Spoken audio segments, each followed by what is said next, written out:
The lawyer who beat a fox to death, he actually tweeted about it. He tweeted beating a fox to death, and it was because he had chickens. And he said the chickens were frightened. I don't think you're allowed to beat foxes to death.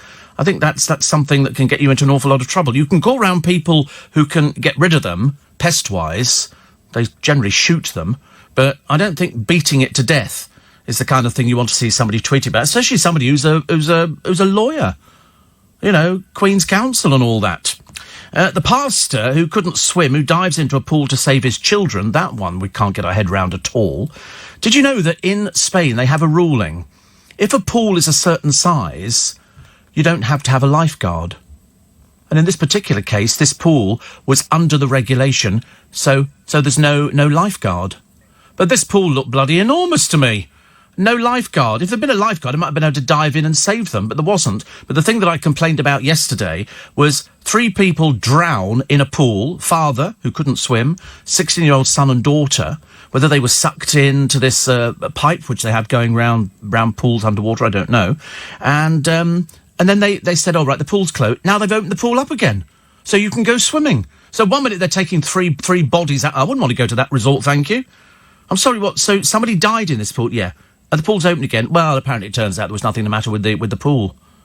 Somebody died in it.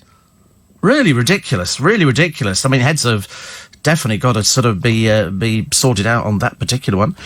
Plus, the record label boss shot dead yards from his home in front of his family. It would all appear to be quite innocent on the surface, until it turns out that he might have links to some underworld figures. His sister, apparently, is in The Real Housewives of Cheshire, but I've never heard of her. And she was in there, and he, apparently, is a bit of a naughty boy. He has links to drug gangs. Otherwise, you know, why would somebody want to knock on your door, calmly shoot you, and then walk away? Got to be something, isn't it? They didn't pick on the neighbours or something else. It was him in particular. He was the targeted execution. I mean, it really is ridiculous. Plus, the brave mother who's in a supermarket, she watches some people come in. They pick up 10 tins of toffees, you know, the big Quality Street things and stuff like that, Roses, whatever it happens to be. And they walk out, and she thought, well, they can't have even been through the automatic checkout. So she stands in front of their car doing a scene from Fawlty Towers with Manuel and Basil in the car that wouldn't go. And she said, give them back. So they handed them over.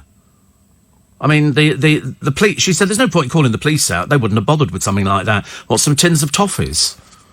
And yet everybody was out yesterday, weren't they? In the sales. In Liverpool. Queuing in Liverpool. I mean, I've never seen people queuing in Liverpool in my life. But they were all out there queuing to go to the next sale because they open their doors at 6 a.m. Well, you should have come down to London, love. Because 6 a.m. here, it was empty. My producer yesterday, Dave, went up the road at about 5:45, walked in the shop, picked up his shirts, picked up a pair of trousers, and then came back to work again. They're very nice shirts. They're beautifully fitted this year. Why do you think they're too small? They're too tight. He likes tight shirts. He likes tight shirts. I think he likes tight shirt and he likes tight trousers as well. But anyway, he went up and bought them and there weren't any queues. In Liverpool, they're queuing round the block to get in there at 6 o'clock, which is quite interesting. Apparently, the new Caroline Flack show, there's another one which coming up, could be axed, like we care. And we'll have a list of all those people that we lost in 2019. And there's quite a raft of them. I'd forgotten how many people there were. Hospital parking charges for the sickest patients to be scrapped in April of next year. I think so. That's good news, isn't it? Because all these people who have to go and visit people who are very sick in hospital, and it turns out they actually can't go in there because they've got to pay, and it's very expensive to go into a hospital car park. Plus the oven-proof plastic coating that ruined the Christmas turkeys. And would Britain have turned Jesus away? Yep. You know what? Sandals. Sandals, very inappropriate. You cannot climb up a beach in this country in a pair of sandals. He wouldn't have got into a nightclub either. No, sorry, you can't. It's as simple as that. I know people like sandals, but unfortunately it's dress code, isn't it? Turn up at a nightclub, the Whiskey A Go-Go down in Brighton. You know, they're not going to be letting anybody in. Sorry, Jesus, out, no sandals. Read the note. But would he have been turned away if he'd come in on a boat, as indeed a load of people did? You know why? Because they're being told the other end, got to do it now, Brexit.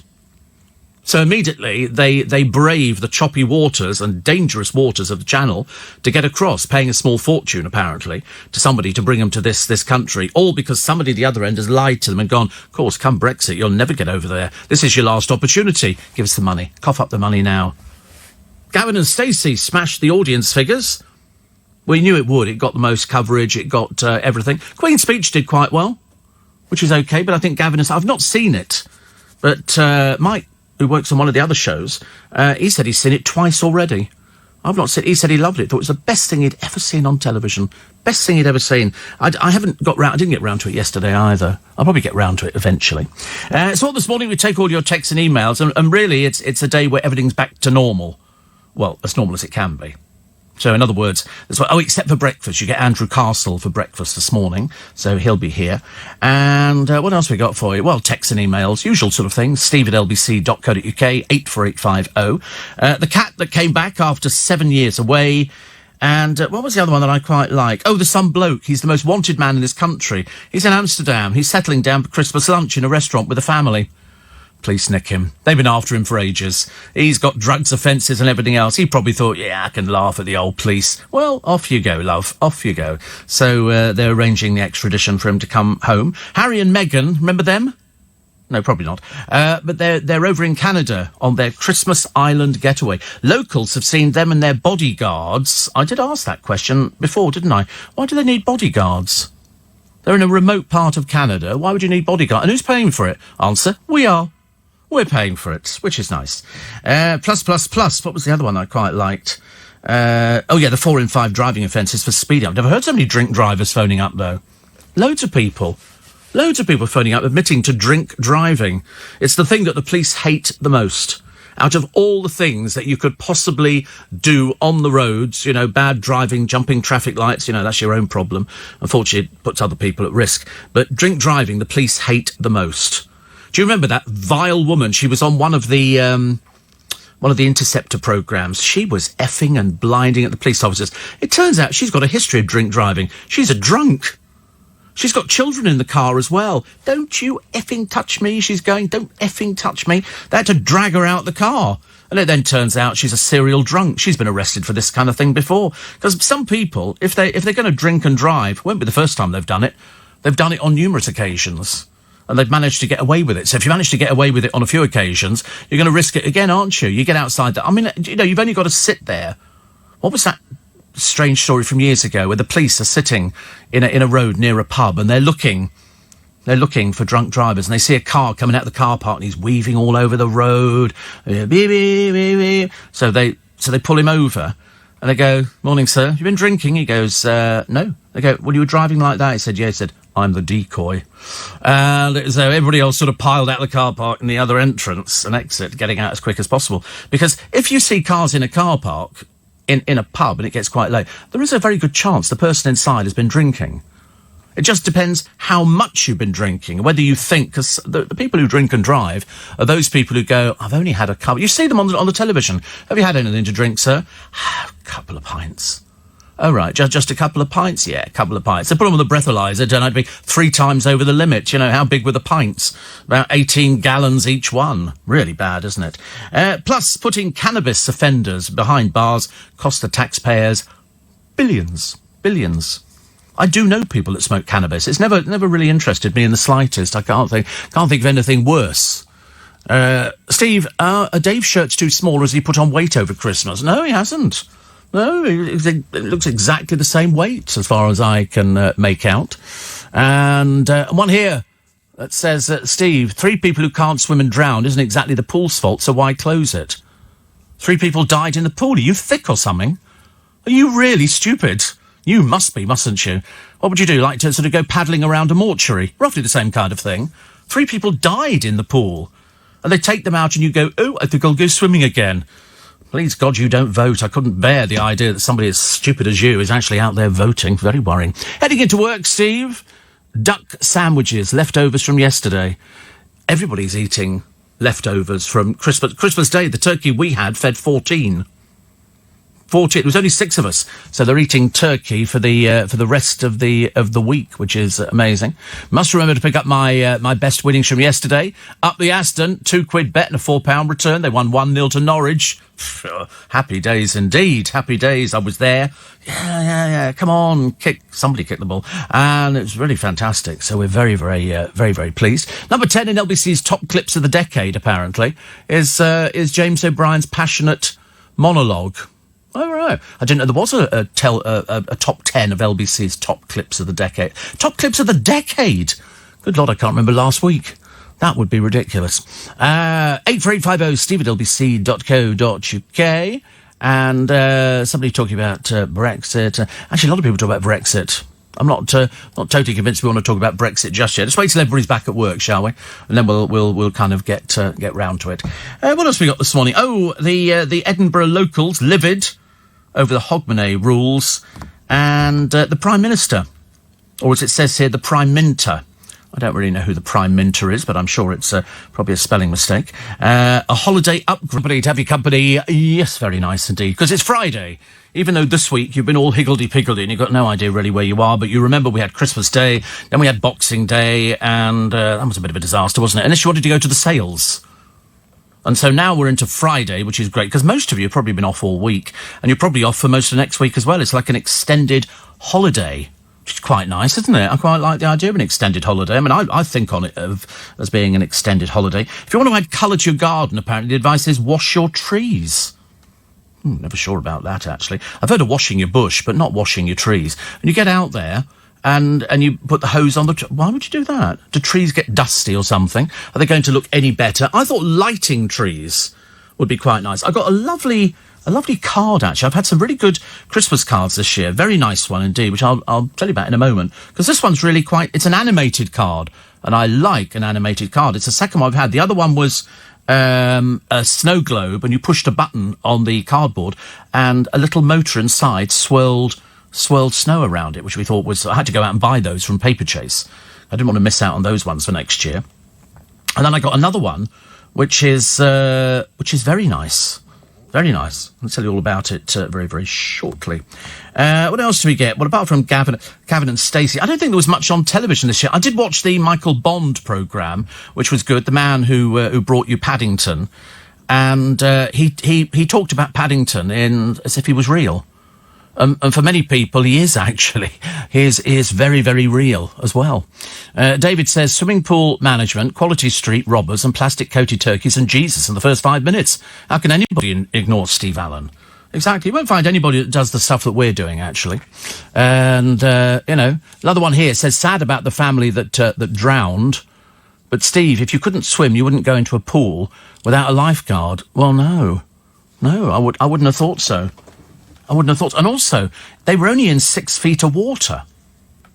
I mean, people have said to me before, you can actually drown in a few inches of water. But 6 feet, and it's a father, and he's quite a big lad, and the son, who was 16, and the daughter as well. How it happened, we've got no idea. I really don't know. At one point, they were sort of not discounting lightning or something like that, or a storm that killed them, but it appears not to be that at all. But they shouldn't have the swimming pool open. It should have been drained immediately, I would have thought. Steve, Alan dodging in the car park, waiting for the AA man, was one of my favourites, says Karen. Yes, we sent him out there. I got a flat tyre. And we sent Alan Dodgen to the car park to wait for the AA man with his telephone and an umbrella so he didn't get too wet. And we did it on the radio of them changing the tyre on the car, which I thought was quite a good idea. And we did it on the programme. We used to use Alan Dodgen for all sorts of things, actually. Steve, I don't find Gavin and Stacey funny the same way I don't find Nish Kumar funny, says Stuart. I thought he was funny. I haven't seen the Gavin and Stacey thing. I'm told it's classic. I'm told it's classic enough to actually bring it back, I think, next year for a new series, provided they all agree. They have to agree. If James Corden's really, really busy, there's no chance they're going to get that at all, are they? But we'll do our best to bring it back for people, because it scooped the ratings. Everybody wanted it. So I don't know. We'll wait and see. So I want to know I've got loads of questions. Loads of questions of what happened in the swimming pool. How 3 people, one after the other, all drowned. I've got no idea. Also, the Romans had the best toga and sandal parties, says Billy. Yeah, only because you've read it somewhere. You don't know, you weren't there.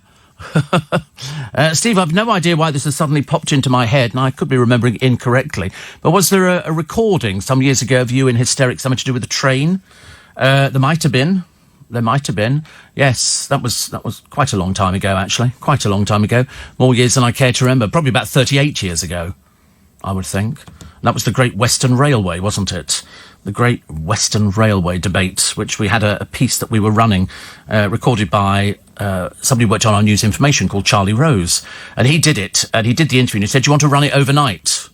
And I went, yeah, why not? So we ran the Great Western Railway. Unfortunately, I could hardly speak through it for laughing. It just turned into just one of those stupid things. You know, when something tickles you, but you don't know what it is. It's really, really ridiculous. And I laughed. I laughed during this thing. And I laughed all the way through. All the way through. Charlie, who then had to take the recording off the log to send a copy to the person who'd done the interview with him, said, "You laughed all the way through the intro." I said, "I couldn't help it. I just couldn't help it." One of those bizarre things, isn't it? Where just something so stupid, so stupid, really just cracks you up inside. Steve, I'm in New Zealand visiting family for Christmas. Turned on the LBC app to listen, and the podcast. And you're already live. What a treat, says Abby. What a treat indeed. Yes, that's the advantage of going to the LBC website, lbc.co.uk, and making sure you download the app. I know traditionally people say, "Oh, not at this time of the morning, Steve." Yeah, this time of the morning, it would be the best time to do it. Best time to do it. And then it means you can download all the little bits and pieces, and you can also download the special podcasts, a little bit extra podcast. There's everything on there. 7 years you can go back listening to the way the program's evolved over the years, the celebrities that we've had on for In Conversation. It's been really good. Very, very good indeed. So thank you. Thank you very much indeed. The other story, which was sort of around the UK's worst rail firm, I think it's one of the Northern Railway firms, they're going to carve it up, which is, wish they'd do that with a few of the other ones. It just doesn't seem to be sort of working. I couldn't believe it when I got back the other day to Waterloo, only to discover the whole thing was all boarded up. I thought maybe they'd had an emergency or something, but they were all staff going, "No, this way, this way." You think, well, why can't I get on South Western trains? Surely there must have been a few. The good boys working the underground were working. All the trains were running as normal, which was great, so I managed to get home that way. But Waterloo Station, bloody disaster. Seriously, I mean, not good at all. Not good. And I don't know why it was closed. Didn't they have anything running at all? Obviously not. Couldn't get into the station. And they had people downstairs directing you this way and that way. And I said, "Oh, is the district line working?" "Yeah, the district line's working." "Okay, good." And so, and that's all they were there for. They were there to direct people. And so I got the train to the embankment. Then you struggle with the embankment trying to find your way through it. Luckily, I sort of live in the capital, so I can find my way roughly around. But I mean, if you were a tourist, you stand there staring at signs, not knowing where you're going to. Really very difficult, very difficult. And I don't know why we didn't put it out on the news if it was advertised. Was anything else closed? Euston, all the other places?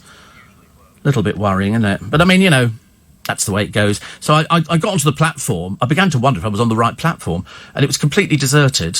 And the board came up and it said, "Richmond, 3 minutes." So I thought, believe it when I see it, and blow me down. I saw it, got on the train, 3/4 empty.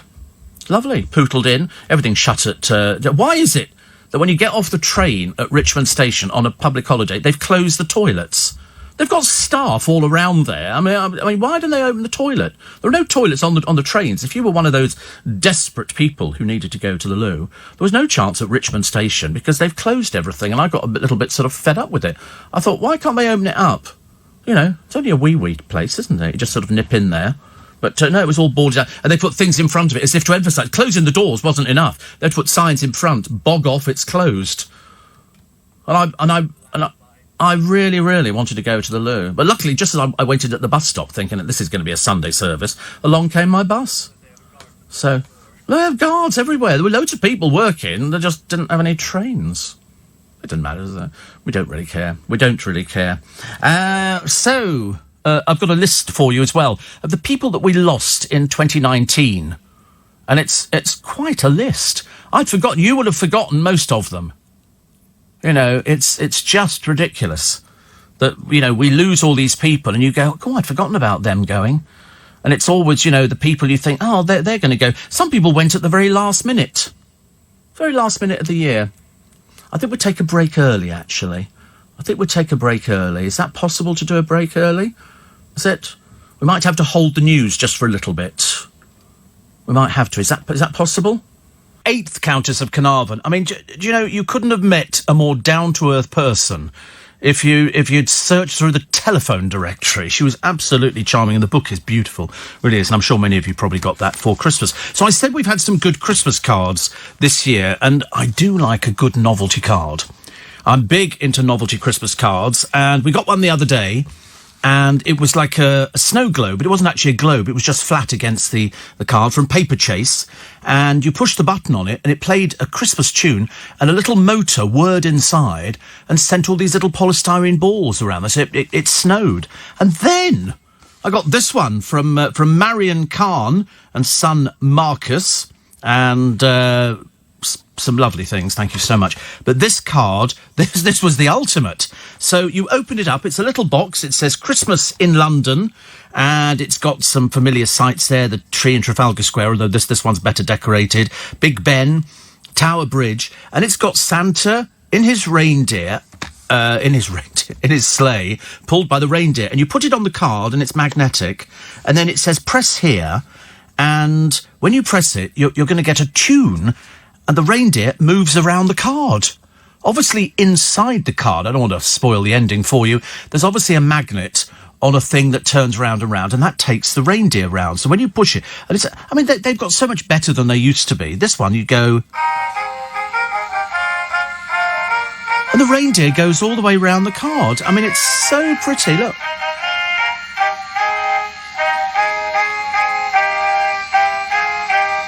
Isn't the quality better than they ever used to be?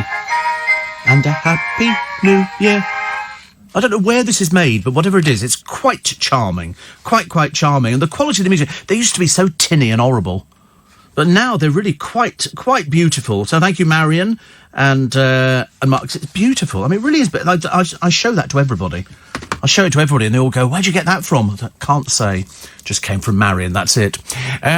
Steve, what happened then, Steve, when the show was interrupted? I didn't feel very well, actually. We had to at very short notice. You can't sort of work these things out in advance, can you? It's just if you don't feel sort of good, you have to sort of do something. So I did forewarn him. I did say at the beginning of the programme, you know, I don't feel 100% this morning. I'm doing the best I can, but I'm not 100% on par. I'll probably get there actually, but I'm sort of looking at the clock, thinking. He said, "Don't worry, there's another piece coming up later." I thought, well, we'll see if we don't need it. I'm going to try and not use things. A lot of people talking about the Queen's speech and saying there were 4 photos on display, no sign of Harry or Meghan. Well, there was also no Prince Andrew, who very unwisely turned up to church at Sandringham, but only the early bit. He didn't do later bit. I mean, because to be quite honest, he's still persona non grata within the royal family. Have you ever known anybody bring so much, you know, heaped so much? The Queen probably doesn't have the faintest idea what's going on. I mean, really, it must be a nightmare. She sits there thinking, so who's actually going to be with us over the festive season? Well, I know Andrew will probably be out of the building. The daughters are sort of staying a little bit there, then they're going off somewhere else. And I mean, the only person who seems to be quite reliable is Princess Anne. She turns up. Harry and Meghan decided to sort of disappear overseas and stay there because they need a rest, because apparently it's very hard work for them. And then somebody else says here, where did you go to, says Kim? Well, I didn't actually go anywhere. So, mentally, I was off with the Pixies, I'm afraid. Mentally, I was off with the Pixies. Front page of the Mirror today.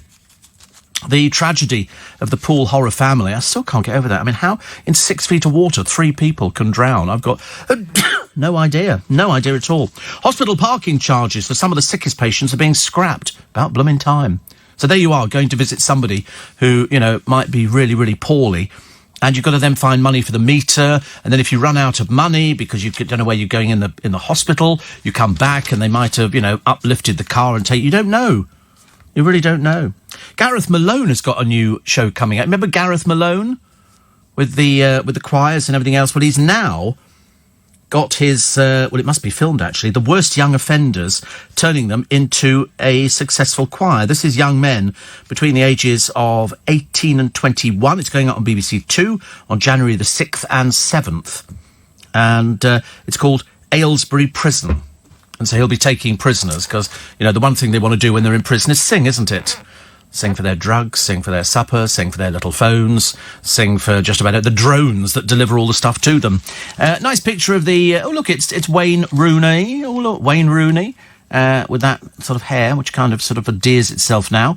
In a merry Christ match, they're all wearing their festive jumpers. A cute-looking family. Cute-looking family. And the new addition, 22-month-old Kit and Cass 3, also rocking very stylish. They look sweet. They look sweet. Also Amanda Holden, her family and beautiful daughters. And then, unfortunately, Rio in the attention-seeking, what's-her-face, isn't it? Who's that? One of the Wright girls who he married. And you think to yourself, she was never an integral part of Made in Essex at all, actually. But now she loves the publicity. Loves it. Emily Maitlis is in all the papers today. They started this interview yesterday, and she said Prince Andrew was very happy with his interview when it finished, despite subsequent widespread criticism. But, of course, because nobody's ever criticised him before. He seriously thinks that you can go on television and go, it was this, it was that, and there was nothing really, blah, blah, blah, and then it'd all go away. Unfortunately, of course, that was the last thing it did. Emily said it wasn't an attempt to bring down the royals, just to try to understand. Why do we have to patronise the royals and go, we're actually trying to understand what went on? He's Prince Andrew, he's made a big mistake, and all he's got to do is say sorry. It's not difficult, not a difficult thing, but, you know, he attempted to set the record straight. He was grilled. He was also mocked for claiming he's medically unable to sweat. I mean, we came up with everything under the sun. I don't know whether he's medically unable to sweat. I've no idea. But Emily Maitlis admitted she never expected to hear some of his answers and suspected there are words that he wishes he'd chosen differently. But after they'd finished the interview, he took her and the whole team off for a tour around Buckingham Palace. You know, very, very worrying. She said she's concerned the resulting furore could put people off coming on the show. I didn't think the interviewing was that hard, dear. Just looked like fairly... I mean, I assume most of it must have been sort of agreed. I'm going to be asking you lots of questions. You just have to answer them. It's not difficult. And he did, but he just seemed to be a bit sort of offhand about them, as if to say, I'm Prince Andrew. You know, I do what I want to do. Nobody tells me what to do. And so he sort of put himself up. I think he went to see the Queen, didn't he? And then said it went very well. Everybody else have said, of course, completely differently. Also, he was a pastor, the man who died in the swimming pool, the British dad and the two children. How on earth the wife's going to come to terms with that one? I've got no idea. It's bad enough coming to terms with the death of, you know, one member of the family at Christmas, which inevitably happens to so many, many people. But to lose 3 members of the family is just, you know, to lose your 16-year-old son, your husband, and your daughter is possibly the worst tragedy. I mean, I'm hoping that her faith will actually get her through. Spurs boss Jose Mourinho reveals on live TV that his dog died on Christmas Day. It's only a little dog called Leia. And it was very sweet. He said it was very sad because my dog died and my dog is my family. See, it is for so many people, isn't it? People have a dog and it does become part of the family. Except on the farming programme the other week where a sheep or a lamb became part of the family, which I think is really quite sweet, actually. Look, there was a little round table behind the photos on, which had a picture of Prince Philip and a photo with a few people, which could include Harry and Meghan, says Jackie. Unfortunately, it didn't. That was the trouble. There was the table behind there, and there was a picture of the Duke of Edinburgh, but there was no picture of Harry and Meghan. And I don't know whether or not that was deliberate, whether it was the Queen saying something, I really don't know. You can't prejudge these things, but you do get an indicator of when she talks about things. She only mentioned them briefly. She said, and of course, we had a new granddaughter, and then moved on. I thought she was going to sort of gush and show us pictures, but we didn't sort of get all of that kind of thing. Bit of a shame, really. Bit of a shame. Brian May was leading activists taking a stand against Britain's traditional Boxing Day fox hunts. He supported the Clean Boot Humane Hunt, which people chase a human runner as opposed to a fox. Because I just don't understand it. I mean, I don't live in the countryside. I wish I did sometimes. It's probably very, very pretty. My brother said when he went out to Vienna for his honeymoon with Marion that on the last day it snowed. It snowed, all but briefly, but it still snowed, and Vienna in the snow is very, very pretty. Very pretty. Steve, I left my Christmas shopping until Christmas Eve, got all my gifts from Argos with only minutes to spare. Aha. I didn't have to go anywhere for gifts at all. I was quite lucky, actually. It was all delivered. Everything was delivered. So that made it a lot easier for me. More on this father gunned down on his doorstep. This is Swedish record producer Flamur Alex. I think it's Bakiri. I think his sister called Missy is a model. I don't know what sort of model. You only have to look at a picture of her and you go, oh, what sort of model would you be? Or is that just a euphemism now for sort of somebody who doesn't do anything? And she's in Real Housewives of Cheshire, but to be honest with you, I don't know who she is at all. He apparently had links. According to reports, criminals operating in Sweden may be behind his death. And the investigations at the early stages, and I think you'll find it's to do with sort of drugs. Either way, it's somebody shot down on their doorstep on Christmas Eve. And then the gunman calmly walked away. He didn't even need to get in a car. He just walked away from it. Very worrying. Trisha Goddard. Ever since I had breast cancer, I like to embrace challenges. So she's doing it for her. She's doing Dancing on Ice. As I say, I couldn't do it. Although Gemma Collins has made it into the Dancing on Ice Hall of Fame, basically because she can't dance. She just fell over and sat on her bum. She was skating to Celine Dion when she tripped on the rink during week 4. And so the people, Holly Willoughby said, I think people will always talk about her on the show. Yeah, they'll talk about the fact she's totally useless. At one point, she just sat on the ice and just sort of waved her flabby arms around. It's called Dancing on Ice. The clue is in the title. That's what we want to see. We want to see dancing, but you're not going to see anything with her at all. She's coming back. She goes, yeah, all my fans, the GCers, they're all going to be out there for me. Yeah, so they want to see her fall over again. Still think the funniest thing was when she fell down that thing in the stage at some radio award. I think it was the Radio 1... I can't remember what it was, actually. But she fell down the trap door. I'm going to sue, I'm going to sue. It's her first words, isn't it, really? But, of course, if she'd opened her eyes, she might have seen where the thing was. Hilarious for everybody watching. Oh. Right, what we'll do, we'll take a short break for the news. And then I think what we'll do, we'll run through all the people. A lot of people you will remember from this year, but you might not remember that they passed on. And it is a list. I mean, I've forgotten how many there are here, but there's quite a lot. Quite a lot, actually. Screen stars, music legends, and heroes of 1966 being remembered, and we'll do that. We call it Lost in 2019. Lost in 2019. Steve, sorry, not feeling too well. I'm sort of picking up slowly but surely, but I'm not the 100%. You know why? I'll tell you what it is. On Friday, but it's the day before Saturday.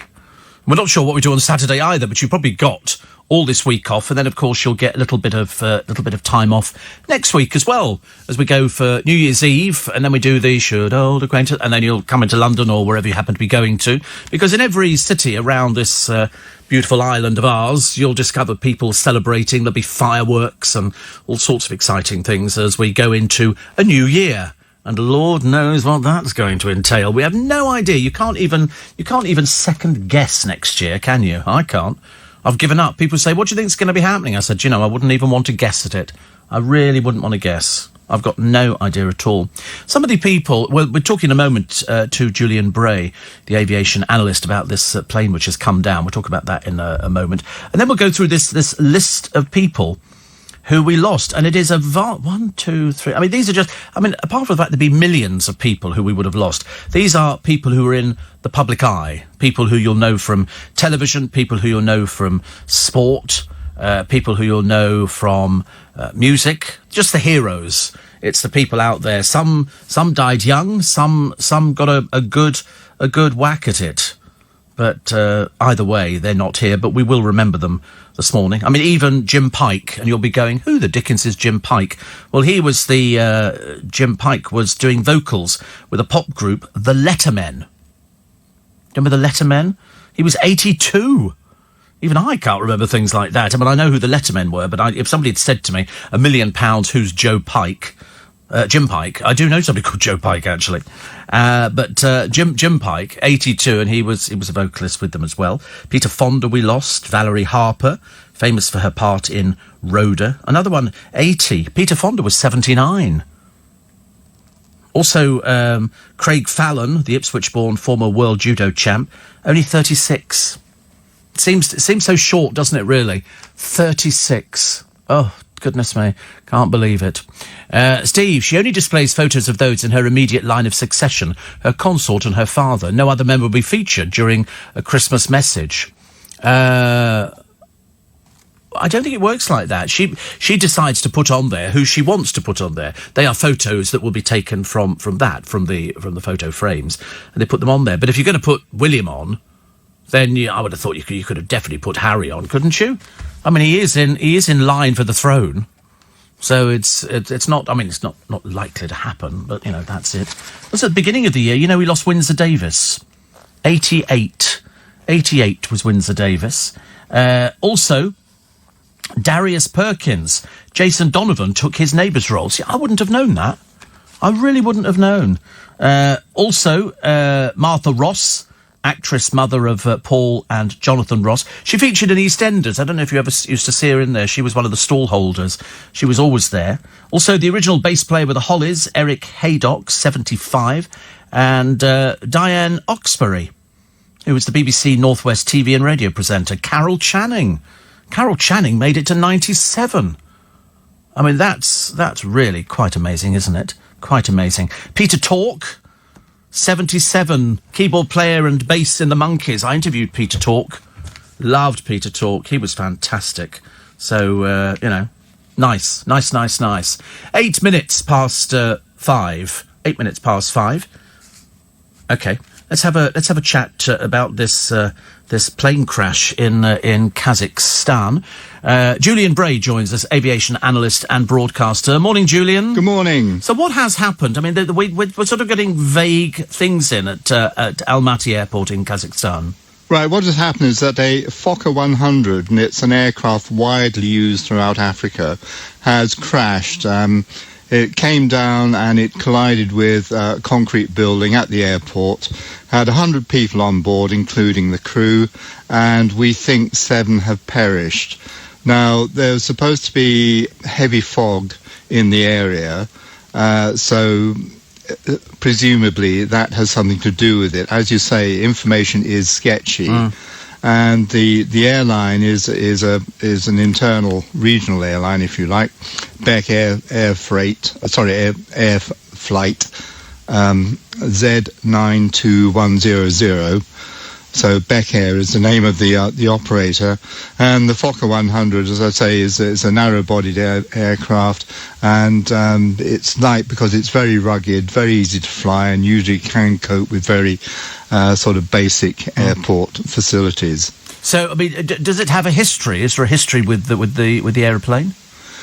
Not with this, not that I know of, but what they're saying is that the way it came down, most of the damage was caused by it actually coming into contact with buildings at the airport itself. Right. And so that's where it's happened. And the pictures that are coming out shows that the tail section's broken off and the front end has broken off. It didn't catch fire, which is good. So a lot of the people, the ones that weren't actually who perished in this, were actually able to walk off the aircraft. So amazing. So there was 100 people on the flight. We think 7 killed, 14 injured. They're saying 7 at the moment, but we think that might rise. Right, and how would they have been killed if there were a vast number able to walk off the plane? Well, I'm looking at it, and so the front section, the brake is right by the front exit, and so presumably that would have been impacted, the whole front section, so possibly the casualties are there, and also at the tail section. So the centre section seems to be one piece, and so that seems to be all right. And in fact, the tail section is about 10 metres away from the hull itself. Right. I don't know anything about Almaty Airport, but I'm assuming they have. Do they have the modern stuff which they need to deal with things well, like this this? is Kazakhstan's largest, well, it's the capital, Right. And really, they have all the facilities they need there, but the point is that when weather comes down, it's very, very peculiar because it also creates other kind of thermal weather conditions as well. We just don't know what happened there. There isn't enough coming out. Yeah. We've just got the basic information from the agencies and a couple of flight radar reports that we're working on at the moment. So these people would have been flying over the festive season? They would, and they'd be very busy over the festive season as well. Because there are all sorts of, not just Christian celebrations, but other celebrations going on as well. And so it is quite busy. It's a low-cost airline. Started off as a VIP airline, Right. but like everything else, things change, and now it claims to be a low-cost airline carrying thousands of people. It's still the safest form of transport, flying, isn't it? It always worries people when we have to report things like this, but the actual number of planes that crash in the course of the year is actually quite minimal. Yes, you're right, but obviously it is a big thing when something like this happens. There's a great deal of impact, but if you work out there are hundreds of thousands of flights every day, all these aircraft are in the sky, and they are all safe, but occasionally they come down, and then of course everybody knows about it because the news machine these days is so quick. The information flies around the world, just as fast as the aircraft actually, and of course we get to hear about it.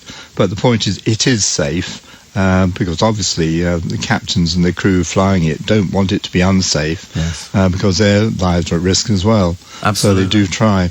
So do you think there could be more casualties on this, Julian? Well, they're saying that they expect the numbers to rise. So obviously there are people who have perished and people who are severely injured, and so it really is a waiting game now before we get the final numbers. Yeah, they've just confirmed 14 a minute ago. Well, there we are. So that has actually gone up then. Yeah. Well, we'll certainly keep an eye on it. Thank you so much for joining us this morning. No problem. Thank you very much indeed.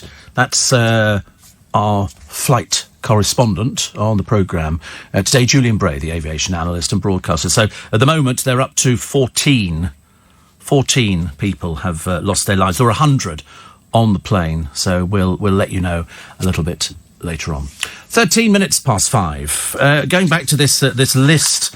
Oh, this seems appropriate actually now, because they always do this before, and I'm sure they do it for broadcasters to try and remember people who we've lost. Apart from who else we lose? James Ingram, the R&B singer, he went. Dick Miller, who was in both Gremlins movies, he was 90. Jeremy Hardy. I still find it difficult to believe that Jeremy Hardy's not here anymore. Only 57. Only 57. Clive Swift, Richard in Keeping Up Appearances. Richard. Albert Finney, 82, same age as Clive Swift. Peter Tork from the Monkees was 77. Catherine Helmond, the dizzy matriarch, in 85 episodes of Soap. It was called Soap. If you've never seen it before, you have to see it. Karl Lagerfeld, we lost at the age of 85. Andre Previn at 89. Keith Flint, the crazed frontman with The Prodigy, was only 49. Luke Perry from Dylan, he was Dylan in Beverly Hills 90210, only 52. Magenta Devine was only 61. I met Magenta on numerous occasions. Scott Walker, one half of the Walker brothers, because if you remember, they weren't brothers and they weren't called Walker, but it sounded much better, I think. Sandy Ratcliffe was Sue Osman from EastEnders, if you watch the originals. Plus Brian Walden. You know, to watch Brian Walden's interviews was like being given a masterclass in how to interview politicians. 86 he was. Also, Ken Kercheval, he was Cliff Barnes in Dallas. Remember Ken Kercheval? 83 he made it to.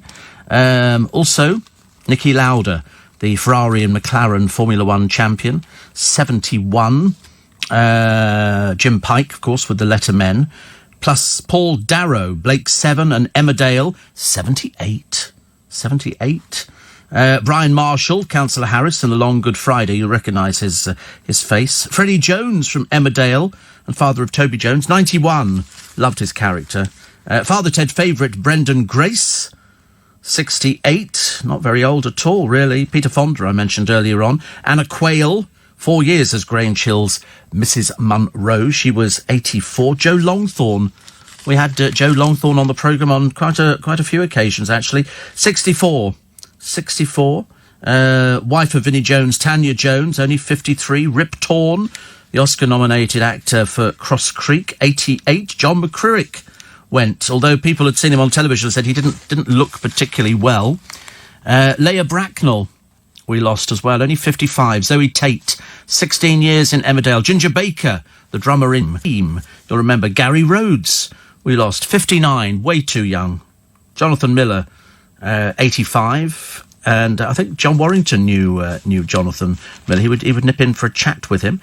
Carol Spinney. Now, do you remember I asked you about this one the other day? I said, Carol Spinney, and I said, you have to remember Carol, because Carol Spinney, a man, played Big Bird on Sesame Street. 85. David Bellamy, Apple Me Grape Nuts. That was the only impression they ever gave of that one there. Kenny Lynch was a recent departure at the age of 81, and the fabulous Tony Britton, comedy actor and father of Fern Britton, 95. 95, and that was just some of the people that we lost this year. You might have lost people as well, in which case you remember stop by the window and wave. It's quite pleasing, actually. It's like being, the effect is roughly the same as an advent calendar.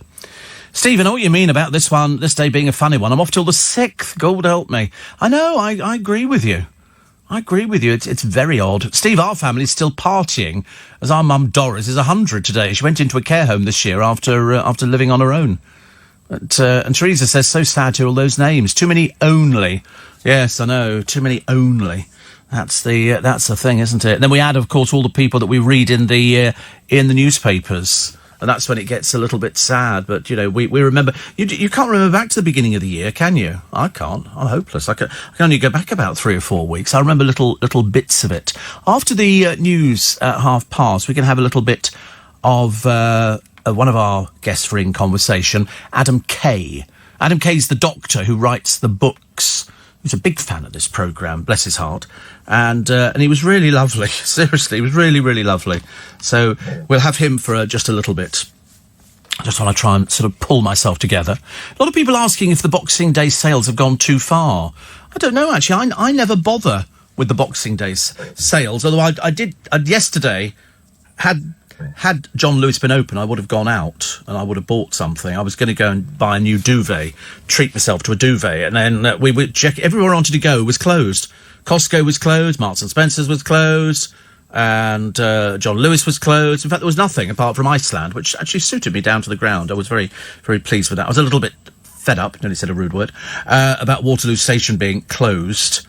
Because nobody had told me it was going to be closed. I was just assuming that, you go down to Waterloo Station, and I'm assuming it'd be a Sunday service. But then, of course, with them being on strike, they obviously decided, well, sod that for soldiers, let's not bother with anything at all. So we just got greeted by boarded up, places to get into the station. Because I began to think, that bit's boarded up, I can go in the next door because that was open. No. They sent you down onto the underground. And even then I was not totally convinced that the underground was actually going to be able to get me home. There's a woman in the paper, there is every year.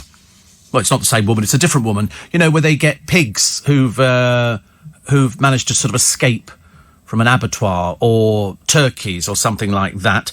This is a woman who saved chickens. About 12 chickens she's saved.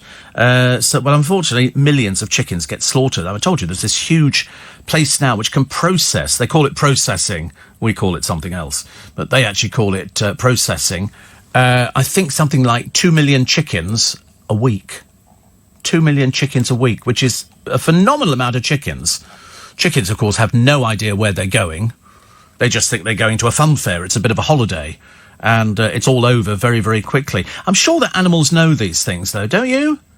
Don't you think that animals, when they sort of get to an abattoir, cows and things like that, is there not some sort of guidance system which goes between animals, that sort of somebody inside going, help, and everybody else going, don't worry, you'll be fine. And then, not really.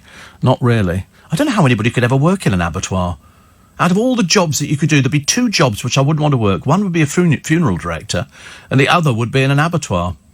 I can't think that they're at all appealing, and yet some people seem to do it. It's like a calling, isn't it? They have this thing in America. I told you, I find it incredibly moving. I don't think we do it here. And it's people who've died, young people, who've donated bits of their body to medical science or to other people who need it. So people who need, you know, eyes or liver or whatever it happens to be. And these people have lost their lives. And what they do is they do their last trolley push. And so they're in their hospital bed. They've died, but they push them down the corridors, and all the staff in the hospital line each side of the corridor as they go past. It's really, I've never encountered it here. I've never heard of it being here. I've only ever heard of it happening in the States. And they basically are sort of saying, you know, thank you. And it's their last journey through the hospital. Quite moving. Every time I watch it, I sort of think, God, that's amazing. There's so many, and they're all young people. There was one they had the other day who had died choking, doing some game that kids play now to see if you can sort of, you know, get yourself to the brink and then try and come back.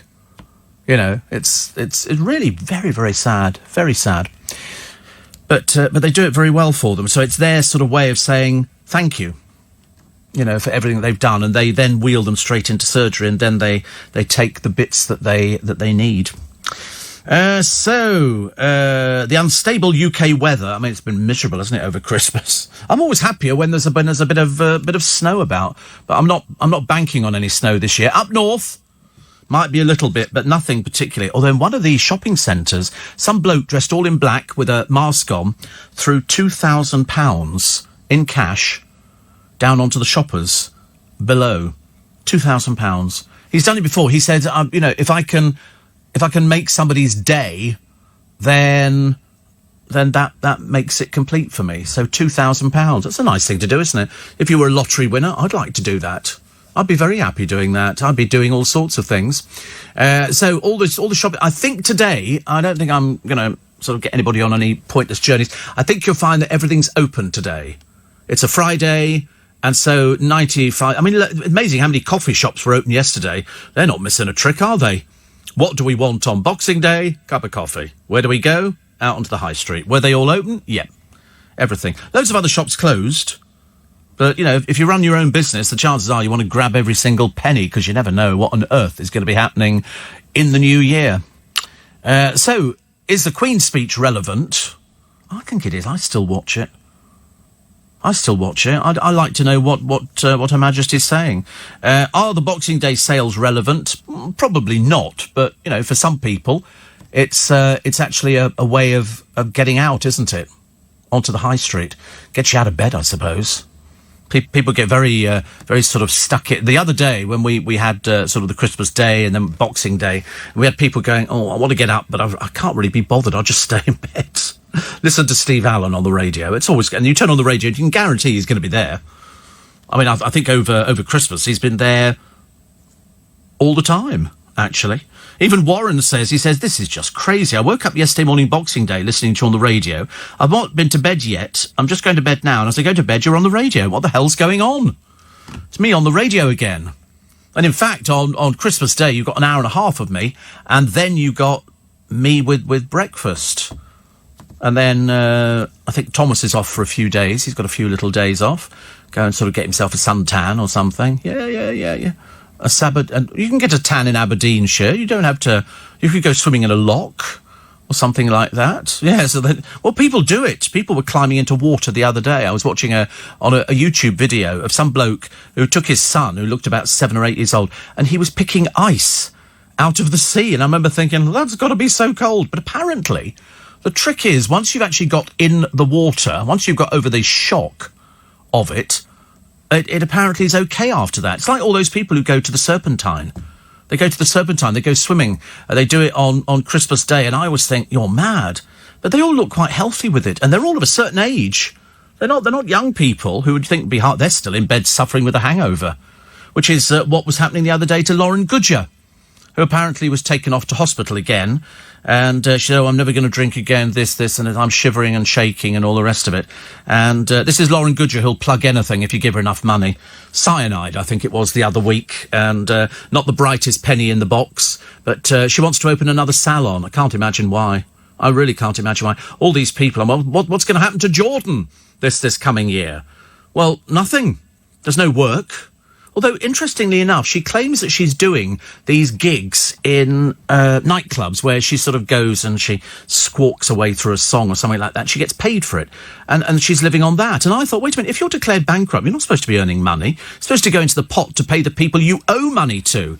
And as she owes a lot of money, perhaps the taxman should look at that one fairly carefully. All the people in the bankruptcy chambers. It's very interesting. You know, of course, who first made the first Paddingtons? The first Paddington Bears. Michael Bond wrote the book, and there were no licensing laws about anything at all. And so, who do you think made the first Paddingtons? The first Paddington Bears, commercially available, sold in Harrods and loads of places like that. Not Disney. Jeremy Clarkson's mum and dad. They made Paddington Bears. They got phoned up. Some bloke said, "Oh, can you make Paddington Bears?" And Jeremy Clarkson's mum said, "We thought it sounded a bit fishy." And so she said, "Yes, we do." And he said, "Do you know where I can get hold of them?" And she said, "Oh, Harrods, Selfridges, places like that." And so he went, "Thank you," put the phone down. She said, "Then we knew it was a solicitor. They were getting them banged to rights." And so they go to the solicitors when they were summoned, because there were no licensing laws. I mean, anybody could have made these things. They get there, going up in the lift with them is Michael Bond, the creator of Paddington. In between getting in the lift and getting out in the solicitor's office, they'd done a deal, and he said, "I want you to make the Paddingtons." And so they made Paddington Bears, and now they've gone viral. Paddington, you know, is now commercially available everywhere. People coming to London, they go, "Oh, Paddington. Paddington's got some sway on people. People like Paddington." You know, and the answer is why? Because he's great, because he seems to cross the divide. 84850 steve@lbc.co.uk. I'm waiting to find out in LBC's top clips of the decade, because O'Brien's in there. There's one of it at number 10. I'm not told. The producer thinks I'm going to be in it. I don't think I'm in that one at all. Eddie O'Brien and Farage as well. He's back very shortly, isn't he? He'll be back in. Yeah, Farage is back in the new year. Everybody's back in the new year, actually. Feast of St. John the Evangelist today, Steve. Are you celebrating in the studio? I wish I had the strength. I wish it was a Sunday service, but a little bit better. That's what I'm hoping today. But, I mean, you can go out, you'll do... All the shops will be open today. They need your money. They're complaining bitterly already, as you can well imagine. People are saying, "Oh, you haven't been spending as much money because the weather wasn't so great over Christmas." And you think, but, you know, I mean, I don't really see why, you know, you have to go out for the sales. 6 a.m. next to open the doors. 6 a.m. And looking at the pictures in the paper today, they've got, in Liverpool, hundreds of people are waiting. They've all got orange bags with them. I don't know whether or not Next have got some sort of deal with orange bags, but they're all there, unless it was just sort of miserable weather. And obviously people wait, queuing, Newcastle, Manchester, Birmingham, London. People queuing in the cold and rain outside Selfridges. In Birmingham, the Bull Ring was absolutely heaving, but it's Liverpool. And then they go the top discount deals. You know, there's one here, it's a France's Ottoman bed frame. This is from Dreams. $499, now $399. So?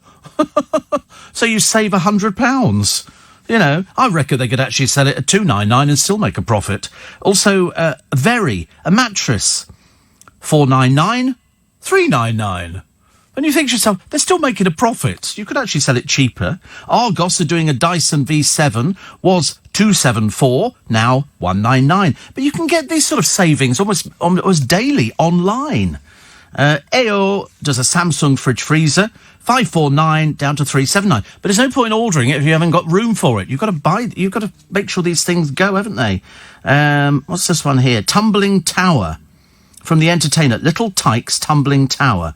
I've got no idea what it is, but it's blooming expensive if it's for a kid. Little Tykes Tumbling Tower, £279, down to £139.99, so 140 quid, saving £140, which is 50%. I don't even know what it is.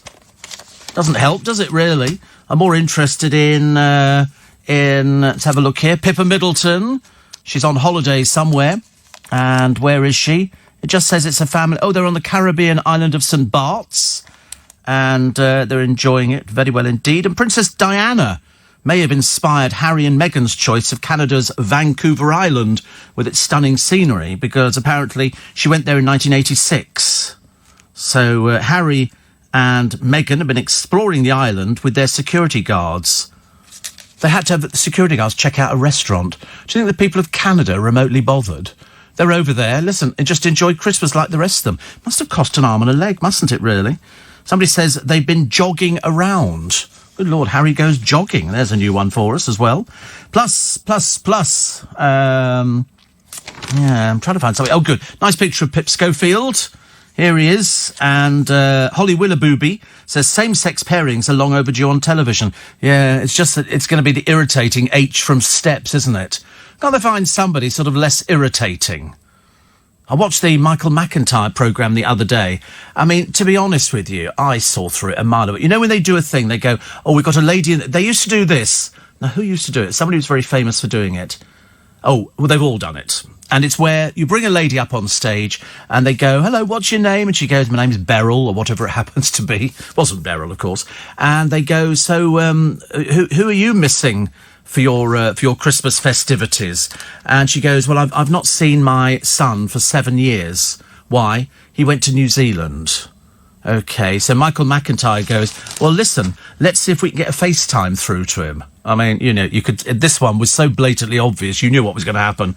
And so they then bring down a big screen, and lo and behold, straight through on FaceTime, and there's her son she's not seen for 7 years. Why? I've got no idea. She was just waiting for a television programme to come and do it all for her. And so there's the family there, and she, oh, you haven't seen the little uns, and here's the little uns. They bring the little uns, you know, into screenshot and all the rest of it. And then they go, are the rest of the family there?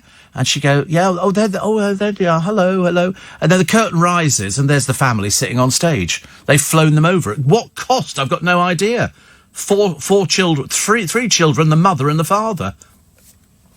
And I thought to myself, I saw that one ages ago. They actually did it with Ellen. Ellen did it on her show ages ago when they had somebody in the forces. And the wife was on there, and she said, we don't have very much money because we've only got one income coming in. And so that's when Ellen goes, well, our nice people at Shutterfly have given you $25,000. Or we've given you this plant, you open it up and there's $15,000. It was all very nice. And we're going to get a phone call through to your husband. Where is he? Well, we're not allowed to say where he is because it's a bit secret. So they then go to this thing, and it's all crackling like that. And the husband appears, and then Ellen goes, wait a minute, there's something the matter with the quality. So she then goes, and she then appears on the screen because, of course, he's there all the time. He's there all the time. But it was quite nice. Then he did that wake-up thing. He went to wake up Craig Revel Horwood, who was in bed with a man. So they go into the bedroom, and then they produce all these different people. I mean, can you imagine? I mean, you know, luckily he had clothes on, because most people sleep with nothing. And then somebody turns up in your bed and wakes you up in your bedroom when you're asleep. That would frighten the life out of you, wouldn't it? Especially when it's half dark. You wouldn't know who it was. Thomas would never cope with that. Thomas would get out. He'd confront them. He would come, get out of my bedroom. Get out of my pub. He'd be like that. Oh, it'd be terrible, honestly. It would be absolute disaster. So it was a bit predictable, the programme. Done in the Palladium. I mean, it doesn't get better, does it, really? Oh, delicious. Delicious. So here they go. So Ian H. Watkins is partnered. Oh, the only people getting on this programme are the gay ones. And I'm not sure who's actually taking which role. But we'll have to wait and see, I suppose. Caroline Flack, she keeps to be in the papers over various little misdemeanours, but she gave an interview with a magazine where she said that she deliberately had loud parties to annoy the neighbour upstairs. Horrible piece of work. Horrible piece of work. But the game's designer, Jake Scott, had regular run-ins with her. He lived above her in Islington, and said he would regularly hear her arguing with this person, and they would have parties until 5 a.m. See, what I would have done, actually, I'd have played it the other way round. They used to wait till they would really determine that they'd annoyed him so much, then they'd all go to bed. That's when I'd have the speakers up against the wall. I'll tell you what, I'll show you a good time, love. You think you could stay up till 5? Late start, as far as I'm concerned. I just caught the end of Adam Kay. Steve, very interesting. My dear mum Lois in hospital. Currently, it's not the Christmas either of us would have wished. No, I agree with you. Sometimes, you know, things sort of go a little bit awry, don't they? Steve, I've just had a mixed cold meat platter for breakfast, all drizzled with salt and pepper and a dollop of ketchup. You can't drizzle salt and pepper. But the following with panettone, I quite like the idea. Tony says, I have one of Mrs. Clarkson's original Paddingtons. Had him for 50 years. He's seen everything but said nothing. Yes, it was Jeremy Clarkson's mum and dad who used to make the Paddington Bears. But it got so huge. They needed factories. They were being made by hand to start with. So if you've got one of the original ones, if it's in good condition, they're worth a bit of money now. The original Paddington, it's amazing, isn't it, that Paddington endures. And apparently on Michael Bond's grave, people always leave little Paddingtons there, which is so sweet. He always talks about Paddington.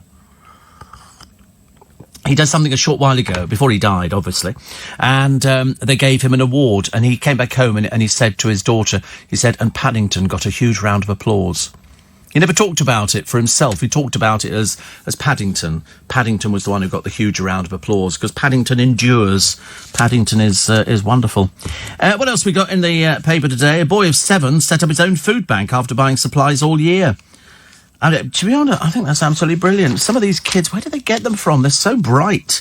They're so good. I was watching somebody the other day. It was a little lad brought on with Andre Rieu's orchestra.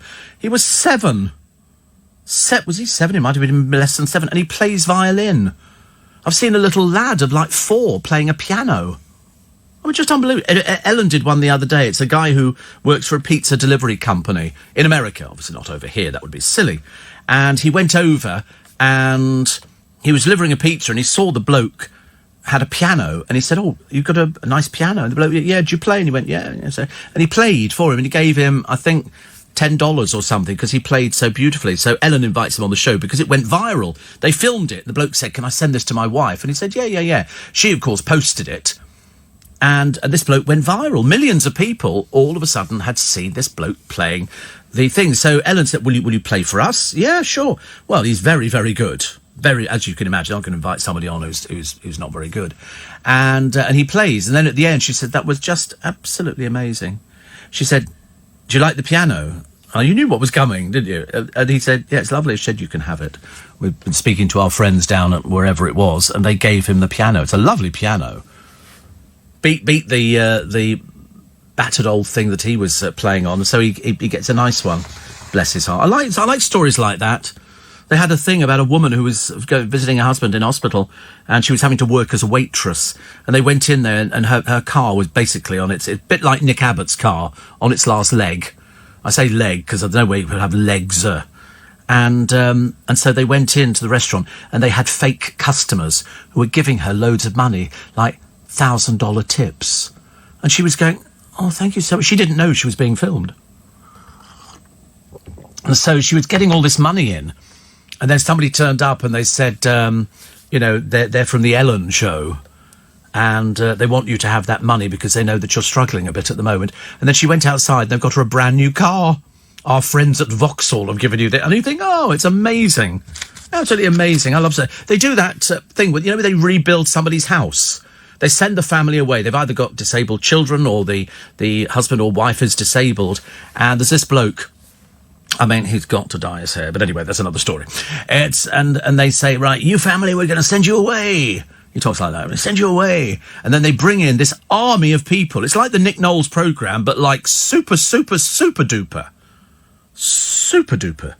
And they literally raise the existing house to the ground and put up another erection, which is stunning. I mean, it's like in the house, they'll actually go from, paper peeling off the walls and rain dripping through the ceiling and all this kind of thing, to all of a sudden, here is a brand new 6-bedroom place. We put a swimming pool in the backyard for you as well. And it's all open plan. The kids have got their games rooms. They've all got their own individual bedroom. And you look at it and go, wow, they're very good at this sponsorship kind of thing.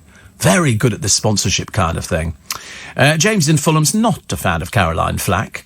No, well, I don't know enough about her, actually. I just know that she used to annoy the upstairs neighbour by having late parties. I'd have waited till she'd gone to bed and then start banging out the old bass. She's only in a little one-up, one-down place. Pauline in Exeter says, thank you to all my family for my lovely cards and presents, because it's happy birthday to her today. And somebody says, I don't understand how the father and 2 children drowned in a relatively small swimming pool when there was nothing wrong with it. No, I don't understand. We think It was something to do with the outlets. That's what we think. Could be wrong. When you look at where some people go for Christmas, it's amazing. Boris Johnson and his girlfriend Carrie have arrived at the 6-bedroom Caribbean villa where they will see in the new year. This place costs £20,000 a week. It's on Mustique, and it's got a butler, a housekeeper, and a private gourmet chef. They'll be staying with the German aristocratic von Bismarck family at the rented villa, although it's not sure who's picking up the tab. I should imagine it'll be the von Bismarck family. They paid for their flights, and it's lovely. I mean, it really is. It's quite a place. Mustique is a lovely island. The brochure for the villa, because it's rented out, if you've got 20,000 quid a week, you can rent it out as well. It says the open-air plan provides the perfect balance of indoor and outdoor living spaces, multiple sunset decks and lounge areas with 7 lighted water features make the property well suitable for entertaining. And it comes with everything. It's also home over there on Mustique, I think, to Mick Jagger, Bryan Adams and also Tommy Hilfiger. Plus, it's also a favourite, the Duke and Duchess of Cambridge. It's owned by the Mustique Company, which is controlled by the island's residents. Used to be, it was owned by a family. It's where Princess Margaret used to go. She loved Mustique. She really did. It was a great place. Strangely, when you look back at previous premiers, Gordon Brown in 2009 took his family to the Lake District. Not as exciting, is it? Theresa May goes on walking holidays around Snowdonia, and David Cameron used to go and visit Cornwall, but he did take the wife Samantha de Lanzarote for a short break. Lanzarote, as far as I'm concerned. Teddy taking Rabbit to the New Year in January. One of the presents. Have you been? What, to New York? Good Lord above, it's almost my second home. Second home. I love New York. It's so good they named it twice. New York, New York. So good they named it twice. Oh, I'll tell you what you'll discover when you go there. If you've never been before, it's noisy. People hoot all the time. Beep, beep, beep, beep, beep, beep. That's it. And steam does come out of the vents on the streets. It really is like that. And all the places you've heard about, they're all there. It's quite something, actually. But it's very easy to find things. It's on a grid system. And I'm fairly easy with sort of grid systems. I'm okay there. Also, what else we got here? BAFTA, that's okay. We like BAFTA lovies. Very happy there. Lewis Capaldi. This is the one who came in the studio. Not here. I met him outside. I didn't meet him. He just walked past me and went, hello. Quite nice. Apparently, George Michael's ex-Faddy spent the 3rd anniversary of the pop giant's Christmas Day death desperately looking for a hookup on a gay dating app. It's okay. Do what he wants, can't he? Does it make any difference? Didn't get any money out of it. But he can, I'm assuming, do what he wants to do. My friend is off to the airport this morning. I won't tell you what her hashtag is on this. She's going for John Warrington. They're going off to Helsinki, I think. That sounds quite nice, isn't it? We like Helsinki. I can't repeat the hashtag. It's far too rude. It says, wait a minute. See, now you know why I can't tell you what it is. So he's in a £20,000 thing, and she's going off to Helsinki, which sounds quite nice, doesn't it? So she'll be at the airport very, very shortly. Very shortly. What's your opinion? Says Gary. Oh, sorry. On the new supermarket sweep, Gary, a security guard, is a mate of mine. I can't watch it. I really can't. I watched the other day. They had Celebrity The Chase with Bradley. And I didn't know who one of the people was. And then in the middle, Arge. And you suddenly realise he's as thick as a brick. He really is. He's just sort of... He doesn't have any talent. No discernible talent at all. And if he gets married to Gemma Collins, there'll be a big... Oh, really? It won't last 5 minutes. Another one here. Caught the end of the Adam Kate. Love it. Is it available? Yes, it is available. It's on the LBC... archive, so you can podcast it. It is available. Everything that appeared over Christmas and going back 7 years is available to be podcast. And the idea is podcast all of them. The more you podcast, the more we're up there at number one.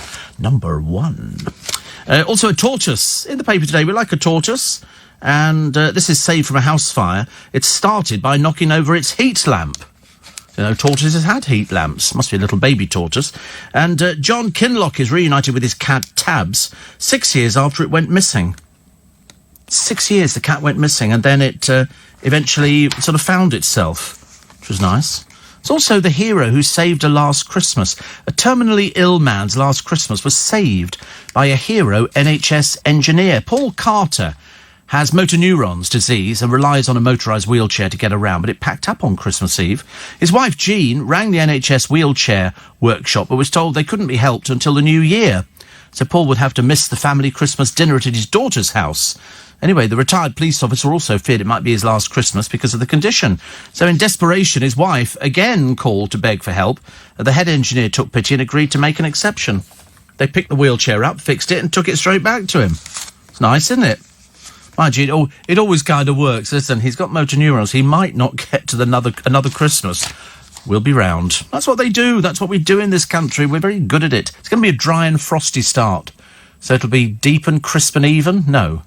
There won't be any snow. Well, not down here. There might be some up in Aberdeen. I believe the forecast is a bit of snow in Aberdeen. Certainly be colder than it is down here. So all we've actually got is dry and frosty. Boxing Day bargain hunters were armed with brollies, and they were waiting for the shops to open, because it's only on that day that they open early, isn't it? 6 o'clock. 6 o'clock is very, very early. Also, Britain's main Boxing Day gripe is a messy house, with film repeats on telly in second. Do you know, I forgot to mention Freddie Starr, who died. Freddie Starr died. And did I ever mention tartar sauce?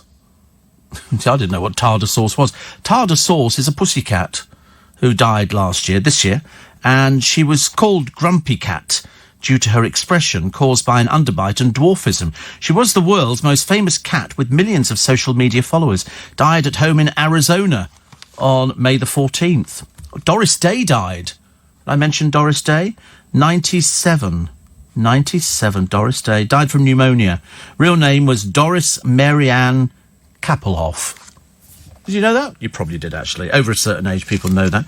Ron Saunders, Marie Fredriksson. She was the co-founder of the pop duo Roxette. Terry O'Neill, Clive James, I mentioned earlier on. Ginger Baker, Robert Mugabe. We didn't care about him. Nasty piece of work. I was quite glad when he died, actually. Very happy. Also, Peter Fonda we did as well. And John McCririck. I always remember him on... Do you remember John McCririck when he did Celebrity Big Brother? He used to sit around in his pants all day, just sort of sitting there. And, of course, because he had no hair, he used to wear these hats all the time because he just had little wispy bits out the side. Poor soul. And then he appeared on television. Everybody thought he looked really dreadful. Magenta Devine died, and Mike Thalasitis. Remember Mike Thalasitis, the former League Two footballer who found fame on Love Island? I didn't know who he was, actually. I didn't know, because I never watched Love Island, so it didn't make his mark on me.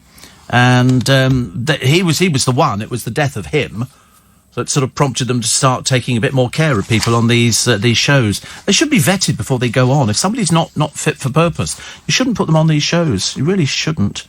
Tommy Smith, I didn't know. Do you know who Tommy Smith is? No? Tommy Smith? Football? Tommy Smith? Nothing? Oh, okay. Liverpool legend who won 4 league titles in the European Cup as a tough tackling defender. So, okay. Gordon Banks? Yes, you've heard of Gordon Banks. England's 1966 World Cup winning goalkeeper. 73 England caps. What on earth are you going to do with 73 caps? We should sort of put them on little heads all over the place. Clive Swift I like. Albert Finney was 82. And Peter Mayhew. Who was Peter Mayhew? Come on, Peter Mayhew. I'll give you a clue. Ooh. Ooh. That not help? Chewbacca. Who's Chewbacca? Thought you'd know that. Yeah. I thought that was also a very, very good impression. For Friday... Oh, did he do that? Oh, did he do that? Oh, is it... Oh, right. Oh, if Eddie Mayer would say that would be soundbite. He's not here, though, is he? For that, we should be eternally grateful. Oh, he goes... Oh, right. That's quite nice. OK. Gloria Vanderbilt. Remember who Gloria Vanderbilt is? No. Gloria Vanderbilt was the heiress and designer. And her lovers included Marlon Brando, Frank Sinatra, Howard Hughes and Roald Dahl. She did look... She used to advertise jeans. She was very, very peculiar, actually. Very peculiar. Also... Aaron Eisenberg. Only 50, but you'll know who he is. Aaron Eisenberg is Nog in more than 40 Star Wars films. More than 40. Terry O'Neill, the photographer, Ginger Baker, Robert Norris, Ron Saunders, David Bellamy. I did like Dave. Sheila Mercer as well. She was Annie Sugden in Emmerdale. That was nice. Jack Chirac went as well. Can't do an impression of him at all. And Peter Sissons. Good Lord, I've forgotten about Peter Sissons. Dear me. Former war reporter, wounded by gunfire. He was 77. Rutger Hauer, Dutch actor, most famous for Blade Runner and humorous Guinness ads. What was the other one that I quite... Judith Kerr. She was the writer and illustrator of The Tiger Who Came to Tea, which I've never seen. I saw a little clip of it the other day, but apparently it sold 5 million copies. Oh, and she wrote the Mog series. Judith Kerr, good Lord above. It's nice when you can remember people, I think. Nice. And Peter Tork, I did remember. I liked talking to Peter Tork. They were just... I was a big fan of the Monkees. Big fan of the Monkees. Queen's Christmas Day speech brooch hid a secret message. We were strangely drawn to it. I couldn't remember whether the brooch was part of the Cullinan diamond, which was cut and they put some into the imperial crown and then others was made into little bits of jewellery. Lauren Goodyear, never one for exaggerating, has been rushed to hospital in an ambulance and put on a drip after complaining, "I feel like I'm dying." I know the feeling. She said she was suffering the worst hangover of her life and admitted really not in a good way. I hope to God with a hangover you didn't dare call an ambulance. I think you should be charged if you did. I mean, just absolutely ridiculous. And so but she's got full makeup on, and it's a full posy picture of her on a hospital bed. Not even, she's connected to a little... I mean, just shameful, honestly. What an embarrassment. There are people desperately ill out there, and you're wasting time. Definitely.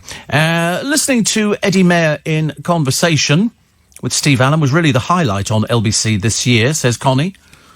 You are the most interesting, fascinating, hard-working, gorgeous person on LBC. I'm a necessity. A necessity. I've never been called a necessity. Steve, the best John McCurrick moment was when Big Brother locked the fridge containing his beloved Diet Cola. He flew into a furious rage. Some of his views were very outdated, but he was, I think, actually quite a colourful character. But he was from another time span, wasn't he? Another time span.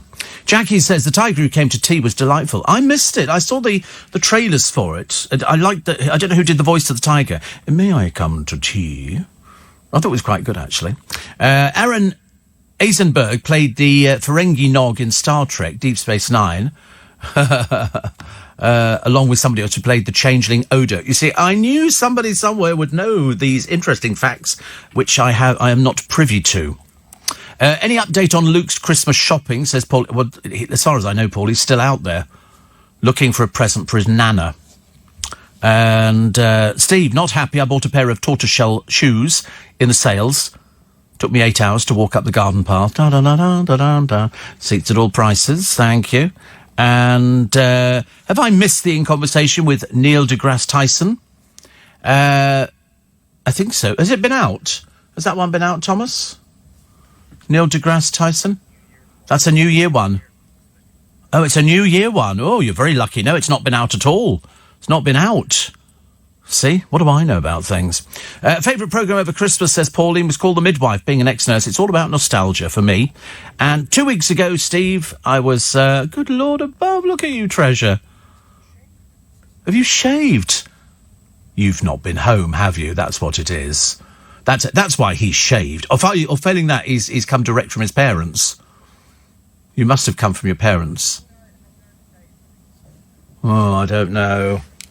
You've not found a seat in a bus shelter, have you, where you could sort of meet other people and have a little shave? We haven't seen him having a shave for ages. What did you get for Christmas? Sorry, we're talking to Connor. You got what? Oh, right, okay. So, what did you get for Christmas? Did you get something? There we go. It's where people have to make things up. Oh, I got a car, an elephant, a tiger, and a giraffe, a jumper and a scarf. It's always the same, isn't it, for people our age? I say our age, I'm sort of, realise I'm a little bit older. I got a jumper as well. And I got 2 shirts. I got loads of stuff. And look, I got this, which is really cute. I've just bear with me. This is my favourite. This is my sort of little thing here.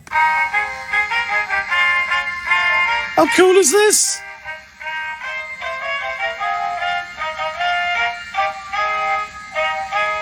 And it goes around all by itself. Is that the most cute card you've ever had? I've got loads. I've got loads of cards I haven't opened in here, actually. Presumably you're working on breakfast this morning. And you are? Yes, I was wondering, actually, because we appear to have lost Corey. Corey's disappeared into the ether. We've got no idea where he is. Occasionally you get sort of some sort of little message from him or something like that. I think we heard from your mother over Christmas. I thought we did. We also heard from... who else's mother do we hear from? We heard from Corey's mother and Henry's mother as well. It was becoming quite incestuous on this programme. Or everybody's mother. Thank you for looking after my son. It made me feel like an orphanage. It was dreadful. Yes, bring them all in. Bring them all in. It'll all be fine. It'll be fine. So, no, word from your mother's barred. She's on the barred list, isn't she? After the last experience. Thank you very much indeed. But I think everybody had a nice Christmas. Everybody sort of stuffed themselves suitably with sort of turkey and food and things like that. You look quite happy, so it can't have been that bad an experience. Looked okay. Oh. Boxing Day was good. See, Boxing Day for me was an absolute disaster. Did the programme, lovely. I thought, I'll go home. Waterloo Station, all closed. The whole of Waterloo Station. Not even one train going to Lapland, nothing at all. So I had to then go down on the underground. At my age, you know, and my celebrityism, I had to go down on the underground, trying not to identify with anybody, and then get the train. And I sat on the train going back to Richmond by myself, because nobody was going. But at least the underground was all running, but the mainline station's totally useless. And the buses were good. I got a bus the other end, and we had a few shops open in Twickenham. Iceland was open. So that was enough to keep me going. But I had to drink champagne yesterday. I know, such a hardship. I was forced. Yeah, well, because I've run out of Prosecco. Because Costco has not been open and I've not had the opportunity. So today, I should be getting in the car and tootling down to Costco so that I can go and stock up the boot with some bottles of Prosecco. So I had to change my complete diet yesterday and have champagne, which was a bit of a hardship. I know, obviously, you have champagne all the time, but I mean, I don't get it very often. I've got a very delicate stomach. A bit more delicate today than it has been of late. We've had not a very brilliant programme today. I've had to take time off. I've had to disappear for half an hour, little splurges. Producer's going to me, goes, you should go home, you should go... Oh, honestly, he's been a right moaning little madam, honestly. Oh, you should go home, you're not very well, you're not very well. If I phoned the boss, he'd tell you to go home. That's all I got from him, it's all I got. So look, shouting at me now. Don't pick on me because I'm elderly and diabetic, it's not my fault. Horrible person, honestly. Been quite awful this morning, seriously. I was enjoying myself so much over the last few days, then all of a sudden, back it comes. They put Cheryl on a programme the other day. And they didn't understand what she was talking about. That's why she didn't work in America. It didn't work in America because nobody understood her because she's got a fairly thick accent. Thomas Cook's staff betrayed. Hardly anybody's been sorted out, which is not so good. Also, should we put cannabis offenders behind bars? I don't know. I know people who smoke cannabis. I don't smoke cannabis. It'd be ridiculous as a diabetic to start smoking cannabis. Are you having a beef with Nick Abbott, says Darley? No. Why would I be? Now, don't start making things up, because if anybody starts little rumours like that, we have ways of making sure you suffer badly. Steve, the tiger who came to tea.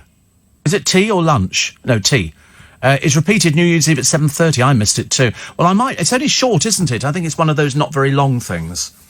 In which case, I can probably manage that on New Year's Eve, because I'm in on New Year's Day, which means it'll be from 7 o'clock till 10.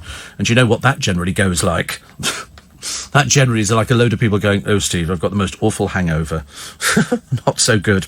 35,000 people at risk of losing their sight over appointment issues. If you miss your appointments, you've only got to miss it twice, and they don't bother asking again. You can't do these things. You can't do these things. A lot of people still asking about whether the Queen's speech is as important as it used to be. I think it is. She's done loads and loads of them. I see no reason why her speech should not be as relevant today as it was when she first started. I don't have any problem with that at all. I mean, it only lasts but about 5 or 6 minutes or something like that. Why would anybody want to sort of not have that? Oh, no, definitely. Definitely the Queen's speech. Thank you very much indeed. Definitely. Princess Charlotte turned up the other day. You know, she turned up for the church service thing, and somebody gave her a bunch of flowers. And then one of the minions said, I'll take those from you. No, thank you. No, she didn't want that at all. She hung on to them. She hung on to the flowers. I think mainly because she thought they'd been given specifically to her, and so she didn't want to let them go. So they made a bit of a thing about she's hanging on to the flowers. Whereas normally somebody gives a present to a member of the royal family, and they pass it on. The people standing behind. The Queen will only ever hold one sort of thing, and in the case of Charlotte, she decided she wasn't giving up. Which actually seems fair enough, doesn't it? You give a bunch of flowers to a little girl, she's going to enjoy them. And she's going to get... When somebody says, do you want to give those? No. They were given to me. Still trying to work out the pastor. We can't get that one. Can't get our heads around it at all. I'm more upset about the fact that they've opened the swimming pool. That's the thing that upsets me more, when they've just pulled three bodies out of the water. Only 6 feet deep where they were. How it happened, I've got no idea. He apparently couldn't swim, which, you know, is there was no lifeguard, because in Spain, believe it or not, they have a system whereby if the pool is of a certain size, you don't need to have a lifeguard. I would have thought if you've got children around a pool, a lifeguard would be absolute. And this was like a beach club thing. Not exactly, it didn't look that bad at all. It looked really, really nice. But they didn't have a lifeguard there. Otherwise, things might have been very different. He actually probably could have jumped in and saved them. Because I don't know if it was an outlet. They have outlets at the bottom of these pools which filter the water through, and I don't know if the little girl got jammed into that, then the son got in, and then he got into difficulty, and then the father gets in, and because he couldn't swim, he got into difficulty. All I know is 3 people lost their lives, and, you know, the club's open again. Perhaps it's different, isn't it, abroad? Not so good, not so good. What else we got? Oh, the lawyer. He's going to feature all over the papers for tomorrow as well. He tweeted about the fact that he obviously keeps chickens in his garden, and he found a fox there, because foxes like causing a little bit of mayhem around chickens, and surprisingly he beat it to death. And then he tweeted about beating it to death. Doesn't really seem the best thing to do, does it? So, of course, everybody's up in arms about it. The RSPCA are sort of saying, you know, you can't really just beat a fox to death. If you need to get rid of an animal because it's becoming a pest, then you call people in. I've seen them doing it on the television where they will watch, because foxes do the same thing every time they go out to look for food. And in this particular case, he'd obviously discovered... I think ask James O'Brien about it when he's back, because he had chickens that he lost to the fox, because you think you've got a safe chicken house, but the foxes will always find a way in there, and they just cause mayhem. Absolute mayhem. I think most of the chickens die of fright. But anyway, this particular lawyer, who's quite well heeled, he's QC, he then tweeted about beating the fox to death. He said, and how's your Boxing Day going? And we're all thinking, I don't think he should be tweeting about that. I don't think that's very PC at all. The woman who saves the chickens is in a few of the papers for today. But the cat who comes back after 7 years missing, how does that happen? How does that ever happen? The cat that disappears. I told you our one did years and years ago, and we put an advert in the local paper if anybody's seen a white cat. And it turned out to be about 4 or 5 miles away from where it lived, in a very posh house. Very, very posh house. It looked quite disappointed when we turned up to take her home. She wasn't as happy as she could have. Now, don't you, that smashing the audience figures, Gavin and Stacey, way and above everything else, way and above. I mean, it got loads of coverage beforehand. To be honest with you, I didn't really know that there was anything else on television. I just flipped through the channels, same as everybody else. You mentioned Ron Saunders, Steve, who passed away this year. He was a great manager for Aston Villa, up the Aston, won loads of cups. Thank you very much indeed. And Trevor says perhaps cannabis offenders should be behind bars. Yes, may make pubs more entertaining. Yes, I mean, there's been a lot of discussion about, I wouldn't want to be out driving with somebody who'd been smoking cannabis, thank you. They're generally a bit doolally people, aren't they? And everybody pointing out to me, he didn't just beat the fox to death. The fox was trapped. Yes, it was in some netting, wasn't it? Or wire netting or something like that. And then he decided to do that, which was terrible. Another one here. Do we know what Her Majesty the Queen's brooch meant? No. Somebody did somewhere, but I've lost the thing. But the reason is that she has little things that she does. If she holds her handbag in a certain way, if she moves it in front of her, that means she's ready to move on, and so people move in. Everybody's got that, haven't they? Have you never arranged that before? You go to somebody's for dinner and you go, listen, if I'm not home by 10 o'clock, phone and go, the house is on fire. You know, that's always a fairly popular one, actually. Also music deaths. Lots of, quite a number of music deaths, wasn't it, this year? Some very well-known people who sort of passed on, but we seem to be living longer. I keep trying to convince myself that that's actually sort of the best thing that's going on. The Edinburgh locals livid over the Hogmanay rules. Could have been rules in. It's like Trafalgar Square. You know, you're not supposed to take alcohol to Trafalgar Square. Well, unless you're going to physically search every single person, you're not going to be able to do anything about it, because people take bottles in, don't they? There's people who've got all sorts of little tricky things. So when I generally come through here in the early hours of the morning, well, it'll probably be about 6 o'clock. I'll probably come in quite late, actually. By that time, the sun will be up, hopefully, and all the drunk revellers will have disappeared. That's what I hope. Doesn't always meet with our approval. I mean, remember one year I got here, it was a nightmare trying to get into London. We had to go all the way around the Ring Road, and we were all over the blooming place. Like me getting lost the other day in the Southampton one-way system. That was another one, you know, which was really, really difficult. But eventually I managed to find my way out. I work on the assumption if I'm in a town, I can eventually find it. But I could not find the M27 for love nor money. But eventually I did. I'm very in favour of the hospital parking charges for the sickest patients scrapped. I think it should be dropped for everybody, not just the sick. How you work out if somebody is sicker than somebody else's patient, I don't know. But I'd be more than happy if it was free, but they make so much money out of it that we're at a bit of a loose end. Also, the new Caroline Flack show could be axed over various things that are going on, and still nobody's come forward with this 41... Somebody's losing interest, the rate of goodness knows how much every day. On the lottery, £41 million. £41 million. The ticket is worth. It's here, ready to collect. They haven't told you where it is as yet, have they? It'll be down the back of somebody's sofa. Or failing that, somebody's forgotten it, or it'll be in somebody's wallet. That's generally what happens. People sort of put it in their wallet for safekeeping, and then they forget about it. And it wasn't recent. This is going, because the time's running out. It was about a month ago. So somebody somewhere has got this blooming £41 million ticket. Come on, goodness sake. 4 in 5 driving offences are for speeding, although if you listened overnight to LBC with Richard Spur, it was a lot of drink driving. In fact, the amount of people who were phoning up admitting to drink driving. And of course, for younger people, it's a nightmare, because if you're caught drink driving, they'll take you off the roads for a few years. They're like that. So I'm just waving at Andrew Castle as he goes past my studio.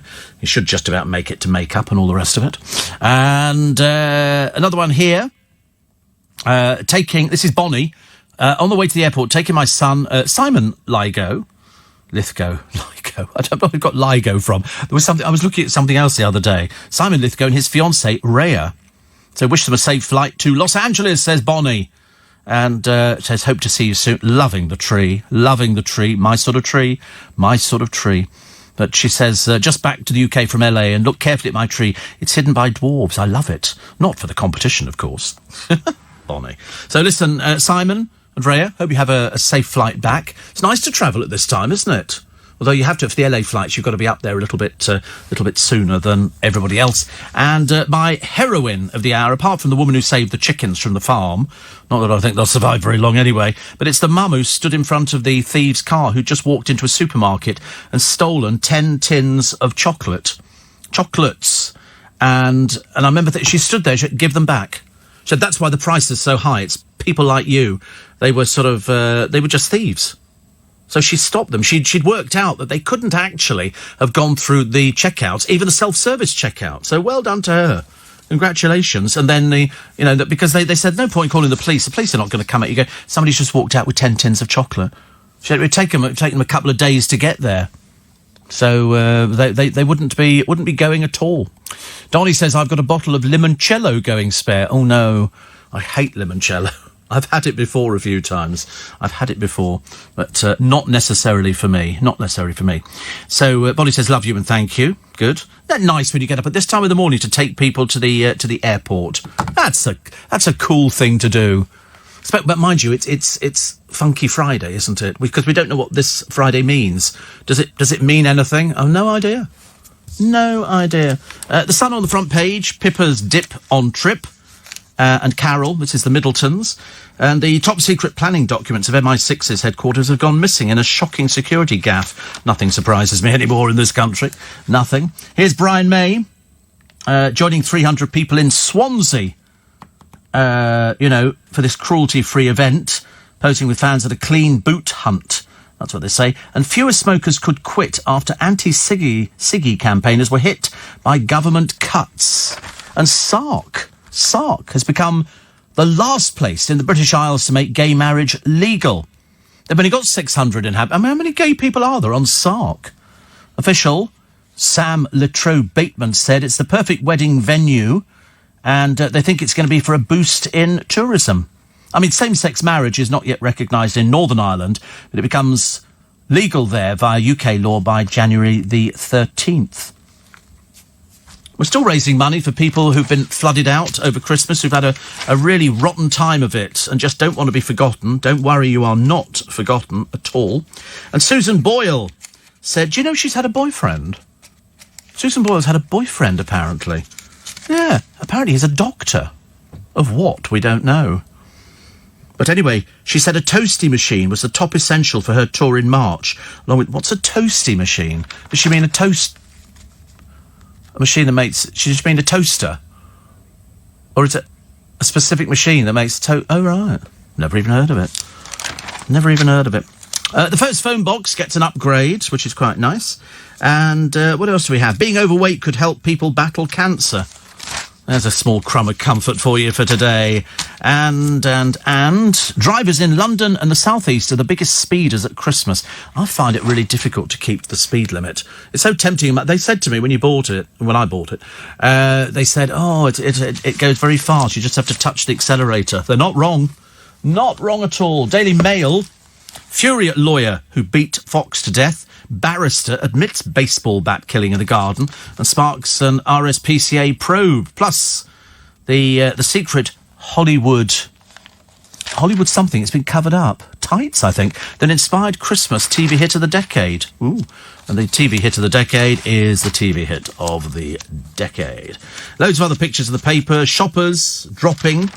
They say, people are not going out there. Well, you should go out there and shop. I mean, I don't say you have to. You don't have to go and buy stuff in the sales. Bonnie says, Steve, they were so shocked and chuffed. So shocked that you mentioned them. That's Simon and Rhea. How cute. I bet you're delighted to be up at this time of the morning. We're getting on a flight. Mind you, the good news is you can get on the flight, go to sleep. That's what I do. Every time I go on a flight, which is not that often, but I do go on flights, and then I just go to sleep. I'm not bothered about it. They go, would you like to fasten your seatbelt? Yeah, no, just leave me. I just want to go to sleep. I want to sleep. Producer's got to work very hard today. He's got to put his clothes on now, so he's changing very fast. Why? Because he's back in this afternoon. It's at 2 o'clock. Back in at 2, aren't you? Obviously saving up for something. I can't imagine what, but I'm sure it'll be something interesting. So his new clothes. Good. That'll be nice. And so he's got to rush out of here. Flee. Normally I'd flee as well, but unfortunately I don't have the strength to flee anywhere today. Oh, he's got his hat on and everything. Worth it. It's really bread and gruel as far as I'm concerned. Solitary confinement, leave them in there. And then people were advocating the other day that if somebody's caught for cannabis, we should put them in prison. I think we'll have to build new prisons. You can't keep sticking people. There's no room in the prisons. You've got to get rid of all the other people, in which case, there was a riot at Feltham the other day. I mean, I can well imagine it. Feltham has got some of the nastiest little children that you'll ever encounter. And they shove them up there because they get, they're not big enough to put in adult prison. Oh, they are, believe you me. They really are. Fern McCann, secretly dating a trader she met in Dubai. I mean, a bit naff, isn't it, really? But I suppose he'll be getting his 2 seconds of fame. And the Yorkshire Ripper. Yes, Peter Sutcliffe claims that the Tories keep him in prison for revenge. No, they're keeping you in prison, Sado, because you're a convicted murderer. I mean, I'm not sure whether that's escaped you. Also, a blind convicted murderer. Apparently, he's going blind, so there is a God somewhere. They found a Lamborghini driver doing 120 miles an hour on a motorway with kids in the back seat whilst playing Driving Home for Christmas by Chris Rea. I mean, is that going to encourage you to put your foot down? I was going down the motorway yesterday, coming back on the what was I on? The M11, M27, one of the two. And two very fast, your little boy racers, or as I prefer to call them, little girl racers, whizzing down the motor. They shot past me. I mean, I was doing 72, I think, at the time, and they must have gone past me at about 90 or 100. And then later on, they said, oh, there's an accident. I thought, I secretly hope it's these people. Secretly, but as long as nobody else is involved. And it turned out, when you see it and it goes, oh, incident after the next junction. So you get to the next junction, nothing. Absolutely nothing at all. And I'm looking around thinking, why have we all just been whizzed down to 40 miles an hour? You know why? Because they tell lies.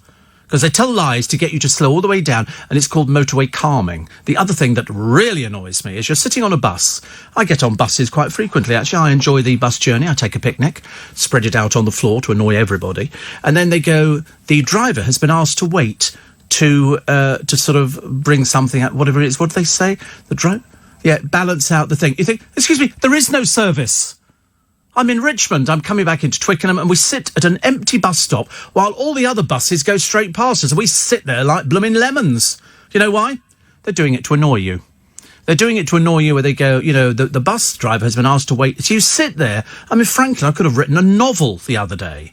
I was so annoyed. And then there was about 3 buses that went past, which I could have got off and got on. And the worst thing is the driver leaves the doors open, so we all sit there and freeze to death.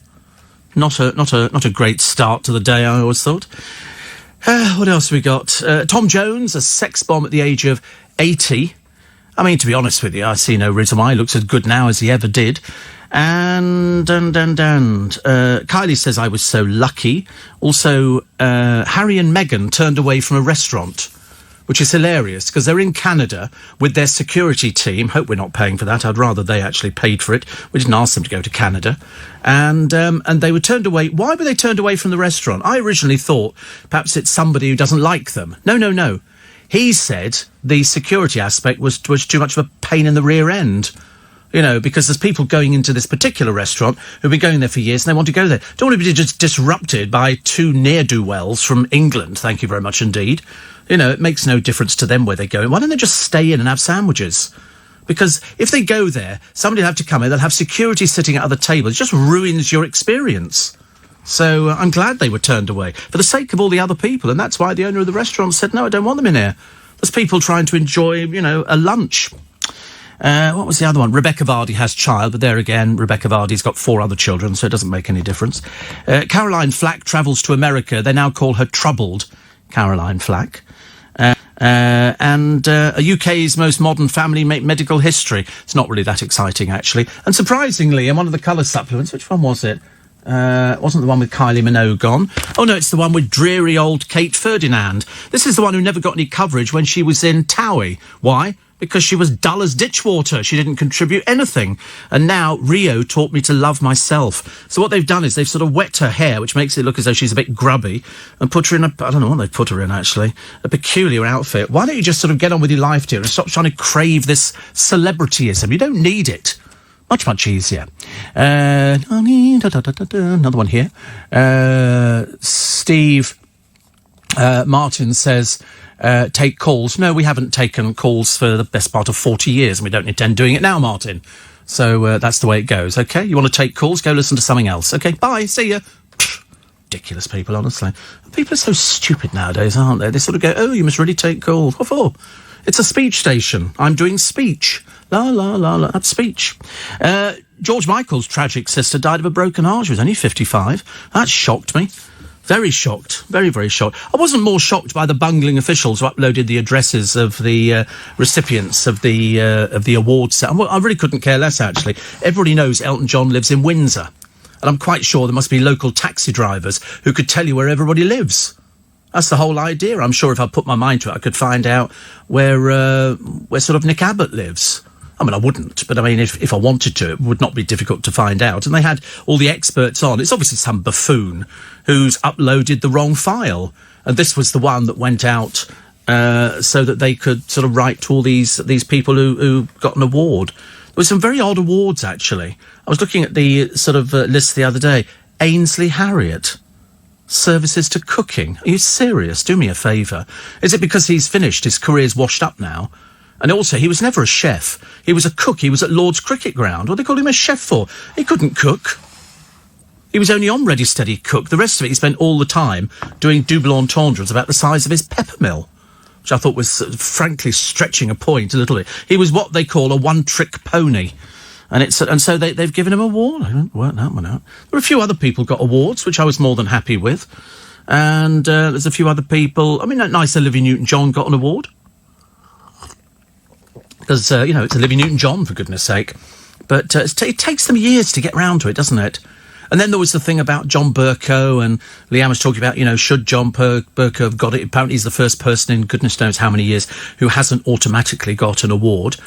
Florinda Benjamin now gets an award which adds on to the OBEs, MB, whatever the other one she's got. She's in a raft of titles, which I suppose you could have put on a checkbook. The only problem is nobody uses checkbooks nowadays, do they? Somebody says, I've been ill in bed, Steve, since Christmas Day with the flu. Oh, it's Wendy, my florist. My Christmas door wreath friend. Oh, no. That's not good, is it? Do you know, this year I've not been ill at all. He says, touch wood. I don't want to be ill. My producer during the week, I went to give him a hug because he's away. We do showbiz, and he said no. He said I'd rather not. I said okay, fine. And he said because you might be ill because I wasn't very well on Friday, and he thought whatever it was, it might have been catching. Brenda says it's going to be a very warm Wednesday. Is it? Oh, I quite like the idea of a warm Wednesday. I thought because we've had nothing but rain and misery and snows. Yeah, it'd be New Year's Day, wouldn't it? The New Year's Day parade we could do with some good weather for. But I've done the New Year's Day parade, comparing it when the snow's been coming down. And all the... oh, it's fab. You never seen it? Oh, it's better than the Lord Mayor's. 10 times better, because the thing you have to remember is all these... we bring over the marching bands from America. There'll be about 10,000 performers. 10,000 bands would be quite a lot. You would sit there for ages. I think there's about 1,200 majorettes who march through in, I think they're either 300 or 400 strong each time round, and they get thrown up in the air and they go, woo! And we all go, woo! And it's all very exciting. And it's a fantastic day. The marching bands are tremendous. I always used to take the mickey. You have to excuse me for this one, because you get the Americans. Now, bearing in mind, every single member of the American marching bands finances themselves to come here. They go out and they raise money, and that funds them over. They say it's going to cost you 600 quid or whatever it is. Many of them have never been outside of America because most Americans don't have passports. They never need to go anywhere. They've got everything that they need in one country. So they arrive here, they get taken around the capital in coaches, they're taken to all the sites, they stay in a hotel, they've got New Year's Eve in town, but of course because they're under 21, they can't go out, so they all have to stay within the hotel, and they can't drink either, which is good news. And the night before, we've done some concerts with them because most of the marching bands have a concert band as well, and they're I mean, I hate to say it, but they're bloody brilliant. You would get the American marching bands that come in. Biggest one, I think, from Ohio, which is 400 strong, of a marching band, and they play all the tunes, so Louie, Louie, Louie, and all this kind of thing. And then you get, and I don't want to be rude about it, so take it with a pinch of salt, the Wembley Majorettes. They look as though they'd rather be anywhere than there on a freezing cold day. They've got the glasses held up with the elastoplast. They look really fed up. And they're not... This is just a made-up group. And you look at the Americans, who are, like, so brimming with enthusiasm. Are you enjoying yourselves? Yeah! They're whooping... majorettes, no, would be somewhere else. You can't beat them. But we don't have Morris dancing in the New Year's Day parade. I don't know. We have the big balloons, which they use in Macy's, and then you have the marching bands, and I forget how many there were, but I mean, it's like a hell of a lot, and they're brilliant. They're absolutely brilliant. I always recommend people to go, because it's something that's traditionally London. And they do one in Paris, and they do them in quite a few places around the world. I can't remember what time it starts. I shall let you know on New Year's Day, because it's worth going. If you're looking for something to do to get kids out of the house, and you've sobered up, then get everybody out. Everybody out. Do you not drink New Year's Eve? I don't drink New Year's Eve either. Mainly because I have to be in here for New Year's Day. And so it never interests me. There's no point. Yesterday we went out to a pub in Essex. I have to be honest, I don't think the food was all that. And it's a very, very well-known pub. Very, very well-known pub. And I might tell you about it later, but the food was... it wasn't dire, but it certainly wasn't worth the money. So I was a bit disappointed.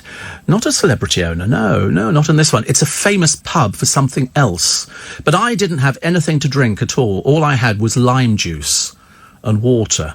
And I got through 6 glasses of lime juice and water. I was weeing for the world.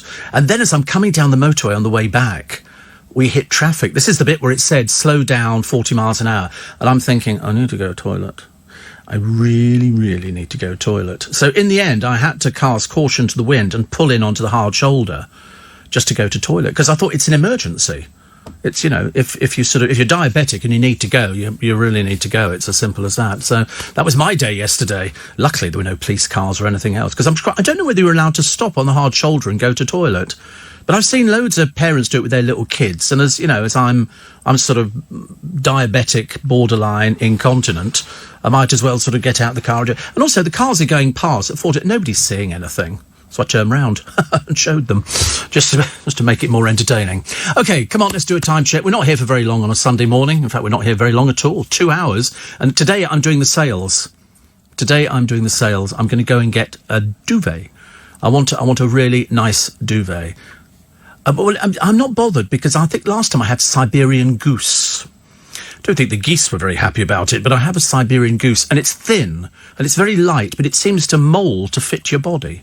It's really nice, actually. So it's cool in summer, warm in winter. It seems to sort of double up a bit. So I'm due a new one. I haven't bought one for many a year now, and I thought, no, I'm going to treat myself.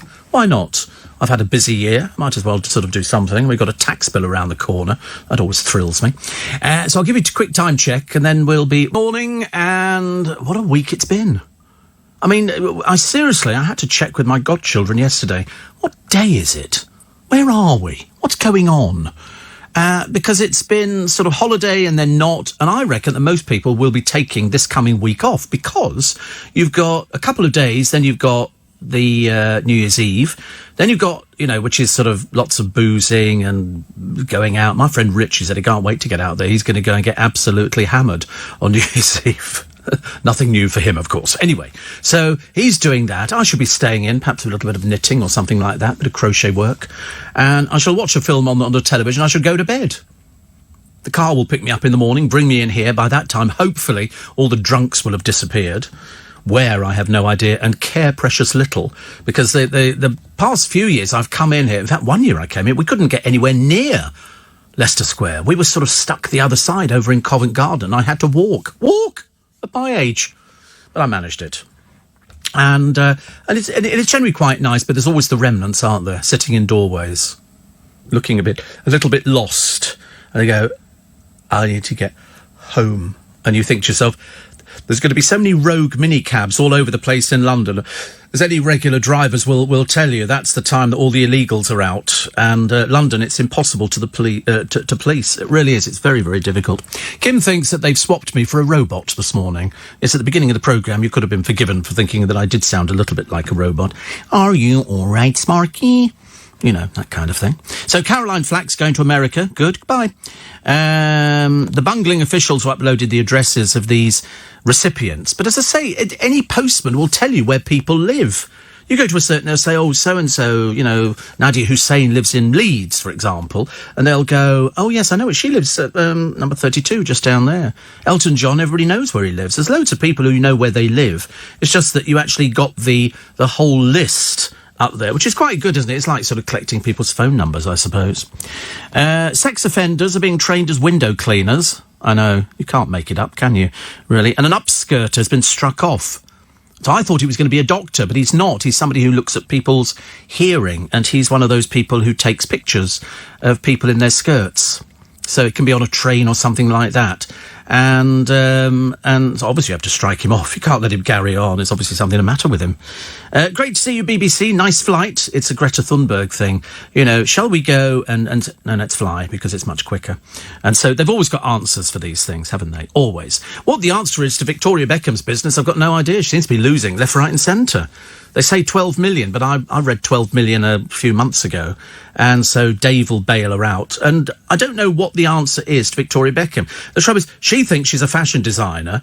I just think she's an ex-Spice Girl. I never thought a fashion designer. She sits there and does drawings, or do you think Harper does them for her? Oh, look, Mummy, I've designed a skirt. Marvellous, Harper, you're so talented. It's great. She got a puppy for Christmas. That was lovely, wasn't it? I wonder if she asked Father Christmas for it, because she was taken to see Father Christmas. One of her elder brothers went with her. I know who's more impressed, actually. And so 12 million down for Victoria. She's going to have to start cutting back and making some amends. Or failing that, why not cut the prices of the clothes? That seems fairly obvious to me. I mean, some of it, what was she charging? Was it 400 quid for a T-shirt? 400 quid for a T-shirt. Do me a favour. 7 quid for the producer. It's not a Victoria Beckham, but there again, you know, why would you want VB written all over something? You don't, do you? £400 for a T-shirt must have more money than sense. I wouldn't spend more than a tenner on a T-shirt. I really wouldn't. I just think it's a dreadful waste of money. And so it's backfired on her. You know, the public are not buying her stuff. Perhaps, because as I said to you before, what would you rather buy? Gucci, Fiorucci, Dolce & Gabbana, Victoria Beckham? It's a no-brainer, isn't it? You're not going to want, you know, Victoria Beckham's clothing because, have you ever seen what she looks like in it? She's stick thin. I mean, seriously, Victoria Beckham is like a pencil with 2 billiard balls stuck at the top of it. That's it. She doesn't look any better than that. And then she's this... seriously, if she eats something, she balloons, you know, to like half a stone. There's nothing of her. So the sort of clothing that she's wearing is for her. It's not designed for it. Nobody is that size. I don't know anybody that size.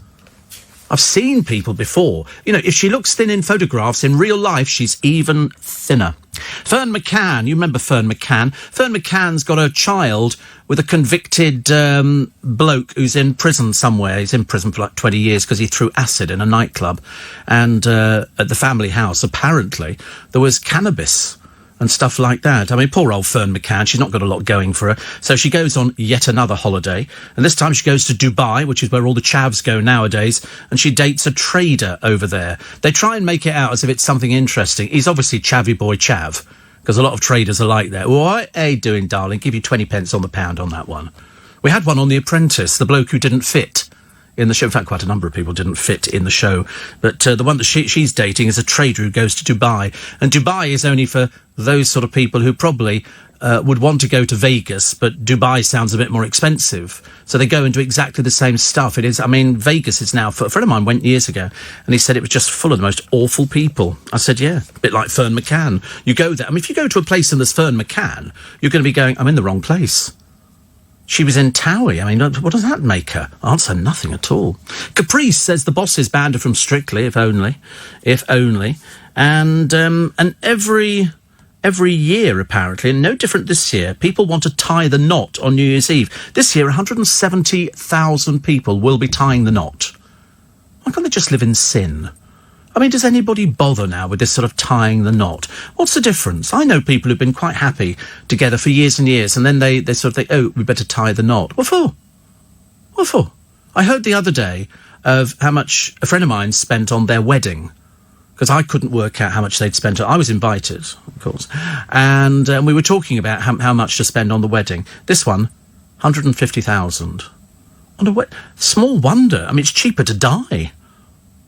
It's much, well, not much cheaper, but it's certainly much better than it used to be, which is a bit embarrassing, isn't it, really, when you think you spend that much money? But it comes down to the fact, did you have a nice time? Yes. If you had a nice time, did everybody else have a nice time?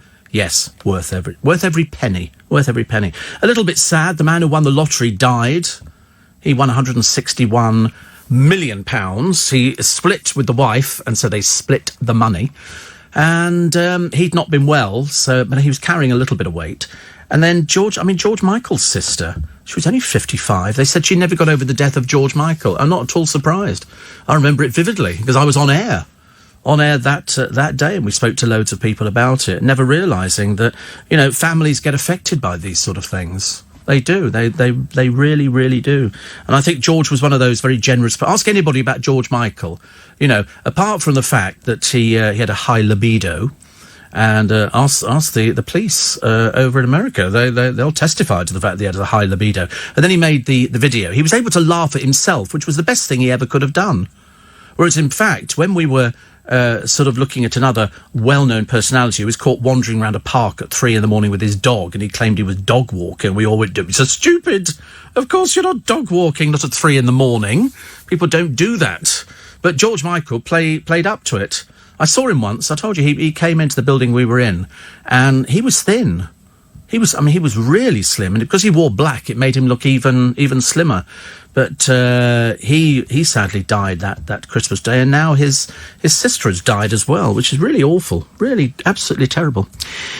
Also, what was the other one? Oh, the Yorkshire Ripper, Peter Sutcliffe. The Tories want to keep him in jail for revenge. No, they're keeping you in prison because you're a murderer, OK? That's the reason you're staying there. Hope to God you'll die soon.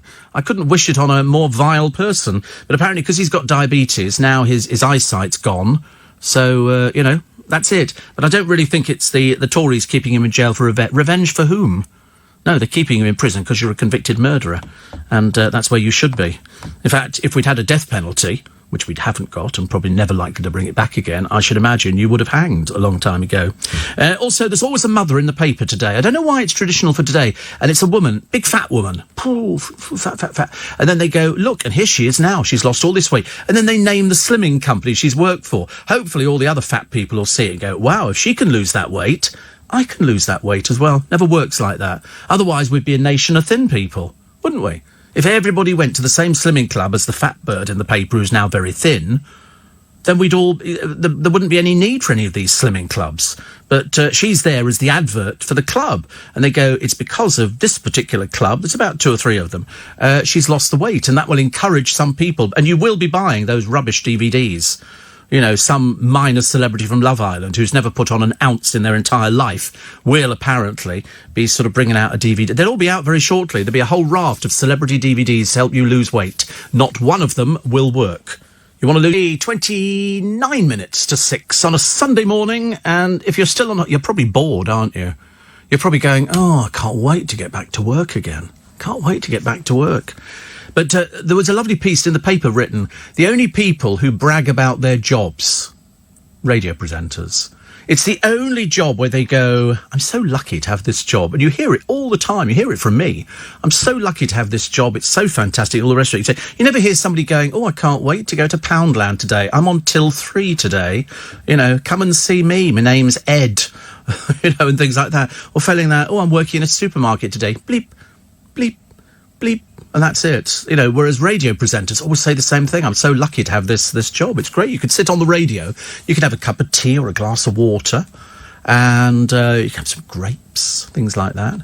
Somebody was horrified the other day. I love it when people write in when they're horrified. Because I injected through my genes and said, oh, you can't do that. Well, I've been doing it for many years, and it hasn't affected me at the moment. Thank you very much indeed. And then somebody else said, listening to what your diet is, as if I've ever discussed my diet on the programme. They then say, you're obviously a very bad diabetic. And you think, why don't you mind your own business? You know, basically, why don't you just do one? Nobody cares. Nobody ever sort of asks, you know, what you eat and what you don't eat. I mean, yesterday I had fish and chips and pate. I mean, you know, at the same time, actually, yeah. But I did eat, I did drink a lot of lime juice and water. Which actually, to be honest with you, I absolutely love lime juice and water. I don't know if it's any good for me. I couldn't really care less. It seems to quench my thirst. And I had the other day... What did I have the other day? Oh, I bought some elderflower cordial from Belvoir Castle. They have their own place where they make elderflower cordial. And it was quite delicious. With ice-cold water, which I always keep in the fridge. You know, to have some elderflower cordial is like a bit of a treat as far as I'm concerned. Robbie admits she's the one. This is Ada. I mean, do we really care what Robbie Williams thinks anymore? Steve, if VB puts her T-shirts in the January sales, you wouldn't be tempted at 200 quid? I think not. I mean, £200 for a T-shirt. That's why it's not doing very well. I mean, put it this way, you can see why the business is not doing too well. It's overpriced. Way overpriced. Even if I had that much money, I wouldn't waste it. In fact, if anything, I'd be far more cautious and careful with it. Yes, George gave a bit away, but he had 5 houses too around the world. Some folks can't get anywhere to live. Well, they should work harder, shouldn't they? That's what he did. He worked very hard for his money. He never had that money to start with, and it gave a bit away. Nothing. No, nothing. He gave away tons. Tons and tons. George Michael gave away. He's one of the most generous people you ever meet in the business. If ever they were short of money for Capital Radio's Help a London Child, George would put his hand in his pocket. Oh, yes, he didn't just give a bit away. Like the other day, somebody was saying, why haven't we given Lewis Hamilton an honour, a knighthood or something like that? And somebody says, well, how do you know? He might have turned it down. Then somebody said, is it because he lives in Switzerland? And I loved listening to LBC because the presenter said he doesn't live in Switzerland. He doesn't have any houses in Switzerland. He has a house in, Dubai, he has a house in blah, blah, blah, New York, London and everything else, but he doesn't have anywhere in Switzerland. Kind of put the caller in their place, really, and told them that basically, unless you can engage your brain and come up with the right answer, we're not going to let you get away with it. Steve, I'm so lucky you have that job, says Teresa. And, somebody says they could allow Peter Sutcliffe out. He's blind and infirm. They should just open the gate, push him out and say, there you go, Pete. Yes, if only. If only. You know that the celebrities where he is, and he would be classed as a celebrity, sickening though it might be, they all hang around together. They're in a special wing. People who are well known to the public, and they all talk to... I mean, to be honest with you, I couldn't care less what happens to Peter Sutcliffe. Could be run over by a tractor tomorrow and it wouldn't make any difference at all to me. I would like to think it was justice. So much easier. Belvoir Castle is pronounced Beaver. Oh, not in my books. I call it Belvoir. Can't bear people who tell you how to pronounce things. Somebody says Beaver Castle. No, it's called Belvoir. It's as simple as that. I don't mind. 84850 steve@lbc.co.uk. And Jackie says, I'm glad you got your job as well. You give equal voice to women, which is more than I can say of some of the other presenters. Oh, I thought they were all really good, actually, all the other presenters. I think they're very good. I don't think anybody can ever complain about it. The only reason somebody might not actually get through is if it doesn't fit into that programme. If they're doing a programme about a particular sort of thing, and it's somebody who's been on, because you do get a lot of regular people who sort of come on, which is very nice, but sometimes it's like trotting out a gramophone record, isn't it? Wait a minute, I've just heard you said this earlier on today, why are you repeating it? And the trouble is, it's because they just keep repeating, and it's terribly tedious and boring. A lot of people talking about it's pronounced Belvoir Castle, thank you. I always love it. If it winds somebody up, I'm all in favour of it. Goodness sake, it's still Christmas as far as I'm concerned. Caprice, bosses banned me from Strictly, if only. Couldn't be that lucky, could we? And here we go. Tom Jones is a sex bomb at the age of 80. He doesn't look 80. I mean, he might wake up in the morning and feel 80, but he doesn't look 80. I think he's very good. New Love Island host Laura Whitmore plans to shun the sun whilst on set. That is the story.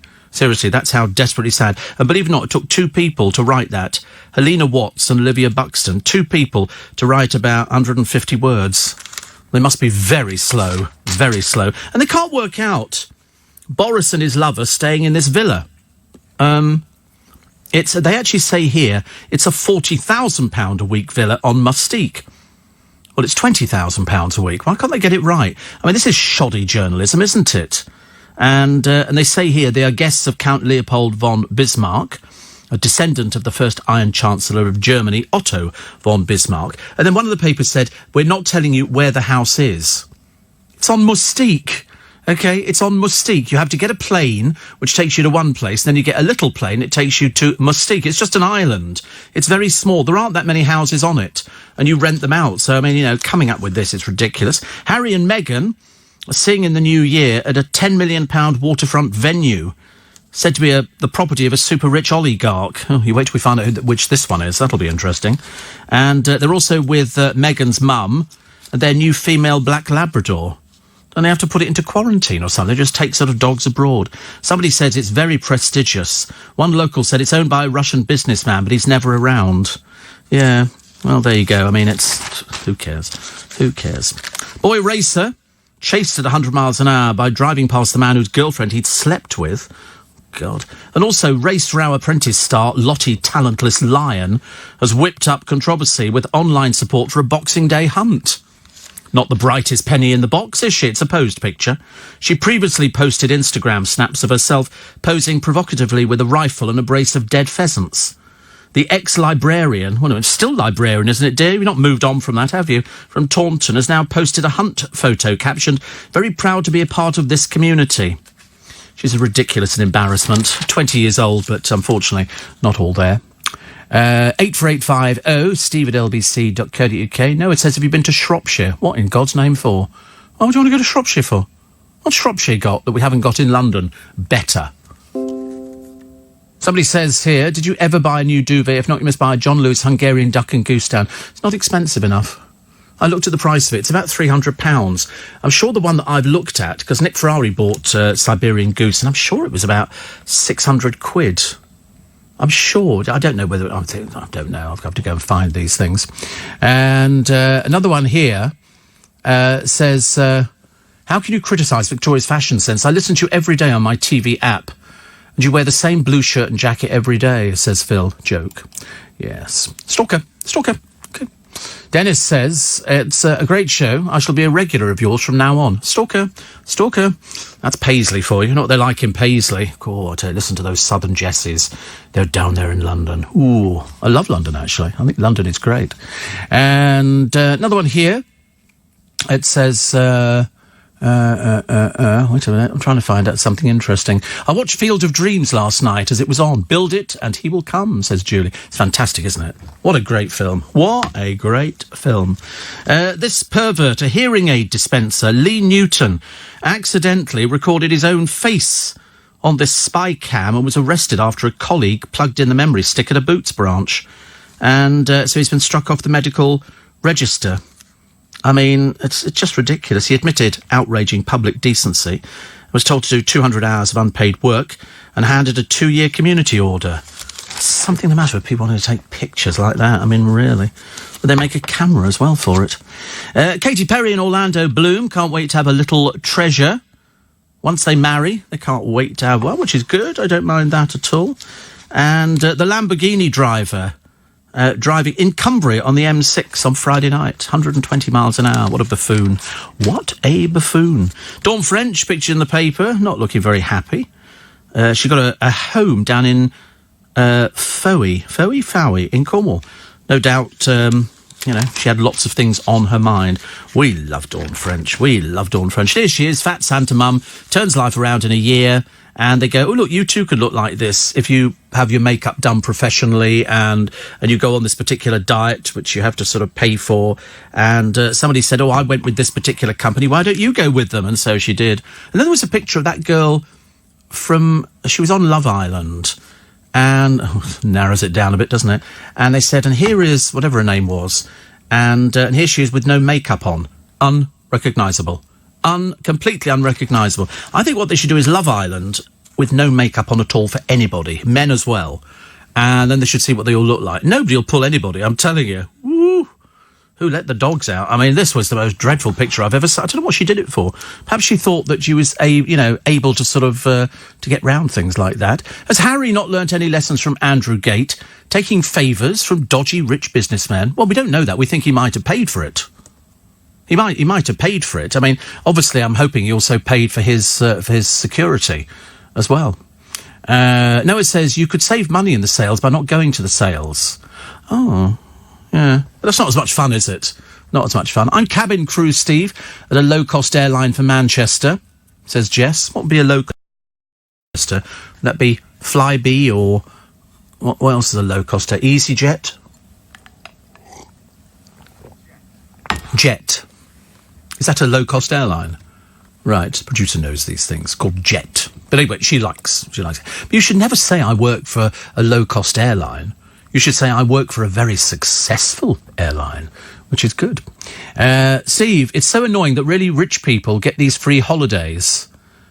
Who's that? Oh, what, you mean Harry? No, he might have paid for it. He seriously might have paid. We don't know. I've got no idea. we've got a Dunelm round my way. It's going to have to be John Lewis. I'm just going to go in there and put it on a card and sort of have a nice time. Why not? Steve, I'm type 2 and totally neglecting myself, even though a nurse just completed 42 years in the NHS, in ITU now in Carmarthen, found unconscious Christmas Eve. Well, there you go. Well, now on insulin plus metformin, says Denise. Oh, I've been on insulin and metformin for years. Years. I started on metformin and went on to insulin years ago.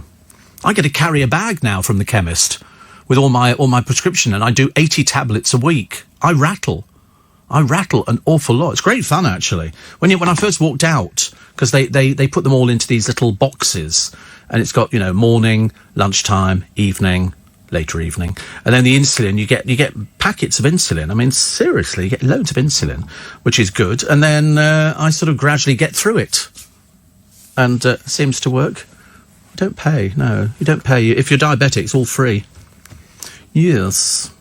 Which annoys a lot of people. They go, oh, diabetic. That's why they've always said diabetics cost the NHS a small fortune, like 10 billion a year or something. But without the medication, you could die.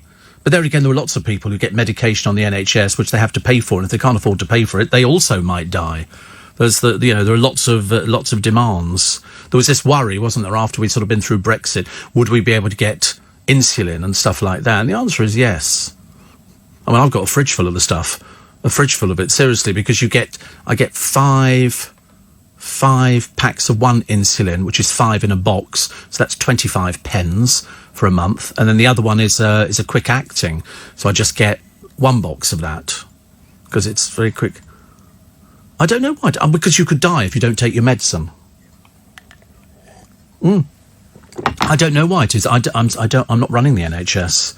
I have no idea. No, I wish I was. I'd have a field day. I'd be willing myself a wheelchair immediately, motorised. I'd be going for the top of the range. But no, the diabetics have never paid for their medication. I don't know what other people don't pay for it. Matthew says, I went to Hanworth yesterday. What a dump. Is it? I don't know. Perhaps I've never been there. I can't remember. Another one here. Jason says, we don't care about your duvet. Of course you do. That's why you've written to me, Jason. Because you've got nobody else to write to.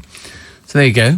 Having diabetes can make us more susceptible to certain health issues, and so people with diabetes qualify for free sight tests. And if your diabetes is treated with medication, no prescription charges. And I've got a medical exemption certificate. I've got a little plastic card which says medical exemption. But then, as I only get my stuff from my chemist, they know that I'm exempt because I'm diabetic. And I think most diabetics, if not all, are free of charge. And so you get the free eye test. I got a phone call the other day. It's the first time I'd ever pretended to be somebody else. The phone rang. I was driving down the motorway, so I pushed the button. Hello. And a voice said, oh, is that Mr. Allen? Yes, this is Boots the chemist. Just to let you know, you're past your eye test. And I thought, wait a minute, the last time I came in, they told me I had cataract. So I went to the hospital. Now we've had the cataracts done. I don't actually need an eye test because I'm wearing reading glasses, which are dirt cheap. What they're trying to do is extract 400 quid out of me for a pair of glasses plus another pair half price. And I don't need them. I'm going to spend that on a duvet. Absolutely. Mind you, if I could get a free duvet, no, you get one of those. There must be some reason. Perhaps I'm part of the Save the Siberian Goose campaign, and I could get a free duvet. Imagine. I've just got this feeling I'm going to walk out of John Lewis with a duvet. So if you see some poor bedraggled-looking creature walking out with a duvet, it's me. What size? Oh, I'm only getting a king, as opposed to a bigger one. I don't know. Yeah, the Super King. So, but in which case, to me, that's like living in a house, isn't it? A Super King duvet, just wrap yourself around it. Sunday morning, otherwise known as Duvet Day. Duvet Day. I don't know what sort of duvet we get. Why is it they always do them in cream? Why can't you get black duvets? Or red duvets? Or pink duvets? Or green duvets? Why are they always cream? Isn't that odd? I only just thought of that. Because it's... colouring's cheap, isn't it? I mean, you could probably dye it yourself, couldn't you? You could put it in the washing machine and dye it. Whether or not it dyes all the way through, I've got no idea. I'll be dyeing it for me. I don't see it, because it says, well, then I shall stop using the cover. I shall just use the naked duvet. A little bit itchy. I quite fancy doing that, though. Mind you, poor old Victoria Beckham, she's been forced to tighten her designer belt. Apparently now, losses over 11 years, 42 million. This is what... I know. Shut the front door. I mean, that is like serious money. But anyway, she's now been told she can no longer employ a chauffeur. What do you mean she's been told? I thought she owned the company. So she recently recorded losses of more than 12 million. She's taking drastic measures. Well, prepare yourself for a bit of a laugh at what the drastic measures are. She can no longer employ a chauffeur, meaning she has to drive herself to work or take a taxi. And from next year, her headquarters in Hammersmith will no longer be decorated with scores of pot plants. Two of the former Spice Girls aides, that's communications director and head of brand, have also quit. She's even offered to take a pay cut. She battles to save the business. A store insider said, this'll be somebody who's going to be in trouble. Things are going from bad to worse. The chauffeur's gone, she's driving herself, we're getting Addison Lee's, and the designer plants are on the way out as their upkeep is too dear. She's gutted, but she's put everything into the fashion empire. Yeah, but it's not selling. If you can't... I mean, it's not like sort of making macrame baskets, is it? You're making clothes. And you're making clothes to sell to people. If those clothes don't sell to people, they're obviously not very successful. People don't want them. And as I say, taking the mick doing a T-shirt at 400 quid. So the Company House reports showed the firm had recorded £12.2 million loss for the previous year. That's what's commonly known as a failure. That's not good business sense, is it? And she's had an injection. She's had a few from Dave. Dave's helped her out. He, of course, is hanging onto his piggy bank for grim death. Dave? Yes, Victoria? Can you lend me some money? No. Go on, just a little bit. How much? About 5 million? No. 4 million? No. You can imagine him getting really upset, can't you? Because he's actually reasonably successful flogging his pants and his whiskey, and that's about it. We're still waiting for him to single-handedly build the stadium, but that's a pie in the sky at the moment. And so every so often she raids his piggy bank, and he comes back to goes, "Where my money gone?" And Victoria goes, "I'm your wife. I love you. I will never leave you. Please leave me. It'll be cheaper." There's so much fun with the Beckhams, can't you? I'm surprised they haven't featured on the royal family or something on something. So anyway, so 12 million quid in the red. I mean, I don't know how you rescue it. Sell clothes that people can afford, but also, why don't you design clothes that people like? Because they're obviously not liking them, otherwise they'd be selling, and they're obviously not selling at all. Steve. Another one here. My duvet is white. It's all seasons with a spring and summer one that clip together, making a winter one. Doesn't cost anywhere near 400 either, says Jackie in Watford. Well, I mean, you can probably get what you pay for, can't you, really, I should imagine. Somebody says, why not get a bicycle? You're stupid. Have you seen bicycles in town? Good Lord. Underactive thyroid, get free meds. What, levothyroxine? I don't think so. I'm on levothyroxine as well. And but I get it for the diabetes. I've never heard of people with underactive thyroids. Why not? Can afford to pay for it. I don't even know how much it is now, actually. I don't know how much a prescription is. Is it about 12 quid or something, or whatever? We shall find out. We really don't know. Isn't that amazing? We do not know. We do know that Golden Ant Cuffs, Ant and Dec land a £40 million mega deal. Because they've got Saturday Night Takeaway. Well, they had. I don't know. That hasn't seen the light of day. The DNA Journey. That was just a one-off. I'm a Celebrity and Britain's Got Talent. And that's it. But they don't have anybody else on ITV. Other big earners. Piers Morgan, Holly Willoughby and Pip Schofield. 750 grand each, but that's not 40 million pounds, is it? NHS prescription. Good Lord, £9. That means you take in a prescription that lists several types of medication, you pay £9 for each one. But you can buy a card, can't you? I think you can buy a card on the NHS. Prepaid card, and that means that you get it cheaper. It's cheap, if you're going to be permanently ill. I suppose the idea is it's trying to make sure that you don't become ill. But I don't think levothyroxine qualifies as free. Because you have an underactive thyroid or an overactive thyroid or a thyroid that doesn't work. I've got the one that doesn't work, so I get levothyroxine, and that comes as part of the diabetes. Whether it's part of sort of diabetes culture, I've got no idea. I'm really duvets are cream as the neutral colour doesn't attract the bed bugs. Bed bugs? Who has bed bugs? Good Lord above, honestly. How amazing. One here, Victoria Beckham, there's classic narcissist with grandiose delusions, who's now had to cut their cloth accordingly because of an over-inflated ego. Well, she wanted to be that. So an underactive thyroid is a lifelong condition. Oh, right. So you usually need to take levothyroxine for the rest of your life. If you're prescribed levothyroxine because you have an underactive thyroid, you're entitled to a medical exemption certificate. So only for underactive thyroid. So there you go. And then levothyroxine. I've never noticed any difference, actually. I was told it's like a little thermostat in your body, so it controls your central heating in your body. So on freezing cold days, you're boiling hot and sweating for the country, and in the middle of summer, you're freezing cold. That's how it was worked. Because when they said to me, "Oh, you'll need to take levothyroxine," I went, "Okay, fine," not really knowing what they were talking about. And they said it's because your thyroid doesn't work. What stops it? I've got no idea. Here's George's family.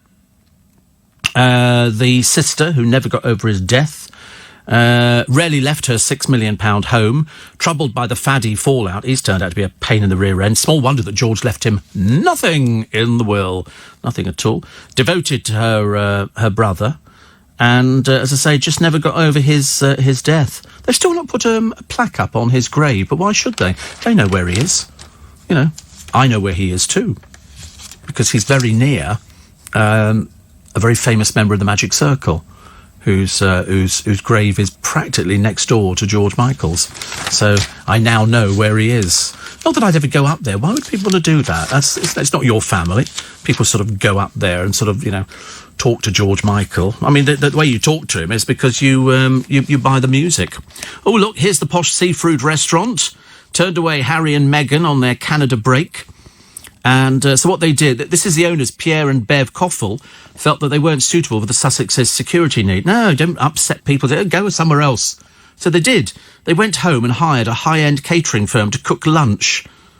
Can't you cook lunch, dears? God, blimey, what does it take to stick a chicken in the oven or something like that? Totally useless, honestly. What do these people do? Well, apparently she cooks chicken. Do you remember they were saying when they were going to get married, she's looking forward to cooking for the Queen? As if the Queen's going to be eating anything cooked, outside of the chefs that they employ. It's not going to happen. But they say Harry, Meghan and baby Archie dined with up to 15 guests. Well, small wonder this family-run restaurant didn't want them in there. You can well imagine. But they've also trademarked over 100 items, including pyjamas, socks and stationery. Oh. They've done it on a load of things. They're obviously going to make sure that nobody's going to capitalise on them. They've really become quite mean and tight, haven't they, really? Prince Andrew's pal, Ghislaine Maxwell, threatened a girl of 15, said to be a sex slave. Morning, everybody. Welcome along to Sunday Morning on LBC. Steve, I get free prescriptions and a new duvet, says James in Sevenoaks. I quite like the idea of free... Where would you get a free duvet from? Probably if you moved into an old people's home. Don't have to bring your own bedding, do you? I mean, not that I'm likely to move into an old people's home anytime soon. Steve, I've not used a duvet for years. I purchased 2 merino wool blankets with pillows. Oh, interesting. What, you have sheets? Do you have sheets? I mean, when I was younger, we had sheets because they hadn't invented the duvet. Which seems a bit bizarre, doesn't it, really? That because the moment duvets came along, bed making was an absolute joy. All you had to do was go... shake it out, put it over the bed. It just falls nicely. And obviously the more money you spend on a duvet, the nicer duvet you get. Trevor says, my pituitary gland gave up years ago. Nothing they can do to kickstart it. Well, that's why I think, actually, it's having all these different sort of tablets supposed to change things. But I don't think if you take levothyroxine, it cures the problem. You don't all of a sudden get your lever back in, thyroxine or otherwise. Steve, Johnny says you're being far too funny this morning. Unfortunately, I've woken up with a bad cold and a hangover. Oh dear. Hangover's really bad news. I've not had a hangover for ages and ages. I'm going to have a nice lazy day today. I'm going to, because it's taking us ages to get back into the programmes. because I've been doing so many different programmes, and on New Year's Day, I'm going to be here between 7 and 10. But the rest of the time, we're sort of back to normal. But now, my producer, Thomas, is off for a few days, and Corey's back tomorrow morning. And I can't remember when it is. I don't think we actually get back into the swing of it until around about the 6th of January, when I think everybody's back to... Would that be too late? Are you producing me tomorrow? No, Corey is. I think... I don't know, I might be... Are you down? Oh, well, you mustn't be down. There's no point in being down. What can we do about that? Can we cheer you up? Da, da, da, da, da, da. Are you down to produce tomorrow? Oh, right. Well, it must be with Corey then, because I think he's actually back tomorrow. There should be a list somewhere. Checking it twice, going to find out who's naughty or nice. Santa Claus is coming to town. I like that. I was very intrigued, actually. My friend Anthony told me about told me about the fact that Nick Abbott has now become obsessed with my car. Completely obsessed with my car.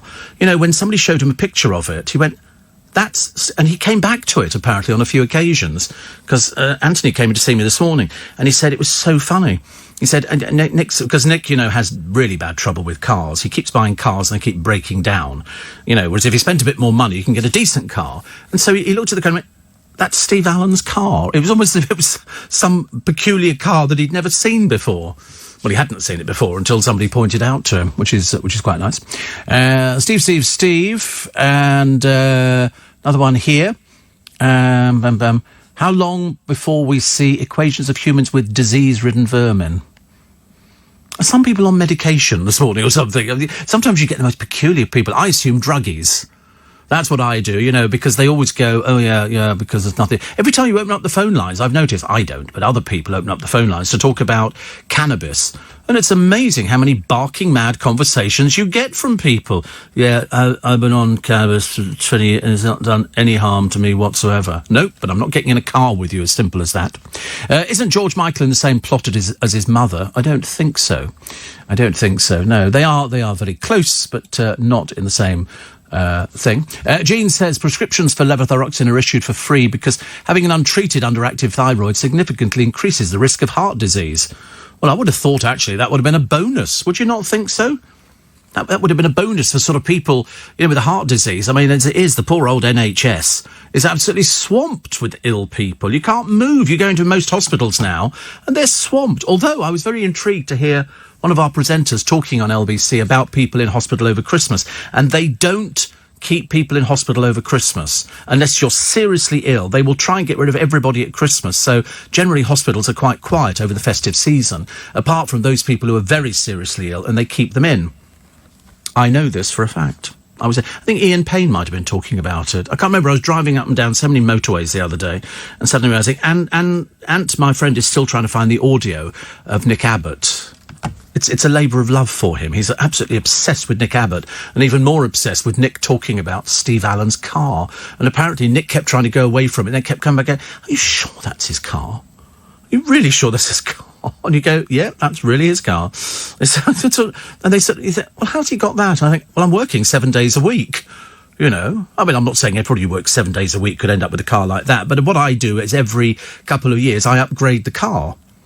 So I just add a bit to it when it gets traded back in. So it happened years ago, and I bought a Rolls Royce in blue, an old Rolls Royce, which I quite liked actually, except for the fact that I think you're supposed to be driven in Rolls Royces. It was quite nice, and so I moved from that to a Bentley Enage, and I had about 3 Enages, and then I went for the Continental GT, and then I changed that for another one because I liked the colour.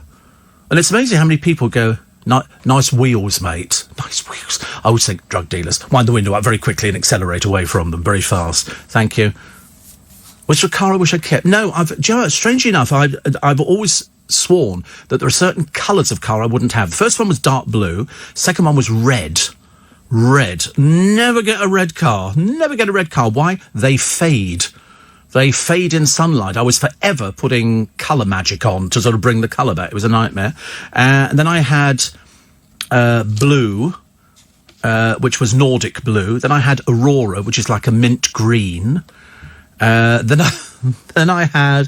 What colour did I have after that? Then I had another colour, and then I went on to graphite, which I quite like. Graphite is sort of grey, I know, but it sounds better if it's graphite, you see. If you bought it as grey, yeah.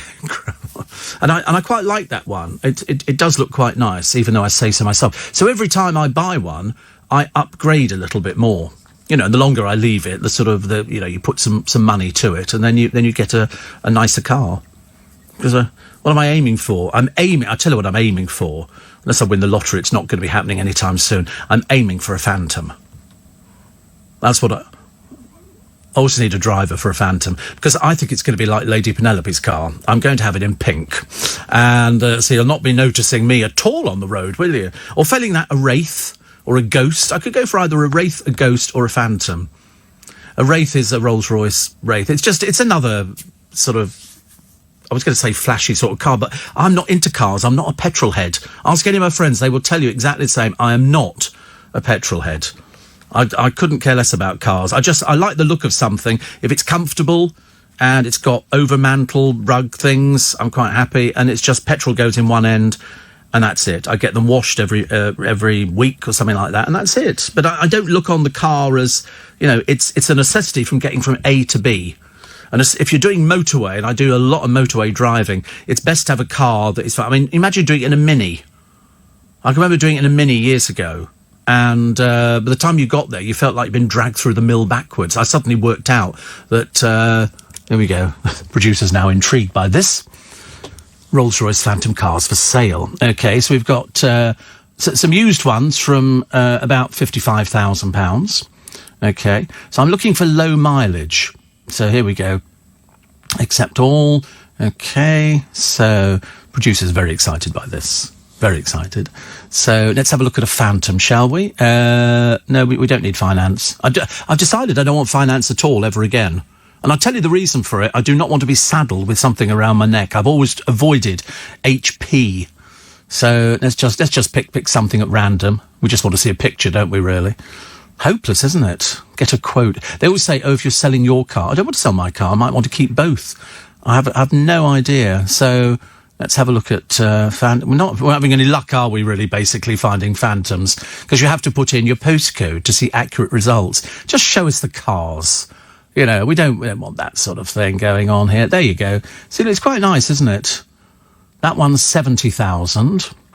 That comes in tungsten. Oh, you see, if you have it in white, it looks like you're doing weddings for chavs.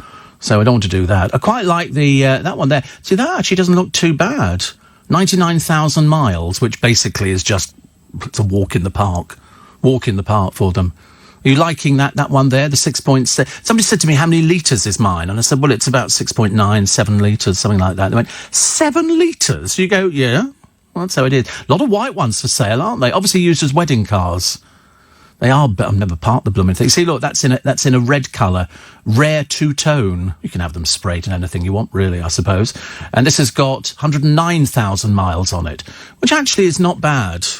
I bet that goes when you put your foot down. I know mine does. Mine goes very fast. Very easy to find. Oh, that's quite... That's that sort of colour mine is, actually.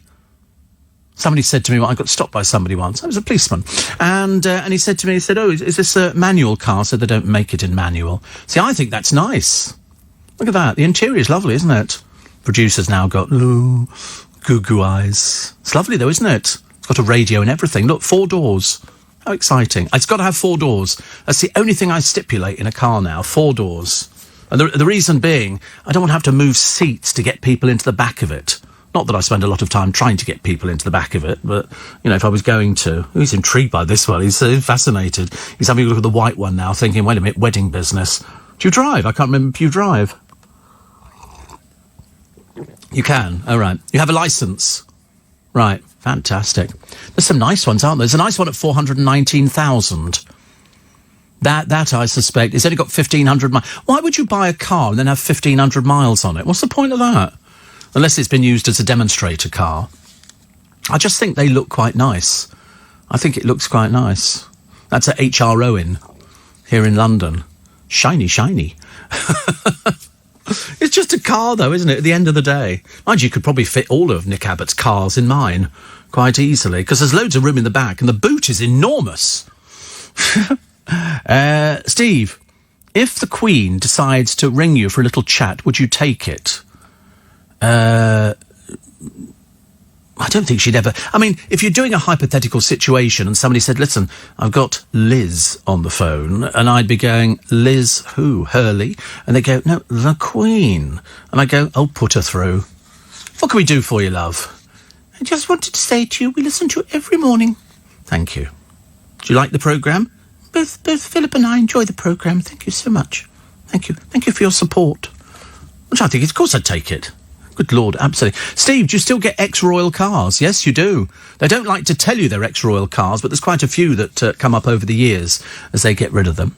And 8484, and here we go. This is the jealous one, actually. You always get somebody very jealous and then goes, why do you feel the need to have a Rolls-Royce or a Bentley if you claim you don't care about that much about cars? No, I didn't say that. You need to wash your ears out and listen properly. What I said was...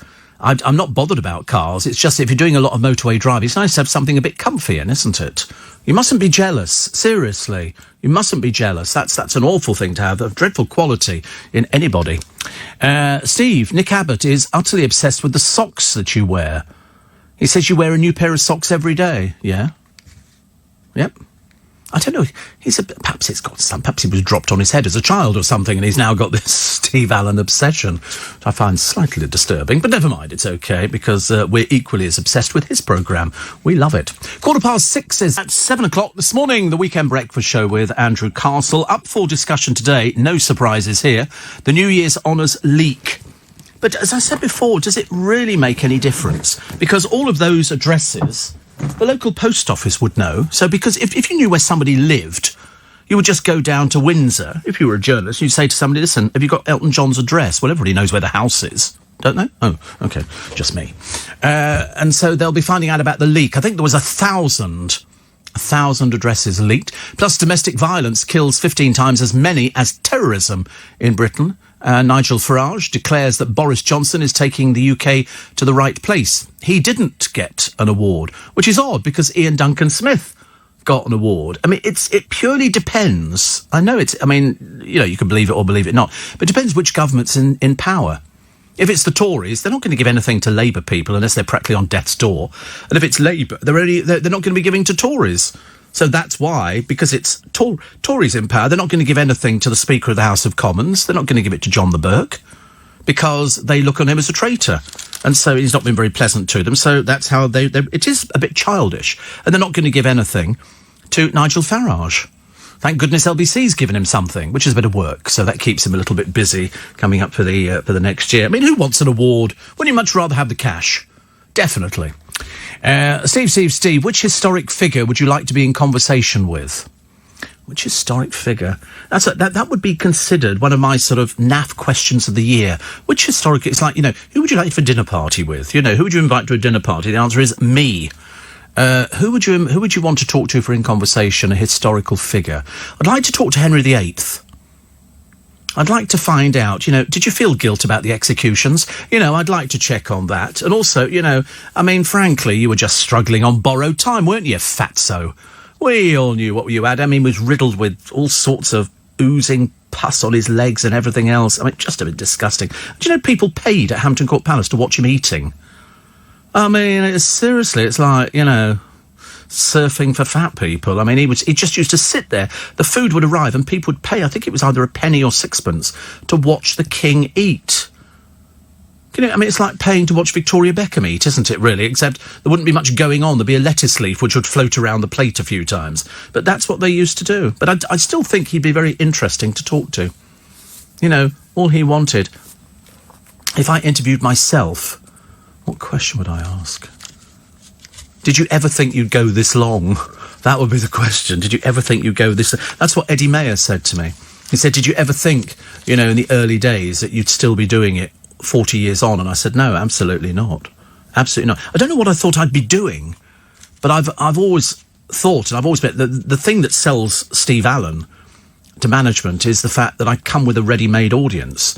I'm quite lucky in that way. They're very loyal, my audience. Very, very loyal. And so it's almost... I think you get beyond that stage where it's just something that you do. And I get so many letters and emails and stuff like that from people. In fact, one I got the other day, actually, and it's from a long time ago. And I love the way that they don't think that I would remember them, but I remember Jan and Pete from Enfield, because there were quite a number of people who used to listen to LBC years and years ago, and we used to have theatre events. So people would come along to the theatre. We'd all meet up, about 100 of us, 50, 60, whatever it happened to be. And then we would get together for a glass of wine after the show. And Jan and Peter from Enfield were there, and Corinne and Tony from Hounslow. And they said, we still can't work out how to download a podcast. Which doesn't matter, really, because they've just spent a wonderful Christmas with their son and daughter-in-law, Steve and June, in Reading. You may remember coming to my 70th birthday celebrations there. We did bell ringing in the garden. I turned up, I was the surprise guest. Where has the time gone? We now have a beautiful great-granddaughter now, Ella, who celebrated her first Christmas. Hard to believe we are great-grandparents. And we had a surprise present from Steve and June, one of your 40th anniversary tea towels. It's wonderful. We do miss the theatre outings and getting together with the cast afterwards. Great days, and we were so pleased to be a part of it. Keep up the good work. We know you love it. And that's Jan and Pete in Enfield. Thank you. I never forget. I could never forget, though. I mean, I could take you to the house now where we went when we did bell ringing. I thought it was quite good, actually. It's called Campanology, apparently, the art of bell ringing. Why is that funny? And we did bell ringing, and it was great. And they were sort of part of the early days of LBC. We would have a theatre outing. We'd say, right, we're going to this show now. People would buy a ticket, and then afterwards we'd all get together and have a glass of wine. Except on one occasion, and I can't tell you what the show was. But anyway, we went there, and I'd heard that the show was closing, but they hadn't told the cast. And I knew, but I didn't know they hadn't told the cast. And I happened to mention to the star of the show, I said, oh, I'm sorry to hear it's closing. And this particular person went, is it? And I said, I suddenly realised, big faux pas. And it did close, actually. It was a shame, because it was a really nice little show. And then the other time I had it was we went to see a show called Radio Times, starring Tony Slattery. And I'd known Tony for some time, actually, but I didn't realise just how precious is probably the wrong word. He was a bit, he liked doing the work, and he came up to me at the end of the show. We were all in a room, there's all the listeners and everything else, and he said, what did you think of it? I said, it's okay. And he went, okay? I went, yeah, okay. Anyway, he then went over to his manager, and his manager came over, and he said to me, Tony's very upset. I said, why? He said, because you just said it was okay. I thought, oh, I didn't realise okay was not good. I've learnt since. Just go, brilliant. Brilliant. Marvellous, darling. Absolutely going to run for a day. It's fabulous. So that was the only thing. Nick Abbott's obsession is becoming a little unhealthy, says Jane. I've watched horror films like this. It's just, I don't know what it is. But that's the thing. So that would be the question, which is, did you think it was going to go this long? And the answer is no. And I'm hoping it's going to go a few more years yet. What you will if you have to be quiet for 5 minutes? Well, I can't do that, can I? I get paid for talking. What's the point of that? A speech radio station where there's dead air. That would be a bit embarrassing, wouldn't it? So, Steve, Henry VIII would be interesting. I think he was a dreadful greedy man and a terrible womanizer. Well, that makes him a fascinating person to talk to, doesn't it? Yeah, absolutely. Henry VIII. Are you serious? Of course. There'd be loads of things. He'd be sitting there scratching his wounds and all the rest of it. He went out riding on a couple of the execution days, and then he just immediately rushed back again and sort of got married to the latest one. All he wanted was an heir. Not bad. Apparently, next time you do a car upgrade and need a driver, you could hire Nick Abbott, says Jan. Minimum rate £10 an hour, so he could adore you in the car. I'm not having him sitting on the seats, I've told you before. I've got Connolly Hyde. We'd have to put plastic over them and paper and everything else. I mean, I don't know. Don't know what he's going to be like. 84850 steve at lbc.co.uk.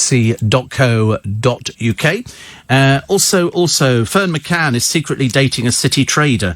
In other words, Fern McCann's agent said, I've got a great story about Fern McCann. She's dating a trader she met. And his name's Albie Gibbs. She met him last Christmas. former Towie star. She was never a star on Towie. She was another one of the old has-beens on there. She's got a daughter with jailed acid attacker Arthur Collins. First spoke about her mystery boyfriend in last week's Sun on Sunday. She says, there is someone new. Like anybody cares. I mean, as if you're like 14 or something. She's nearly 30. And we're still talking about, have you got a boyfriend? Yes, I met him in Dubai. So she went to Albie's family birthday meal a couple of weeks ago. Took her daughter. Oh dear, hope Arthur Collins knows about this. He's not going to be very happy. So Fern's recently started following Albie on Instagram. Wow. He comes from Potter's Bar. Wow. Really super. He's anxious to avoid the public eye. Well, you're with the wrong woman here then, darling. She's desperate to grab every second, so she's been in negotiations with a magazine to do a photo shoot with him. Oh dear, your life is about to crumble before your eyes. City trader, are you? She took Sunday to a family Christmas gathering last week. So there you go. But apparently Albie doesn't seek the limelight. Think again, love. She has different ideas. She needs the publicity. She needs the publicity. According to royal astrologer Debbie Frank, I don't know the royal she's been talking to, says 2020 will be a royal roller coaster year. I think we can all guarantee that one, can't we? I think Prince Andrew could face the music for past deeds, she says. Harry's likely to gain a greater sense of purpose. Really? I don't think so. Meghan could make a greater impact if she establishes a working partnership with Harry. Well, they've trademarked all these things, socks, pyjamas, bedside, everything, to stop anybody jumping on the bandwagon and selling something they think they can make money out of. And I'm suspecting it's probably her. I think she's the driving force, definitely. The Queen facing more problems. Prince William will shoulder greater responsibility, yet is unlikely to reconcile with Harry. And Kate's confidence will grow as she becomes a firm favourite, able to offer the royals a steadying hand. I think she's done really well. I get the feeling that Harry and Meghan couldn't care less whether they're in the royal family or whether they're not. They think it's an intrusion, yet here he is in Canada giving interviews. I thought they hated the press. Make up your mind. You can't have it both ways, can you? Also, what's this one here? Oh, it's a picture of Shirley Ballas with her boyfriend. There's a bit of an age difference. Not much. She's 59. He's 47. And apparently he wrapped a leg around her outside a restaurant. Okay, 47-year-olds wearing these sort of clothes are not really very appropriate. He's not wearing clothing which is suitable for a person of his age. I think you get to certain ages, and then you have to sort of wear the right sort of clothes. Also, Yorkshire Ripper Peter Sutcliffe, as I say, claiming the Tories keep him in jail for revenge. He's 73, begins his 40th year behind bars next year, insists he deserves freedom. I don't think so, dear. OK, that's just me speaking, but I reckon if we put it to the vote in the country, they'd be thinking exactly the same. He murdered 13 women. As far as I'm concerned, you can die and rot in there, as far as I'm concerned. I couldn't care less. Could not care less. And here we go, Michelle Dockery, keen to shake off the role as Lady Mary. Well, stop doing interviews talking about Lady Mary, because otherwise people keep going, oh, she's still talking about Lady Mary. Admittedly, good role, but, got to try and drop it eventually, haven't you? Still to come, some party food, and Pirates of the Caribbean star Orlando Bloom says he and Katy Perry can't wait to have a little treasure of their own. Annika Rice, very upset this morning. She's been recycled at Madame Tussauds. She doesn't exist anymore. What they do is hang on to the head, but they remelt the bodies to use again. Have you ever been? Just a matter of interest. I know you always see queues on the Euston Road. The planetarium. But if you queue, you see the queue, and then you go inside, you think, oh, good, we're inside now. No, there's another queue exactly the same length inside the building. The advice is buy a ticket in advance, then you jump the queue if you want to go to Madame Tussauds. When you see them, they're so lifelike. It's seriously, you seriously look at them, you're expecting them to go, boo. They're absolutely incredibly lifelike. Even the David Beckham one is fairly lifelike. They didn't need as much wax for Victoria, so that was okay. And in fact, they hardly used any wax at all. But just sort of fitted in a thimble. And that did two of her, which is good. And Kylie Minogue is the one who gets the most touching because she's lying down. And so people pat her on the bottom. I don't quite like that idea, but there you go. I can't do anything about it. And but you should go, actually. It's very interesting. You can go and stand next to all these people, unless it's the royal family. There's a royal family thing, and there's another one as well where you pay to have a picture taken. But the rest of them you can go and stand next to. You can walk round them. I mean, I suppose you're not supposed to touch them, but people do. Somebody went the other day. What's her name? Sharon Stone. an actress, average, and she goes in New York, I think, to watch a Matthew Bourne piece. It might have been Swan Lake, or could have been something else, and she takes a photograph, and she publishes it in a theatre. Stupid woman. And so Matthew Bourne goes, "Thank you very much indeed, Sharon, for the kind comments, but you were very naughty to take a picture." You know, they say at the beginning, unless she's deaf or something, don't take pictures, it's very distracting. And she took a few pictures of the cast on stage. Really, honestly. Next time you go and see a Sharon Stone piece, don't worry, you might wait for hell to freeze over first. Just remember, stand up and go, "Sharon, can we have some pictures taken with you now?" OK, she'll like that. Can't believe it. Somebody in a theatre. What a stupid person. I mean, is she in the entertainment business or not? No, actually, she's not really, is she? Sex offenders are being trained as window cleaners. That doesn't sound like the best news in the world, does it? I couldn't do it because of the heights. I could no more cling. It's like I see people climbing up trees now, and I always think to myself, I could never climb up a tree and start lopping branches off it. That would drive me absolutely mad. Will Guyot's up nice and early this morning, which is good. We like people up early. Anthony is still trying to find this audio, which is not happening at all, bless his heart. But at least he's persevering with it. At least he's persevering. And I've lost the Will Guyot thing here, and I've lost it. I had it. Oh, that's right. He says, "I've no idea what day it is, but I'm glad you're on the air." We didn't know what day it was either. No, we had no idea. We couldn't work out. I said, "Where are we?" And they went, "I think this is Thursday, Uncle Steve." And I went, "No, I think it's Saturday." And they went, "Yes, it's Saturday." And then we all agreed it was Saturday, which was fantastic. And then I went, "Right, so I'm working tomorrow." Right, I'm working. And as I was driving in, I was, because the roads I thought were really quiet this morning. So obviously people are saving their money for New Year's Eve, or failing that, you've had enough action going on over Christmas. You don't need anything else at the moment, do you? You need an opportunity to put your feet up and to sit and watch it. Just do nothing. Just do nothing. Especially if you're thinking of going out on New Year's Eve, which I won't be, because I shall be preparing to come into here.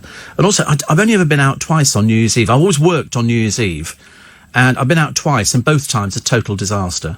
Total disaster. You know, I don't want to have to queue to get into a venue. I'm really not that bothered, and I will see people queuing. They'll have bouncers on the door. "All right, you're on the guest list, mate." You know, you get all of that kind of thing. "Have you bought a ticket in advance?" "No. Sorry, mate, it's closed then tonight." "Well, I tell you what, I shan't come here ever again.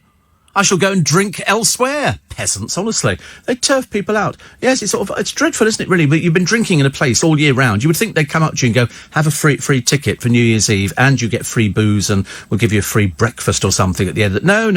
You're treated like you're a peasant. Seriously, there'll be people queuing. I always think if you're that desperate to go out somewhere and you have to queue to get in and sort of pander to those people on the front with dicky bows wrapped round their necks, then you're in the wrong place. You're in the wrong place. Steve, I've just read that Gemma Collins is turning her hand to the music business now. Heaven forbid, says Debbie. Unfortunately not. I mean, everything she touches turns to sand. It just runs through her fingers. There's nothing going on. She's not I watched a bit of that Diva programme. You've never seen anything so set up in your entire life. It was just, honestly, chronically dreadful. Steve, hospital patients who are able to go home for Christmas do. Yes, well, you listen, you can't tell me. I'm always right. I know how it works. I've been there. Lois, Mum, is in a fracture ward, and this Christmas has been the worst I can remember, says Chris. It gets better, though. It gets better. Morning from Mykonos, listening whilst have coffee in bed whilst husband is sleeping. We recently got married, says Edward, after 19 years together. Only because at 52 years old I was tired of talking about my boyfriend. I know, it sounds so dreary, doesn't it? This is my boyfriend. How long have you been together? 19 years. Okay. It's really a hardship? Yes, it's absolutely a hardship. So you're going to get married? Yes. Why? Well, because we feel we have to. They did a wedding the other day at Cliveden. They were showing you Cliveden, you know, Wright Hotel. It used to be Nancy Astor's place, I think. And a presenter on LBC used to work there years and years ago. And it was a gay wedding. Well, you'd never guess. You'd never guess in a million years it was a gay wedding. There were two men right up the front, both with dogs on leads, and that's how they met, through their dogs. And it was there was a lovely lot of people there who obviously hadn't been in a posh hotel before. And it was all very exciting, actually, and they sort of do everything. And then they did all the confetti outside. And they go, okay, 1, 2, 3, and everybody takes a picture of it. Everybody does it. It's the same, you know, you can literally duplicate wedding pictures around the world. There'll always be confetti. But of course, at Cliveden, they're out there. The moment it's gone, the house manager goes, OK, right, they've all gone. OK, hoover it all up. Hoover it up now. And so they have to hoover it all up because they've got another wedding a little bit later on. But you can spend a small fortune on a wedding in a country house. I suppose it's worth it, isn't it? If you're going to get, it's always chicken, and it's always, and then people have a few sort of bevies, and then they have a discotheque, which is always good. The local mobile DJ will turn up and do aga do do do. So you can imagine. So poor old Edward and husband in Mykonos. I mean, it's sad, isn't it? I mean, having a coffee in bed in Mykonos. I don't know what time it is over there. Are you same time as us, 20 to 7? It's very expensive. Very expensive, Mykonos. Very, very expensive. If you want to buy a house there, very expensive. But also, it used to be very gay. Now, it's quite straight on Mykonos. It's sort of changed. It's sort of changed its profile of people who went there. I think because gay people suddenly realised it was the most expensive place you can go to, whereas Gran Canaria is cheap as chips. You know, oh, Gran Canaria is terribly popular. You go to Gran Canaria, you get more British gay people there than anybody else. Because at daytime, it's all families, and it's all, ooh, lovely, lovely. And at night time, it's gay. It's completely gay. Drag bars, everything, you know. It's good fun, actually. Dale and I went there a few times. He loved it. You can imagine, can't you? He walks into the Jumbo Centre, which is their sort of popular destination. Everybody's going, Dale! Yeah, all right, okay. Always remember, we went back 3 times, and it was good. And I was swore blind. There was a man demonstrating, a hula dancing girl, one of these little Chinese things, and I swore blind I'd never buy one until the last day, and I went, I'm going to buy it, and I bought it and brought it home. Where it's gone to, I've got no idea. Somewhere in my place, in a lost cupboard, I should imagine. It's sitting there. So you enjoy Mykonos. And Steve, I spent most of Christmas with my husband in his nursing home, so I'm attacking the Prosecco as I'm washing up. It's 20 to 7 in the morning. You can't attack Prosecco. Good Lord. That's way too early. At least wait till 1:45. You know, then you can go for it. I couldn't drink Prosecco at this time of the morning. I really couldn't. I absolutely couldn't. Even if I forced myself. Piece of toast I could go for, but not Prosecco. No alcohol before 12. No. Well, 5 past. And people say, oh, are you drinking today? And you go, no, hardly ever. Hardly touch the stuff. Steve, I would rather stay indoors rather than go out. It's cheaper, and you can get tanked up really cheaply. Yeah, you see, my favourite idea is the well-known Steve Allen party game. OK, so you invite a friend round, OK, and you put a bottle of whiskey, both sit on the floor, cross-legged, you put a bottle of whiskey in the middle, and you proceed to drink the whole bottle of whiskey, and then one of you goes outside the room, knocks on the door, and the other one's got to guess who it is. It's a phenomenal game. I tell you, you can keep it going for days. Is it Sarah? No. Is it Michael? No. And you can keep that one going for a long time, actually. I've often said it is cheaper to drink indoors, but it's not the same as going out. But the worst thing is you go out, and then you've got to get back home again. And you'll be paying double on New Year's Eve to get home in a car and things like that. Don't go for the side of the street. Minicab? No, thank you. Just take a photograph of the number plate and report them. It's as simple as that. They don't like that at all. Also, a lot of people are talking about great time in London, Steve. So much to see and do. I could spend a full week there. You could spend a year here. In London? Are you kidding? Oh, my goodness me. I've noticed Harrods. What has Harrods not got now? No Christmas decorations. They took them down this morning as I was driving through. The big tree at the front's gone, and the 2 little trees, and all the lights around the window gone. For Harrods, there is no more Christmas. No more. Everybody else has got the Christmas lights up, you know, singing, dancing till 12th night, but not at Harrods. They can't wait to get them down again. Hardly worth putting them up, actually, which is a shame. Producer went to his local Tesco Christmas Eve, 5 minutes before they were closing, taking the decorations down.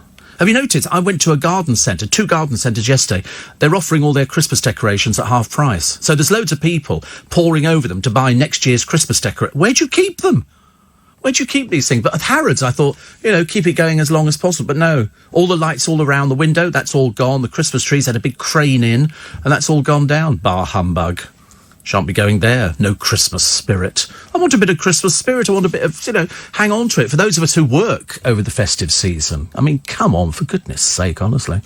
And another one here says, actually, it's amazing how many people spent Christmas at home this year. I know people who sort of drove. Steve, is it worth learning to drive, says Noah.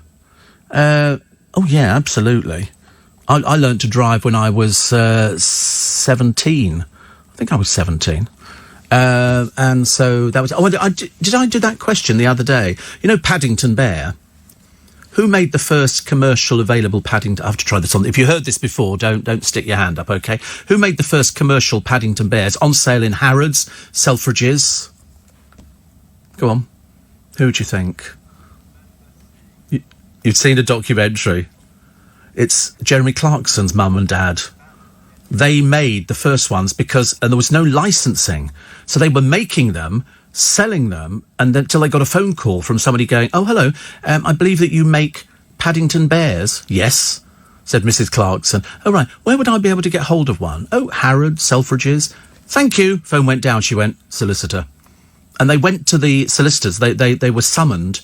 But at the same time going in was Michael Bond, who wrote Paddington, and in the lift, in between the lift and going up to the solicitor's office, he'd done a deal with him. He said, "I want you to make Paddington Bears," because they made them. They're very good. They also showed a documentary the other day on the television with the Steiff teddy bears. The most expensive one is over £2 million. They're made in a little factory, a little tiny factory, and they turn out, because I've got quite a few Steiff things, which I've sort of collected over the years. Winnie the Pooh, Paddington, that sort of thing, Eeyore, Tigger. They're not stuffed with Siberian goose. They're stuffed by a machine. You insert this sort of thing into them and it goes and blows them up, and then they're all hand-stitched. Really lovely, very lovely. And the thing that they had, you could turn their arms round and their legs and their heads. So they were... But the first ones were made with string, so it snapped after a while. So they started making them later with a metal insert into the toy. Of course, the thing to do is keep them. Don't play with them, even though people will. Good morning, Steve. New Year's Eve, put your feet up, enjoy the Doctor Who Christmas special. Ooh, no. I tell you what, tomorrow is Monday, and I can tell you they've got 7 tickets left for the Magic Circle Christmas show tomorrow night. I think it's, tomorrow night. And the last show of the decade at the Magic Circle. Now, for those people who came to my Magic Circle show, it's the same cast. It's a really super show. I mean, it really is a super show. So if you want to go, just go to the Magic Circle website and click on, I think it's on the left-hand side, it's got shows there, but they've only got 7 tickets left. So if you're looking for somewhere to go tomorrow evening, the Magic Circle Christmas show is highly recommended, and all the money goes to charity, which is lovely. What are your tips to avoid dozing off? Get more sleep. Actually, no, that's not true, because I sometimes have had loads and loads of sleep, and I get more tired. Whereas, in fact, if you have less sleep, I tend to be more alert. It's odd that, isn't it? How does that work? How does that work? That's a very strange thing. Investigate. We shall investigate. Let's have a heated debate. Who used to say that? Do your teddy bears growl? The early teddy bears used to growl. They had a little thing inside, a little cardboard thing, and it like that when you turned it upside down. I know. Chris in Cardiff says, December is the Advent season. We're now in the midst of the 12 days. The decorations should remain. Yes, until the 6th of January. And even then, you don't have to take them down, but you've got to turn the lights off. That's how it works. Much better, much better. So, yes, my teddy bears growl. Not the Steiff ones, not the Steiff ones. Karen is in Sussex and will be working on New Year's Eve. I'm a nurse. Oh, worst time for you, isn't it? Worst time. Dreadful, really. You get no end of people who sort of go out there and they either fall over or there's accidents or, drunkenness, especially people getting behind the wheel of cars. My advice is, if you're going out, make sure you don't have to go too far, because otherwise that would be very difficult. Front page of the Mail on Sunday. So they've got Piers Morgan picking his saints and sinners, plus New Year in Mustique. This is Carrie and Bojo. Plus a clampdown on illegal immigration was relaxed because ministers feared the Queen believed it could affect the polo season. And Greggs. After the vegan sausage roll, which proved very popular for them, it's now the Greggs meat-free steak bake. Well, it can't be if it's not steak. That would be ridiculous. Also, the poolside mother, I mean, that was the tragedy and nobody understands what went on there, is taking legal action against the hotel chiefs, which is not so good. Also, they've got lots of people whose names were spread all over the internet. Ben Stokes, Nadia Hussein, and ex-police chief Francis Habgood, Ian Duncan Smith, Ben Stokes, Gabby Logan. Gabby Logan have an incident. Is there an incident of Gabby Logan? I'm pretty certain. Can you have a look? I'm pretty certain, actually, because she's been given an award and Elton John's got something. What you can give him, I've got no idea. He must have every award under the sun. He can't need anything at all. But, yeah, police alerted after detail. It took them hours to get this thing down. It went up at 10:30. It didn't come down till the early hours of the morning. But as I say, anybody who works at the post office would know that she... Oh, really? Right. Oh, well, I'll leave it then. I don't think I'll bother with that one. Secret of the Charlotte and George walkabout triumph. It wasn't a triumph, they're just little children, OK? Let's not overhype the thing, please. And inside Harry and Meghan's, now it's £11 million Canadian getaway. Can they just stay in a travel lodge? You know, would that not be normal? And forget mince pies and mulled wine. Here they are, the show-off families. Yes, Antonio Banderas, the Beckhams, of course. I mean, the Beckhams, like, you know, every time they break wind, there's probably another photograph of it. Gordon Ramsay and his family, all in the same onesies, slightly disturbing. And slightly even more disturbing, Joe Swash with somebody else's... Oh, no, he's wearing his hat again. Covers up the hair. And Stacey Solomon posing with 3 of their children. Lovely. Also, the record boss. Remember the doorstep killing? They say he was shot in the back. This is Flamur Bakiri. And they reckon it was a drug feud. His sister, apparently, is on that ghastly Housewives of Cheshire. She's the former wife of Manchester United goalkeeper Anders Livdegaard. Neighbours reported hearing 5 shots, 4 in quick succession. Seriously, honestly. He's only just moved into this £1.5 million house. There's got to be history, hasn't there? You don't sort of answer the door to somebody and they sort of shoot you for no reason. There's got to be some sort of reason. Also, Robbie Williams, Cameron Diaz convinced me I had to stay with Ada. Oh, go away, honestly. What's the matter with these people? Very boring. Also, did Corbyn get his suit from Marks? And who's Emma's self-partner? Britain's most irreverent quiz of the year. I like a good quiz, actually. I like a good quiz. And don't bin your sequins, say the stars. There's one here, Louise Redknapp. I wouldn't bin anything, dear. You might need to sell things very shortly, mightn't you? And also, Alicia Dixon donated a red sequin dress. And Rebecca Vardy gave birth to her 5th child yesterday. OK. Woman has child. End of story. End of story. And do you back the junk food hit squad? Do you remember they had the police out a short while ago? And they had people in uniforms... teachers confronting local businessmen, saying we don't want you selling fast food, and the people owning it say, who are you to tell me how I run my business?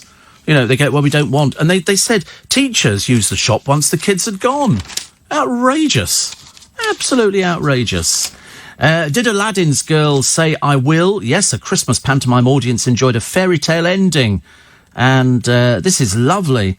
This is, during a curtain call, Aladdin actor Matthew Pomeroy asked Natasha Lamb, who plays Princess Jasmine, if she'd marry him. Unfortunately, we have no idea where they were. But as we've never heard of them, it doesn't really matter. And what was the other one? The excruciating commercials that sparked the biggest customer backlashes. One of them was the Are You Beach Body Ready, which had a woman in a bikini. I mean, I've never been beach body ready, as you can well imagine. Doesn't make any difference. And next year, you'll all be taking up salsa, learning French and wearing red trousers. You'll make sauerkraut, you'll take the stairs more often, you'll sleep more to protect your genes, and you will donate to charity. All of these things will be on your list of stuff to do, which is fantastic, I'm sure. I mean, do you know, we might even have to do this year. We might have to do this year New Year resolutions, but I'm secretly hoping we don't, because we haven't done them for ages. When you say to people, oh, so what's your New Year resolution? And you go, I haven't actually got one. I still can't work out why on earth Ainsley Harriott gets something. He's hardly ever on the television. Somebody must have voted for him. Can't think of any other reason. And awards for a bunch of has-beens, says Andy. Well, they're not all has-beens. I mean, Olivia Newton-John's not a has-been. I mean, Ian Duncan Smith, I mean, that's just sort of one of those. And yet nothing for Nigel Farage, nothing for Mr. Burko. Steve, you're very lively and full of it this morning. What have you taken? It's like this every single morning. It is never different. You listen, tomorrow morning will be the same. Will be exactly the same. Will be bouncy, because that's how it works. You have to be bouncy. There's no point. Imagine if it'd be like Adrian Chiles doing a radio programme. Well, I welcome everybody to a breakfast show. When he did it on television, it sent more people to sleep. That was just the cameramen.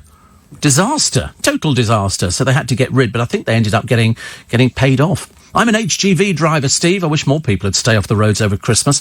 I get stuck in so many traffic jams, surrounded by cars with presents on the parcel shelf. Do you know, they're not supposed to be on there.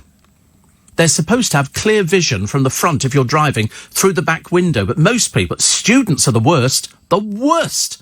They filled it up with duvets and cushions and feather dusters and everything. Oh, dear. Dreadful people. But I'm surprised the police don't pull more of them over. They should do, really, because they can't see out the back window. And sometimes the car just moves completely in front of you off to the right-hand side. Terrible. I mean, really awful. Really awful. So listen, that's just about it for this morning. It's definitely sale day, isn't it? Mind you, having said that, I might go home and fall asleep. On second thought, I'm just going to get some water and then I might go and get a new duvet. Could be my little treat for the day. Get yourself a duvet. So I've reminded you about the Magic. I have to do this because they've only got 7 tickets for their show. You need to go to the Magic Circle website and you can find that very easily on the internet. And it'd be great if you could mention it, say the Magic Circle, of course, because I had a very good show down there at Christmas. I think the computer's having a mare of a day. Obviously, the computer's decided it's not going to work either today. Everybody else is off in the country. Actually, not everybody's off in the country. I mean, when I came into town earlier on, it was a bit sort of quiet, but no more than I would expect on a Monday morning. Actually, it's probably a bit different, actually. I think we should be back to normal on the transport. Bloomin' hope so. I've no intention of turning up at the bloomin' station only to discover, oh, we're not working today, kind of thing. You know, we come into work, we show solidarity, we're here, we're doing our little bit. We've opened all the presents, although still I'm opening presents. Still opening presents. I didn't think it was actually possible to still be opening presents, but because I went out with the godchildren the other day, I got my Christmas present. I got some very nice ones. Sheila and Mike, thank you very much indeed. And all very lovely. And Andrew, the hairdresser. All these different people sort of sending in little bits and pieces and cards, and makes you it gives you a warm glow. It's either that or incontinence, and I can't quite work out which one I've got at the moment, or it could be anything. But I did achieve the ultimate yesterday. I did force myself to go out, and I did force myself to go to John Lewis, because it's the only place around Kingston to get a Siberian goose duvet. And so I bought I went in there because I could only see Hungarian. And I'm looking at all the boxes and they said Hungarian. I don't want Hungarian. Hungarian goulash. You know, as far as I know, no duvets. And I looked at my duvet and it said Siberian goose and it said 10.5 togs. Now, I have no idea what a tog is, but that's what I wanted. And so, of course, typical, isn't it? The only blooming duvet in the entire universe, which unfortunately was not discounted. There was no discount on it at all. Everything else discounted. Everything else has all these different sort of duvets, and they go, and we've got a discount. This is bought in. This is a special purchase. And all I'm thinking is, why is my duvet not discounted? Unfortunately, my duvet is the most expensive duvet. My duvet. I mean, they had duvets in there at £60 and £80, but I wanted the one that I'd had because it's so good, and I've had it for, God, it must be a good 15 years, which I don't know how long duvets are supposed to last. I mean, 15 years would be considered good, would you not think? It's still as toasty as it ever was. I get it. You've had 10 years on yours. Yeah, well, I got to that stage. What I'm going to do, I'm going to take it into the dry cleaners because I think it's washable. I think the Siberian geese don't mind being washed by hand. So everybody else goes into the dry cleaning machine. And so how much do you think it was? 300 £300. But it's but for a duvet. The pillow are 95 quid each. The pillows are 90. Now, I know you can buy cheaper, but if my last one had lasted more than 15 years, I think that's really good value. If I'd bought a cheaper one, it might have dissolved or, might have come apart or something like that. So I thought, buy good. And Nick Ferrari was the one who turned me on to Siberian Goose duvets, because he bought one, and I thought, they really do last a long time. So you get what you pay for. If I paid 60, 70 quid for one, then it might not last as long. And it's like buying clothes, isn't it? If you buy decent clothes, they're going to last you a long time. That's why the majority of ladies have all got, you ladies, I know you've got nice tailored items in there, which you probably had for years, because you bought good. You bought good quality. So that's what I worked on. And strangely enough, as I was looking, first of all, I went over to somebody and said, you couldn't help me with duvets. And they went, yes, of course we can. And I said, I'm looking for, duvet, 10.5 tog, Siberian Goose. And so she said, here it is. She said, oh, I wonder if it's in the sale. I said, it won't be. And of course it wasn't. I was a bit disappointed. I was hoping to get a discount or something like that, but I never get discount. I'm not lucky enough for discounts. Nobody bothers with me. Friends of mine negotiate over cars. I must be the only person who buys new cars nowadays, or buys cars, and I never negotiate a discount. I just don't. I just go and they say it costs X amount of money. I buy it. It's as simple as that. And somebody said to me, do you not negotiate a discount? And no. Why would I do that? Just like standing at Iceland at the checkout and they go £7.60. You go, would you take a fiver? It's not going to happen, is it? So, in fact, I was in and out quite quickly. I've ended up with bags and different bits and pieces. I went and buy some water. And today, because today's Monday, just in case you've lost track of where you are, I'm telling you now it's Monday. Tomorrow is New Year's Eve. Okay? So, tomorrow morning I'll be doing New Year's Eve. The following day is New Year's Day, and I'll be doing 7 till 10. Just thought I'd tell you that now, so just because I don't know where I am. I seriously have no idea where I am, not a clue. Godchildren didn't have a clue where we were the other day. We'll just sit down there. You have to get your phone out to go, oh, it's Saturday. You go, oh, right, OK, Saturday. And so I was watching a bit of television yesterday. In fact, I was watching quite a bit of television, and I decided to watch, and I did tweet about it, a selection of Christmas films. My friend Ian would be so delighted. So I watched Miracle on 34th Street with Richard Attenborough playing Kris Kringle, Father Christmas. And it was good. It was a great thing. It was a really good film. And I sat there, opened up with a bottle of champagne, which is very nice. I've come to the conclusion, actually, I quite like champagne. I didn't before. I used to think champagne was a wee bit pretentious. And I thought, no, I wouldn't. So I drink Prosecco because I'm cheap and a peasant. And so I'll drink Prosecco because it's my taste. And on a blind testing, I would probably better spot Prosecco. I'm fairly good at things like that. Mind you, there are things I could pop in my mouth and I wouldn't have the faintest idea what they were. Sometimes you just sort of pop it in and you go, I wonder what that is. Crisps, I can't do at all. I cannot do crisp flavours. It goes, I could do smoky bacon, and I could probably do roast chicken. I could do plain. I could probably do cheese and onion. And I could probably do salt and vinegar at a push. Yeah, that's actually not bad. But all of these other flavours, haggis and stuff, they just all taste the same to me. Chicken and beef, difficult, isn't it? Roadkill's fairly unpopular in my house. I can't do stuff like that. And also, nuts I don't do anymore. You'd think I would, but I don't. It's funny that. I used to sort of buy those big packets of, not salted nuts, the ones which have got dry roasted flavour. And I used to think they were really good. And then somebody said they're really bad for diabetics. So I went, OK, that's fine. And then somebody said, if you want to lose weight, drink 3 cups of coffee a day. Well, it's a load of old cobblers, because I've been drinking coffee, gallons of it every day. I've not lost any weight at all. I don't think I've lost it. Although sometimes people see me and they say, oh, you've actually lost weight. And I always think they're taking the mick. So anyway, by the time they've actually picked themselves up off the ground again, and I always sort of go, listen, I haven't lost, I promise you, I know if I lose weight, I can feel it. And at the moment, I can feel it. So I know that it's not there. But today so I did the sale the other day. So I bought new pillow. Didn't need it. I just got obsession with pillows. There's obviously there's something the matter with me, I think. Perhaps I was dropped on my head as a child. And so I bought another pillow. I bought a little set of towels. Always useful in the bathroom, little set of hand towels. And I bought the duvet. So I staggered back home, £405 lighter. But I'm thinking it's going to serve me out long term. It's going to be absolutely fantastic. I'm going to have this. And so what I've got to do today is pack up the other duvet, take it to my friend, over the road, and he will sort of dry clean it or do whatever they do to it. And then I think you have to take the duvet out of the packaging and shake it out and then let it settle for about 10 hours, which will suit me fine. If I do it this morning, it'll all be fine. And then it can, and you shake it up again, because it's got the Siberian, and how many Siberian geese it takes to actually fill my duvet, I've got no idea. But very nice, and I shall look forward to it. And I bought a new fitted sheet as well. I've gone mad.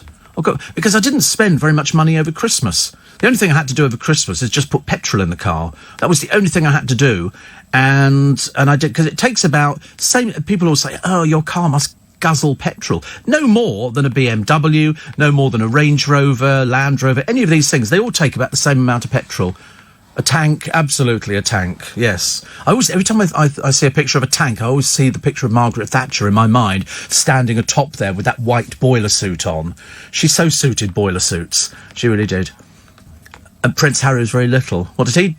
Was he climbing over a tank? At the moment, he's climbing over Meghan. And they're over there, da-da-da-da-da-da. I'm here all week.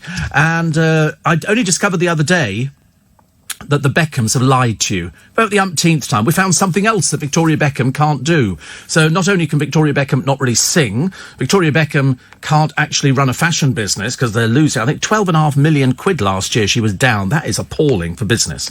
And she also can't make a gingerbread house, because she put up online, very unwisely. Now, a gingerbread house, you go to Costco and you buy the kit, and it's all done for you. You don't have to make gingerbread. You just have to put it together. You get the icing, and then you sort of ice windows on it. Well, she couldn't even manage that. She's that useless. Meanwhile, Dave's business, not going at all well at the moment, and Dave was pictured slicing the turkey until you opened up the camera shot and discovered there's a chef in the background. Dave didn't cook a thing. Apparently, they're totally useless in the kitchen. Absolutely useless. So, in other words, it's all a load of old mirrors and smoke for the Beckhams. They haven't actually managed to do anything at all. I mean, perhaps this year might be the year she becomes successful at something, but I've got no idea what she can do. She can't... I mean, how can you not make a gingerbread house? It's 4 walls and 2 bits of a roof, which you put on, and you've got icing sugar, which sets and that holds it all together.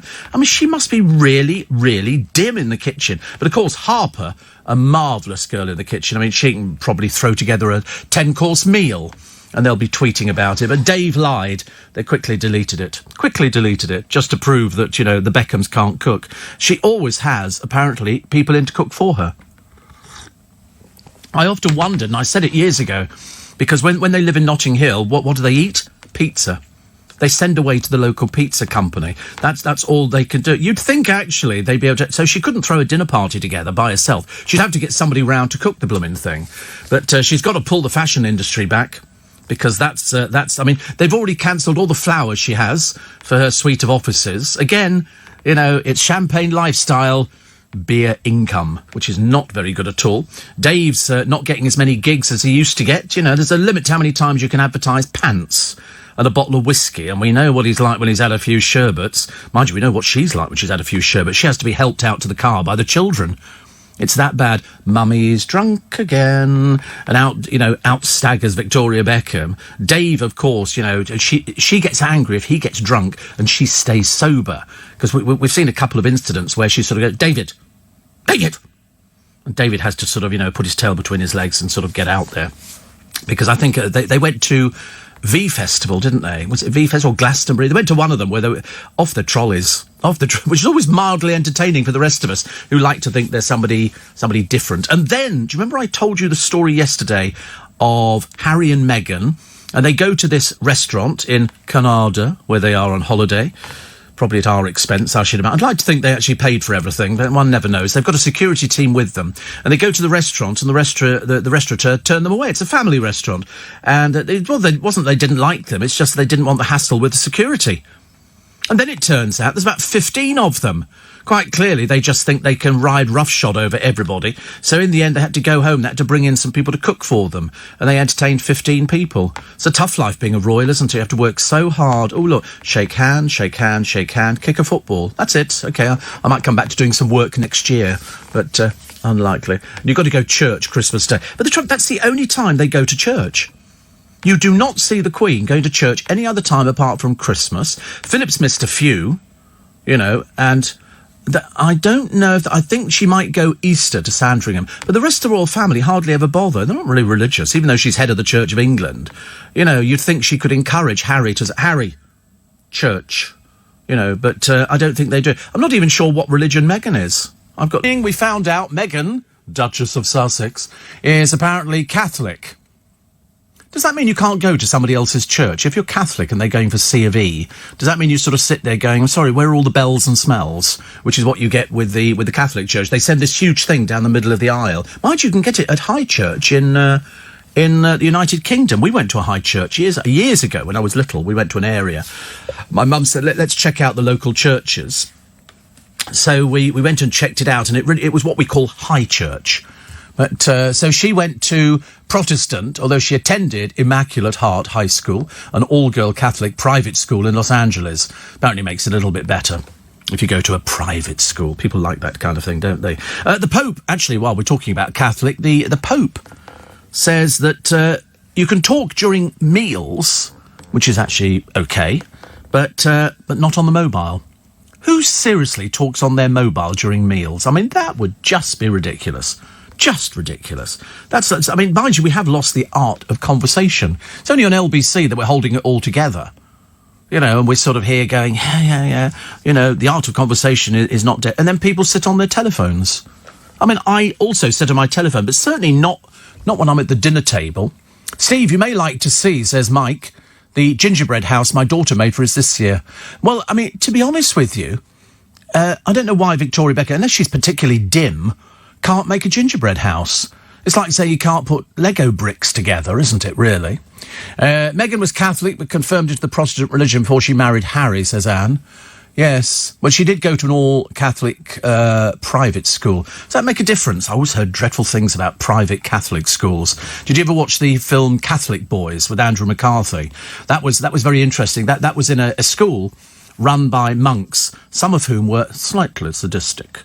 And in fact, that's the whole crux of the film, because one of them is very sadistic and likes beating boys on the bottom. And in the end, he gets his comeuppance. It's a real cheering moment in the assembly when he rushes in there, and the boy who he's been pursuing, because he's sort of just one of this sort of group of lads, he punches him and the monk goes down and he gets up and the whole school is cheering and everything. Quite exhilarating, actually. I'm led to believe the same sort of thing happens in the girls' side. Steve, I seem to remember Meghan had to convert to... No, she's never converted. No. She might have had the wedding as C of E. But I suppose you just keep your fingers crossed behind your back, don't you? I don't really know how it works. Doesn't make any difference. Interestingly, my Australian relations went to church at St George's Chapel, Windsor Castle, yesterday morning. Not only a good way to avoid the queues, but also my cousin's son sat in what they were told the Queen's seat in the chapel, says Paul. Have to disinfect that again, I suppose. Brilliant day yesterday with the family, says Neil in Stafford. Went to a brilliant orchestral concert of the film music at Birmingham Symphony Hall. Prior to that, a meal at Café Rouge. Do you know, I've never thought Café Rouge was all that. We've had a couple, which I've been to. It's a bit same. Are they still around? Oh no, that's the other one that's gone, hasn't it? Patisserie Valerie has sort of closed its doors to many, many people. It's a shame, really, because I quite liked it in there. I quite like the cakes, and I quite like the breakfast. There's nowhere to go for breakfast. When I moved into Twickenham, there was a little cafe, which was fantastic. There you go. Meghan Markle baptised in secret ceremony. Obviously not so secret anymore, is it? Because we all know about it. So that was it. So she's been baptised and confirmed. It's a case of, do you want to marry him? Yeah, I think so. Okay, you've got to be baptised, all right? So she gets baptised. And it says here, the Mail reports that Meghan's baptism was followed by her confirmation, which will allow her to take Holy Communion with her fiancé. Holy water from the River Jordan is said to have been used, because there's loads of that around, isn't there? Where'd you get that from? Amazon, I suppose. Can we have some holy water from the River Jordan? Yep, you can. And also, Crown Jewellers, Mark Appleby, assisted during the ceremony. You have to have two sponsors, obviously deciding whether or not they actually want you inside the church. It's a good idea, isn't it, really? Nobody goes to church anymore. They make a big deal about the royal family going. I see Prince Andrew didn't bother the other day again. So he only did the early one before the press were out in force, desperate to get pictures of him, and they just got one walking with Prince Charles, and that was it. There's a small chapel in the palace I used to tune the pipe organ that's within the chapel. Most major houses in the country have got their own private chapels. If you go to any of these big houses, like Burley and Longley, they've all got private chapels in there. You don't think they have to trudge down the road to the local church. We found holy water from the River Jordan by Jerusalem, £9.63 plus £12 postage. £12, and how much do you get for that? It just says 300 mils. I don't know what 300 mils looks like. A can of Coke. Oh, right. Can of Coke Street, right. That's quite clever, though, isn't it? £9.63 and then £12 postage. I think I'd rather go to Jordan, fill up my own hip flask. There's loads of... So you can get loads of holy water. Look at this. It's all over the place. Blessed Jesus Baptismal Place, Authentic Holy Land Water, £16.73. My God, they rip you off, don't they? They rip you off. So I'd like to be Christian. Well, you got to pay for it. Well, how much is the water? Too expensive for you if you want to be a real Christian. Somebody was saying earlier on, I couldn't quite get it, because either they didn't have any idea about the news. Both Andy Ivey and myself said exactly the same thing when somebody was talking about, oh, Christians are marvellous and all the rest of it. I thought, not all of them. There was that horrible old woman who trolled the McCanns, if you remember. Something like 5,000 trolls she did to the McCanns, and then she got doorstepped. And then, sadly, she took her own life. And she was down as Christian. The woman who worked for the Royal Bank of Scotland, who threw the kitten in a wheelie bin, luckily it got saved. I mean, she was supposedly Christian. There was obviously different degrees of Christianity. I like to think I'm Christian. I like to think we've got a belief here. I always think we should start the programme with a small prayer. God knows, on this programme, you really need a small prayer some days. Also, another one here, it says, there's a great day. Beckham Catholic... regarding the Beckhams, you can't expect something where there is nothing. Well, you'd have thought that they wouldn't have to lie to people, but unfortunately, it doesn't. The papers have got a downer on them at the moment because they say they're not doing so well. Her fashion business can't take off. You know why? Too expensive. That's all people see. I'm sorry, a T-shirt at £400, items at £1,700. I mean, who's got that kind of money? Nobody. Nobody can afford it. She thinks... I mean, let's face it, she's only the daughter of an electrician. I mean, come on. The only reason she was called posh, not because she speaks poshly, it's because they had a second-hand Rolls that he took her to school in. I mean, by that token, I'm posh Steve Allen. But I'm not really. I'm really very common.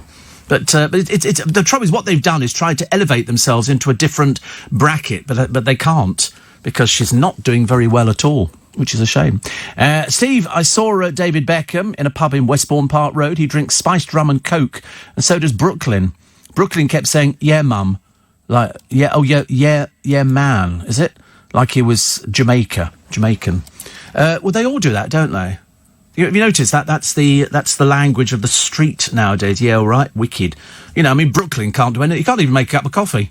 That's how desperately tragic the family is. But yet there's loads of pictures. Every day there'll be another picture in the paper. This is the Beckhams. They're such a close-knit family. You'd think if you were the junior member of the Beckham family, you'd be willing any other family but that one on you. We're all going out for tea again, and we're going to take pictures and put them up online. What for? There's no point. I mean, unless you've achieved something. Steve, I don't think Victoria's very bright. Well, I don't think she's very bright either. But, I mean, she is the most successful, but the business is not doing well. So she's lost her driver, and she's taking an Addison Lee cab everywhere she goes. I mean, why can't she drive? Is she not... I mean, to be honest with you, I've never seen her behind the wheel of a car. I'm assuming she can drive. But she's had to get rid of her personal chauffeur. Because, as I say, champagne lifestyle, beer income. It doesn't get any worse. You know, so they can go out to places. A lot of the things that they get are free. And when we've seen the inside of their houses, they're quite boring inside. There's no sort of... They've had it designed by an interior designer, and you think, God, saw you coming, didn't they, dear? Dale was the same. Dale spent a fortune having the inside of his house done in Regent's Park, and to be honest with you, it was a bunch of old tat. He went round there one time. He was paying the builders. I'm telling you this because I've told the story before. And he was doing it cash. So every week he would go round and pay the bill. He said, I went round the other day, Steve. He said, they were asleep. I said, you know... That's why they're ripping you off, dear. Ripping you off. Steve, the Queen and Phil used to go each... Very familiar there. Phil, I think Philip. They used to go each Sunday to the church in Windsor Great Park. Didn't know there was a church in Windsor Great Park. Where would that be? I've been through Windsor Great Park. There's a church there, is there? in Windsor Great? Why? They've got one at Windsor Castle. They've got their own church. Do you mean the one in Windsor? You talk about St George's Chapel? I didn't think there was a church in Windsor Great Park. Didn't make the news because it was commonplace. Of course it would make the news. It's the Queen. Definitely. I think that's a load of old hooey. I don't think there is a church. A church in Windsor Great Park. Whereabouts would that be? Royal Chapel, All Saints, Grade 2. Listen. Oh, it's in the grounds of the Royal Lodge. They own it. They own it. It's not just sitting in the middle of Windsor Great Park. It's quite nice, though, isn't it? Situated in the grounds of Royal Lodge. There you go, yeah. It's their own little church. You can't go and use it. You walk in there, you'll be surrounded by people with guns, I would think. It's all right. But Prince Andrew didn't bother going. Steve, royals can be any religion and since 2013 can marry into any other religion. Only if you are to be king or queen, to be defender of the faith dating back to 15-something, says Matt. Yeah, like we care. Like we care. Steve, I'm getting ready for work. And you did an impression of David Beckham. I don't do impressions on this programme. I know people say I do. It's not an impression. I'm not an impressionist. You know, I think that's... I even know it's the highest form of flattery, isn't it? Somebody does an impression. We always do one of David when Victoria's asking him for money. Like, David, can you lend me some money? Have you ever heard her talk? Go onto YouTube, and she's on the Oprah Winfrey show. She's obviously trying desperate to be articulate, and it's failing miserably. It's not working at all well, bless her. But then you get Dave. Little squeaky voice. You know, can I have some money, Dave? No, you can't take any more money. Well, look, you lent me some money last year. I'm not lending you any more. Well, could I not have $1 million? No. Oh, go on, Dave. Be your best friend. No. Be your only friend. OK, you can borrow some. Poor old Dave. You get the impression that he's under the thumb, don't you? But they are funny. They are very funny. We quite like them. Steve, I get the feeling some of these bottles of Jordan water may have originated from a tap. That is an outrageous thing to say. You can't just... I mean, that's defamation. You can't say it's from the River Jordan if it's come out of your tap. Oh, like the Peckham water in Only Fools and Horses. You wouldn't know, would you? I wouldn't know. I do buy bottled water. I buy it from either Costco, a big case of it, which case I have to leave it in the car, and then I buy 12 bottles from Iceland, which is made by Nestles, or Nestle, and that's £2 for 12 bottles. And I drink a lot of bottle. I haven't drunk out of the tap for quite a while. You get Tesco's. It's funny, isn't it, how we've now become obsessed with buying bottled water. Whereas years ago, you turn on that. My mother would have had a heart attack. Oh, sorry, bottled water? No, Mum. Take it out the tap. Elvis, if you don't have anything to do, stay in bed. Stay in bed. You might have a new duvet cover as well. I don't know. It's worth experimenting, though, isn't it? And if you're going out today, leave it till later. There's no rush. I mean, I actually got into the car park early yesterday. There was still people. But, of course, it's this ridiculous scenario we have in the United Kingdom, whereby you can't buy anything till 11 o'clock because it's Sunday.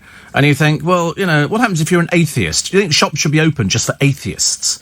Everybody's going, oh, we should keep Sunday special. Special for what? Why would you want to keep Sunday special? You can be special going out to the shops, can't you? So I sort of wandered around John Lewis, which was actually quite nice. And I was sort of thinking, great. And then because I could tell there was nobody on the tills, I knew damn well that there was going to be no action on the tills till 11 o'clock. But what they did, they actually picked up my stuff and they put it behind the till. And the lady who was serving me was a fan. She came up to me as I was sort of pottering about the towel department, and she said, "Can I ask you?" I could always tell. I was having a cup of coffee. No, I wasn't. I was having a cup of hot chocolate in Costa. Which is always open very early, and I hadn't had a hot chocolate in there. Shan't have one again, very weak and insipid. And so I ordered a cup of hot chocolate, and then you get people who come and order everything on trays and pan au chocolat and this and all that, and I'm just having just a cup of hot chocolate. And I sat at my little table all by myself, waiting for John Lewis to open, and I could see there was a load of people on another table. Every time I looked up, they were looking at me. And I thought, so immediately you think, am I wearing trousers? You know, has my coat fallen open? Are my zips undone? I don't know.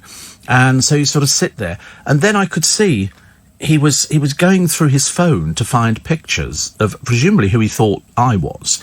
And then swapping them with everybody around the table going, does that look like him? Is that him over there? And so in the end, I finished the hot chocolate as quick as I could and scarpered. And then I get the lady in John Lewis, and she came up, and I knew she was going to say, you know when you get a feeling somebody's going to say, and she went, "Are you Steve Allen?" It's always quite breathy. And I went, yes. And she went, I thought you were. She's a big fan of the programme. I said, oh, stop it, for goodness sake, honestly. Which is very nice. It's very nice. But anyway, so I bought my towel. I wasn't sure what else I wanted to buy. I bought a little set of towels, and I bought the pillow, and I bought the duvet. And it was nice. So she went, no, I didn't get any discount at all. She did work there. She only worked there at the weekend. Yeah, you're right, actually. Not a big fan at all. She should have said, listen, I'll put that on my card. You can get the discount. I wonder what the discount would be. I mean, anything I'd have been grateful for. The duvet's £300. But it's going to last long. It'll see me out. In fact, to be honest with you, I'm going to take it with me. When I go, I'm going to go, make sure you pack me with the duvet. Jake is my favourite Methodist pastor. Oh, sorry, Megan was a Protestant, wasn't she? This is Methodist. A snowy day. They're in Minnesota. Snowy day there, he said. So they've had 9 inches of snow. 9 inches of snow. He said, so I've cancelled all worship services at my churches because he looks after a number of, like they do over here. You don't find just one priest at one church. He'll be looking after 3 or 4 of them. He said, miserable. Supposed to get another 4 inches tomorrow. Another cosy day in the parsonage. See, I think as long as you've got food in, I think that's okay, isn't it? As long as you've got food in and you've got a roaring fire, you know, you just have to put the worship on hold for a day or two. But that's a lot, though, isn't it? 9 inches one day, and then for the producer lives in hope, don't you? You'd have loved that. It's not miserable. Over here, we'd be going, yeah, woo. Wouldn't want to drive in it, but it's fantastic to actually look at out the window. Very, very pretty. So that would give you 13 inches. I don't think we've ever had 12 inches. 9, 10, 11, 12, 13 inches. No, 4 inches. 4 inches the next day and 9 inches today. Yeah. My maths is quite good. I can do that. It just means you add one and then take one off. So, I mean, that looks lovely, but I've seen pictures of what 13 inches looks like. Well, that's kind of a lot. That's a case of you need to bring out the snow plough. We never manage in this country. I don't think we have any snow ploughs at all. The Beckhams have probably got their own one, probably personalised, I should imagine. But, no, it's lovely to look at, but you can't go anywhere. You can't even walk in it. You can't take the dog out. One minute you've got the dog there, the next minute it's vanished in a snowdrift.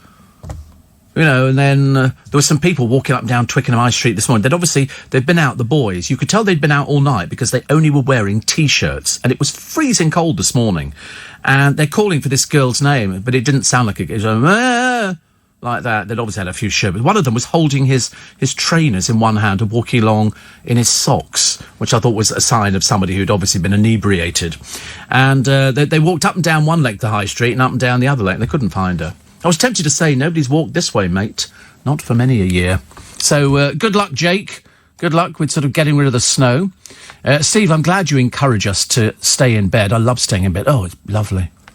It really, there's something nice about staying in bed. If you haven't got anything to do, don't get up. You might not have to, if you don't need to go to work today, please don't go into work. Well, obviously, there'd be nobody there. Nobody there at all, actually. 84850 steve@lbc.co.uk. Steve, as per Catholic private schools, I went to the same order of convent school as Sheila Fogarty. Very lovely it was, too. I've been told of at least one nun who's an LBC listener. It's outrageous. A nun who's a listener. Good grief. Somebody says, I wish it would snow in Brighouse. Steve, do people ask you for selfies when they spot you in the street? No.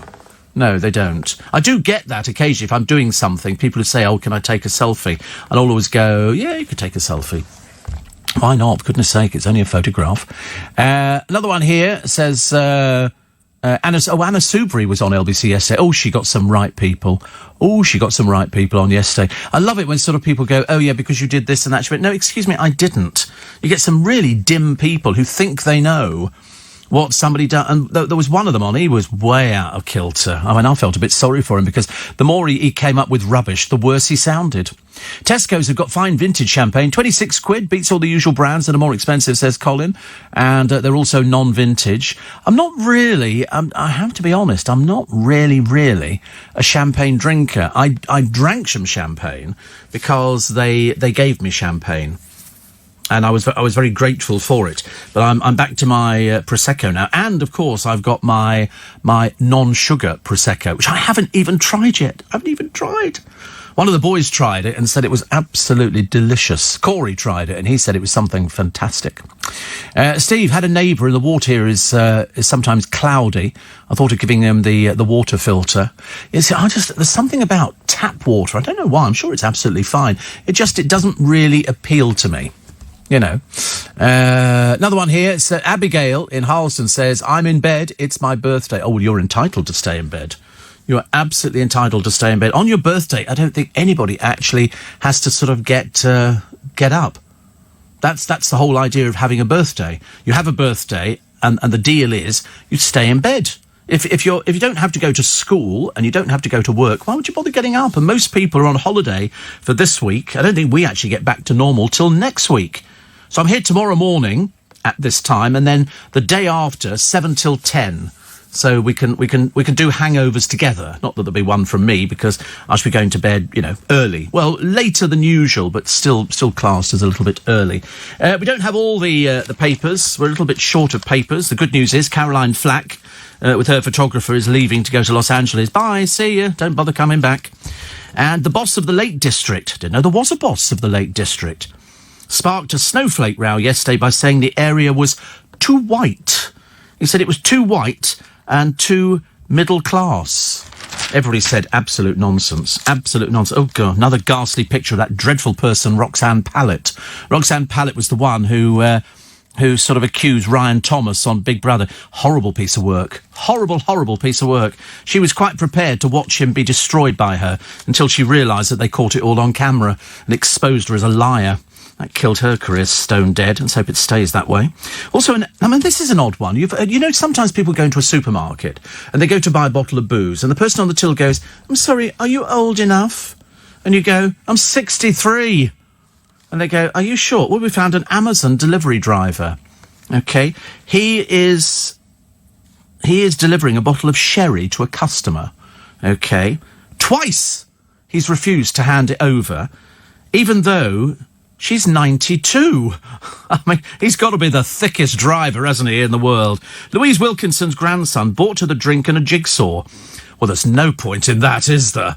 So you buy her a bottle of sherry, and a jigsaw. She could be there for years trying to... Oh, no, is that a bit... Oh, I don't know. But anyway, he arranged for the delivery. The driver gave Louise the jigsaw and asked for photo identification for the booze. She's 92, you thicko. Oh, blimey. Widow Louise, who's got 3 children and 4 grandchildren, didn't have any photo identity to hand, but assured him she was over 18. However, he refused to give her the bottle. He returned the next day, and she showed him her bus pass, but he still kept the sherry. He's got to be the stupidest person. Let's find out who he is, shall we? Oh, I want to know who this dimwit is. She says it's ridiculous. Amazon had no comment at all. I'm sorry, we had a stupid driver. There's a first. I mean, honestly, she's 92. Are you over 18? I'm 90 bloody 2. I mean, you can't deny Granny a sherry. We like a sherry. But I mean, what a thick driver. I mean, to be honest with you, I'd have had to come along and go, I'm terribly sorry, you're too stupid. Take the keys away from him and go, shoo. Go back where you came from. Go back, sit at home, watch the television. You're too stupid for words. It's like people, in the supermarkets. They ask somebody, they say, the person was 61. And they were asked. I mean, I'd be flattered if somebody sort of said to me, are you old enough to drink? I'd go, no, not really, no. It's ridiculous, isn't it? 92, an Amazon driver. Thicko. Mind you, there was some woman... She didn't get her stuff delivered by some particular company. Anyway, and so she goes up in arms about it. She ordered 6 things to be delivered by Hermes or whichever one it was, I can't remember. And they all get delivered except 2. And it completely ruined Christmas. Our 3-year-old granddaughter. And I felt like saying, she's 3. She won't know she's not got a present from you. They say, and we're the only one she didn't get a present from. Tough. Anyway, they've offered compensation, even though she ordered through a third party, so they don't have to offer compensation. But as a goodwill gesture, they've offered £100. It completely ruined Christmas for this 3-year-old. No, it didn't. So it's so stupid. Another example of a snowflake, ladies and gentlemen. 3-year-olds, they don't know. Did you get presents from everybody? So. Or did you get a present from Granny? Don't know. She gave you that. She gave you a cushion. All right, there you go. You've got a cushion. It's on the settee. We've already opened it and put it out there for you. By the way, she's also given you the turkey and all the trimmings. Ridiculous, isn't it? I think it's all these people, they go, oh, I want millions of pounds of compensation. Please not. Still can't work out why Ainsley one-trick pony Harriet has been given some gong in the honours list. For services to what, for God's sake? He was never a chef. He's a cook. It's not the same. Oh, look, Prince Andrew, not going to church. Prince Edward, same silly old coat that doesn't fit him properly. And the tragedy of George Michael's sister, who wanted to spend New Year's Eve alone after visiting his grave. She was not a happy person at all. Not a happy person. And Peter Kay makes a rare public appearance with showbiz mates. His showbiz mates include Bobby Ball and Tommy Cannon and X Factor's Chico. I'd give up now. He's not been seen in public since April. He sent a rare tweet hitting out at the Channel 5 documentary Peter Kay in his own words. He called the title incredibly misleading, adding he had no involvement in it. Oh, shut up. Be grateful. Be grateful. You know, that somebody's decided to sort of to do a thing on you. There's loads of programmes like that. You don't have to be all sort of... Perhaps you're not as funny as people think you are. Perhaps that's the way it goes. Steve says, Kizzy, spending the day in bed with my cats. And ridiculous, Steve, to give an elderly lady such hassle. The driver should be ashamed. She's 92. I mean, I can't work out why somebody, unless they're really, really stupid, thinks that a 92-year-old looks underage to drink a bottle of sherry. I mean, you can't believe somebody is that thick, can you? I mean, I'm absolutely gobsmacked. I wasn't as gobsmacked as Andrew Castle yesterday, who was completely apoplectic about these names and addresses being released on the New Year's Honour. Who gives a stuff? As I said yesterday, every postman will tell you, oh, the famous people I've got on my round will be Steve Allen and somebody from The Weather and, oh, Steve Allen's on my... You know, everybody knows that. Everybody knows Elton John lives in Windsor. He's lived there practically, all of his life, apart from Pinner. You know, and they make such a big deal about what are people going to do? Turn up on the doorstep. Hello, Elton. I'm your biggest fan. Go away. Go away. You can get... In Beverly Hills, they give you a map. You know, this is where Tom Jones's house was. This is Marilyn Monroe's house. Over here, they go, oh, that's a street. I mean, I couldn't believe that Andrew Castle was getting so excited about it. I reckon I could get Andrew Castle's address in about 2 minutes. You know, I mean, it just doesn't make any sense at all. I get quite worried. Steve, Ainsley Harriet, they're now giving gongs to lollipop ladies. I know, I don't understand that one either. I'm sorry, you stand there. Stop! It's their little bit of power trip, isn't it? 30 years and not a fatality. Seen hundreds, but never actually been involved in anything. As they step onto the crossing and all the little children go, hello, hello. You know, they have new rules for lollipop ladies and men now. You're not allowed to touch the children, apparently. I was watching Miracle on 34th Street, and there was one particular bit, only because it's come up in the press recently, that the new rules for Father Christmas are the child is not allowed to sit on Father Christmas's knee. And at one point he says, come sit on my knee. And I'm thinking, oh, no, don't sit on his knee. But that's what we do now. But lollipop ladies, I think they're great. And another one here says Peter Kay's battling a medical condition. Well, that's got nothing to do with that at all. Don't be so stupid. He was complaining about a TV programme. It's not battling a medical condition to complain about a TV programme. He's just complaining because he didn't probably get any money out of it. And he's quite mean. And so it meant having to cancel his national tour. Well, I don't know how you know that, because he's never told us anything at all. So you're obviously making it up. It's kept him out of the public eye since spring. Good. The last time I saw him was on Alan Carr's programme. Just an embarrassment. Perhaps it's people you think are funny, and then they're not funny. And he came on, and Alan Carr went, oh, it's Peter Kay. And he came out at the top of the staircase, stood at the top of the staircase, received the adulation. And then he runs down the staircase, runs all the way round the set, back up the other side of the staircase, and does it 3 times. After the first time, it was boring. Third time, it was a case of, you're not funny. You're not funny. Steve, why can't Ainsley Harriet host Ready, Steady, Cook again and not Rylan? Dunno. At the moment, it's Rylan. But the good news is, the more things that Rylan does, the quicker his career is going to be finished, because he's saying yes to everything. And that's always a bad sign, actually. Somebody says, cats do sleep a lot. Tabitha, when a kitten, used to get underneath the duvet, but when older, she'd sleep on top of it.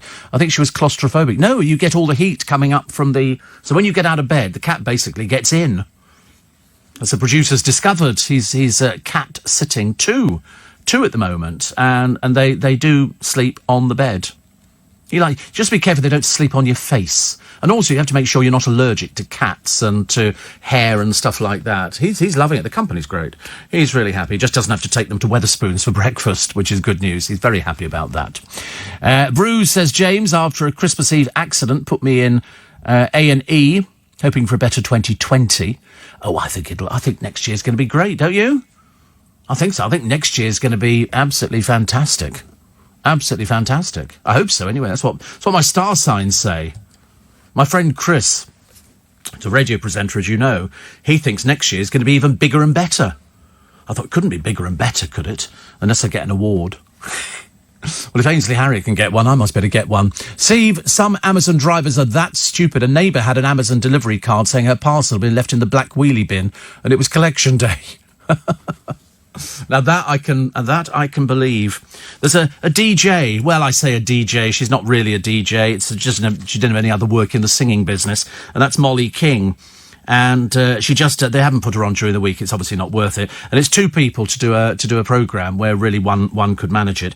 But she's obviously looking for a desperate bit of publicity. So she's come up with the fact that she's dyslexic and her job is made tricky. I don't really see how it is. She says, I find reading very hard. So if I'm reading out a text on air, I might slip up and read a word slightly wrong. So, get the other bloke to do it. He's sitting there twiddling his thumbs, doing nothing. I mean, to be honest with you, I see this as so it's a bit of a struggle. She's been doing this since last year and never mentioned it at all up until now. They must sit down and go, how can we get some publicity? Are you dyslexic? Yeah, does that make it difficult to read the text? Well, you sometimes worry about it, don't you, really? The desperados of this world, it's very difficult. I can't read texts out. Well, don't read them. Let your co-hosts read them. That's the point of two of you, dear. It's not your programme. Another one here, which says... and another one here. Wait a minute, I'm trying to find it. A lot of people had accidents over Christmas. Steve, how do you feel today? Good. Perhaps Mr. Burko may be interested in buying holy water, as he wants to convert to St. Brexit if he wants a seat in the upper chamber. Never going to get that, is he?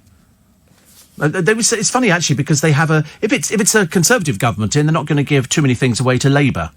That's the way it works. It's all very it's very petty and childish. So, in other words, they're not going to give anything to Nigel Farage, even though he should have got something, because whichever way you look at it, he made an impact. John Burko spent an absolute fortune of our money getting his house tarted up. The wife embarrassed the hell out of everybody. And they decided not to give him anything. First time in ages and ages that the former Speaker of the House of Commons doesn't get something. But to be honest with you, they give them to anybody. They hand them out like dolly mixtures. Would you like an award? Yeah, you can have an award. And then people sort of get off on that. And I find it very disappointing. Steve, what's the horoscope forecast for Pisces in 2020? Good. Good. Very good. I think this coming year is going to be great. I think it's going to be really good. The one thing I want now, even though I love Christmas, as you know, I absolutely adore Christmas. I love the whole bit about it. I love the best meal of the day. I love the television programmes. I like the fact that people look in better moods. People seem much happier. But at the same time, I'll be glad to get it all over and done with and we can get back to normal. Because are you eating the grapes? Somebody opened his grapes the other day. I think it's Nick Abbott. I think it's outrageous, isn't it, that somebody actually started attacking your grapes. You should have written your name on it. Do not touch. Make it easier. Still no water on the narrowboat, Steve, but got an email, says Mike, from the mechanic. So hope that next week we'll have more hot water coming out of the tap you can shake a stick at. Mike and the mechanics. Yes, Mike and the mechanics. I said, I agree. A good quality duvet is crucial and lasts. Buy cheap, buy twice. He says, we've got a wool duvet, very warm in winter and cool in summer. Well, I'm liking my one. And as I say, it must have lasted a good 15 years. A good 15 years, if not longer. And so as far as I'm concerned, that's what I call value for money. Don't buy cheap because you regret it in the long run. It's not, it's false economy, as they say, and I like to make sure, if you can afford to buy something, buy it. There'll be some old snowflake, it's all right for you work as a radio presenter, kind of thing. Well, save your money up. I've saved up my money to buy things. That's how it works. The more money you save, the better quality thing. And the good news is, how many days till Christmas? 361. 361 days. Start counting them. Get the Advent calendar. A few weeks ago, you mentioned you were not crazy about taking holidays. I don't do holidays. I'm not a holiday person. How about a few days on Broadway? No. I'm really not bothered about holidays. Every day's a holiday. Every single day is a holiday. I don't think I've ever had a day's work where I don't think there's... I mean, I also, because today I've got nothing to do after I finish, I've got the whole day. I can go shopping.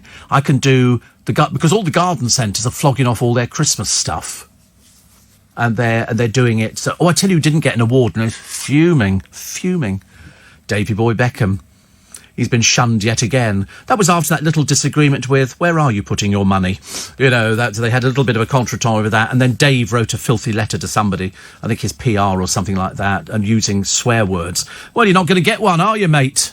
You're not going to get it now. I mean, and also, he's only interested in a knighthood. That's all he wants. Well, we'll do a swap. Yes. Give him a knighthood, and they've all got to leave the country. Every single last one of them. Take yourselves abroad, stay there. Because the funny thing is, very, very interestingly enough, she's had to cut back at her company because it's losing money, which means there's not the money coming in that there was. How many houses are they running at the moment? 3. Well, one of them's got to go shortly. I reckon this year they'll be cutting back substantially because that money is disappearing faster than those January sales. Steve, chefs are just culinary con men, charging inflated prices for inflated people, says Paul. No, they're not. Definitely not. A cook is just somebody who chucks it all together. Beans, chips, fish fingers. A chef is somebody who is creative. I know because I've met lots and lots of chefs. Steve. People talking about Boris. Well, he's still on his holiday. And Lewis Hamilton is a little down as he was expecting a knighthood, said Adrian. No, he wasn't. We have it on record that he's not. So, no, he's definitely not expecting a knighthood. He said there's no point in giving it to him, anything like an award, when he's in the middle of his career. He's not retired. People get them when they retire. So, you know, you've got to keep up with the news. Blimey, honestly. Very bad. And another one here. And this says, oh, yes. Monday, 30th of December. 2019, as we head, we've only got another day to go, haven't we? And then we head into the next phase of our life, which is 2020s. Fantastic. I think it's going to be brilliant. Absolutely brilliant year. I'm totally convinced, actually. I think the weather's going to be awful. I think the weather's going to be absolutely dreadful. They've said this morning it's absolutely freezing cold. Freezing cold. I always thought Ainsley Harriott was a brilliant chef. No, he was never a chef. He was a cook. Why don't people know these things? You must check things out. I mean, I hate to say, but we're now getting into the time when sort of the terminally stupid wander into the world. And you know that they've got nothing else to look forward to at all. James says, injured but snug under my free duvet. Free because Mum bought it for me. That's what we like, isn't it, really? And yesterday, Anna Soubry... clashing with because they got all the facts wrong. You know, it's when people are terminally stupid, you know, and she kept having to correct people who were coming on saying things which were blatantly lies. And you can't say things like that. That's defamation of character. Defamation of character. And so, you know, if people are thick enough, you know, they will say, oh, I heard this, I heard that. There was one that we got earlier on, actually. A lot of people liking, actually, Anna Soubry. I thought she was good, actually, yesterday. I thought she was very, very good. And somebody says here, this is so hilarious, this one. This is one of my favourites. They've written to Peter Kay to say, an early morning DJ, I'm not a DJ, Steve Allen Show, has called you mean, approximately 4:45, knowing you've raised millions via Comic Relief. We weren't talking about that at all. Where'd you get that bit from? You see, that's a classic example of a thicko. That's a classic example of somebody who's a bit dim and they don't know anything about it. We didn't mention charitable Comic Relief and charity work. Where'd you get that from? They just make it up, don't they? But don't worry. It'll come back to haunt you, as you will discover very shortly. Elton John's got something, didn't he? Andy Murray got a knighthood for achieving a lot less than Lewis Hamilton, but it doesn't matter. If Lewis Hamilton didn't want one, he didn't want one, and he doesn't want one yet. I don't know why people are faffing about. What's got to do with you? Mind your own business. It's got to do with the person. And Lewis Hamilton, I mean, somebody phoned up the other day and was talking to one of our presenters and saying where he lived. I mentioned it yesterday. They didn't even know where Lewis Hamilton lived. It was that bad. But I enjoyed listening to Anna Soubry the other day. I think she was very, very good. It was just embarrassing hearing people. At one point, she said to one of them, she said, you're one of those stupid people, aren't you, really, who thinks that you know it all. You think you're being very funny and clever. And he came over as dim as a brush. dim as a brush. When do we take the decorations down? We should have taken them down, Brenda, by now. You should know that. Can't help the terminally stupid. You know when you're supposed to take these things down. They should have gone. What do you mean you've still got them up? Oh, that's a year's bad luck, I should imagine. Definitely not good. So Caroline Flack dragging a suitcase at Heathrow. Goodbye. And she's going to New York for reasons best known to herself, like it makes any difference. Also, the Pope. I like the idea of the Pope actually commenting on mobile phones. The Pope actually comments on mobile phones. The Pope has actually said, when people are sitting down for meal times, have a conversation. I mean, you can't see the Pope saying, wait, I'm just going to take this call here. Hello? He wouldn't do that. In fact, I'm not even sure the Pope's got a mobile phone. And so he's saying families should get back to communicating with each other using Jesus, Mary and Joseph as an example. He told the crowd in St. Peter's Square, fathers, parents, children, grandparents, brothers and sisters, this is the task to undertake today on the Day for the Holy Family. I mean, I think we've lost the art of conversation. If you go round to most people's places now, all the kids will be on their phones. That's how it works, isn't it? People will be on the telephone and they'll be sort of looking at every 5 minutes people pick up the telephone. I do the same in the studio. If I'm on air, I can actually have a conversation and pick up the telephone and check if there's any messages on it. Which is what I quite like, actually. So, was Elton honoured because he tried to protect Harry from himself? I don't know. I've no idea. They never tell you. They tell you what they've been honoured for, but then it goes through the Prime Minister's office. It's a separate thing. You can nominate somebody. And that sort of person could be. Then they put it to a committee, I think. I think that's how it works. And then they decide if that person is going to get it. So I think Annie Nightingale got services to broadcasting. What? She's been around long enough. I mean, she should have got something by now, so that's a good idea. But there's loads of us in the business, been around for ages and ages. Decorations stay up till the 6th of January.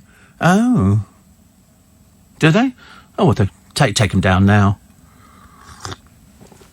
They've taken them down at Harrods, as you know. I mean, Harrods have actually gone, which is fantastic. Well, for them. I'm assuming the reason they've taken them down is because it's sale time, and so they want to change all the windows. I think you keep them up there as long as possible. There's another place just along from Harrods, just by the French embassy, and it's it's another embassy kind of place, and it's their club rooms, and all their decorations have gone and everything. I'm really disappointed. I keep mine up as long as possible, which we should. You saw your first Christmas? Well, I went to a garden centre the other day, Squires, and they've got a big area of the car park for recycling your Christmas tree. It's full already of Christmas trees, because what they do is they put it through a machine and it mulches up, and then they put it on gardens, and the council do the same. In fact, around our way, we're very lucky. The council do actually recycle all the trees, which I tell you, I've got 3 to recycle, and so yes, you're right. Yeah, the earlier you put them out, there's more chance that they've gone skiing. Yes, we'd ought to come back and find the trees still there. Yeah, so I should be taking mine down. Not just yet, though. I like to keep them up as long as possible. Steve, you're wrong about the Christmas decorations. They come down on 12th night. Hello? Duh? Come on, blimey, wake up a little bit. The Pope may surprise you, but he takes it seriously. What, you mean telling me he's got a mobile phone? He's not got a tablet as well, has he? Do you think he's got a tablet? Do you think he uses a mobile phone to keep in contact with family? He might do, actually, mightn't he? What's your number? I think it's Pope 1. I quite like that. I'd love to find out what the number is. Shouldn't take us long to find out. Steve. Decoration down by the 6th, 12th night Epiphany. And are you really stupid? Are you really stupid? Do you think I don't know at the age of 65 when the decorations come down? Duh. Honestly. Steve, you talk about Meghan Markle, says Matthew. She's my favourite royal, a great girl. Yes, unfortunately not shared by everybody, is it really? They think that she's manipulating Harry, who's not the brightest penny in the box. But they're having time off because apparently it's been so exhausting having pictures taken. And there was Harry the other day doing interviews with the press, who he hates. He hates the press. We know he hates the press. You know, because she's obviously said, why am I being treated like this? Oh, look, star signs again. What does it say? What does it say for Pisces? Oh, this is getting better and better. Pisces. Brace yourselves. It says, make time for activities you enjoy as the year begins. Ooh. Go on a spiritual retreat. That'll be life-changing. Oh, don't do spiritual retreats. That's sitting around with a small hand mirror or something, or sort of, it's... Yes, that's a very spiritual retreat. We like that. Don't let a sense of responsibility to others intrude on your need for happiness and joy. Nothing intrudes on my need for happiness and joy. Absolutely doesn't. It really doesn't. 2019, Alan Carr's Celebrity Replay. I think this must be tonight, actually. And who's he got on? He's got Jacqueline Josser, Kate Garraway, Michelle Visage, Jade Thirlwell, Curtis Pritchard and Strictly Pro brother AJ. Oh. Doesn't sound like the most exciting thing here. And also, Super Shoppers Special. Trying to find work for Helen Skelton is a little bit difficult at the moment, so they've given her something. But I'm quite liking Snow Animals on BBC One at 7 p.m. I like these sort of programmes. And it's Liz Bonin. Do you know they had a woman the other day? She was on Celebrity Chase, I think it was, or something like that. I didn't even know who she was.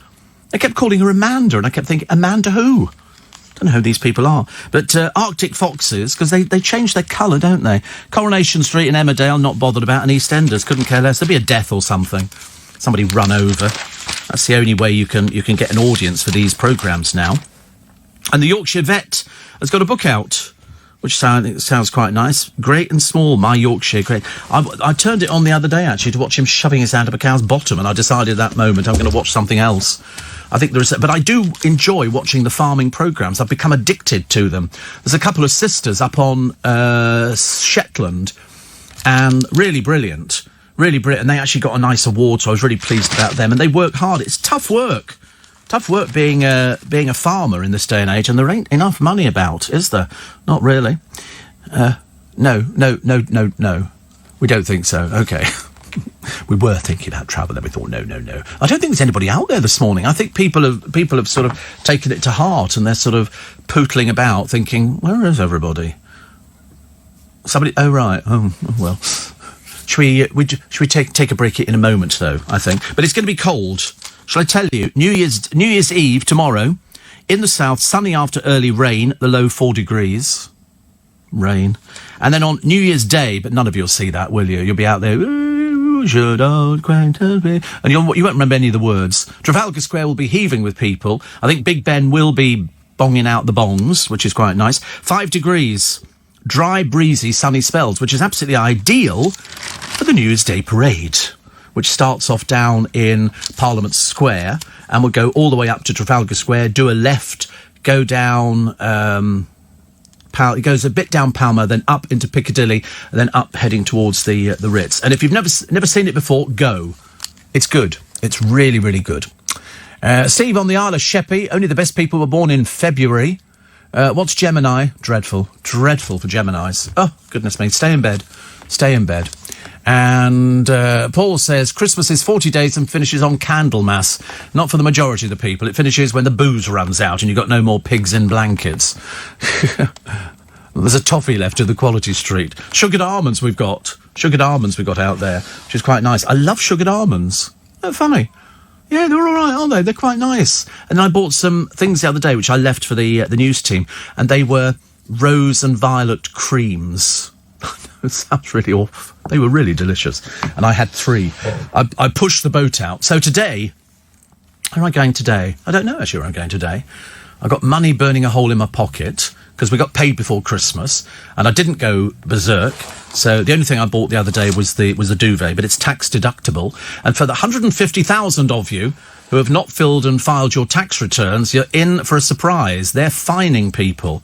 You know, I don't know why. You've had a whole 6 months of last year to do it. If you're doing it by yourself, well done, because I can't do it. I have to do it through an accountant. How is it because I need to sleep. How is the duvet tax deductible? I trust you to ask that question. Well, because it's household, isn't it? I'm claiming for all sorts of things. I claim for clothes when I go out to do gigs. I have to buy clothes for it. I claim for those. It's part of my work. Well, I think a duvet is, of course it's tax deductible. I shall put it through. I shall put it through. I mean, it's up to the taxman if he wants to reject it, but he won't. He's a fan. I haven't claimed for 15 years for a duvet, so the least thing... Oh, there we are. Are these last year's fireworks in Australia? Yes, they were thinking about banning, weren't they? Oh, dear. Or cancelling. I have to be honest, I think... I don't know. I'm inclined to say yes, but on the other hand, I'm inclined to go with it and try and make out that life is getting better. The company, sleep is not tax deductible. I didn't say sleep was tax deductible. I said the duvet's tax deductible. Let you get it through. Ha ha ha ha. And the Newsday Parade starts at 12 noon. And it goes it's just going backwards. It's going exactly the same route I said, except it's starting backwards. So for 9 years, we started in Parliament Square, went up through Whitehall, Trafalgar Square, Cockspur Street, Pall Mall, Waterloo Place, Lower Regent Street, Piccadilly, and Piccadilly Circus. And now it's just starting at Piccadilly. It's just going, it's exactly the same route, just backwards. As if you could sort of go, like that. Much easier. Tom Jones says it may be unusual at 79, but I've still got an eye for the young ladies.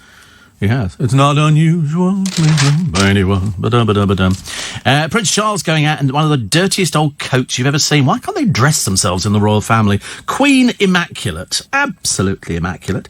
Andrew's said to have gone already. We don't know where he's gone. It's a little bit difficult, actually. So Prince Philip is feeling a lot better. I'm trying to find out, actually. There were prayers for all sorts of people, and the service featured carols, finishing with Hark the Herald Angels Sing. Queen got a round of applause, and loads of other people were there. So I'm trying to find out where Andrew was. They said he's said to have left already. In fact, he walked to church with Charles before crowds were admitted to the area by the church, and he left on... So Philip left Christmas Eve, flown back in the Queen's Sikorsky helicopter, and Andrew, I don't know where he is. And to be honest with you, care precious little. Why should we care about it? I don't know why.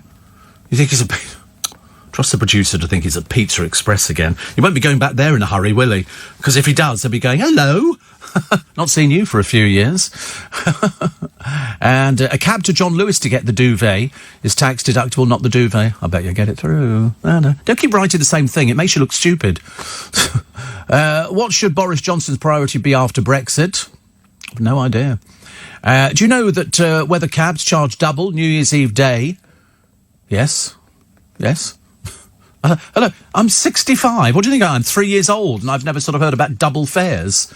Ridiculous. Steve, my dad always forbade us to talk whilst eating at mealtimes. We went to ask permission to leave the table. Yeah, of course. Yes, I mean, I remember sitting at the lunch table, dinner table, and you say, oh, can we get... Because you wanted to go and play with your toys after Christmas. And you go, no, you wait till we finish eating. And so we learnt. You sit there and finish eating. Even my godchildren, when they were little, if they fell asleep in their prams and and pushchairs and stuff like that, well, then they fell asleep. But they weren't allowed to get down from the table and sort of start playing around. You have to sort of have some manners, and the manners are you stay there until people are finished. That's it. Oh, your dad never liked you eating from the fork? Oh, like a oh, right. Oh, I saw somebody doing that the other day, and it was a film, and they're eating just with the fork, and you're right. That's like eating via the spoon. That's totally unacceptable. Yeah, rice is difficult. I tried to eat peas the other day at a restaurant with no spoon. You hate peas? Well, I hated them at the end because I couldn't get them on the fork. In the end, I mashed them, so I really should have had mashed peas, but I didn't really fancy squidgy peas. Thank you very much indeed. But it's interesting how people's table manners have changed over the years. You know, people are constantly... You always have your phone on the table, don't you? In case somebody needs to get in contact with you. That's what I always think. Do you not have a phone with you? Look at your little thing. It's only tiny, isn't it? It takes I know. To be honest with you, that's what somebody said to me. Have you upgraded your phone? I said, I don't think so. They said, which one have you got? I said, I've got no idea. I've got no idea which one this is. You can probably push a few buttons and it will tell you. But it takes phone calls, and I can make phone calls and do texts, and I can do all the usual things. Why would I need to spend £1,000 upgrading the phone? It's not worth it. I mean, the producers is like, I think he got his out of the Ark of the Covenant, and they had some spare phones in biblical times, and he ended up getting one, which is good. Stitches of laughter about the lad walking down Twickenham High Street in his socks today. I know. I mean, the pavements were a little bit wet. Did you see the Gavin and Tracy Christmas special? No, there is no Gavin and Tracy. I don't think so. I think it's Gavin and Stacey, isn't it? So, unless Gavin and Tracy is another one. It's a spoof on the first one. I've got no idea. I'm looking forward to seeing the film about Little Women. Last time I saw it, there was Margaret O'Brien, Elizabeth Taylor, and then in 1933, Katharine Hepburn, and even before that, 1918. And it goes back to 1917. They were making films about Little Women. Louisa M. Alcott. Madonna, yes, she's still going, still alive. And she took up 2 airport trolleys with her luggage. She had, I mean, I've never seen anything like it. She's got, I'll count them actually, just so I can get it right. 1, 2, 3, 4, 5, 6, 7, 8, 9, 10, 11, 12, 13, 14, 15, 16, 17, 18, 19. 20 cases of luggage on each trolley. 40 cases of luggage, and she still manages to look like an old bag lady. Honestly, at least put some proper clothes in there. Can you imagine 40 cases of luggage? That's the sort of thing Victoria Beckham would have, and still not look right, and still not be a good advert. Queen always looks immaculate. Yeah, well, she doesn't make the outfits, does she? They're all made in block colours. Very rarely would you see her in something that that doesn't match. So it'll be the jewellery that matches the coat. It's like a top coat. Probably underneath, it'll probably be, I don't know what she wears underneath it. Vest and pants, I suppose. And then they have these things. She always looks immaculate, and they never crease. They never crease. All her stuff is crease-proof. So, and then it just hangs up in the... I should imagine you open up the wardrobe, it just looks like a rainbow, because she's got the matching hats and the jewellery. Do you ever see Downton Abbey, where somebody turned up for... Was it Downton Abbey, or was it... No, it might have been the other, Gosford Park, where one of the... dowager, whatever, it's turned up, and she opened her thing and they brought her jewellery with her. It was all laid out on the dressing table, all the jewellery, so they knew what to wear.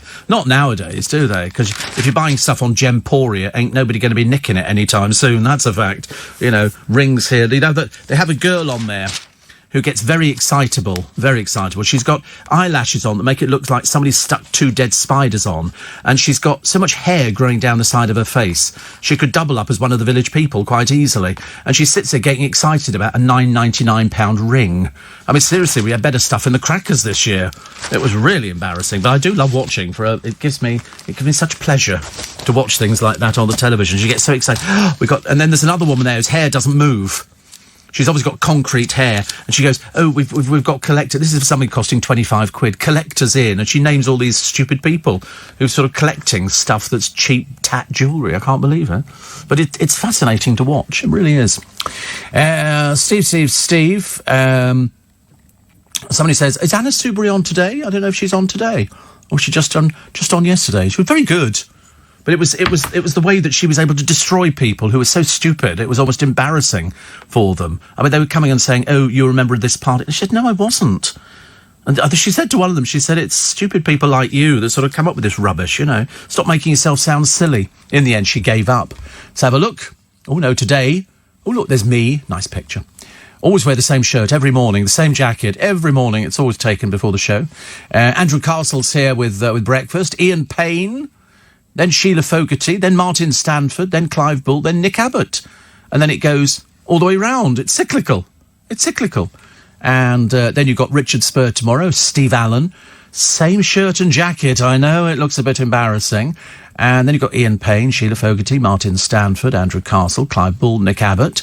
And then you've got Wednesday, which is very good. You've got In Conversation with Steve Allen. In fact, we've had quite a lot of In Conversations. There's a few you haven't heard yet, which are brand new outings. Richard Spur's going to be here, and then it's me 5 till 7, and then it's me 7 till 10. So you get 5 hours of Steve Allen. How is this possible? You asked for it. There'll be somebody writing in, "I didn't ask for it," you know, and you think, yeah, because you're currently tied to a bed, aren't you? That's just about managing to sort of type a text. Poor little soul. Why doesn't Madonna travel in her own private plane? Why? Why would you? Have you seen? There's not much room inside these places. You want to go inside a Boeing 747 or whatever they've got now, 757 or something like that. Another one here. Do you know, I watched a little bit of Ask the Midwife or Call the Midwife or something. It's definitely not for me. It's quite nicely shot, and I like the period bits and pieces. But I mean, it's ultimately dull. It's so boring. A lot of BBC dramas are dull. I still keep watching things like Midsummer Murders. I quite like things like that. I like a good murder on the television, or as they call it, murder. There's a bit of murder. Did you watch He's good, isn't he? He's good. Little bit camp. You know, he has a little... Oh, Ustinov. Oh, right. Because the other one that we've got, he has a little thing that goes over his moustache and a little thing over his hair, Suchet. And I thought to myself, did people used to go like that? Answer, yes. They did. People would sleep with their little moustaches in a little sort of protective bag. I've never grown a beard or a moustache, so it's not going to apply to me at all. Is yours itching? Yeah, but you've never had one of those ones where they tweak the end of it, do they? I know. Is it because you just can't be bothered to shave? Is that what it is? He shaves the neck, he thinks it makes him look smarter. It's got to go. I actually, every time I tried to grow a moustache, and it was only on about 2 occasions, he spent all the time licking it with and it's horrible. So in the end I decided, no, I can only go to work clean shaven. Another one here. Last night there was a programme called Britain's Favourite Biscuit. I wonder if it was hosted by the BBC Radio Shropshire Vicar. I didn't watch it. Channel 5. Britain's Favourite Biscuit. Oh, that would be a bourbon, wouldn't it? Or a digestive or something like that. What's your favourite biscuit? Call us now on BBC Radio Shropshire. It's your local station for local people. Tomorrow, what's your favourite garden smell? They always come up with these things. I do laugh over them because it's so funny, because in previous years gone by, I've done those sort of programmes. You have to keep thinking, what's your favourite children's programme? You know, people, please don't write in. We ban people automatically on this show if you write in with anything that comprises of a list. But Britain's Favourite Biscuit, how lovely. Steve, you talk of Madonna. Can you find out when she's playing London? No, you find out when she's playing London. I've got a very busy producer here. He has to push buttons and stuff like that. I don't have time to find out when Madonna... Is she playing London? She hasn't had a hit in donkey's years, has she? Do people still follow Madonna? Like a virgin, until the very last time. That's all I know about her. I don't know anything else, actually. I'd rather watch Lady Gaga. I think she'd be more entertaining. I always remember, didn't Elton John have a big falling out with Madonna? Because he said she mimed some of her shows, and they had a big falling out over it. Ooh, cat's claws. Get some more milk out. 5th, the 30th. So you got one more day of freedom, and then it's party time and music and lots of booze and alcohol, which is great. Steve, if a friend of mine attempts to grow a beard, he gives up quite easily. He can't stand the way it itches all the time. I don't know. You get some people who spend ages doing their beards and their sideburns. This woman on Gemporia, she's got hairier cheeks than any man I've ever seen. I don't know why they've not bought her a no-no or something, because when they do high definition, I mean, seriously, it looks ridiculous. I've never seen anything like it. Steve, this one here says, how you elect to spend New Year's Eve will depend on your age. Oh, well, I work, so I look at it as an earning money day. I don't think about anything else. I mean, to be honest with you, what is the point of celebrating New Year's Eve? I mean, I don't object to anybody having parties and going to Trafalgar Square or going, to different places around the world. That's fine. I don't have a problem with that. It's just it's not for me. I've always worked. Ever since I was 16, 17, always worked on New Year's Eve. Either DJing or on the radio. It's just one of those things. I don't feel the need to go and celebrate. Also, you never have a good time if you want to go out on New Year's Eve. There'll always be something, won't there? There'll be people who are willing to ruin it for you. Vienna was lovely, except they still have the horse and carriage tours. They've been there for donkey's years. They're fiacres. They always have those. You can't feel sorry for the horses. That's what they do. They're, what's wrong with horse and carriage? Exactly. What's the matter with that? Where are you from? Okay. Have you written to the Queen complaining about the time they use horse and carriages? They use them all the time, I promise you. Steve, I'm dead against phones at the table, says Dallas, but I'm not sure there's any biblical evidence that Mary, Joseph and Jesus sat chatting around their Galilean supper table. Mind you, Uber Eats would have made quite a lot feeding the 5,000. They wouldn't have to have spent too much money, would they? Steve, 5 hours of you on Wednesday. My week is complete, says Viv. And tomorrow I'm a volunteer bereavement officer at my local hospital. Always a sad time after Christmas. It is. For loads of people. My mother died in the November, so it's always a sad... You always remember, don't you? You always remember. Always. It's one of those sort of things. But there will be a lot of families who will be, very upset this year. And I've always said that's good. That's good to be upset. That's good to be thinking about the people. They would want to be thought about. And if you believe in the fact that they go somewhere different. You know, some people say, you know, I remember seeing a Victoria Wood sketch years ago, and it was somebody doing a children's thing. I went, do little dogs go to heaven? And she went, no, they don't. And I thought that kind of summed it up, really. You know, there's a piece in the paper today, Gordon Smart, talking about his spaniel has gone to doggy heaven. We have to say doggy heaven, put to SLEEP. And he said, Christmas, very difficult. Very difficult. If you've had a dog for a long time, it's part of the family, isn't it? It is absolutely part of the family. So I know exactly how people feel about it. Mystic Meg, load of old rubbish in it, really, but we have to check. What does she say for Pisces? On Feb the 23rd, apparently, a new phase begins. Other prime days. I mean, it's just rubbish. I could make this stuff up. March the 16th, one day before my birthday. July the 23rd, October the 5th, and the last Saturday in every month. It says, Mars gives you a high level of impulse buying, but also a keen eye for a bargain. Woo! And it says here, a property-based prize stands out in mid-November. Not going to win the lottery. Tell me I'm not going to win the lottery. I wouldn't know what to do about it. Wouldn't know what to do. It's exciting, isn't it, really? So 2020 is your year of opportunity, provided you grasp your year of opportunity. Which I think is nice. And, of course, if you're really interested, after the vegan sausage roll, now they've got a fake steak bake with a vegan interior. I don't exactly know how that works. So it's a vegan version, fake steak bake. That's in some of the papers. It might be true, might not be. But the vegan sausage roll is good. They'll be open today. I might try and get some more pigs in blankets, but I wonder if they go, no, they're just for Christmas. And you go, well, I think you can actually wrap bacon round a sausage any time of the year, can't you? Steve, I used to love going out New Year's, but now I stay indoors. It's so expensive going out. Well, I agree with you. And also, you never have a good time if you go out. You know, you spend ages getting yourself ready, and then you go out and I don't like it. You know, you get treated. No, we're fully booked. Did you book a ticket? No, well, you can't come in this pub. I said yesterday, you know, you go to a pub for the whole year, then you go there on New Year's Eve, and they go, no, sorry, we're full up. And you go, but I'm a regular. And they don't care. They don't care. They just want your money. It's good on the television on New Year's Eve. Jules Holland does a great show. He always has a show on New Year's Eve. It's called Jules Holland's Hoot Nanny or something like that. And he always has loads of people on there. He's got loads of... he's got the best contacts book. I used to think it was Christopher Biggins, but I believe that Jules Holland has got people like Prince Charles on speed dial. You know, Charles, Jules. which is quite entertaining, isn't it? Also, looking back... Do you know the average salary in this country in 2010 was just under £26,000 a year? That was in 2010. Apparently in 2019 it's just under £36,500. People now working out exactly where they stand in it. That's what the average salary is in this country, £36,500. Gosh. I think I'll go and meet these people. They sound quite good fun. I want to meet them, definitely. Also, the end is in sight for James May after almost 20 years as part of the TV trio. He's decided he wants to up and move again. So he's got his own bizarre TV column today, which is good.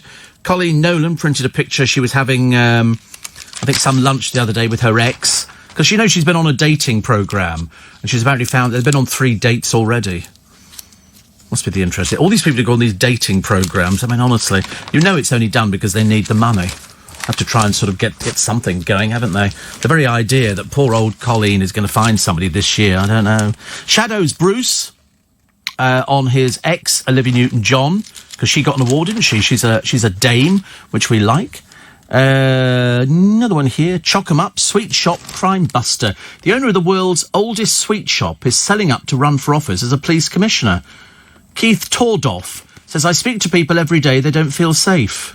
Well, it depends where you are. He's had the oldest sweet shop, 192 years old. What sort of sweets they were doing? Please don't write in. What sweets they were doing 192 years ago? Cough drops and things like that. If you go to York, they have a sort of fake shopping thing called the Shambles, I think. And they have lots of sweet shops in there, or a sweet shop, and they pump out smells. Is it the shortest street? Yeah, it's inside a covered thing, and you go down there and look in shop windows. But the sweet shop pumps out these smells of cashews, not nuts, but little round hard pellets of things. They smell quite nice. I quite fancy that idea. Old-fashioned sweeties. Because we all remember them from our young. Toffee Crunch was very popular. Cough Candy Twist. Lemon sherbet. Do you like... They did orange sherbets as well. Please don't write in. You might think that we're going down that route whereby you can contribute. You can't. I used to like sweet cigarettes. Funny thing is, we used to pretend to smoke them. We'd go like that. No, they were the white candy things with a little red tip. And if you're very lucky, in our local sweet shop, they did broken sweet cigarettes. They were in the jar. They were actually broken, and so you could buy... and they were much cheaper than the whole ones, which you got in a little packet of cigarettes. And they also used to do... What else did they do? Lemonade powder. But we had lemonade powder, which was lemon-flavoured sugar, and they'd put the thing there. Or failing that, rainbow powder. Rainbow powder was all the different colours in the jar. It was about 6 different colours. And he would push the thing right down to the bottom so you get a bit of each colour. They all tasted the same. But rainbow powder, always remember that. And cough candy I liked. And they do these things now, but they don't taste as they used to. I used to like floral gums. Please don't write in. Just in case you've just turned on the radio going, oh, goody, he's talking about our favourite sweet. I will ban the first person, and you'll never be able to talk to anybody ever again. OK? Rob says, has LBC renewed your contract? Oh, some time ago, actually. I thought I mentioned it. Do I never mention it? I do. I always mention it. It's always nice to know that you've sort of got, a little bit more life in the old dog yet. Quite a lot of life. And as long as the audience keep going up and up and up the way they are, I think we'll keep getting contracts, which is good. The best veggie burger I've ever tasted is from Subway. It's delicious, and you can choose your own salad. As opposed to what? Somebody else's salad. I'll have that. I've only ever been in Subway once. And I had just had a ham roll with tomato. I think lettuce in a roll is pathetic. So it just had tomato and cucumber. But I find it very confusing. I just want to go in and get a baguette with, put some butter on it, and then you put on the ham, and then you put on the cucumber and the tomato. No, it's not that simple. What sort of bread do you want? Is it granary? Is it short? Oh, just having it toasted. They do garlic bread at the moment, and I am partial to a bit of garlic bread with cheese on it, which I like. But I've never been in there yet because I fear asking for it. They go, we only serve it at lunchtime. You can't go in there in the morning because the Subway to Waterloo is open early in the morning, but I'm not sure whether or not you could go in there and ask for garlic bread. I quite fancy it. At this precise moment, garlic bread with cheese on sounds delicious. Absolutely delicious. But it's not to be, I'm afraid. So I might have to have some pigs in blankets, or might have to be a bacon roll. I keep thinking it's Saturday. I know it's not Saturday. I know it's Monday. And I'm looking... Oh, this looks delicious. They're looking at recipes in the Mirror. I think it's in the Mirror and the Sunday Mirror. And this one here is an English breakfast. 2 slices of bacon, hash browns, egg, grilled tomatoes, sausages. Sounds delightful, doesn't it? Doesn't sound like it's going to be any good for sort of going on a diet. But I mean, who the heck? Who the heck wants to go on a diet? It's a new year. Listen, go on a diet. Well, just tell yourself a fib. Are you going on a diet? Yes. Also, who's Britain's hardest working royal? Give you a clue. Ain't Prince Andrew or Harry or Meghan. Who do you think it is? Who is the most hard-working royal? I'm going to find out, actually. Interestingly enough. And the producer thinks it's Camilla. But the hardest working royal is... Wait a minute. Is somebody called Mr. O'Donovan.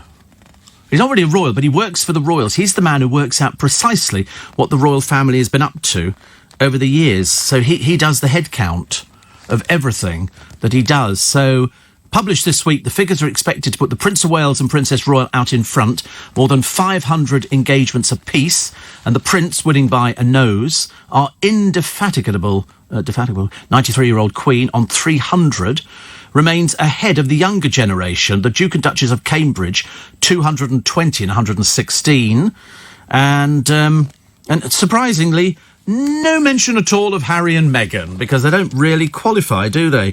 So, in fact, it's chart. But, I mean, to be honest with you, really, I think that the Duke and Duchess of Cambridge, 220, and their father, who is considerably older, does 500, and Princess Anne 500, and they've only managed 220. The Duchess only 116. And as I say, Harry, well, let's not bother. Let's not bother. It's a shame, really, isn't it? Because I don't know how many... I mean, even the Queen at 93 does 300. And Harry doesn't even feature in that one. Very naughty. Did you eat the lemon sherbet powder and dip it in licorice? No, I didn't, no. You dip the licorice in the sherbet powder. If you bought a sherbet fountain, it was covered in cardboard, and the idea was you sucked it up the licorice straw thing, but it never worked. So what you did was you sort of took the licorice straw out and licked the end of it, and then you dipped it in the sherbet. And I did buy, and you can still buy them now, flying saucers. You can get a big jar in Costco. I bought them in here before, a big jar of flying saucers, because I've got a thing about sherbet. I don't know what it is, but when you get this thing, you're quite right. Jules Holland has been doing Hogmanay on the television for years, but he says, I'm determined to date a celebrity in 2020. Kerry Katona, Louise Redknapp or Katie Price. Right. OK, well, let's take 3 of them out of the equation, OK? No chance of Kerry Katona. I mean, I don't know where her career's going next year, nowhere. Katie Price's career is finished completely. I think next year she'll be sort of shoved into a tent in the back garden. And Louise Redknapp, it's not really worked out for her either, and she's got a thing going through at the moment. So we'll have to wait and see. Steve, it's been a rough old year, having been diagnosed with a few chronic conditions at only 31, says Adam, but you got me through it. All the insomnia has been made better by your company. Yes, that's the one thing we get. I've always been told I should be available on the NHS. I'm certainly a lot cheaper. Certainly a lot cheaper. Rona, you're barred, OK. And she's just remembered sweet tobacco. You know, it came in a little pouch. Please don't write in about your favourite sweets. And it was just sugar strands. We thought it was tobacco. I don't know why we did. We just did, actually. Steve, being from Bermondsey, we call it Old Year's Night. At midnight, open the back door to let the old year out, then the front door to let the new year in. Oh, right. That's from the other Elaine. Oh, which is... I'm just always asleep, actually, so it never bothers me. When I worked it, I used to work it till about 2 a.m, and that was quite nice, because at the end of the night, they give you your money in cash, and I always used to... That was the bit I looked forward to the most. Surprising, isn't it, really? You'd never believe I was that shallow. But absolutely, you work for money, you know, or failing that, sweets could be quite nice. Sweets could be very good. 84850... steve@lbc.co.uk. Can you buy lemonade powder these days? Do you know, I do not know. I was telling the producer about the box of licorice that you can get, which is very nice. It's got the licorice pipes in there, the licorice wheels and things like that. And licorice is very good for you. I think it's very good for the blood, I'm pretty certain. And they do different coloured licorice. They do red licorice, green licorice. I've seen different colours. I don't think it tastes like the normal licorice, which they sell in Costco. Somebody says I'm very hungry actually now. I know the feeling. There you go. The health benefits of licorice root. We used to get. Did you ever have licorice root? It looked like a piece of twig, and you chewed it, and it tasted of licorice, and so you were eating bark. We used to get it all the time. No, don't remember that. Just me again. It's always me. I'm the only one who remembers these things. And people write in and go, I remember it. And I think, oh, thank goodness for that. But yeah, licorice root. It's very good for soothing your stomach. It's due to the anti-inflammatory and immune-boosting properties of glycyrrhizic something acid. And I'm sure you can still get it. Somebody will tell me where you can get licorice root from. And it is like a piece of a tree, and you chew it, but it tastes of licorice. It's odd, isn't it? I wonder why I've never thought of that before. And it's very nice indeed. Another one here says, when we were very young, we had a bottle of pop made with lemonade powder and brown sauce sandwiches and go on a picnic up the first field, which we thought was 100 miles away. Brown sauce sandwiches sounds disgusting. Out of all the things you could have had, brown sauce sandwiches... No, but we did used to put the lemonade powder into water and share. But of course, it wasn't. It was just sugar, so you just drank sugar water. It wasn't fizzy or anything like that. Not like lemonade. But we used to buy a bottle of cream soda made by Corona. Corona. You used to have the Corona man coming. Please don't write in with your memories. I'm not interested. I'm just doing me. And the Corona man would come around. We buy cream soda, and then you put a dollop of ice cream in it and stir. That was nice. That was nice. I don't think they do cream soda now, or if they do, I've never discovered it. But I remember thinking it was utterly fab, and especially with the ice cream in it. That was so decadent. That was so decadent. I did return the bottles because the bottle you got threepence back on, 3D you got back on it. And if you knew the people in our tuck shop, which I did because I was a little schoolboy, they would knock the price off the bottle to start with. So when you took the bottle back, you didn't get any money back. They'd already knocked it off. I thought it was very generous. The motivation to take it back was getting the threepence back on the bottle. But also, for a little kid, we used to get 2 and 6 pocket money a week. 2 and 6pence was 12.5 pence. And for that, you could buy some blackjacks, some fruit salads, some shrimps. Well, I was a boarder, so I didn't have to go very far. We all trooped down to the tuck shop in the little village we were at in Essex. And then, and we all stood in line outside there. You could have 2 people in the shop at any one time. White mice. We couldn't afford white. They were ever so expensive. Sugar mice. They were very expensive. Oh, they did them in chocolate, didn't they? They did white chocolate. They were quite nice. I quite liked gobstoppers, because a gobstopper for a penny would last a week. I mean, you could literally put it in your mouth and a month later it would still be there. Where would you put it? I don't know, actually. I don't know where we put them. But we had sweets. You come out with a little bag of sweets. The idea was to make your 2 and 6pence go as far as possible. So the blackjacks and the fruit salads were 4 for a penny. That's an old penny. So you could come out with quite a decent sized bag, and then people say, "What did you get?" You get, "Oh, I bought a lollipop and I bought a thing." Oh, right. And then you'd go in there and you'd be befuddled by everything. It was all sort of boxes full of all this wonderful stuff. As kids, we were ever so impressed.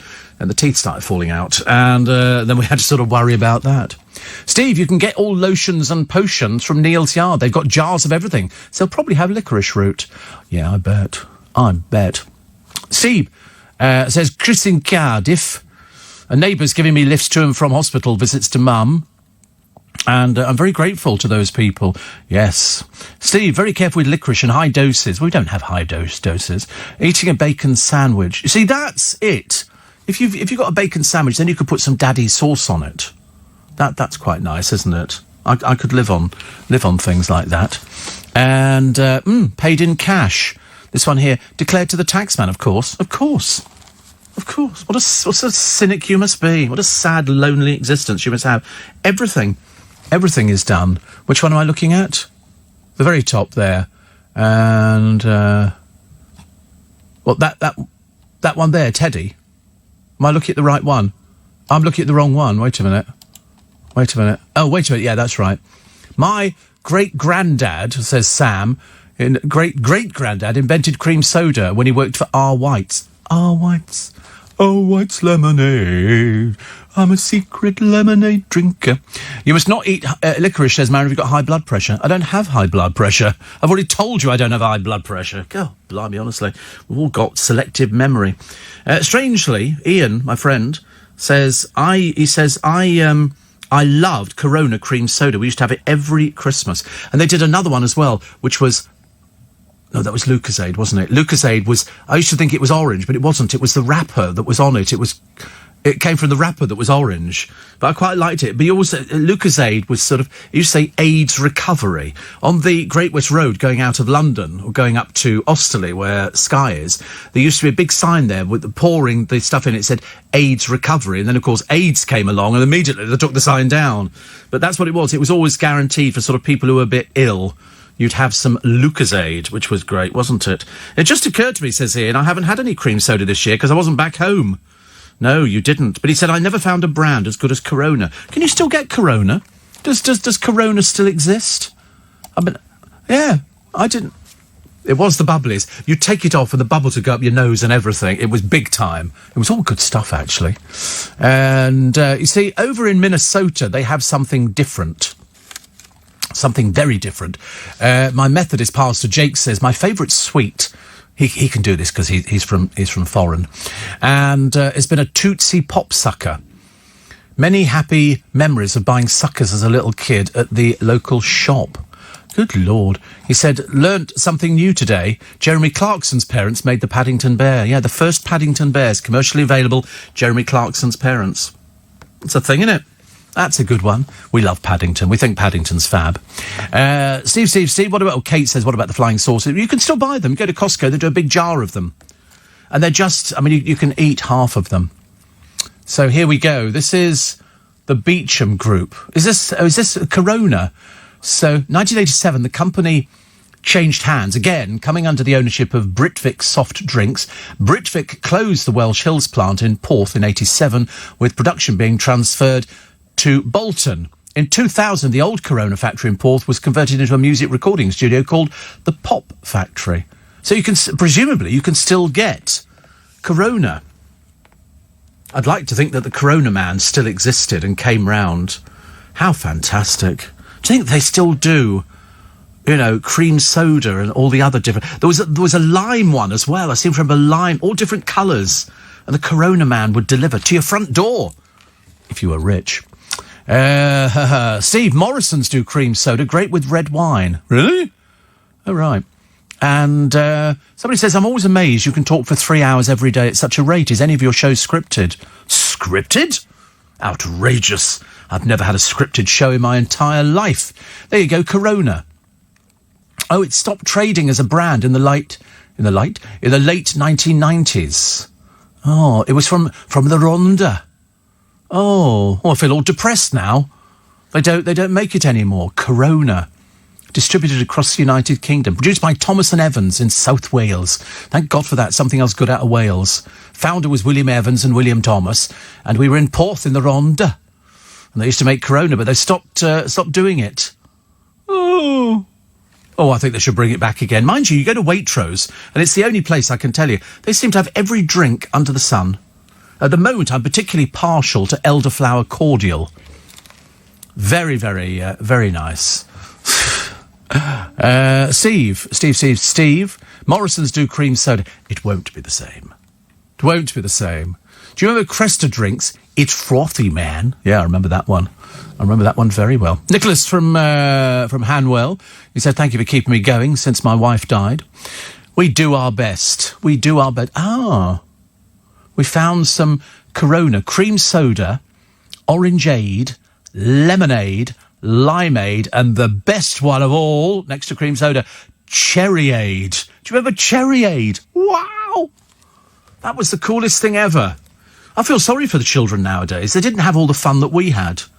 And it wasn't very expensive. Do you remember when you used to believe 150,000 people, actually more, 170,000 people have not bothered filing tax returns? Now, that's an automatic fine because at the end of this month, unless you're fast, and I'm not sure when you've got to file it by, but you certainly haven't got much time. HMRC is saying that's the biggest number of people who haven't filed tax return. We did ours October, I think.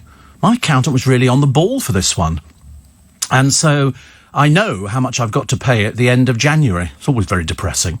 But then I work on the assumption that I'm a good lad. If you've earned the money, you've got to pay the tax. All the other people around here who aren't self-employed have to pay the tax. Well, they don't have any choice. It's taken out beforehand, isn't it? So you just get your sort of money after tax. Do you think the Queen pays tax? I don't know, at 93. I know that because I'm over 65, I get a discount. I save on tax for some inexplicable reason, which, of course, really annoys friends of mine who hate things like that. They don't like the idea I've got a freedom pass.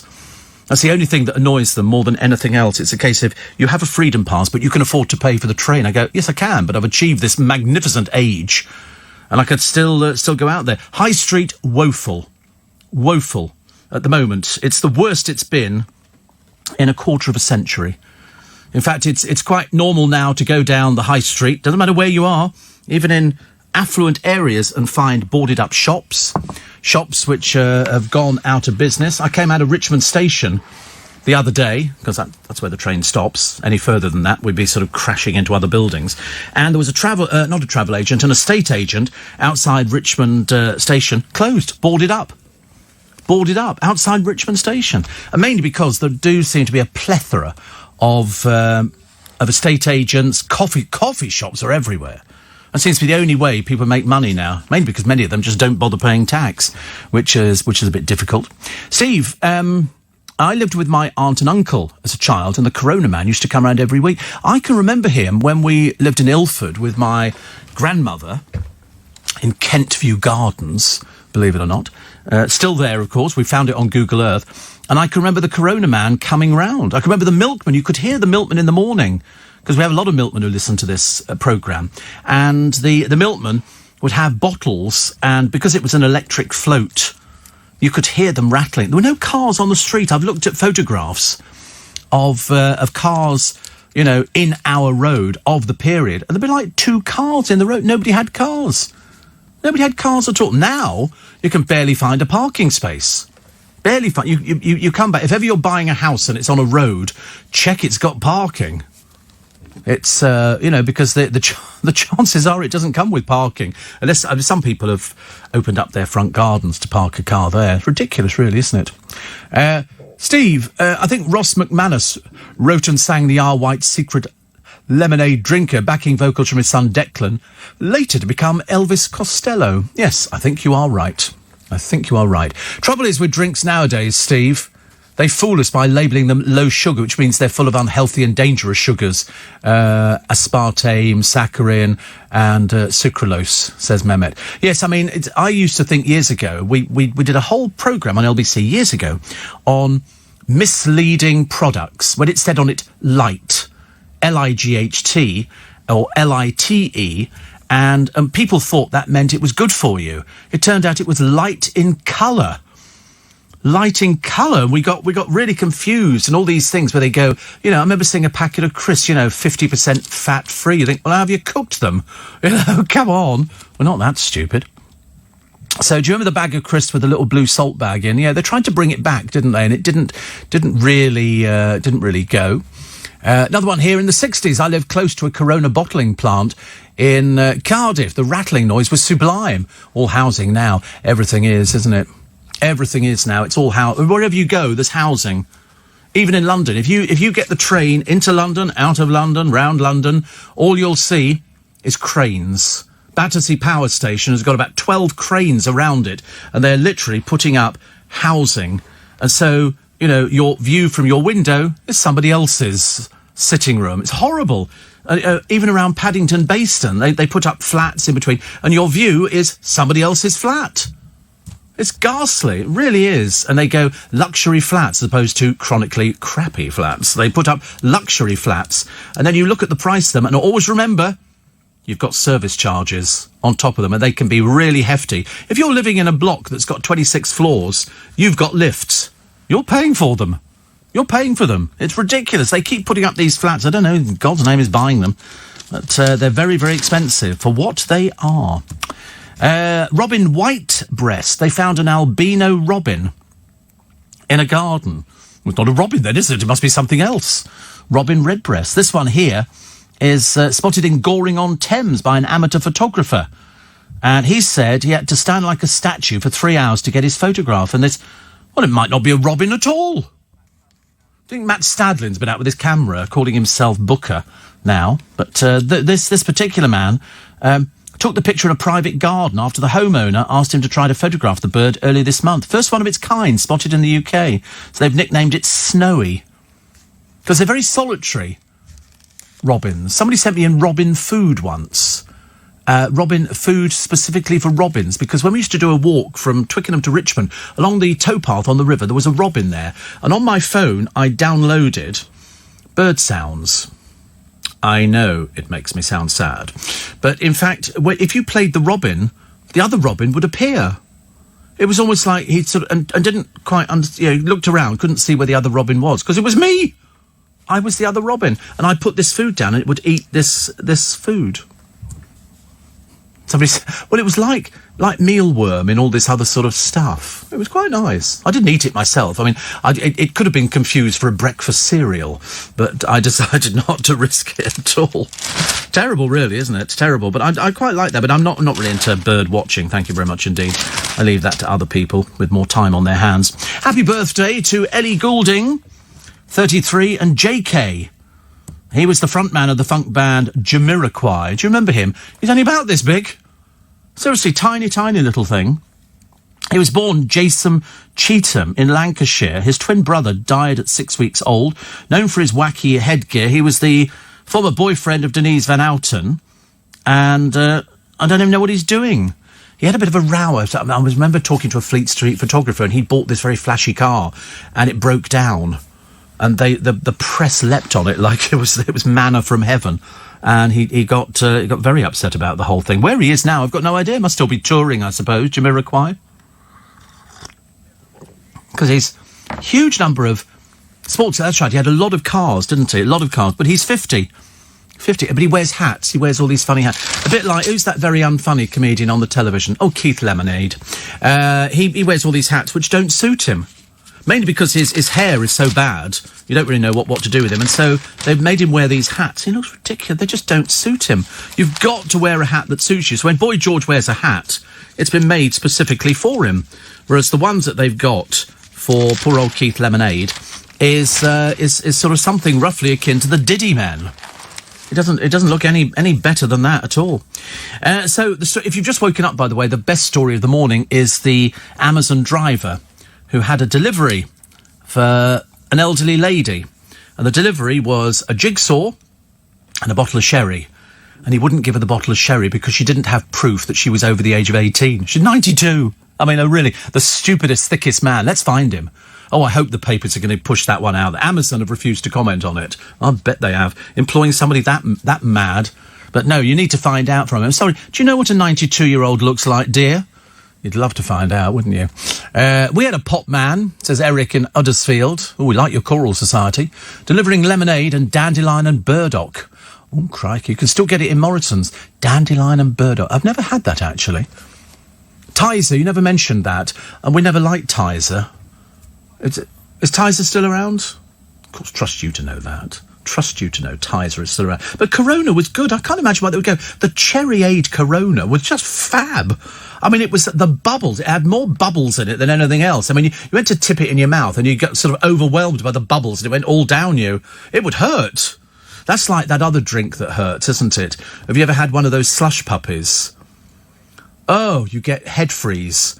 You sort of take it. It's only ice, little bits of ice. Or sort of ice, and in little tiny little bits and pieces with sort of bit of colouring in it and all the rest of it. And then you take your mouth and you go, the top of your mouth just goes completely and you do anything to stop it. Head freeze, they call it. I'll just call it top of your mouth freeze. But pressed against your palate. Actually, talking of pressing your thumb against the palate, some years ago on LBC, I read a report that they could stop smoring, sorry, completely, two different things. And I read this article, I think it was in the Daily Mail, we've never found it since, but it's resurfaced. And they said to stop people snoring, because it can be quite dangerous, snoring. In fact, it can be very dangerous, if not something that can split marriages up, because people snore. And what it is, it's your palate at the back, because it's soft, it vibrates with the like that. Well, this little operation, which can be done in 5 minutes, is a laser which hardens the back of your throat. And if it's hardened, years ago, it was an injection. And I read about it, and we got inundated with people writing in saying, where is this available? Where is it available? Because the injection injected whatever it was into it, and it hardened it up, so no vibration. And that's the thing you've got to stop.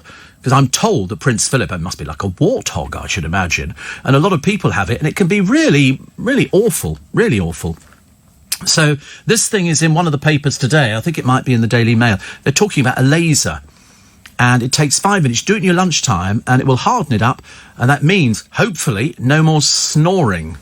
There you go. You watch. I'll be inundated now with things from people saying, where is it? Where is it? Just type it in on Google. You will probably find it. Should we take a short break for the... I think normal, yeah.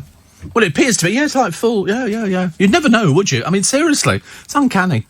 Right, do you remember SodaStream, says Ro? Yeah, you can still buy SodaStream. They brought SodaStreams back. I don't know why, actually. We used to have one.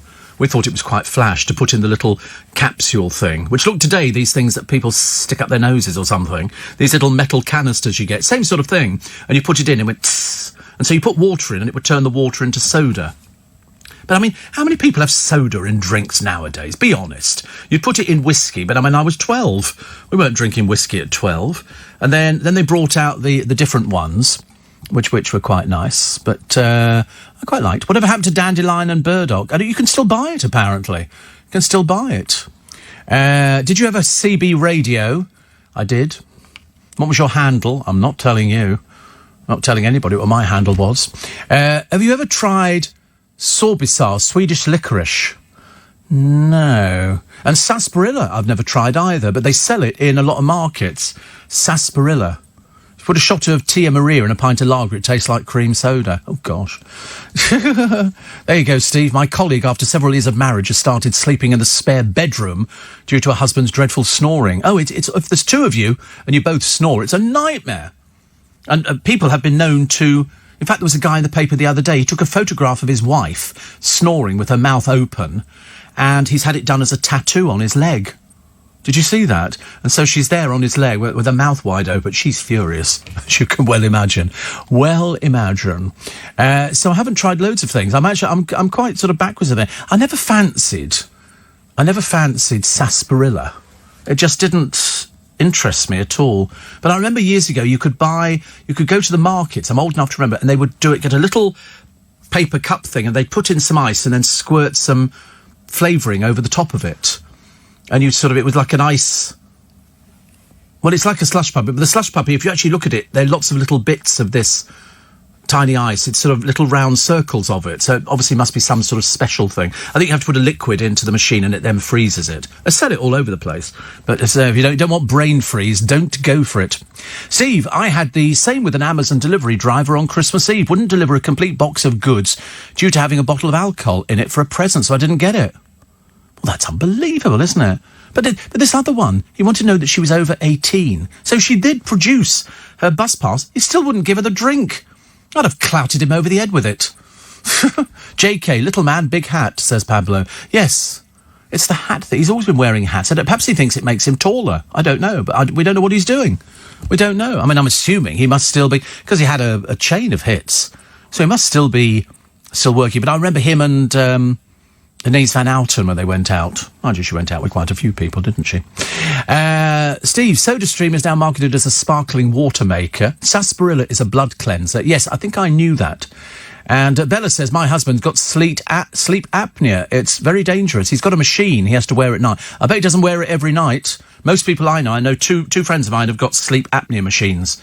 They cost a fortune. You're supposed to put it on so that you can breathe. And 9 out of 10 times they don't. They don't put it on. Another one here. So I know all about the sleep apnea things, Bella. I know the hospital where they come from as well. But they're very expensive. To get one is quite difficult. Also, Anna Soubry, Steve... Oh, this has just been transmitted by us. Transmitted? What am I calling it? It's on the internet. Said Labour was so pitiful and hopeless as the opposition party that people like her were forced to become the unofficial opposition. Interesting, isn't it? Steve... Oh, the vegan sausage roll, now you've got the fake steak bake. There's obviously a market for it. Do you remember Jubblies? Oh, yeah. Do you remember a Jubbly, Nick? A Jubbly was a cardboard triangle, and it was filled with flavoured water, and you froze it in the fridge, and then when you wanted to use it, you ripped a corner of the cardboard off that it was in, so it was a triangular thing, and then you sucked the corner of and so it was a giant ice thing. And... It was like a poor man's Calippo, only triangular. Calippo, of course, you could squeeze the bottom if your hand was hot enough and it would pop up the top. And they did that orange, lemon and lime, which I quite... Orange or lemon and lime. Jubblies, they're nice. Or Twinnies. Twinnies we had, which were 2 lollies with 2 sticks, but stuck together. So if there was 2 of you, you broke it in half and you each had a stickful. That was quite good. Milkos I liked. I liked Milkos a lot. But no, Jubblies were great. Yeah, pink or white. And they weren't very big, actually. About 4 inches, something like that. Certainly not very big.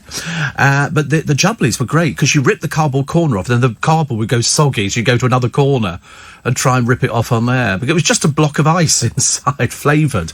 We loved it, I tell you.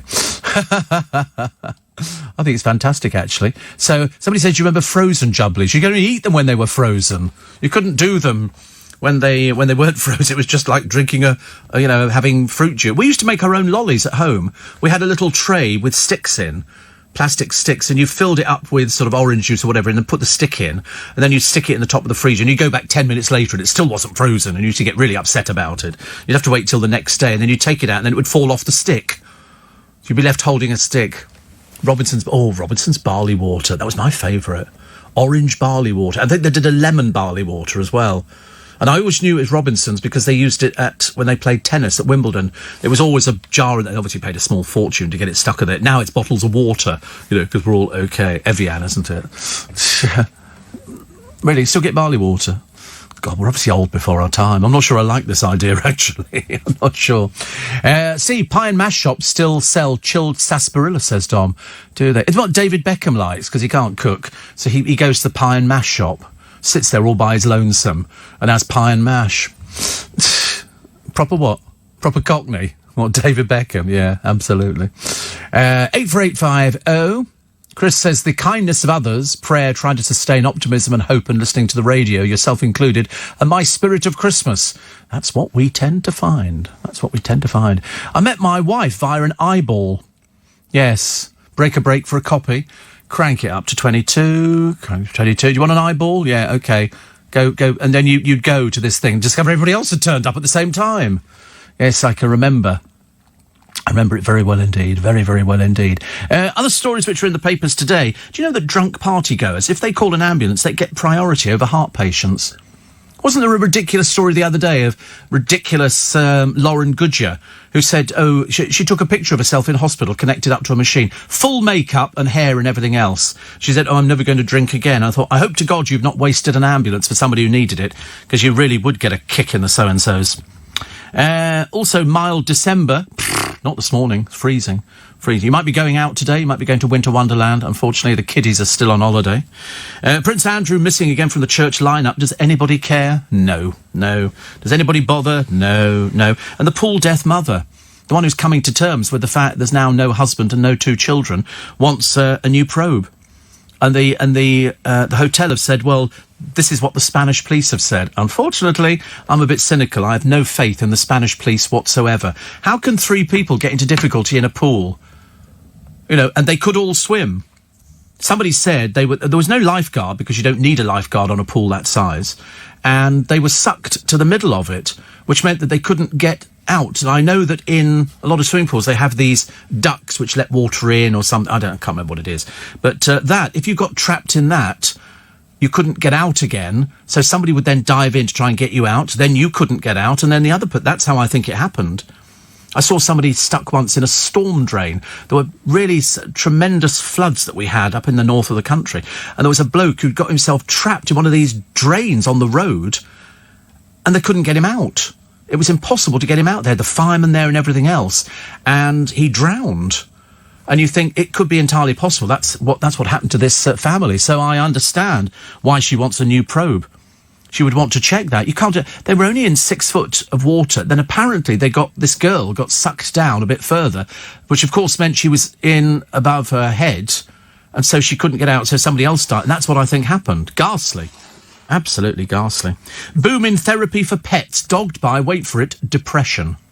There's one couple spent 39,000 quid on sorting out their pet's depression. How do you know if pets... I mean, it always amazes me that they can work out that pets have got diabetes. I've heard of people whose cats and dogs have got diabetes. And you have to inject them to get it. And I'm thinking, how would you ever know that? I mean, it's all right in humans because they sort of wee a bit and sweat profusely in the middle. Cats get AIDS. Yes, I know. Yes, there is cat and cat flu and all sorts of things. They can get all sorts of things. Don't want anything like that, do you? Mind you, we were laughing, actually. What were we laughing about the other day? Oh, that's right, somebody who's also cat-sitting. And they were quite worried in case the cat... There's quite a lot of it about. The cat brought something in. A friend of mine, Lou, she used to have... she still has, actually, cats. They used to bring in dead squirrels and things like that, which had been decapitated. And you no, please not. Alan Titchmarsh is in the papers today. Why? Because we love Alan Titchmarsh. He's taunting the Greens. We're so ecologically sound and all the rest of it. We do recycling, but they pave their gardens over. and they buy, Japanese strawberries and stuff like that. It's all a bit naff, really, but we like him. So the high street, not good. You need to get out there and shop in the high street, because once you lose your high street, you'll never get it back again. People start going elsewhere. I mean, I use the high street as often as I can. Sometimes the service maybe isn't as good as it could be. Jubblies were like wigwams, says Martin. Yes. Well, triangle. That's what sort of wigwam is. It's a triangle. But we used to love them, actually. Steve, I often buy small plastic bottles of delicious cream soda from the nearby shop, packed with loads of goodies. The drink is delicious, bringing back childhood memories. Oh, how lovely. Cream soda. I might have to get... The trouble is, I don't want to buy a whole tub of ice cream, but that's what was good about it. You remember ice cream floats, where you poured a can of Coke into, or Pepsi, other drinks were available, and then you put a dollop of ice cream in the top. That was quite nice. That was a good thing. Please don't write in and tell me your favourites. I'm not interested. And, Steve, I have a sleep apnea machine, which I wear every night. I don't sleep very well with it. That's why I'm always listening to you. Well, you need to learn how to use it properly, because they are designed for people who have dreadful problems. Came back from our cruise, Steve, on the 22nd of December. Been in bed ever since with a dreadful cold, and Jean's had the flu jab. Yeah, see, this year I've not had the flu jab. And so far, touch wood, plastic, vinyl, something, I've had no problems whatsoever, which is good, isn't it? And Steve, you should tell your friends with sleep apnea to use their machines once they get used to them. Oh, they have used them. It's just that they now kind of climb into bed and forget about things like that. I don't know why, because it took an awful lot to get it. Do you remember the bat and ball, an ice lolly with a dollop of ice cream balanced in the middle of the lolly? No, but I'll tell you what, I do remember oysters. Remember oysters, which was like the same stuff that the cornets were made out. 26 minutes to 7 is the time. Richard Spur, who has not gone to bed yet, he says, Peter Sarsted had a hit single out. We lost Peter Sarsted, didn't we? I'll buy you one more frozen orange juice on this fantastic day. It's such a good line, because orange juice used to be frozen. Florida orange juice, you would go to Mac Fisheries. Remember Mac Fisheries? Which was like sort of early Waitrose kind of thing. And I remember we went in there, my mother had a thing about freshly squeezed orange juice, but this was frozen. And you got a little thing which looked like a small Britvic can, but it was paper. And you took the top off and you poured it into a jug, this sort of solid block of ice, which was frozen orange juice. And then you added water and stirred it. And my mother went, oh, that's delicious. That was the only thing. I mean, out of all the food that that she'd ever eaten, she loved this frozen orange juice, and so for ages we had frozen orange juice, which was nice. But Peter Sarsted sang about it, and I just thought it sounded quite nice. I'll buy you one more frozen orange juice on this fantastic day. Steve, Ian Dale has got a great voice. I think everybody on LBC's got a great voice. That's what they're chosen for. They're not chosen for sort of their good looks. Or anything else. They're chosen for their fantastic voices. They're chosen for their communicative skills. Believe that's how it works in radio. I've told you before, people say to me, how do you get a job on radio? And I wish I could tell you. There's no hard and fast rules. You just have to appeal to as many people as possible. You don't worry about the people who don't like you, because they're in such a minority. They're just sort of going round chasing their heads, I'm afraid. Are you in between 4 and 7 New Year's Eve? Yes. Tomorrow, I'll be here between 4 and 7, which is New Year's Eve. The following day, I'm in between 7 and 10, which is great, because by that time, the crowds will have disappeared from London and the police will have got rid of as many people as possible, so I might actually be able to get fairly close to the building. I hope, anyway, if I sort of arrange the car to pick me up a little bit later, which I must arrange to do tomorrow. So that's how it's going to go. Steve, one here. Says, wait a minute, I've got all sorts of things. Somebody said, I actually fell asleep at a set of red traffic lights.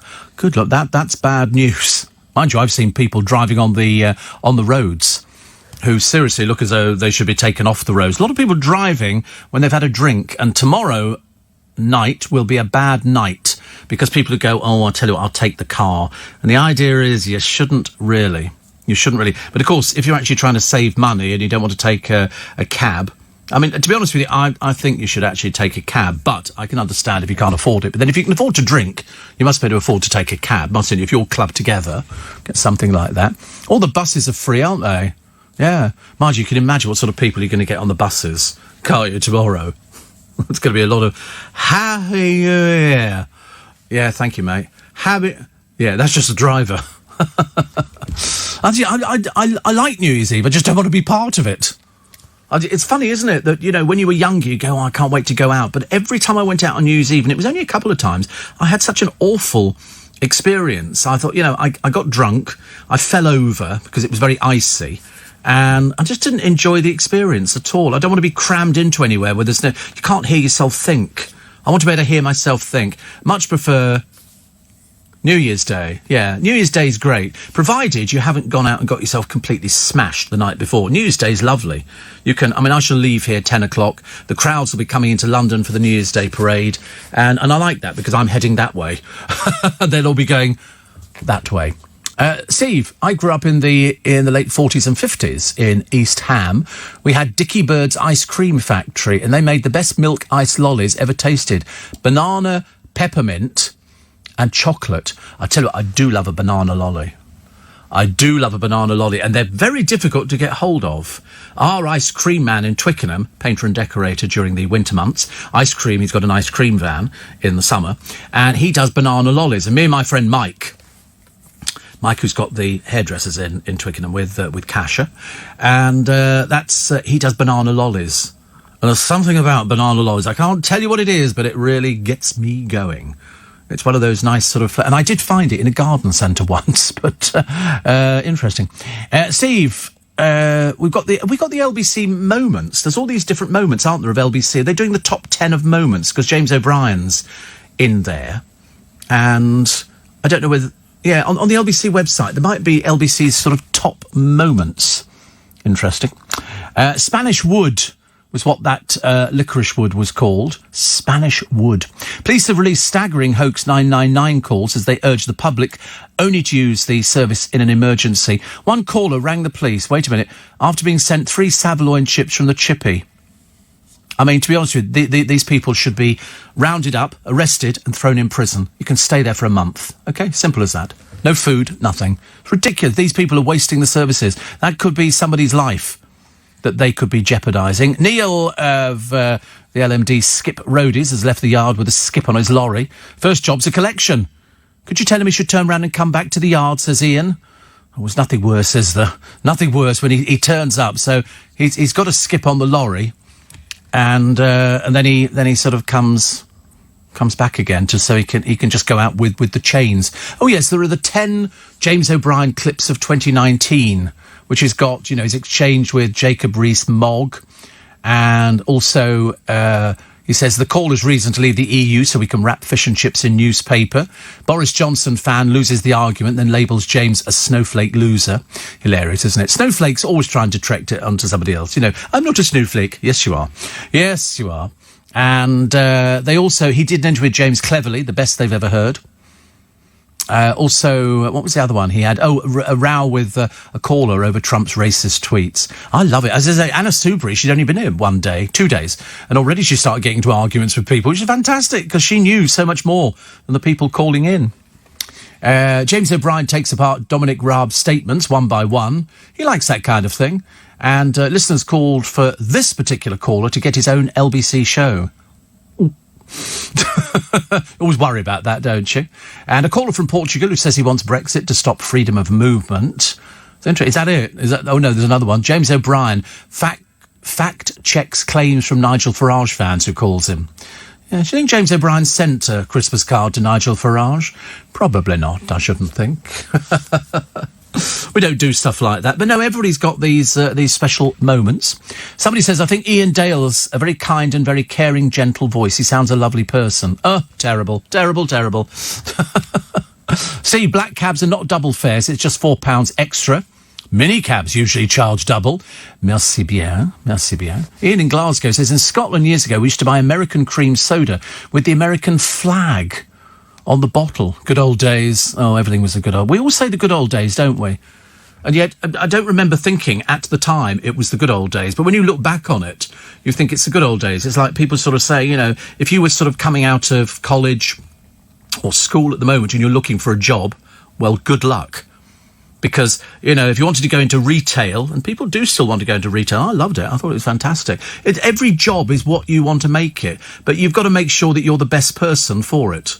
If you're not the best person, it's like somebody applying for a job at LBC, and Global do have jobs that go up on the website. They're very few and far between, but they're generally oversubscribed by a lot of people because people want to come into the industry, because it's the only industry, as I said the other day, where people brag about being in it. I'm in radio. Are you on the radio? I am on the radio. I can remember trying to get car insurance years ago when I joined LBC, and I phoned up. It was one of these, we deal with lots of insurance companies. Don't worry, we can get you insurance. And so I phoned up, hello, my name's Steve Allen, and blah, blah, blah, blah, blah. I'd like insurance for this terrible car. And she said, what do you do for a living? Radio. Because I was being brutally honest, I didn't realise. And so she said, are you actually on the radio? Yes, click. Didn't even bother responding. So I tried again a little bit later. And are you actually on the radio? No, we can't do anything for you. It was really that difficult because, you know why? We fitted into the same category as jockeys and a load of other strange people, that we might have celebrities in our car. So I might interview somebody, then I've had celebrities loads of times in my car. You might have an accident. And that's why your insurance would be so expensive. And so they almost treated you as if you were a drunk driver. I had one insurance company, had them for donkey's years, about 15 years. And then they tried to rip me off. And so I phoned them up and said, listen, I've been with you for donkey's years. I'm sorry, nothing we can do about it. I said, well, you can stick it up, and I went with another company. And it was actually a lot cheaper. Don't ever be, fooled into thinking you have to take that particular insurance. Unfortunately, we have a dreadful system in this country whereby you've got to have insurance, but it's the only way you get round it. Steve, New Year's Eve, the night where you pay to get into pubs, which are normally free. Pay? You pay to get into... Do you really? I've never heard of that. Really, you've got to get tickets. Oh, crikey. So I could understand having tickets, but I would hope that they give you them for free. Did you ever taste a banana milkshake? Are you on medication or something? Are you under the NHS? Of course I've tasted a banana milkshake. God in heaven, honestly. Steve, I agree with you. Make your job what you want to make it. Do your best. Plus, along with that, usually get a good reputation. Absolutely. If there's one thing that annoys me more than anything, it's people sort of saying, oh, I don't like my job. Well, get out of it and go and give somebody else the opportunity. Nothing worse. There's always a way of enjoying every single job. I mean, even us this morning, we hate each other, because he won't admit, that he's the similar age to me. So that's caused a bit of a ruction, but we still put up with it. We still smile and we still go about our merry little way, because you have to. And if you enjoy doing it, as somebody said to me, you can always tell if somebody's enjoying their job. They sound very cheerful. And then people say to me, why are you so cheerful in the morning? Because I love my job. Doesn't get any better, does it, really? Steve, in the 50s, Michael Bentine had a children's programme, not just the 50s. Not just the 50s. Also, a lot of people enjoying Ian Dale's voice. I'm looking at this as slightly disturbing. But, he's got a good voice, okay. But just the looks. You watch, somebody will write to him now. Steve Allen said about you the other. You always get it, don't you? Prince Andrew is still missing from the church lineup, as I said before. Good morning.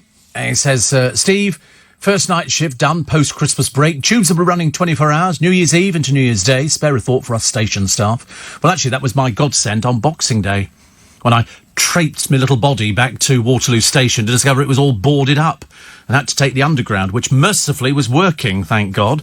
So well done to all the drivers and all the staff on all the stations. And boo to Waterloo. I wish I didn't have to go to it. I don't actually, I've just thought about it. I don't have to go there.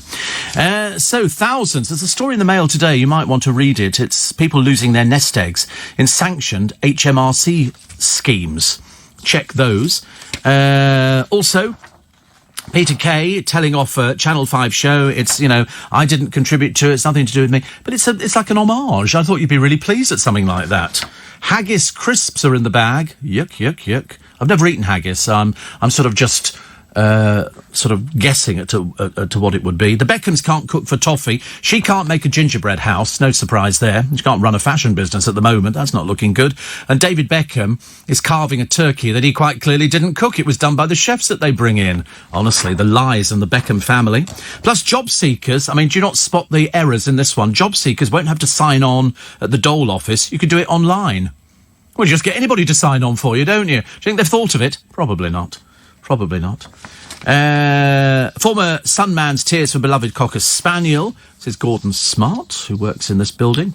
And the woman who says her sex life has gone through the roof thanks to cannabis spray. So you can buy cannabis spray and you go through the roof. So that now means she needs a new roof. And apparently it's all brilliant. And a girl in a hit and run, and this is down in Newbury in Berkshire. Somebody sped off after hitting her. And I have to tell the person who sped off, you'd be very wise to give yourself up to the police, because Newbury is honeycombed with CCTV cameras. So they're going to find you, whether or not you want to be found. You think you can hit somebody, and you would know if you hit somebody, and then drive off. I fear not. I fear not. They will find you, because the whole of Newbury, and I know Newbury very well indeed, is honeycombed, even on the bypass and everything else with CCTV cameras. They will find you. Steve, thank you for the last 12 months. That's nice, isn't it, really? And you could tell the story of the cat and the pill. I had the neighbours knocking on my door to see if I was all right. And Steve, I can't believe, says Ruth, that people haven't moved out on instruction in Australia re the fires. They've got a terrible time, haven't they? Now, they'll be doing their New Year's Eve fireworks tomorrow night. They do them earlier, don't they? And at the moment, I think there's a huge deputation for people saying we don't want the fireworks. Listen, we've got fires which are decimating the country. So definitely don't want the fireworks, but I think they might go ahead with them. I think they might. Steve, just finished my night shift. Last one till the 3rd of January. No parties, just cold water diving for my new year. Oh, Lord, not for me at all. I hate that. Cold water diving. I never know why people want to do it. Why would you put yourself through it? Everything disappears, doesn't it? Also, the honours list data leak will cost tens of millions. They think that the celebrities will be claiming compensation. What for? I mean, I don't understand this. I mean, I can understand people going, oh, it's dreadful, you know, their addresses. It's not like being phone hacked, where you would get compensation. This is your address has been leaked, but go to the local post office and say, sorry, can you tell me where Elton John's living now? Yeah, he's down the road, 32 Windsor Avenue. It's down the road, you can't miss it. Why would you want to give somebody compensation? Everybody knows where these people live. They would have to. There would be hundreds and hundreds of people in government who would have a list of all these addresses. I mean, do you really want to know where Ainsley Harriott lives? 37 Chilcot Avenue, OK? It's not, but it keeps you happy. Also, SAS and intelligence officers may have to be relocated after breach described as heaven for foreign spy agencies. Oh, my godfathers. They've got all sorts of people, Ben Stokes and things like that. But as I say, the local postman would have it. What do? Hide? They just sort of disguise the house as something else. And then they go, oh, no, I can't tell you where we live. Everybody knows where people live. I mean, you know where the Queen lives. It didn't get any higher than the Queen. She lives in Buckingham Palace or Windsor Castle or Sandringham or Balmoral. You know, do we then go, oh, she should be given compensation because we all know where she lives? Up early, Steve. Put out the extra bin bags, praying the dustman will take them. Since we've gone down to one collection per fortnight. Good Lord. It's also icy and misty out there. It is icy and misty. I think in certain parts of the country, it's very icy and misty. Andrea's in Goring by Sea. Goring by Sea, honestly. Oh, dear. And everybody talking about the vegan sausage roll. Now it's the Greggs fake steak bake, which is a good idea, I suppose, if you're into things like that. I always think, actually, you shouldn't be going in one of those shops anyway. They sell meat. You should be going elsewhere, you know. Buy yourself a packet of crisps. So much easier. And so people... Christine says you can now try a fake... Why would I want to? I'm sorry. I'm a meat eater. Meat. Give me meat. I have to eat meat. It's good for you. Didn't they try that experiment? Didn't they try some Eskimos some years ago who'd been eating a diet of seal and whale meat and everything else, and then along come the people from the West and they gave them other things like sort of greens and everything else, and within about 3 months their teeth were all going and everything else. There were so many problems that they had that they went back to whale and seal. I couldn't eat whale. I really couldn't. I don't know why, actually. We eat other things. Why couldn't I eat whale? I don't know. Sick. Could you eat whale? Really? Oh, you wouldn't eat dog. Oh, tell me you wouldn't eat dog. Because you know that Darren Adam goes over to Iceland and they eat shark over there. Rotting shark. Can't imagine why you'd ever want to eat rotting shark.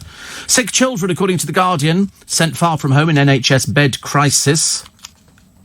And Rebecca Long-Bailey making her pitch for leadership. Isn't that the woman with sort of the selective memory? She can't remember what she saw at the age of 2. Plus the Times, race row as £1 million gift is snubbed by elite schools. And here's Prince Charles going to church again, which is lovely. They attended a combination of 1,027 engagements last year, whereas the younger members of the royal family, nothing. They just didn't do anything at all. It was very embarrassing. Very embarrassing. The Flying Scotsman is too slow for a busy line. I've never been on the Flying Scotsman. Built in 1923, top speed, 75 miles an hour.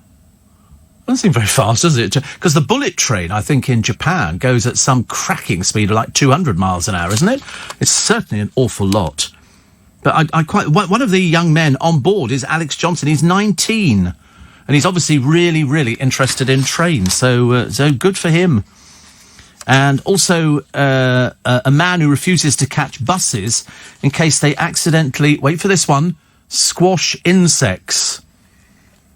Will bring a test case this week to decide whether ethical veganism should be recognised as a protected belief. Insects? That's going to be a difficult one, isn't it? That's going to be a difficult one. And Whitehall is told to come clean over the Honours data leak blunder. Go on, who did it? Obviously some idiot who's working there. Daily Telegraph, nice picture. It's a nice picture, actually. The sun setting over Blackpool. Best picture of it. Dark. Satanic. Cores thrown from cars endanger apples. Because people throw apple cores out the window. Isn't that disgraceful? Why can't they just put it in a little bag and take it and then find a dustbin to put it in? People are getting really worse and worse and worse now. £10 billion rogue... Why do I keep thinking today's Sunday? I've got completely confused. I'm really out of sorts with my days. It's Monday, isn't it? Monday, we can go out and do things. The shops will be open. Please, God.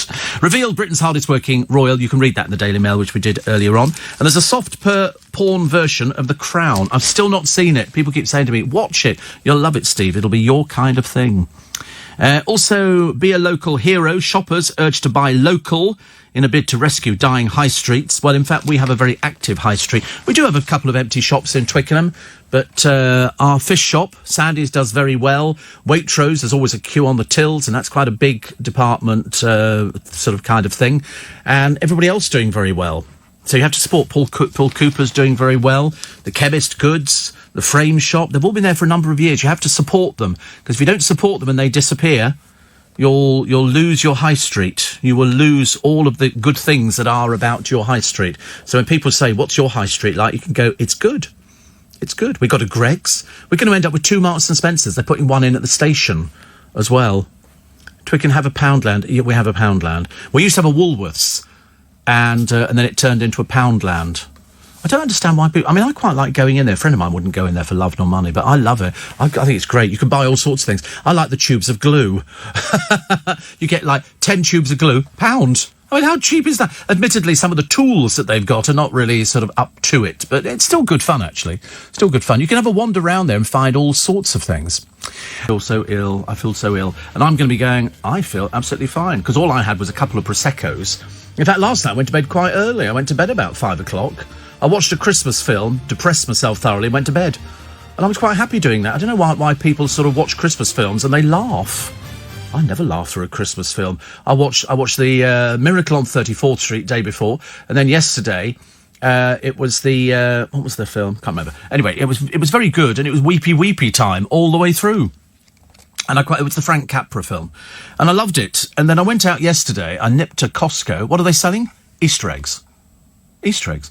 So I bought a box of Cadbury's eggs, which is quite nice. Peter Kay, they've done the same picture that we did yesterday on the programme. Peter Kay, who's been seen for the first time since April. I think he went backstage at must have been a pantomime, I think, because it was Cannon and Ball and Chico. It's Chico time. Remember Chico? And I remember thinking, well, he's been away for some time. He cancelled the tour, which we remember because that was like the biggest thing going. We were never too sure what it was. It was just personal, and we've kind of sort of left it there. So he makes the papers again today. Fake snow was dumped in Moscow's Red Square. It's the warmest December in 133 years. And so they put fakes. It probably looks quite pretty, actually.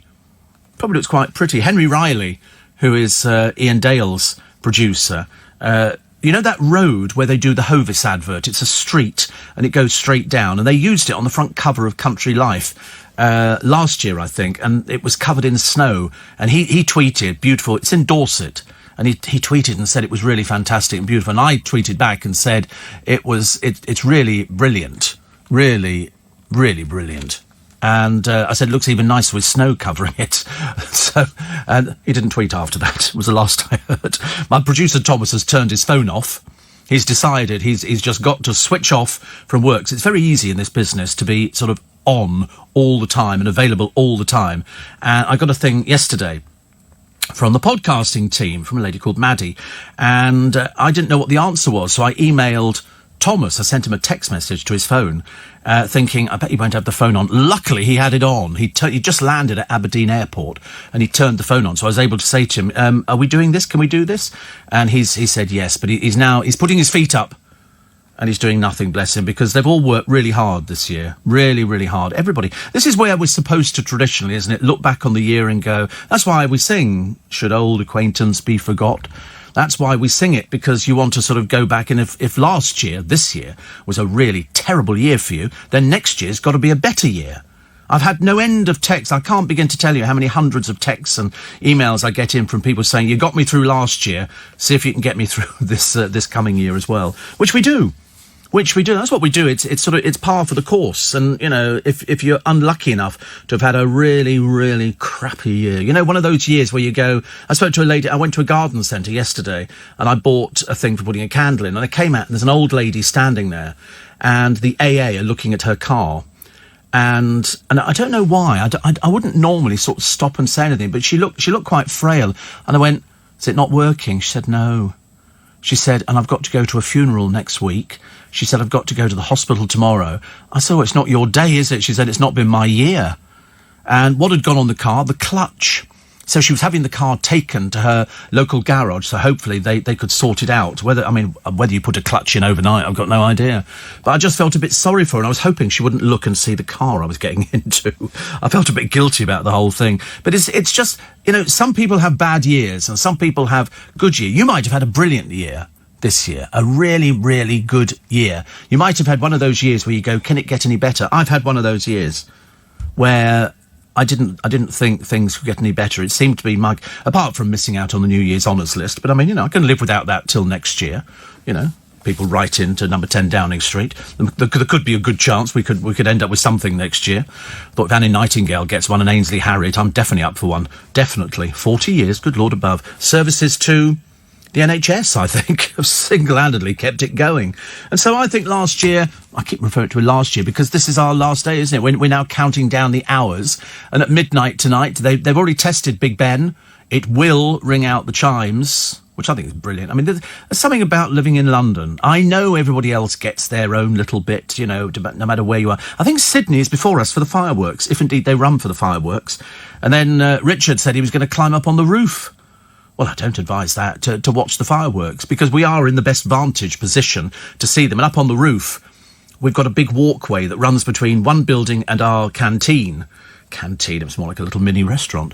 And you could sit up there with a bottle of Prosecco, and you could watch the fireworks. And it's lovely. It takes you all over. You could see all over London. It would be absolutely beautiful. So he's going to be doing that. I shall come in tomorrow later because I'm on air from 7. And I seem to remember last year I came in early. Well, I couldn't get anywhere near here. I had to be dropped off at Piccadilly Circus and I had to walk through. You can imagine, can't you? I was not in the best mood when I got here. It's quite a walk through. All these people go, Happy New Year, Happy New Year. And I'm going, yeah, whatever. But, so I'm going to leave a bit later tomorrow. And then we'll have a nice, we'll sort of see in the day. You, of course, will be suffering with headaches, won't you? Going, I can't drink anything else. I really can't drink anything else. Because you've got to moderate it. If you're, two bits of advice. If you're coming into town, which many of you might be, make sure you book transport to get you out of town. There will be lots of illegal minicabs, people touting by the side of the road going, minicab. There's a very good chance they'll rob you blind. Okay? Try not to get too drunk. It is possible to moderate drinking. I know this because, you know, I haven't been drunk on New Year's Eve for ages, mainly because I've got to work. And you cannot do this job if you've had a few sherbets. It doesn't work. Everything's a bit blurry. I did once do a programme where I had a few sherbets, and it was a disaster. It lasted about 15 minutes. So we're not going to be doing that anytime soon. But just make sure, if you're with friends, make sure you're with friends. Don't bring in too much money, and that means you can't get as tiddly as you probably wanted to. And so I think really the advice, why don't you just stay at home? Stay at home and watch television. You can get Jules Holland's programme, his Hogmanay programme, with a load of celebrities. They'll then do the bongs of Big Ben. I did them one year. I had to record a piece for the news at midnight. So what did I do? I stood outside an air conditioning unit, and that sounded like atmosphere. It sounded like it was people, jostling and everything. But it was the air conditioning unit outside our building. Steve, you're talking of partying, says Matthew. On New Year's Eve, one year I was on the guest list at 3 West End clubs and visited all of them that night. See, I mean, I used to work clubs New Year's Eve, but not anymore now. It's quite late, quite late. Linda in Muswell Hill. I became all posh then, Linda. Ever so sorry. Thank you for another year of great entertainment. Well, listen. It's a pleasure. It's a pleasure. Steve, me and the cows love listening to you while we're milking. Keep up the good work and Happy New Year to you and all of your team. It makes it sound like it's a huge army of people, doesn't it? When we say we've got a team. I have my regular team. They're not working at the moment. They are hopefully resting. That's Thomas and Corey, and then all the other ones. We have a different team on this morning. We'll tell you about them a little bit later on, once we've found out all the gossip. There's bound to be gossip, isn't there? There's always gossip on teams. People come in, and they're not used to the openness of a radio programme, where basically we take the Michael out of people, OK? People come in, we want to know all about them. Are you single? Married, gay, straight, trans, fluid, gender? We want to know all of these sort of things. And if we don't get the answers, we make them up. It's as simple as that. Before you know where you are, you'll be going home going, oh, I'm gay. Good heavens above, how did that happen? And we learn all sorts of things on this programme. Steve, I've just finished listening to Monday's programme on Catch Up. Now, did we find out, actually, whether we were podcast yesterday? We'll just have a quick check. I wasn't sure if it was if we were actually podcasted yesterday, so we'll have a little check of that. If not, then we will sort of rectify the situation, because we want you to podcast, obviously, as many of you as possible, please. Thank you very much indeed. Mainly because it goes back 7 years. You can go back 7 years on the podcast. And is it there? Oh, right. Oh, waiting. It's on Global Player. Actually, I love the way if we go on to this global bit here that we're looking at. Can the public see that? That front picture on there of the stairs? Oh, right. It's quite funny, actually, because I get it up on my phone when I'm putting LBC, and I obviously get all the pictures of people, me with my famous blue shirt. Not seen that for about 15 years. And then on the other one, you get a picture of our staircase, which is different to the staircase we used to have at the front of the building. And I nearly had to call on a milkman this morning. Nearly. Luckily, we were okay. And because I wasn't sure if we'd have some new milk delivered. It's not there, right? It'll be sorted. There you go. It'll be sorted. Steve, I won't be celebrating either. Oh, don't get me wrong. It's not that I won't be celebrating. It's just that I won't be indulging or over-indulging. Because I think that there will be casualties. Listen, if already today they're running stories about buffoons in this country who phone up 999 because they got 3 Savaloys with their chips. My Chinese takeaway's not arrived. And they phone 999. Are these people really stupid? Yes, they are really, really stupid. Like the Amazon delivery driver the other day. The woman who was having a bottle of sherry delivered to her as a gift and a jigsaw. And so did you hear about this one? So the Amazon delivery driver turns up and he gives her the jigsaw, but he wants proof of how old she is before he hands over the sherry. And so she said, I'm 92. Seriously, 92. And no, you have to provide proof. Well, she didn't have anything with her photo on it, so he took it away again, came back the next day, and she produced her bus pass, the Freedom Pass, which has got your picture on it. He still wasn't having it and took it away.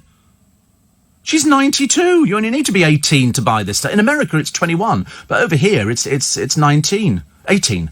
And he wouldn't give it to her. There must be complete idiots out driving. Where do they get them from? Is there a stupid school for Amazon delivery drivers? There must be. I'm sorry. Well, I'm not giving it to you. You have to prove how old you are. They do it in the supermarkets. You get there and it'll be somebody on the till, just finished sort of picking a nose, and she'll go, you've got beer there. How old are you? Unfortunately for me, it's never happened. They've never ever asked me my age. I feel quite depressed. Because at one time, people used to say to me, they say, you're big for your age. When I was 15, I was sort of quite a tall 15 and gangly. But and I used to go in pubs, but I never drank. I used to drink Coca-Cola and Orangeade and stuff like that. But if I was drinking alcohol, then maybe somebody probably would have challenged it. But then when I did start drinking alcohol, which was way down the line, nobody ever challenged it at all. So obviously they weren't too sure. But I mean, can you imagine asking a 92-year-old, prove how old you are? I'm 92, dear. Stupid drivers, honestly. Some very silly people. All right, listen, we'll take a short break. We take all your texts and emails. We're all doing shopping today. What am I doing?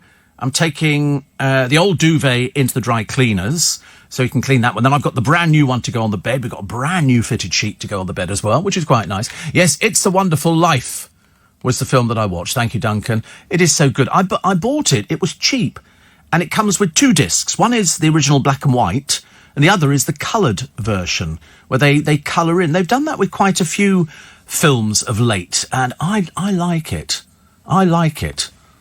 And it starts off with little bits that I've forgotten about it, and then you sort of get into it and you suddenly realise it's a great tale. When it first came out, the film, it was panned. They hated it. But I always liked it. And then at the very end, it's got every singing old... It must be so wonderful when they make these Hollywood movies and they do them with a Christmas theme, which I like a lot, actually. I like a Christmas theme. Poor old Will Guyatt. He says, we've had to tow 2 Amazon drivers out of our front lawn in the last month. Honestly, tow them out. How big's your front lawn or something? I just can't get over the fact that they would question a 92-year-old woman on whether she's old enough to have a bottle of sherry. Ridiculous. You talking about going, Steve, to the pub at 15 reminds me of the story my dad tells me about having his 18th birthday bash in the village pub he'd been drinking at for years. I believe it as well. Ian says, I think 1986 was an exceptionally good year for music and comedy. Bon Jovi, Iron Maiden's best album, and the first Comic Relief live show. Wow. Howard wishes me and the producers a very happy new year, which is lovely. And my local Shell petrol station, Steve, does a nice range of flowers. I guess Victoria Beckham will be in the papers walking out of one soon. Well, you know, she's been told to cut back. I mean, to be honest with you, the cutting back, she has fresh flowers delivered because she thinks she's very successful. But judging by what we've heard about the company losing £12.2 million, it's not great. It's not great. So in 11 years, Victoria Beckham's fashion line has lost about 42 million. I mean, to me, that stinks of failure. There's no success there if you've lost 42 million. But £42 million profit, now that would be good. And I said yesterday, there's a simple solution. It's no good cutting back on the amount of flowers she's got. The trouble is, she thinks she's Gucci, and she's not. You've seen the clothes. They don't do an awful lot. They don't do an awful lot for people. And with a T-shirt at 400 quid. And then somebody said, oh, if she did a shirt at £80 and sent you one, you'd be more than happy with it. Well, the trouble is, she doesn't do a shirt at £80. Just one at 300 and something. But that's the way it goes. It's a Wonderful Life, says my friend Ian, is the best Christmas movie. I watch it every Christmas Eve and the countdown to it. Talking of which, 51 weeks until the bell rings. What happens when a bell rings? It means an angel gets his wings. And what's the name of the angel in Wonderful Life? Clarence. And he's tried to get his wings before, and then eventually he gets his wings, which means he can do all sorts of things. It's a super... If you've never seen it, you're either mad as a fruitcake, but you should definitely go and get it today. It's not very expensive. I don't know what I'm going to get today. I should go and get some stuff for bringing in tomorrow, some fruit or something like that, I think. Iron Maiden's best album was not in 1986, it was 1982, says Ian, Number of the Beast. He should know. He plays things like that. He's one of those rock DJs. Steve, I wish it was New Year's Eve every day, making 200-mile journey back home from work, and there's virtually no traffic, says Tony and you. I love it when there's no traffic on the roads. My favourite time. I've had the same issue, says Bridget. When I asked for ID, when I had alcohol delivered, I'm clearly 18 plus. That's age as opposed to size. I gave my driving licence, and despite my disapproval, the driver also noted my driving licence number, DOB, and details, which I thought was excessive. I'm inclined to agree with you. They always ask you things like that now, don't they? So do you have your driving licence with you? I tell fibs. Nope. Haven't got it. Anything to confuse people. A lot of work since the picture, but that's where they get stuck, says Will. So he's... oh, my God, you're rural, aren't you? Wow, that looks wonderful. I love that. I love that. That's really fab. My godchildren are moving to this fab house. in January. I mean, really is fab. And I wanted to win the lottery between now and then so I could buy the barn and have it converted into a swimming pool. I thought a swimming pool in a barn is the best thing ever. Steve, it's not the Amazon driver's fault. He has to enter details in the app, which is seen, say, a passport. Amazon are now very strict on it. She's 92. Don't be so stupid. Absolutely ridiculous. Well, he enters details then. She's 92. Here's a picture of her. She's 92. What do you think she is, 12? Ridiculous, honestly. Ridiculous. So it's definitely the Amazon driver's fault. Definitely. Another one here. Please wish Angie, Sue and Karen a Happy New Year. You're on a great Steve Allen Facebook page. We get lots of Facebook pages, don't we, really? Off to Pizza Express Woking for New Year's. Fancy joining me and Andy for a margarita? It's an old gag, but it's worth doing, isn't it? That's from Sarah. Thank you very much indeed. Love to come along to it. Steve, could you please wish my best friend a massive good luck down her driving test? She's an amazing person. She's worrying sensitive. Well, listen, being amazing and kind isn't going to pass your driving test. Shall I tell you the advice to give you?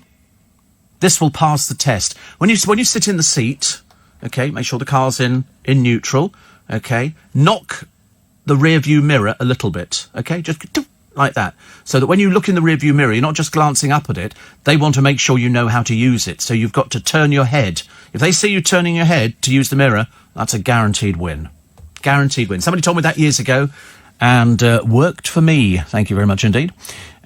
Also, can I suggest men's protective premium fit underwear from Boots?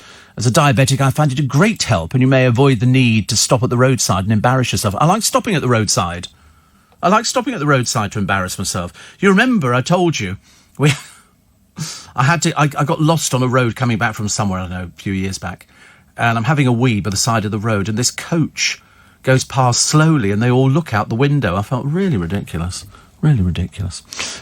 Steve, Mum and I off for the annual New Year's Eve meal, says Dean, at a local pub, and then back for Jules Holland. It's worth it, isn't it? It's worth it. Somebody says travel, events and weather, LBC. Definitely. Because you just want to make sure that you're going to get there and back safely. Or failing that, why don't you just invite in a next-door neighbour? That's a nice thing to do, isn't it? You know, just invite the next-door neighbours in, you know, get in a couple of bottles, get some mulled wine.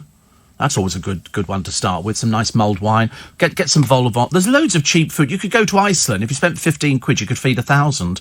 Well, gross exaggeration, but you can certainly feed a lot of people. Don't want somebody going in there, well, I tried to feed 1,000 and it cost over £600. You were talking about somebody walking down the aisle of a church yesterday. Were we? Oh, I don't know. I was always thinking it's that line, isn't it, from a wedding. And you go to the church and you look down and there's the aisle, and at the very end of the aisle is the altar, and then they sing hymns, and that's exactly what the bride's thinking. Aisle, altar, hymn. It's as simple as that. And that's how it works, and that's why you do it. Discovered you on the recommendation of Chris Moyles, so I now wake up especially to listen to your show. Thank you very much indeed, Sophie. It's a very nice thing to say. We like people who listen to the programme, and we know that more and more of you are listening, so that's even more brilliant, isn't it? Plus. The World War II hero pilot, he's still doing his own shopping. He's 105.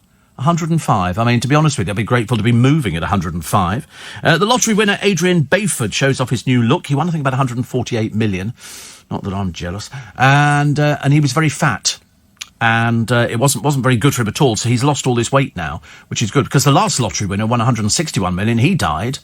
And he was also quite a large person. So I suppose if we're doing New Year resolutions, we have to go back to the old ones, don't we? We're going to stop smoking, stop overindulging. There's one woman, she eats takeaways 3 times a week. And that apparently accounted for the fact that she was ginormous. And it's very bad for you because of all the trans fats and everything else. Like pizza. People go, oh, we'll have a pizza. Just as bad. Pizzas are really, really fattening. Kentucky Fried Chicken, very fattening. Spadulike, you know, the baked potato people? That's quite nice. But you've got to eat the whole potato. Don't just eat the middle bit and stick butter on it. That's not the best thing to do, is it? In fact, anything really that we like the taste of is bad for you. Anything, it's like cream cakes. You know, I could scoff an entire shop of cream cakes. I could shovel them in with the best of them. But I choose not to. Occasionally I've been in and I bought an eclair or something like that from Greggs or something like that. a pound. It's sort of looks like a donut split down the middle with squirty cream and a little line of jam. That's quite nice. That's quite a nice hit, but you can't do it all the time. Or failing that, they're doing apple turnover with the cream mixed in with the apple. And that's quite nice as well. I know, it's sickening. I bought yesterday, I wish I hadn't, but too late because I drunk 2 by the time I got back to the car. Chocolate milk. Chocolate milk. Little chocolate milks they are. You buy them in Costco. Do you drink a litre at a time? Why aren't you fat? How sickening. Chocolate milk. I tell you what they do. In Iceland, they do chocolate milk and banana milk, and you can mix the two together. Well, that's really nice. You must try that one. Chocolate and banana milk mixed together. But I did drink 2 little bottles of chocolate milk. In fact, at the moment, it's sitting in the car. I wish I could nip back home now. Steve, I think The Bishop's Wife is a better Christmas film than It's a Wonderful Life. No, it's not. It's absolutely not. It's a good film. Bishop's Wife is very good, but it's not as good as the other one. As we're in a winter holiday dog days, I think a glass of cheap red and a slice of pizza could be in order. Whilst I listen to the great radio and offer, says Ian. Did you watch Gavin and Stacey? I did. I thought it was okay. But there again, I never saw it before. So I didn't know. Steve, Chris Rea won't be driving home for New Year. His car failed the MOT yesterday on a brake pump. Where did that come from?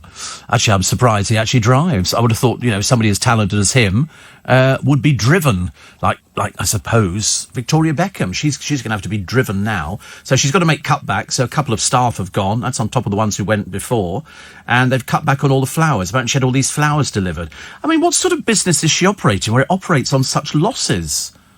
You've got to bring down the price of it, dear. That's the way you get people in there. That's why a lot of the high-end shops are suffering and Poundland's doing very well.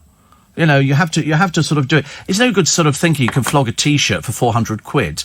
Your parents would never have bought you a £400 T-shirt when you were growing up. Why do you think other people would do it? Definitely not. Definitely not. And if you're not careful, they're going to have... they already had one rescue package. We don't want another one, do we? Another one. And also, Dave's not getting as many bookings. You know what he was playing with over Christmas? Lego. He loves Lego. How old is he? 12, 13? It's not meant for people his age. But, in fact, even Victoria sent a thing with, how much effing longer are you going to be playing with Lego? They've obviously got a very odd marriage, haven't they? New Year's Eve. New Year's Eve, traditionally the day where you start planning out what you're going to be doing tonight. It must be one of the only days where you have to plan it with military precision. Everything you're going to be doing. OK, so there's 4 of us going out, or 6 of us going out. Let's get one of those minibuses.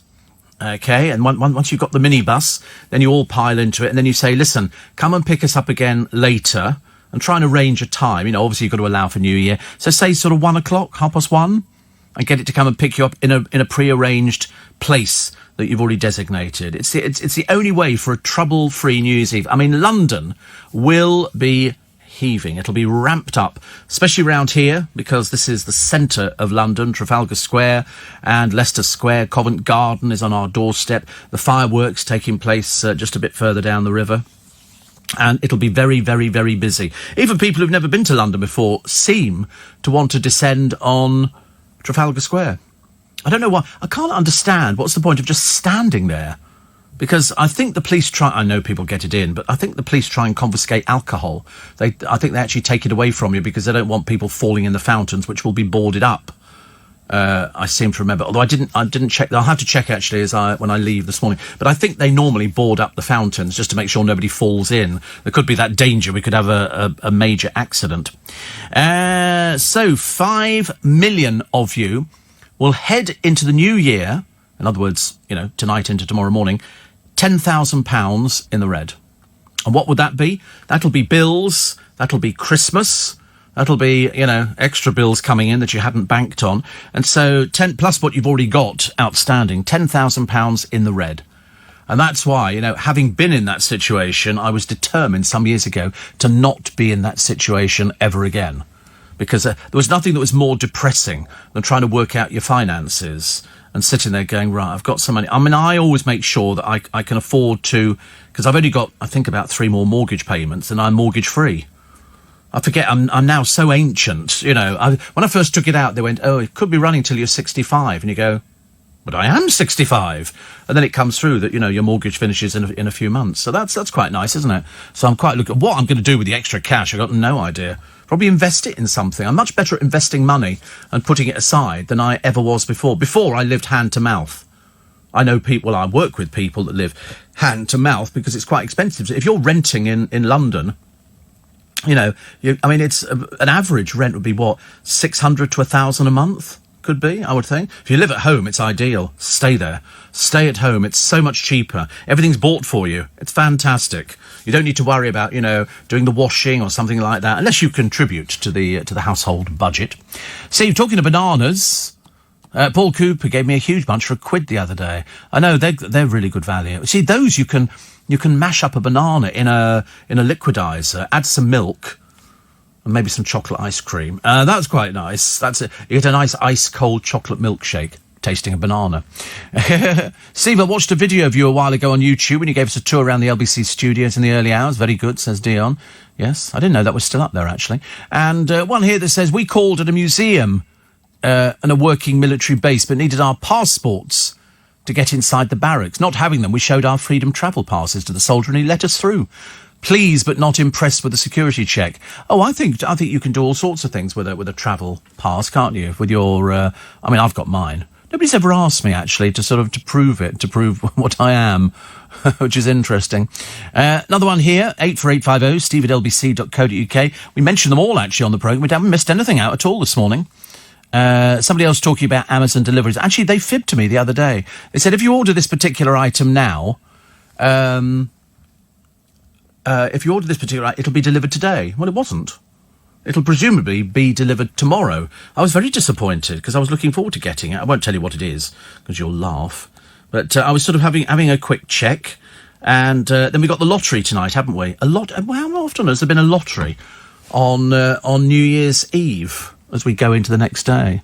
All these people, they had a thing on the television the other day. It was Police Force Essex. Always worth watching to see the old rabble down there. And this was a son who'd been wrestled to the floor by the police because he'd attacked a doorman who wouldn't let him in. If I was a doorman, I wouldn't want him in either, right, little chavvy so-and-so. And then his mother pitched in on the fight as well. And she's screaming, don't you touch me. This is the standard thing nowadays. Unfortunately, if somebody's a drunk old bag, and she was a drunk old bag, she had to be wrestled to the ground as well. And she was arrested, taken to the police station to be booked in. It's drink, isn't it? And tonight will be drink. I wouldn't want to be a police officer. I really wouldn't. Having to sort of go out there amongst these people. There'll be a few nice people. Hello, hello, hello. And then there'll be the drunks. What are you looking at, mate? Why are you filming me?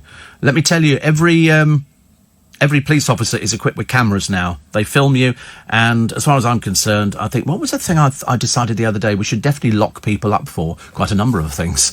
I've got this sort of hang 'em and flog 'em mentality, which is a case of, if somebody behaves badly, and I include all sorts of things as behaving badly, we lock them up. It's a case of, why should we be nice to people? I know that the police don't like it because it's a bit of a problem when you've got prisons that are overcrowded at the moment. But I think we have to sort out, and perhaps we'll have to build some new prisons. What's the matter with that? Order new prisons, get them built and throw people in. I'm sorry you were drunk, you were abusive to people, you go to prison for 3 months. There you go, off you go. Lose your job, everything. Job done. I ordered coils, says Christine, for my vaping pen from Amazon. Driver arrives, ID. I laughed, I'm in my 60s. Passport? I said, no, what's this? He took them back. I mean, it doesn't make any sense, does it? I've never heard of this before. Never heard of it at all. Another one here says, not a great year for me health-wise, Steve, but I'm sort of bed-bound, so thank you. I love Christmas, but you can keep New Year. Yeah, it's funny, Dale used to hate it. He hated New Year. Mind you, he hated Christmas as well. He didn't do either of them very well.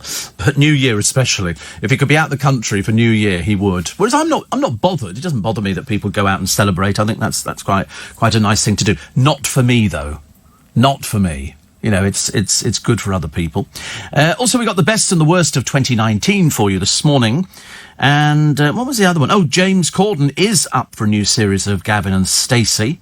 And the revellers having a bad drip. A top doctor has slammed a hangover cure. You'll always find these things in the papers. Oh, take this. It's like people always used to say to me, if you don't want to end up with a hangover, drink milk. So you drink milk before you go out, and this technically lines your stomach. How that works, I've got no idea. And then there have been various other things. No, you'll see, they'll be all over the place outside here tomorrow morning. There'll be people slumped over bushes and things like that, and people just lying on the ground, and people will be stepping over them, and they think they've had a great night. Whereas me, I'm coming in stone cold sober, you know, probably clutching a chocolate milkshake. Because McDonald's is open like nearly 24 hours a day over the road here. But they don't seem to do all the things you want at that time of the morning. I always want a chocolate milkshake, and they go, we don't do milkshakes till 7 or something. But it's not exciting. Why do they assume that for breakfast you all want to drink milk, orange juice, or a cup of coffee? I want a chocolate milkshake. I want to really set my blood sugars aflame. I have sat on a bus before now. Obviously, I have. I'm that age. And I've sat on it with a chocolate milkshake. And, you know, I love staring at people and just slurping the milkshake. It's so satisfying. You can see them looking at you going, I wish I had that chocolate milkshake. And I'm thinking, you've not got a milkshake. I've got the milkshake. Makes people... It's like if ever you go to see a brass band concert in the park, in Hyde Park, maybe next year, take a lemon. Take a lemon, cut it in half, and stand in front of the musicians and suck the lemon. I guarantee the music will cease within a few minutes as their mouths dry up, because in order to play an instrument in a brass band, you need to have wet mouths. You have to do the like that. It's no good if you've got a dry mouth, you can't do it. It only works on wet. How many times have you heard that? Also, the mother who fears for a missing 14-year-old who ran off with a Snapchat boyfriend. Now, I have to express ignorance on this one. Snapchat, I don't know what it is. I'm assuming it's some sort of meeting place. Is that how it... I really don't know. I really don't know. But this was a girl in the paper the other day who's got a nose ring. She's 14. At 14, isn't she at school? Do they allow nose rings, or do they put them in after school? Either way...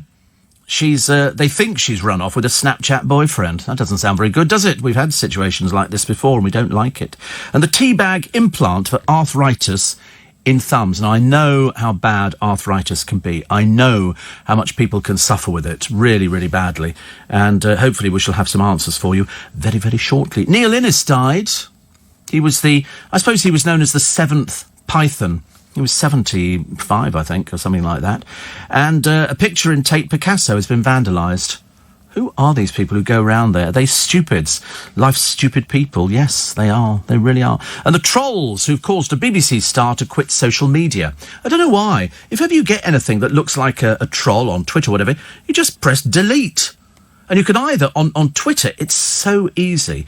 You can either mute them, in which case they don't know that they've been banned. So it makes no difference at all. Or you can block them, in which case they can see that they've been blocked. But easy to do. You just do it and then totally ignore it. Steve, every time I hear clothes and Victoria Beckham mentioned in the same sentence, I think of her size 0 designer jeans. What's that all about? I don't even know what that means, actually.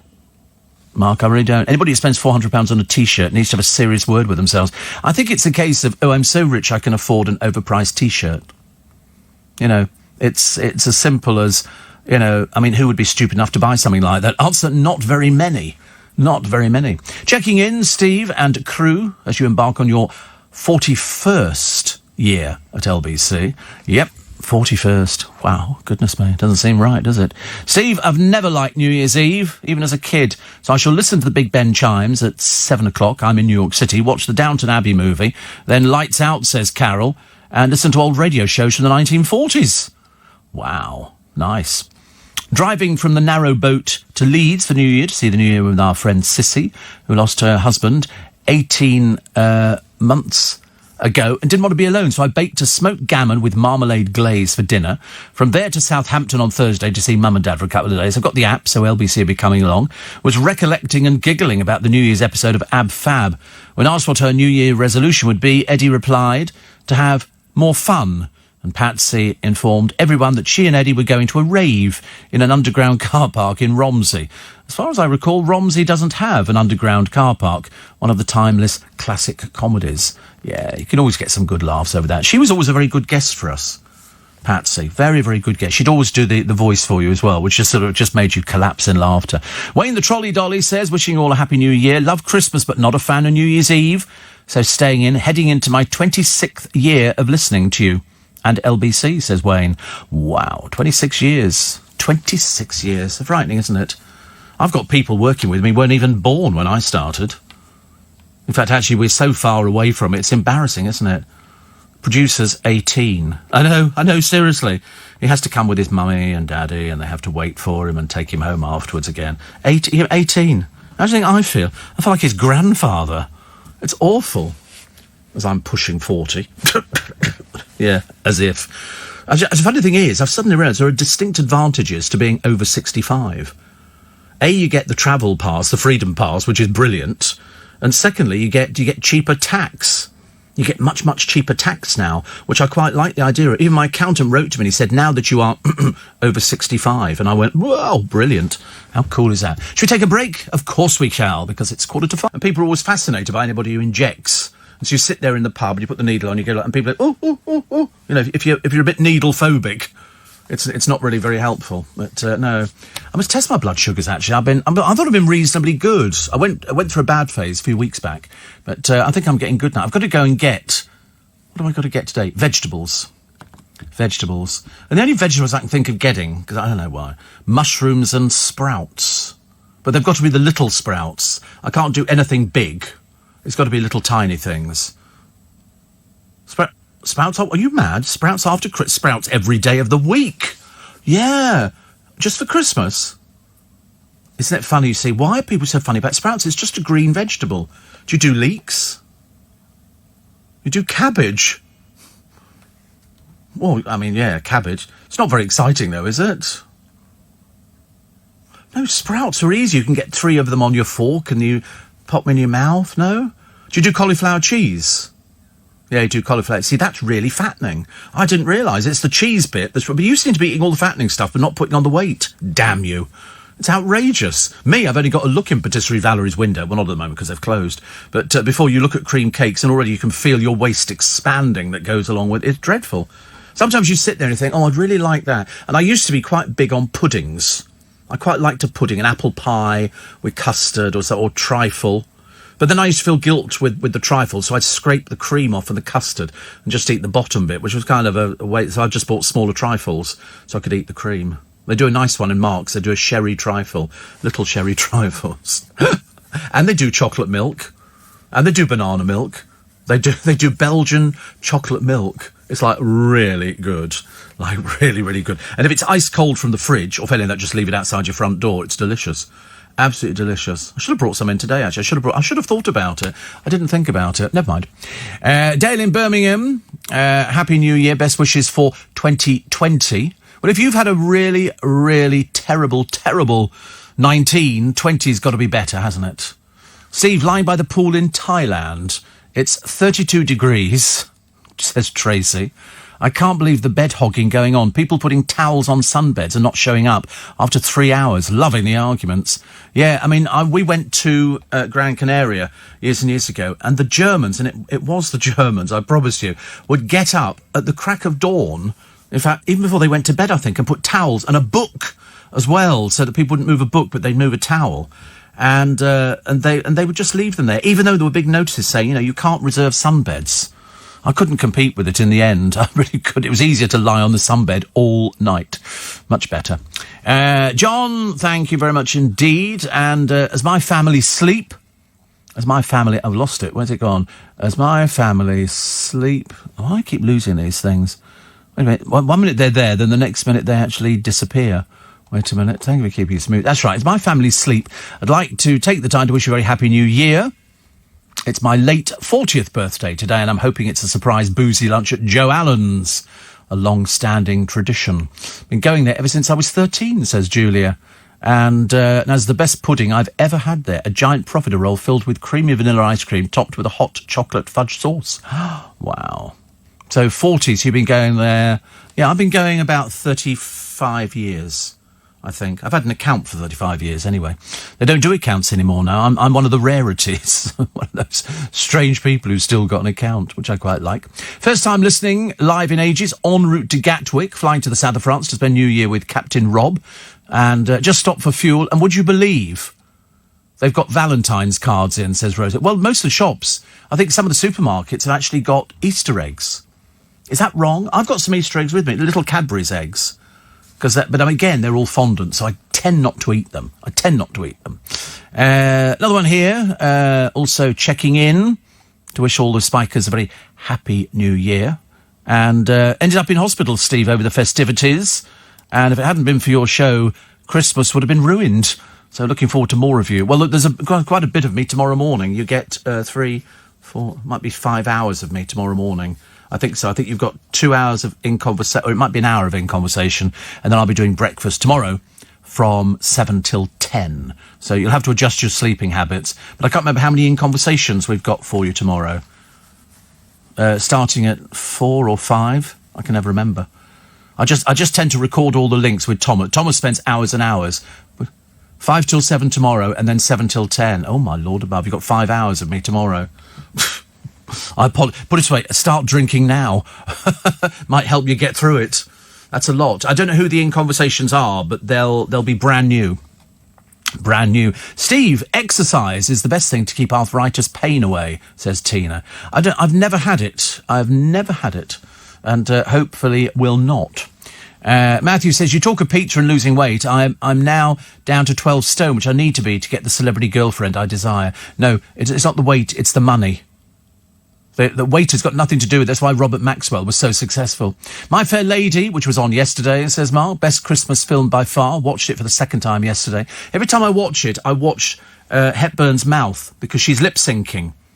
She didn't... There is a bit of footage, I think it's on one of the DVDs, which shows her singing, and they decided that her voice wasn't really up to it. So they brought in good old Marnie Nixon again. Marnie Nixon, who doubled for loads of people. So she sang the songs, and the stars mimed to them. But it was a good film. I watched it, actually. I thought the Ascot Gavotte, because I used to live down in Berkshire, and the local operatic society, I've told you before, were the first local operatic society to be allowed to do My Fair Lady. And the costumes were from the film. So we had I was only a flunky in the scenes of the ball and all the other places like that. But it was lovely. So I remember it very well. We had an orchestra, and it was packed out. The Operatic Society did very, very well. My Fair Lady. So when I watched it yesterday and heard Marnie Nixon's voice as she sang for Hepburn, it was still a good film, wasn't it? And the Ascot Gavotte.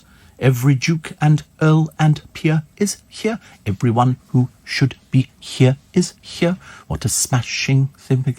And so it went on. At the Ascot, opening day. And of course Ascot's the same now, it's full of chavs, which kind of ruins it a little bit. Steve, there was a time when people danced in the water in Trafalgar Square at midnight, and people who drank to excess were ignored unless they were seriously violent or inappropriate, says Bill. You're quite right, actually. Now they have to they don't want people jumping in the fountains. It's freezing cold out there. Tomorrow's going to be dry. It's going to be a dry start, and what they want to do is get it all cleared up as quick as possible for the New Year's Day parade, which I think is 12 o'clock. Starting at Piccadilly, going all the way down to Parliament Square. If you've never seen it, go see it.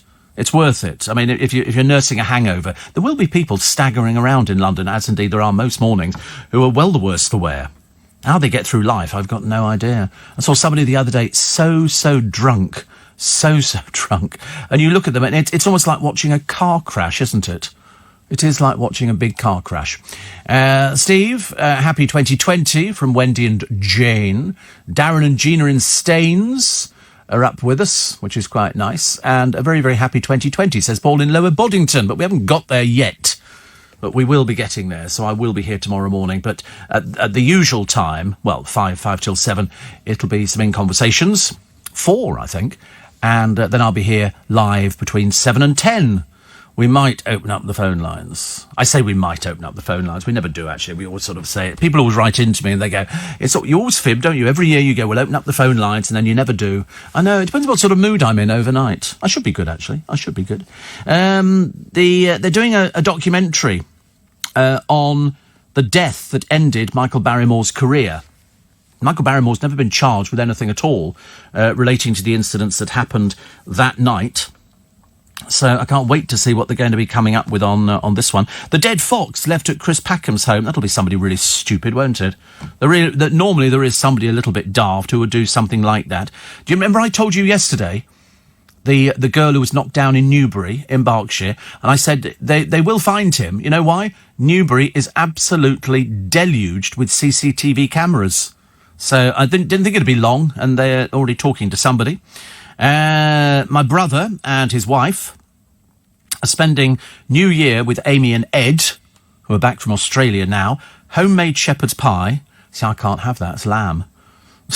Kir Royale and board games. And then we'll watch fireworks over the Isle of Wight at midnight. That sounds quite nice, actually. I like the idea. I mean, you know, if I was doing shepherd's pie, then I would do shepherd's pie, but I can't do it.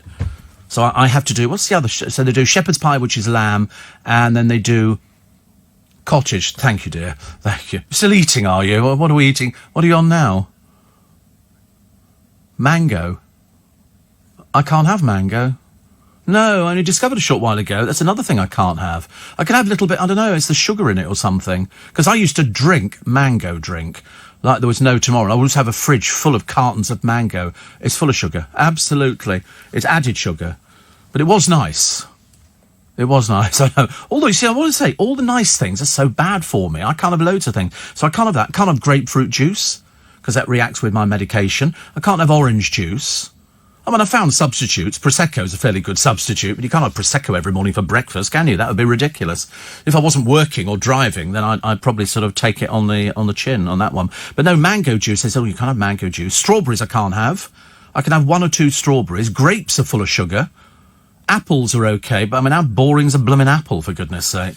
So I bought some apples the other day and I had one, and I was eating it. I felt quite depressed. So I bought some pears. I don't know if pears are any better for me or not. And I did bring some grapes in, and I brought some little Easter eggs, those little Cadbury's Easter eggs. Do you like those? I got some here. Would you like one? Yeah, I thought you might. Yeah, I sort of I ripped open the lid on the box. It's in the boot of the car, so they stay good. And I bought. I can't believe why I bought them actually, because I went in to get licorice, but they seem to have run out of licorice. Instead, I bought the. You can have some of these little eggs.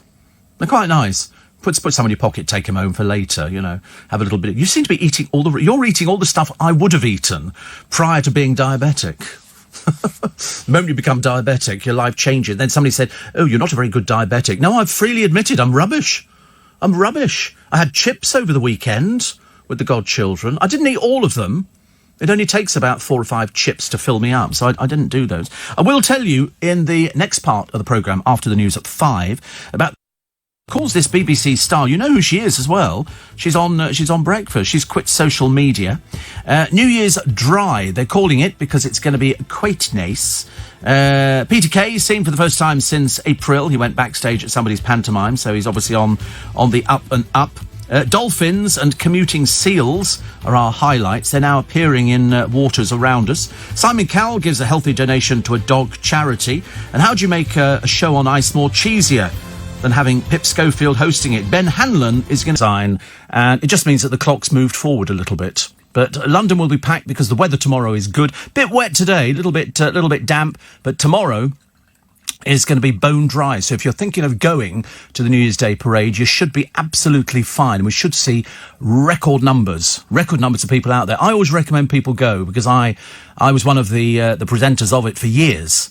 I probably did about 8 or 9 years, actually. I used to host the concerts in Central Hall, Westminster, and that was good fun as well. They're really good. And in case you don't know what it is, it's not just sort of some naff things. It's marching bands from America, 200, 300, 400 strong.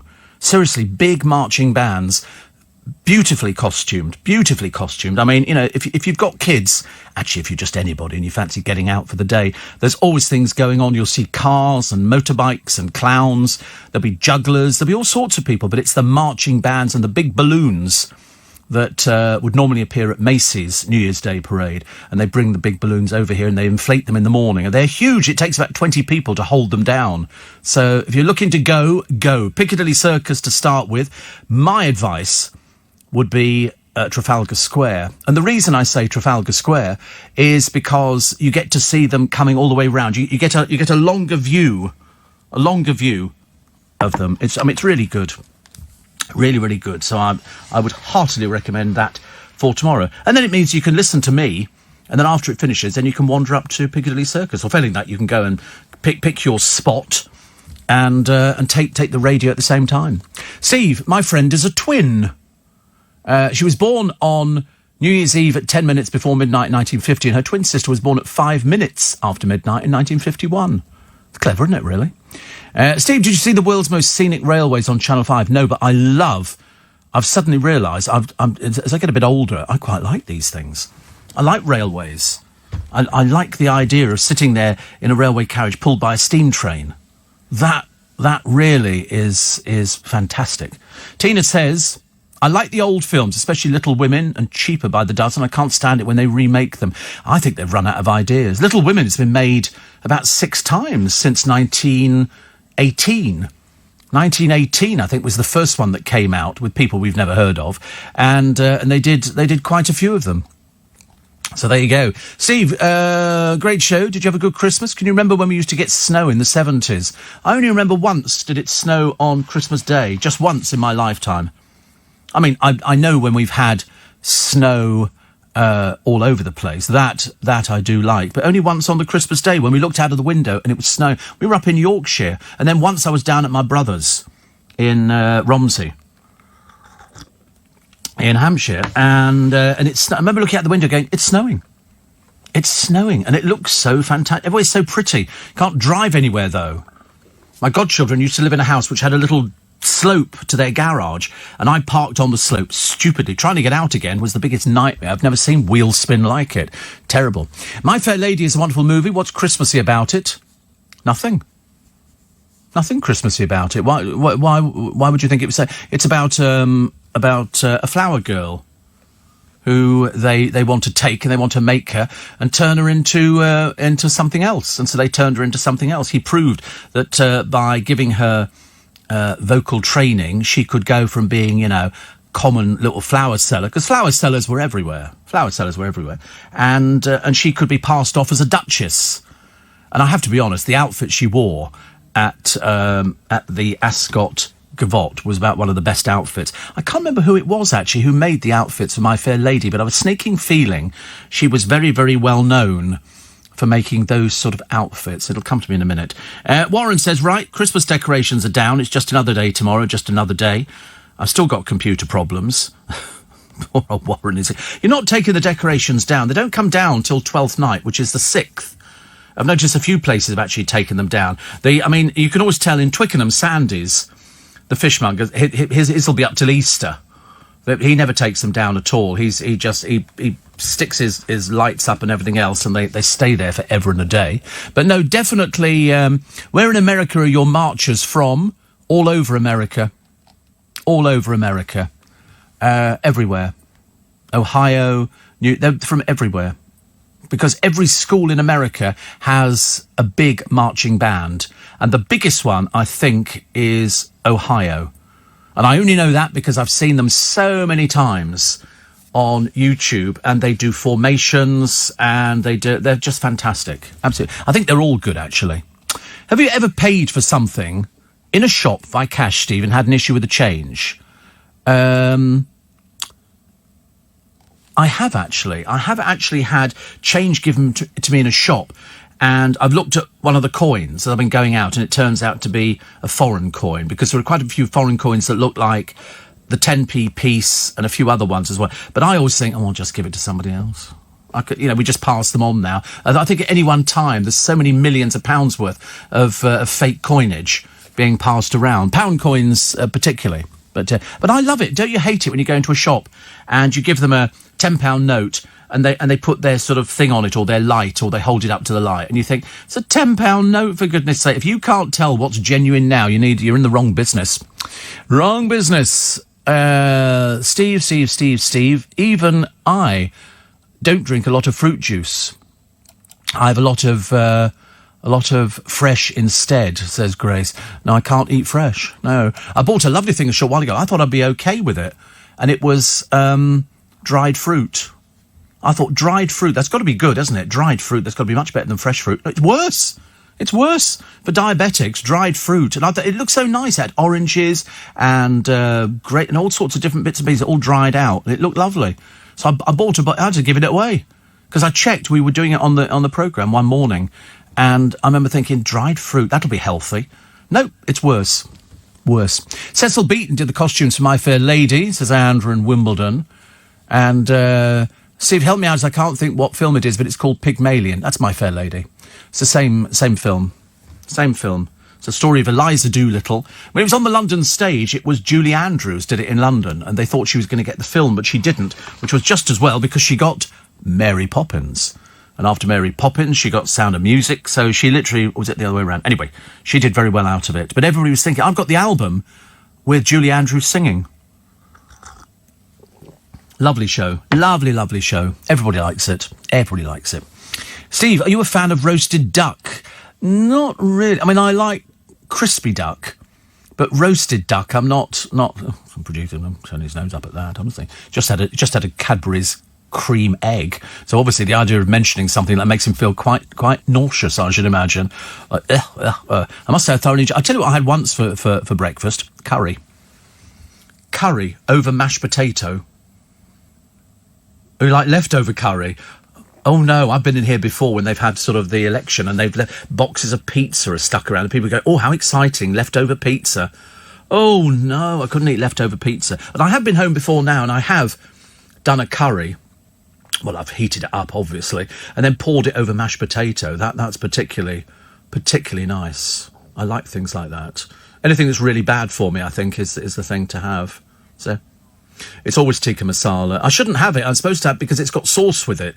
And the masala is the bad bit. If you're diabetic, you're supposed to have dry, so you can have tandoori chicken. But chicken tikka masala, that was the first Indian dish I ever had in Twickenham. I'd never had Indian food in my life. And we went out and a person I was seeing said, right, we're going to go for Indian. I went, oh, right.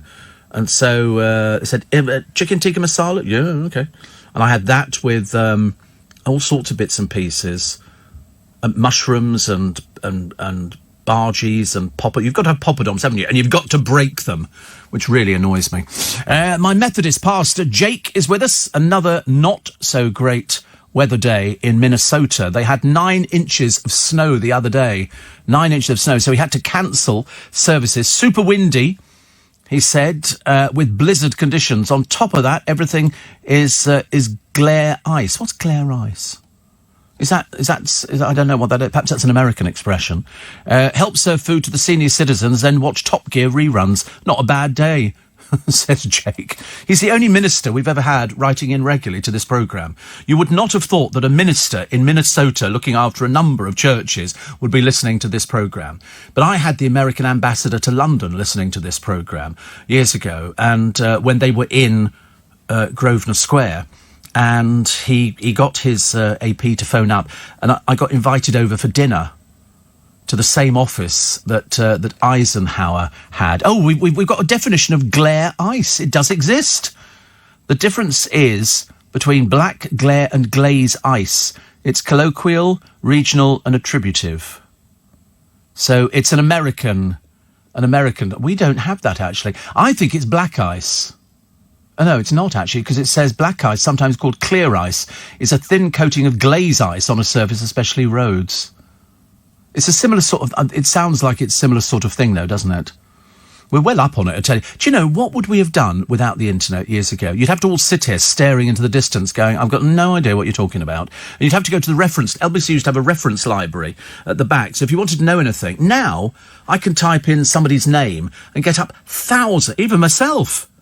I can get thousands of bits of information from sort of Steve Allen on LBC, which, frankly, if I was Jordan, I'd be reading it. But luckily, I don't need to read things like that because it's about me. So I know me. But it's amazing how it does it, actually. So you think Cecil Beaton did the dress design? I didn't think it was. Was it? Or did he just do the black and white bits? Can you find out? My Fair Lady, costume design by... I thought Edith Head. Did she not do some of it? I'm not sure if Edith Head did some of it, or did Cecil do all of the black and white stuff? I like to know these things, because sometimes you can regurgitate it. Here we go. Who is the costume designer for My Fair Lady? Sketches My Fair Lady. Cecil Beaton, Eliza's costume. There you go. Designed by the legendary costume designer Cecil Beaton. How amazing. But, witty songs, everything. And the My Fair Lady look is going to be auctioned, because somebody must own all those frocks. Mustn't they? I thought hers was amazing. You know, when she walked in, I mean, the other costumes were good, but not as good as Audrey Hepburn's. When she walked in to the Ascot Gavotte, I mean, it was a case of, oh my goodness, it was perfect. And we had the same costumes when we did it as the local operatic society. Thank you very much indeed for that one. Would you like to come folk dancing down in Eastbourne? I think not. I don't do folk dancing. I tell you what, I'm encouraging you to watch. There's an Irish singing group called Celtic Thunder. And there's about 5 of them, and they're Irish, quite clearly. They've had a few changes. One member died. There was a very young member who went into Glee, and there's something else.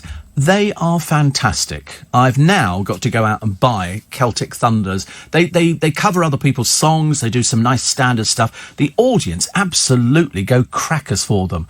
And I watched them again this morning. Really good. Really, really good. Steve, pot noodle over mashed potato. I don't think so. Not really. Not pot noodle. I have had pot noodle before, but definitely not for me. OK, it's 16. Morning. Dried fruit you have to soak overnight in water, then simmer in the juice, says David in Ilford. I just gave it away. It was so much easier. Pot noodle over mashed potato, we're not sure about. If you had no internet, just be more famous, because there'd be more people listening to the radio rather than Googling. I don't think we can. I mean, I'm hoping next year the audience figures rise even more. Katie Price has a new show. It's called My Crazy Life. No, it's an old show. They only gave her 2 episodes, and she's putting it about that next year she's going to be celibate. Celibate here, celibate there. That's how her life works. It's a usual pile of rubbish from her. It's like Gemma Collins coming up with anything intelligent. It's not going to happen anytime soon, is it? Not in our lifetime. And it's quite interesting to discover that Katie Price thinks that she's going to get a TV show interested in doing DIY SOS on her house. So she'll get the house all done up for free. She won't do anything. And she'll get all the furniture for free and everything else. I can't think of a more stupid programme to put on the television. Steve, what do you think? Anthea Turner lives in Richmond. Does she? I thought she was Fulham. I don't think she lives Richmond, definitely. Near up? No, definitely. Celebrity girlfriend. She's got a boyfriend. And anyway, also, the conversation would be dreary, wouldn't it? What would she talk about? Anthea Turner. I mean, I used to be on Blue Peter, and I was called Princess Tippy Toes, and that's about it. Hanukkah's over, Steve. Christmas as well, so I'm back to listening to you from London instead of Denmark. So have you found use for your new mug? I certainly have, Monica. Overflowing with all the fishes. I lost count of how many species eaten over the last week. Most surprising is I still like salmon. Oh, I love salmon. I bought some little things the other day from Waitrose, and they're salmon little parcel things. Do you not like salmon? You don't eat any fish at all? Does it? Isn't that funny? That's true. God, you've got an odd stomach, haven't you? So, yeah, I mean, the little parcels were like sort of salmon mousse and then a bit of salmon around the outside. And I could eat packets of that. I'm trying to convince myself it's good for me. Or failing that, I just like salmon with a watercress sauce and some broccoli or something like that. Over in Plumpton, in East Sussex, it's deep and icy fog. Deep and icy fog all round, all over the place. King prawn tandoori, Dev says. As a starter, garnished with a tinge of coriander and green chilies. Yummy for me when going out to Lahore Spice in Sutton. And Dave says, I saw Eunice Stubbs in Kensington yesterday. She bought me a coffee. Sends her love. Why on earth would she buy you a coffee? Why is she buying you a coffee? Are you conning people into buying you coffee nowadays? I always think a coffee means you have to stay with somebody. So I never hang around too long for things like that. And this one here, so a lot of people telling me about Cecil Beaton, who did the costume. Sue Ann says the parade, it's so rammed, you can't see anything. Oh, you've got to watch it, it's good. You can hear them as well, they're fantastic. And I think Trafalgar Square would be a good place to go. Excuse me, I'm going to have a slurp of my tea. So somebody said to me the other day, they said, so what's your favourite meal? And I said, do you know, to be honest with you, my mum used to do egg and chips. And egg and chips, you get 2 eggs and a plate of chips, which she'd made herself. She'd actually, done the potatoes, she'd cut them, she'd washed them, she'd diced them, she'd deep fried them, and we'd have it with 2 pieces of bread and butter. That was considered a thrill. And if you were really naughty and she wasn't looking, you put some of the chips inside the piece of bread and butter. Just, if she'd seen it, she'd have gone up the wall, I think. Definitely. Right, more of your texts and emails in a moment. 84850steve@lbc.co.uk.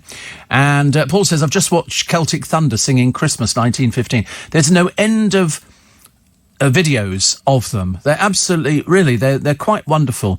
But they had a guy with long blonde hair who I think has left to go solo, a young man who was in there who the crowd obviously adored, and a voice that didn't really match his looks at all. But I think he went on to Glee. He's now very big.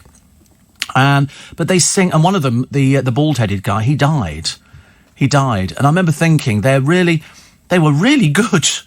Really good. They do the Seven Drunken Nights. They do Caledonian. They do just everything. If you're not seeing them, just go to YouTube, type in Celtic Thunder, and you'll be as blown away as I was. I thought they were absolutely wonderful.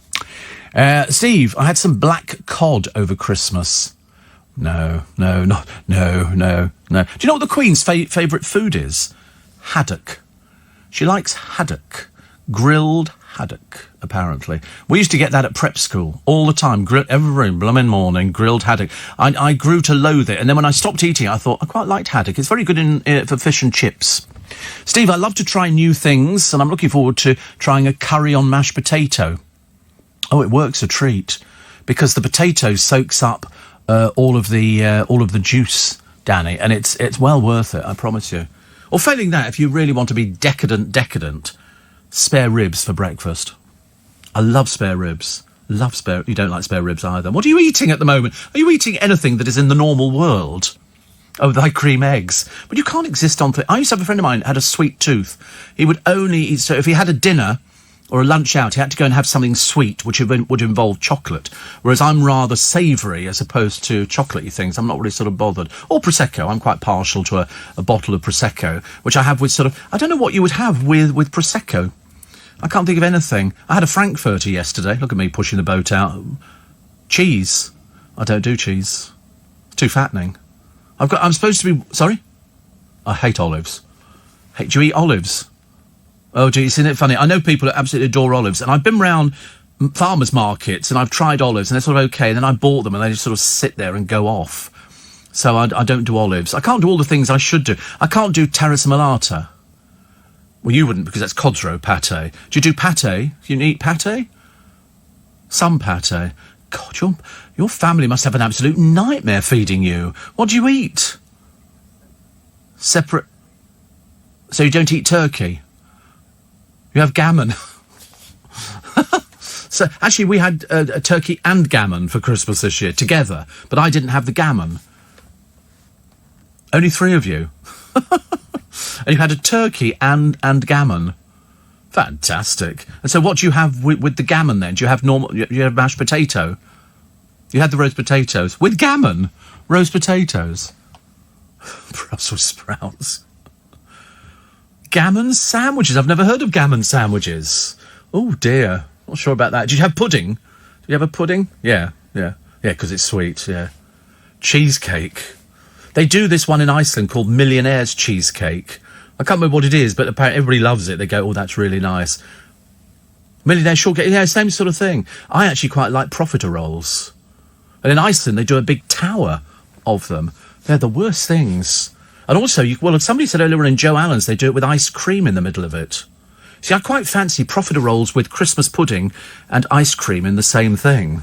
That sounds quite good. That sounds quite nice. It's hope every time we talk about food in the morning, people start writing in, will you stop talking about food? I'm still in bed. We don't mind, actually. I had the cod at Joe Allen's. It was delicious, said little Julie. I like everything.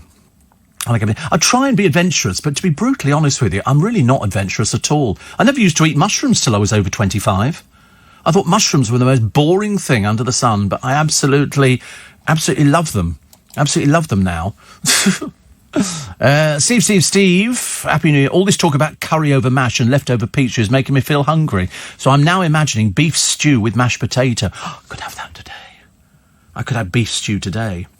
over mashed potato. You know that mashed potato from Iceland, £1 a big pack of it. Put that in the bottom of the thing and then there's a cheap meal sorted out today. Steve, I worked on the 14th floor of the Swiss Centre in the 70s, bathed in Trafalgar Square fountains on Guy Fawkes. Impossible to get a taxi after. Lived in Sweden for 40 years. And love listening to you, says Marie. Thank you. And one here says, I don't know half the people that are classed as celebrities these days. I love lobster, crab, cod, and prawn, says John. I can eat prawns, only little prawns. I can't do the things that have got what they call attachments to them. I don't like anything that's got attachments. I'm a bit funny about that. Steve, says Jake. I saw a recipe for champagne cupcakes in the Methodist Church cookbook. The Methodist Church are making alcoholic cupcakes. And, of course, it called for Prosecco to be used. I love the Methodists here. They've got great taste, says Jake. Mind you, you've got freezing cold weather outside, haven't you? And Wayne, the trolley dolly. Oh, no, this is somebody who says, not long arrived in Boston to heavy rain. Lovely to chill in and listen along in unison with Wayne, the trolley dolly, in London. He'll probably be on standby, I should imagine. You can't beat spicy fillets with Mediterranean vegetable out of Twickenham Waitrose. Steve, I hosted 10 people plus myself on Christmas Day and did a roast. I've never cooked a roast in my life, Grace. I can't do anything like that. I'm totally useless. I just rely on everybody else to do it for me. And luckily, I'm at that age where they do. I don't have to do anything at all. I think they just go, let the old boys sit down in the corner. So I'm quite happy to sit down. What are you eating now? What are you eating now? More mango. Did you bring it in? You brought mango in. Oh, right, okay. No, I can't. I only stopped eating it recently as well. I only stopped eating, I was sort of one of those sort of people. I just think, mango, that's healthy. And, of course, it's not. Somebody what? Council? What, because you don't eat fish? Or gammon sandwiches? They're jealous because they can't afford it. That's what it is. They're poor people. Poor people. And, yes, gammon sandwiches, how council? I don't think council people want to eat gammon sandwiches. They probably don't know what gammon is, would they? I mean, why would you want to know what gammon is? He has it. He's class. I know where he lives. He's very posh. Sort of. That's a journey to get home, isn't it? That must be a nightmare. You do it all by train to the palace and then bus from there. God, that is a difficult job. That is a difficult journey. I mean, I found it not difficult since South Western trains went on strike, because to be honest with you, I couldn't give a stuff if they ever come back again. But every day I've managed to get a train, and if I didn't get a train, I get the Underground, which takes me to Richmond, which means I get the bus. So we're all doing two sort of bits of transport, the train and then a bus the other end. But luckily, buses for me are free. Free. So it must cost you a fortune then, mustn't it? Oh, dear Lord. BAY is open 36 hours. Don't tell me Jeremy Joseph's going to stay up 36 hours. Is the cabaret open tonight 36 hours? And who is the cabaret? They always have some three drag queens from RuPaul's Drag Race. He pays the most money, Jeremy Joseph. I think he's had Kylie down there and loads of other people, and it pays something like 10,000 quid. Which is actually not bad money when you think about it, but it's packed. I remember going there when it was Global Village, when it was an indoor skating rink, roller skates, and it was very popular. And then gradually it sort of changed underneath the arches. But you're right, we need to sort you out a free membership, I think, for that. I'll have a word with Jeremy Joseph. He's very obliging. He's a very nice man. Very nice. 36 hours. Who's going to do 36 hours in a club? You? Are you working tomorrow? You're not going to do 36 hours. You can't do 36 hours, can you? Oh, you're going to sleep, then come... Oh, right. You're coming back to do me. And you're coming back to do my in-conversation. Right, that's right. Yes, because I've got Dave, who's doing the breakfast show. 36 hours for a nightclub. Mind you, I know clubs in London, you've probably got the same around the country, where you leave one at 5 in the morning, then the next one opens at 6. And then you go to that club from 6 and you... Oh, dear. I don't think I've got the strength to do that kind of thing. A lot of very noisy music, I should imagine. They won't be playing the Carpenters or Celtic Thunder, will they? It'll be something... Nicki Minaj. I'm so out of touch with these things. What has been the best Costco purchase of the year, says Tom in Ruislip? I don't know, actually. I don't know. Obviously not for you, Tom, in Ruislip. Ruislip, not the area that can afford to have a Costco at all. Bill Wells in his 90s loves rock salmon. And Dev says, I do the honours for him with mushy peas and do participate with a glass of Sauvignon wine, which is very nice. Have you heard about this ethical vegan who's in all the newspapers? This is the one who refuses to catch buses in case they hit insects, is demanding, I mean, seriously, how to set the movement back, a court recognition of veganism as a protected category similar to religion. So he doesn't get buses in case they hit insects. I would think there's a guarantee that they will be hitting insects. In fact, I myself have my own collection of insects. They're stuck to my number plate on the car, and I get them on the windscreens, and they're dead. They hit the windscreen, and you've got insects all over the place, especially in summer, not so much in winter, actually. But so he's demanding a court-recognised veganism. I think you're fighting a losing battle, but there you go, somebody who set the movement back. Instant coffee is known as council house coffee, and filter coffee is known as posh coffee. Really? Well, I have instant coffee every morning. I must be council house. Another one here, had my first and only curry in Clements Road, Ilford. Not my thing, says Trevor. Oh, I loved it. I loved it. I could bet my favourite would be a beef curry from the Chinese takeaway. Absolutely.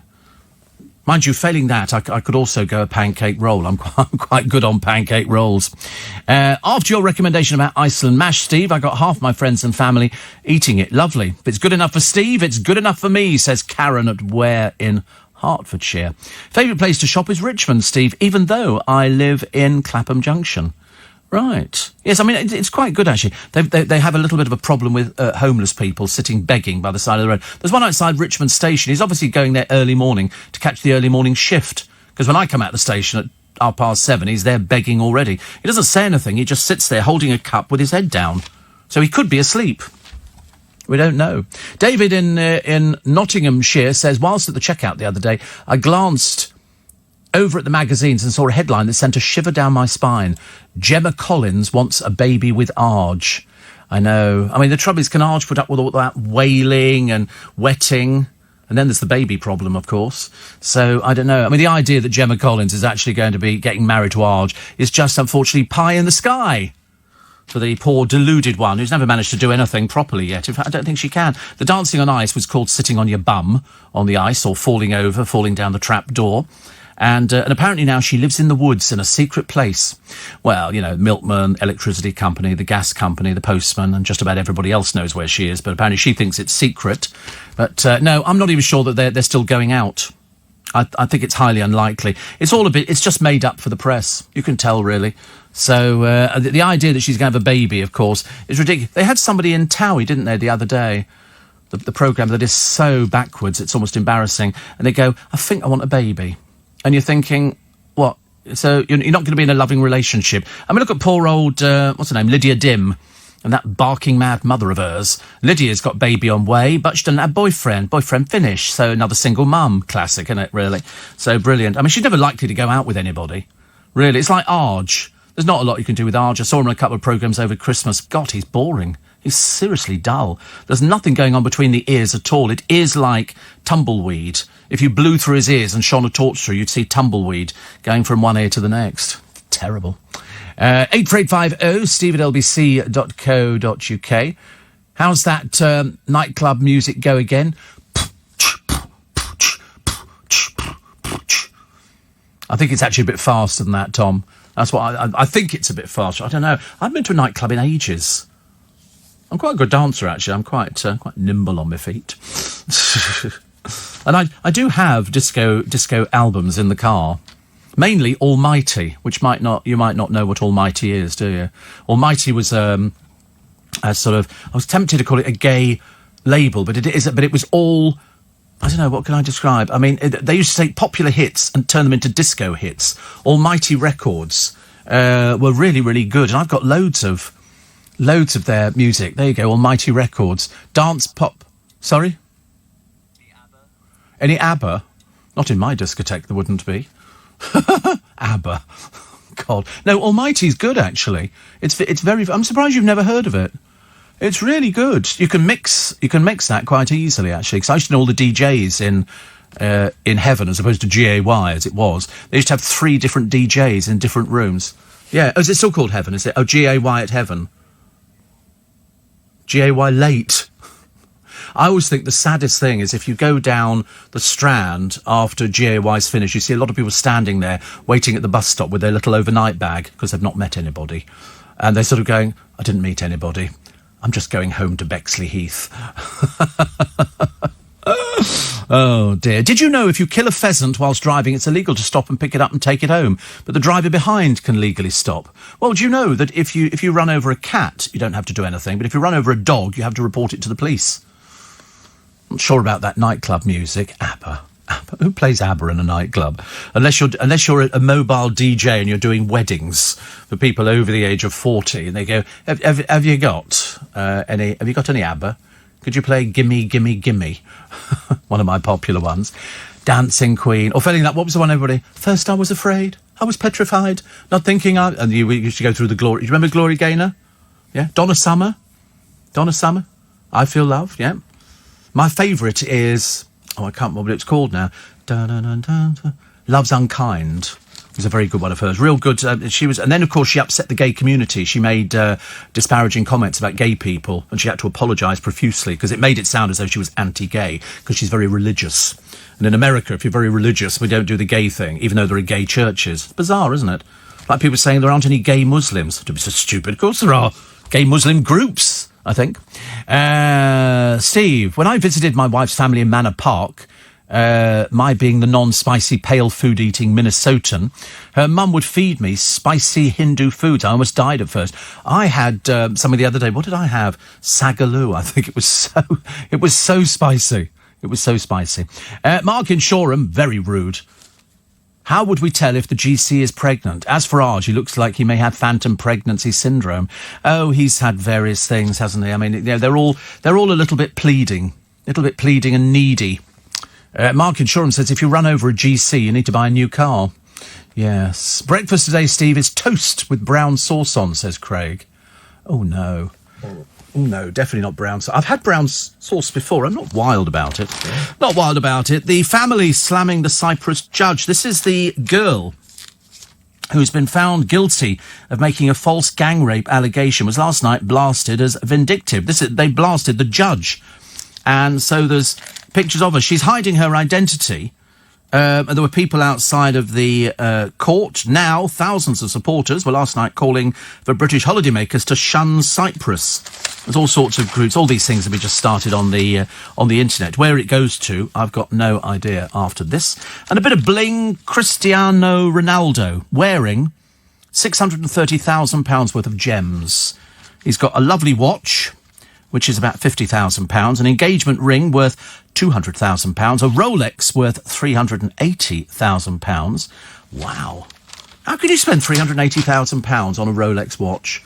I mean, I wouldn't spend anything like that on a watch. Couldn't afford to. I'd be too worried. Do you know what the top drive is? The nation's favourite practical car is a Skoda. I mean, seriously. A skip with wheels on, I think it used to be described as. Why has it got a heated rear windscreen so you keep your hands warm when you're pushing it? An umbrella holder and torch extras helped push the Land Rover Discovery into, which was last year's winner, into second place. What else is here? So Skoda Superb Mark II, then the Land Rover Discovery, Skoda Roomster, Hyundai Santa Fe Mark II, Honda Jazz Mark II, Range Rover, Skoda Octavia, Honda Jazz Mark I, Renault Scenic, and a Ford Galaxy. Excuse me? And the Bentley is where? Nowhere. Not even in the list. How can these be the top drives?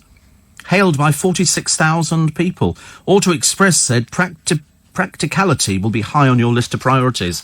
Oh dear. Not sure about that at all. Jessie Wallace will go into 2020 as a single person. She's split from her partner. And the Queen is locked in a planning battle over a huge storage centre for her prized artwork. They want to build it at Windsor Castle to house priceless pieces from Buckingham Palace. There would be porcelain, tapestries and furniture. It would be there for 5 years while refurbishment work takes place at the palace. They've got loads of stuff. They don't own it, though, do they? I think all their stuff, don't we own it? It's just in trust, I think. Steve, it's my 26th wedding anniversary today, so we'll be doing our usual staying in. I'll be whipping up a storm in the kitchen, says Andy. Happy New Year to you all. Matthew says, talking of GAY, I once visited the event when it was at the Astoria. No, it wasn't. It was called Bangs. Bang at the Astoria. Because I knew the DJ there.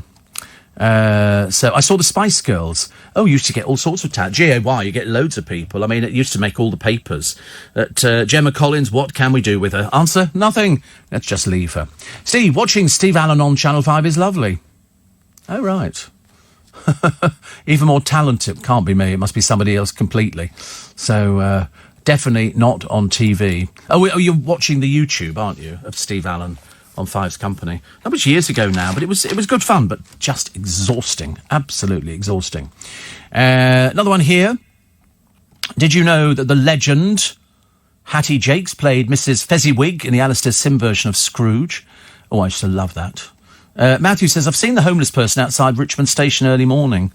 Well, he just sits there with a cup in his hand. It's all very bizarre. Very, very... And have you noticed that the estate agents next door to it has actually closed? It's all boarded up.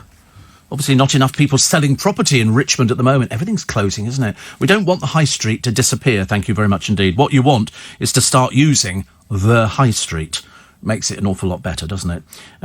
More of the text coming in a moment, and we'll go through the papers, including why Sharon Stone was stopped from using a dating site. The girl given her life back. Only 12. And the beast who beats dogs. I don't think this is very nice. They've actually denied it, but the RSPCA are investigating. And what's this one here? Oh, no, can't do that one. And John Major, apparently, considered renaming Heathrow Airport after Sir Winston Churchill. There's got some papers which have come out now. They were thinking of calling it Winston Churchill Airport. Not really. And The Office creator on attracting women at last. He's always attracted women at last. He's 6'7". He's Stephen Merchant.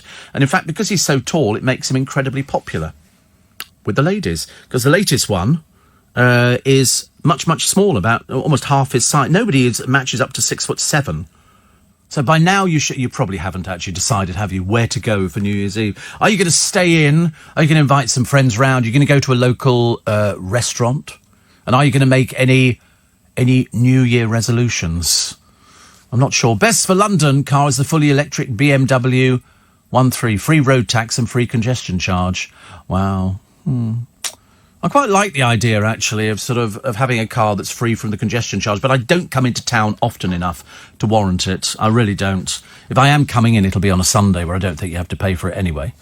But it's so expensive to come into London. I mean, it's ridiculous. Mike the Spiker in the Wirral, or on the Wirral, says Happy New Year, from Melbourne Spiker on Holes from Wirral, UK, which is good. Surely at 6'7", that person is classed as a pituitary giant. I don't know. 6'7". No, he's quite tall, actually. I have done him. I mean, I don't feel intimidated by him, but definitely. And, 6'7". That is quite big, isn't it? I mean, I wonder what size feet he's got. That would be, that's quite big, isn't it? 6 foot. I mean, I'm size 10.5 or 11, which I think is pretty standard. My New Year resolution, Steve, is to stop sleeping naked. Okay. Sleeping naked is good, is it? Fine with the wife, but a bit more awkward on long flights. I like that idea, actually. I like the idea. Long flights. Very good. So here's the lottery mega winner, Adrian Bayford. He won 148 million with his wife. They're not together anymore. They've divorced, but he has a £1.2 million converted farm in Perthshire, which has 2 locks, a short drive from his ex-wife, Gillian, and the children. They split over the stress of their huge win. Well, he certainly was huge, but he's lost a lot of weight, which he needs to, if you want to enjoy your money for the rest of your life. 1.2 million up in the Scottish Highlands gets you a gym, tennis court and a climbing suite. And it's very big, it's very nice. It just means you can do anything you like. What's the point of spending 50 million on a house when you can go up there and for 1.2 million you get a huge place. Huge place. So he used to live in Suffolk, but he's cut back, actually. 2020, the list. Non-mover, Rita Ora, pole position. after a bumpy year. Lots of coverage, but very little action, I always thought, with Rita Ora. Then the Spice Girls. I've noticed that Victoria Beckham, she always writes a load of old doolally stuff, because Emma Bunton was up there with Jade, and she said, my best Bezzy mates and all the rest of it, kissy, kiss, kiss. And then Peter Andre, who doesn't seem to like his kids being exposed to the glare of the publicity machine, exploits them at every opportunity. He's been exploiting stuff over Christmas where they sort of had arguments and everything else. I told you, it's going to turn around and bite you on the bum, mate. Ed Sheeran's at number 3 in the Biz list. Number 4 is Dua Lipa, which is okay. Robbie Williams bounced back. He's got the slightly odd haircut, hasn't he, at the moment? Perhaps that's what you get. Lewis Capaldi is at number 6. I told you he walked in the front door. I didn't know who he was. You say, right, mate? I went, yeah, thank you. Thinking, I don't know, perhaps he's an engineer who works here. Somebody went, that's Lewis Capaldi. Taylor Swift up for number 9. She's pretty, isn't she? Seems to have a sort of fairly riotous love life. Lady Gaga. La, la, la, la, la, la. I like Lady Gaga. Number 8. Number 9, Madonna. As outrageous as ever, making her return with her 14th studio album, Madam X. She wore an eye patch, sang about sex in Portuguese, and embarked on a tour which has kept her in the column due to late starts, injuries and outrageous on-stage comments. And guess who's at number 10? A re-entry from Harry Styles. He apparently has been out with loads of people, including Victoria's Secret models, but they're just, there's nothing special about them. They're just, they take their clothes off at the drop of a hat. That's all it is nowadays. Plus, Eddie Murphy, big fan of his daughter Bella's work in his upcoming Coming to America movie. And there's also other people I've never heard of, actually. Have you heard of Ella Eyre? I didn't know who she was. I'm looking at a picture. I'm none the wiser. But there's also dreadful pictures of kangaroos who've had their feet burnt as Australia's bushfires rage. Still, you'd think that they could actually stop this. They can't. Amazing. Digital teleservice Freeview has been hit with reception problems due to the weather.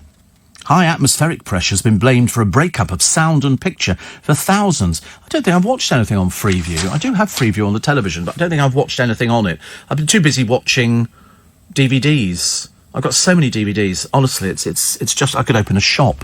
Ridiculous. Steve. Another one here. I'm 6'7", Steve. The biggest problems in life are getting jeans long enough, getting comfy in a car and West End theatre seats. Oh, I sympathise with you. Bad enough for me in West End theatre seats because they're Victorian theatres and they don't have the thing. When Andrew Lloyd Webber did Aspects of Love at the Prince of Wales Theatre, just over the road from here, because they needed to get so many more people in, they moved the seats a fraction forward to put in an extra row so that you had to sit sideways. It was really horrible. It was terrible, actually. Did Hattie Jakes ever play Mrs. Malaprop, says Yvonne? I don't know. There's a book out about her. Mark says, surely the Spice Girls should rename for 2020. The Spice Grandmothers would be more appropriate. Oh, my goodness me, you can't say things like that, considering their ages. Well, Victoria Beckham is not doing it.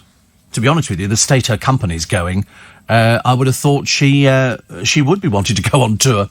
Billy says, I'm 6'8" and 13 shoe. There you go. And Lisa says, and... another one here. Thank you for helping me out for the last few weeks. Lost my dad, have not slept. And somebody's saying that the lottery winner's dead. No, he's not. He's alive and well, thank you very much indeed. I'm looking at a picture of him walking out of his front door. That would be called alive. Honestly, you do get some stupid people, don't you? Honestly. Somebody called Drummo. Drummo dead between the ears. No, he's very much alive. Very much alive. He won 148 million. You're thinking of the other one, Popsykins. I'm sorry you can't get your facts right. Must be like talking to, it must be having conversations with you. Must be like talking to a brick. Then there's a woman who rang 999. There's loads of these people. They block the numbers. Some of them, do hoax calls. I mean, on one, 2,912 hoax calls. The Met receives a total of 2,200,999 calls, both real and hoax. These people should be... They actually found somebody, didn't they, a while ago? How did they find somebody? Oh, that's right. He was calling from a phone box, and they happened to have a camera on this particular town where the phone box was situated. So they knew the phone box where the number had come from, and they were looking back over the CCTV, and they found him. He turned out to have been Barmy Bonkers, you know, one of those stupid, sad people who didn't realise he was just making all these abusive calls to the 999 service. And, of course, they can't hang up just in case it's something serious. He was never serious. But what they actually did, they actually traced him back. They knew exactly the time the call came in, and lo and behold, there he was, in the actual phone booth, which happened to be covered by the CCTV. They sent him to prison, which is the best thing as far as I'm concerned. Peter Crouch is bringing out his own range called Lofty. I'm surprised he didn't tell you in conversation. Well, he wasn't doing it then when we recorded in conversation. And another one here. It says, I'm 6'6", but I only take a size 11 shoe. So if ever I fall over when I'm a bit tipsy, I just say I've got small feet for my height. You see, I take a 10.5 and 11. If it's Wellingtons, it's an 11. You always have to go up a little bit, hadn't you? Mark says, does the VB on Victoria Beckham's fashion line stand for virtually broke? No, she's not virtually broke. She's just not making any money. So she's been told to cut back, no more chauffeur. I mean, to be honest with you, she could get the bus. Nobody knows who she is. It doesn't make any difference. They probably applaud her for doing the bus, but she can't do it, can she? And they've got to stop all the flowers. It must be costing a fortune. The florist is probably going to go out of business, having supplied her with all these flowers, which she sort of thought was the thing you have to have if you're doing a fashion range. Only if you're successful, and if she's not successful, we have a slight problem, don't we? So next year, she has to basically pull her finger out and start marketing stuff that goes for everybody, because otherwise it's going to collapse. Ridiculous, isn't it, really? Steve, it's very nice to live in Scotland, but it rains a lot. Well, Thomas is up there at the moment. He's in Aberdeen.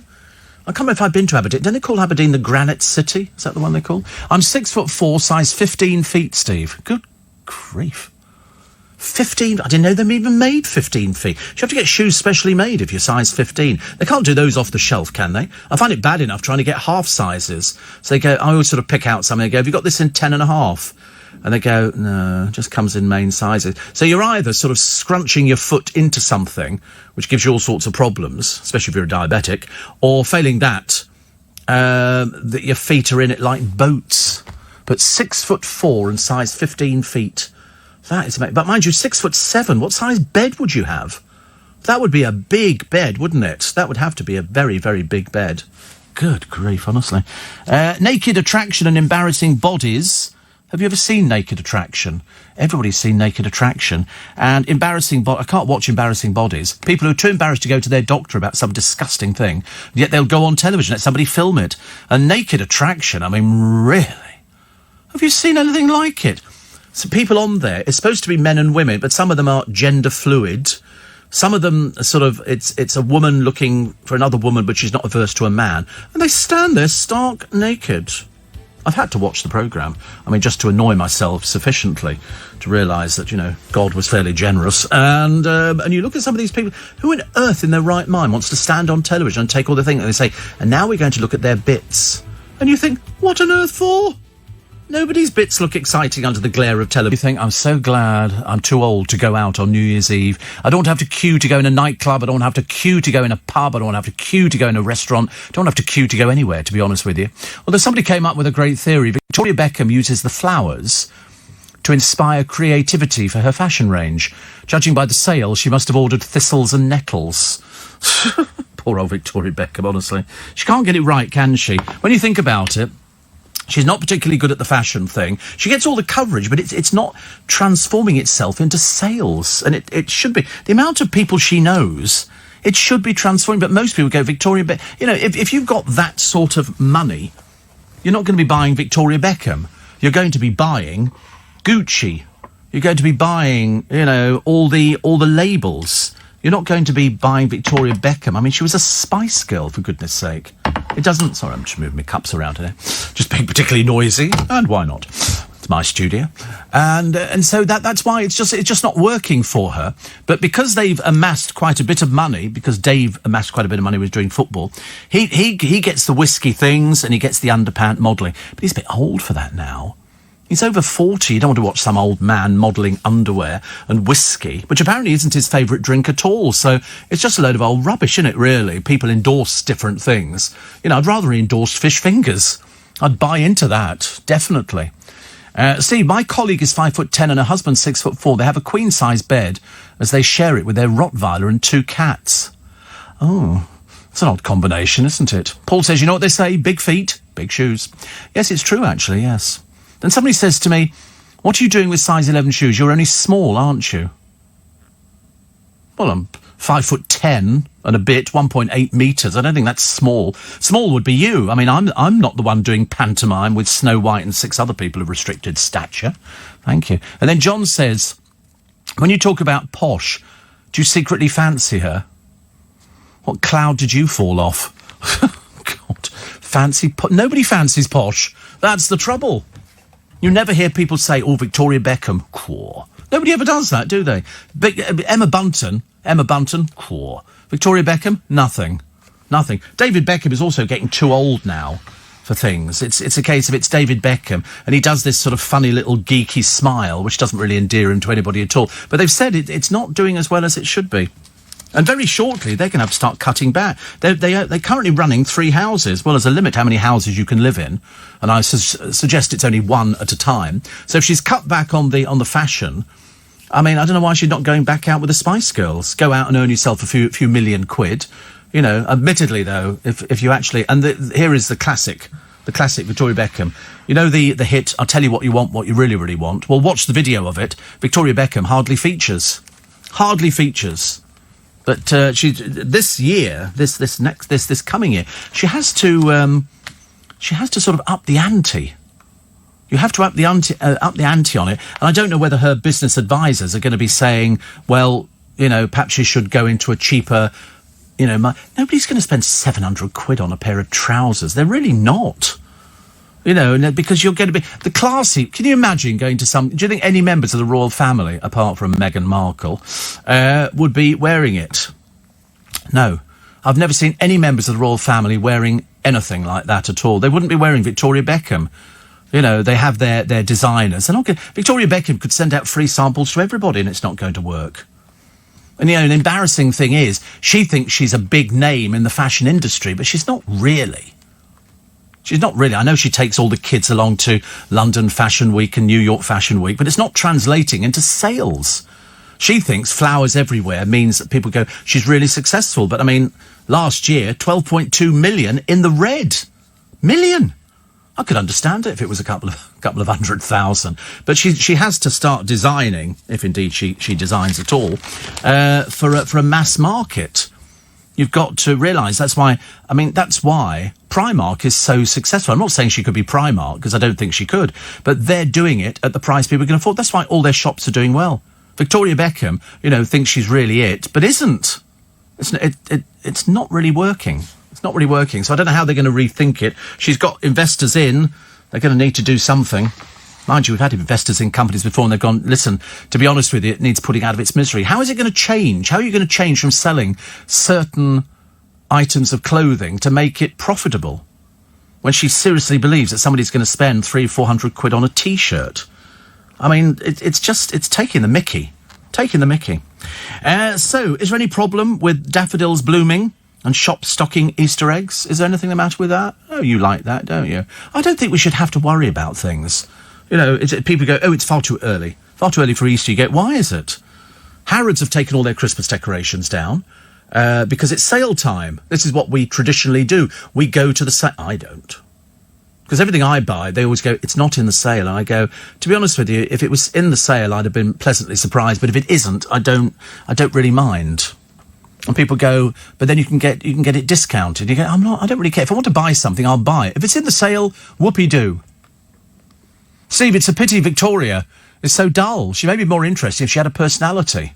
Well, I did see the interview. Watch the interview with Ellen DeGeneres. And it's Victoria flogging her makeup range. But in order to get onto Ellen, she has to give her makeup range to the entire audience. Which you can tell she's doing it for the publicity. She needs the publicity. She can't get publicity. They go, oh, Victoria's going to launch a new range of makeup and stuff like that. And you think, what for? What for? was like Jordan is offering makeup lessons. And you think, she doesn't even do her own makeup. So, you know, all these people, it's hoodwinking. Matthew says, I've always fancied posh, but that won't surprise you. No, it doesn't surprise you. I don't see it at all. She's as thin as anything. I mean, she is thin. If you think she looks normal in photographs, in real life, I promise you she's unbelievably thin. But also, she takes herself a bit too seriously. You know, you've got to lighten up. In the fashion business, bit of fun. In fact, in any business, bit of fun. That's what it's all about, isn't it? The more fun you have, the more you'll enjoy it, even if it's the most boring job under the sun. You can always make it fantastic. You know what they used to say about years ago? If you were going on stage and you look at the audience and you have to imagine them naked. Well, I couldn't do that with my audience. That would be outrageous, just sitting there imagining them all stark naked. I could do a convention at a nudist camp or something like that. But I think it's unlikely. But that's what it is. She needs to lighten up a little bit. She's obviously not very happy. They obviously can't cook. She's freely admitted she can't cook. She can't even assemble a gingerbread house. That's how bad it is. So there's no gingerbread house. Dave can't cook either. So that's why they do takeaways and they have a chef in. And the chef will actually do the food for them. That's what happens if you can afford something like that. But the trouble is they're spending all the money on the wrong things. You know, if he has to bail her out one more time, he's going to be not very happy. Because he doesn't want to keep bailing her out. She's supposed to be successful, but judging by what the books tell you, it's not happening. And I don't know what the way forward is. I think somebody's going to have to say, you're going to have to design a budget range. But of course, the moment she does that, she loses what few top flight clients she's got. I don't know what sort of client she would have. As I say, I think Meghan Markle has said she was a fan. And I think, who was it the other day? There was an actress as well who was saying she was a fan of Victoria Beckham. And I thought, yeah, well, probably. But unfortunately, two people doesn't make an industry. Dreadful. Steve, I can't bear this time of year. I'm always so pleased when we get back to normal. It'll take another week. It will take another week for us to get back to normal, which I don't mind. Paul in Cromer says, it's not Shrove Tuesday until the end of February, yet unbelievably they're selling flour and eggs in the supermarkets. Yeah. Amber says, talk about Victoria Beckham recently on the Ellen DeGeneres show, talking about fashion. Yeah. But she was there to promote her makeup range. That's what she was on there for. But she's not a very comfortable interview. She wants to be posh. But unfortunately, she's not posh. She's not. Her dad was an electrician. She's not posh at all. Posh would be, you know, super, super terrible. But she's not. She's not like that at all. So I think she's struggling and she needs to come up, or somebody needs to come up with some ideas of how they can turn the business around, because you can't keep going on losing money at this rate. That's not a successful business. Eventually somebody's gonna pull out, aren't they? 84850 steve at lbc.co.uk. One of my neighbours always fancied Victoria. He said he likes skinny birds. Yeah, there's skinny and somebody who's really skinny. And she's really skinny. Steve, if I had tons of money, says Pauline, I would pay for Italian, French design or good established British clothes, not VB. Yes, I don't understand it. I don't understand it. One of my, I think one of my brother's girls had a pair of Victoria Beckham jeans, I think, once. That's like, you know, I suppose sort of saying that Jordan is a fashion model. They had Caprice down the other day. You know, Caprice is doing this Dancing on Ice programme. Caprice, I mean, claim to fame? Nothing. Dim. Very dim, and they put her down now as model and actress. When was the last time she was modelling? Is it like a label that they put on people? They have to come up with something, so they go, you know, it's like if you were talking Steve Allen, you'd go radio presenter. You're not going to go Steve Allen, actor, radio presenter, model, podcaster, things like that. You just go radio presenter, and yet Caprice, actress and model. When? Do tell me when, dear. Do tell me, because I don't think it's happening. I remember she was interviewed. I wish I could remember what it was. It was something almost as bad as somebody out of East 17 who didn't know anything at all, fell out of his car going round a corner, which is always very clever, isn't it? But that's Brian for you. I don't know where he is at the moment. Peter Kay says, seen for the first time since April, so he's obviously getting back to normal. And what was the other one? Oh, yes, guests paying 70 quid a night to stay in an annoying hotel room, apparently where you can only view the television through looking at the mirror. The shower is very small, because I like a bit of room in a shower, you know, just in case there's two of you. Unlikely, but, you know, you never know. And the wardrobe wasn't busy enough, and it's just really awful. People pay to stay in these places because it's so bad. which is a shame. And the World War II hero pilot, still doing his own shopping, still moving at the age of 105. That's what you call a hero, not somebody whose fashion business is not doing as well as it could. 6 minutes past 6. If you don't need to get up today, don't bother getting up. If you're going to GAY tonight, 36 hours. I can't imagine anybody surviving 36 hours, but there you go. Steve. Love Ellen DeGeneres, very talented woman. Loved her on TV. Tia Maria says that. Yes, I mean, I like watching her as well. I get the feeling sometimes it's a bit like watching Lorraine. When Lorraine, oh, you're gorgeous, you're marvellous, you're wonderful, I love you, this is so great, and this, oh, it's the other. I get the feeling she's bluffing interviews. I don't know why. You know, when you do a lot of interviews, I know what sort of be the question. She sits there going, oh, that's great, that's marvellous, isn't it? No, I so love this, you're so funny. And, you know, you were so good when I saw you. And I think you haven't seen any of this stuff, have you? But I love watching it. Steve, talking of Caprice, the only claim to fame, says Matt, was dating the Arsenal captain, Tony Adams. Yeah, they showed her house once. And in the kitchen, you went down a level and there was a swimming pool that the floor opened up. It turned out it wasn't her house at all. It was her boyfriend's. So, I mean, to put her down as a model and an actress, I think it's stretching the imagination just a little bit. Steve, Jordan should give lessons in Botox. She's had enough of it, injected into her face.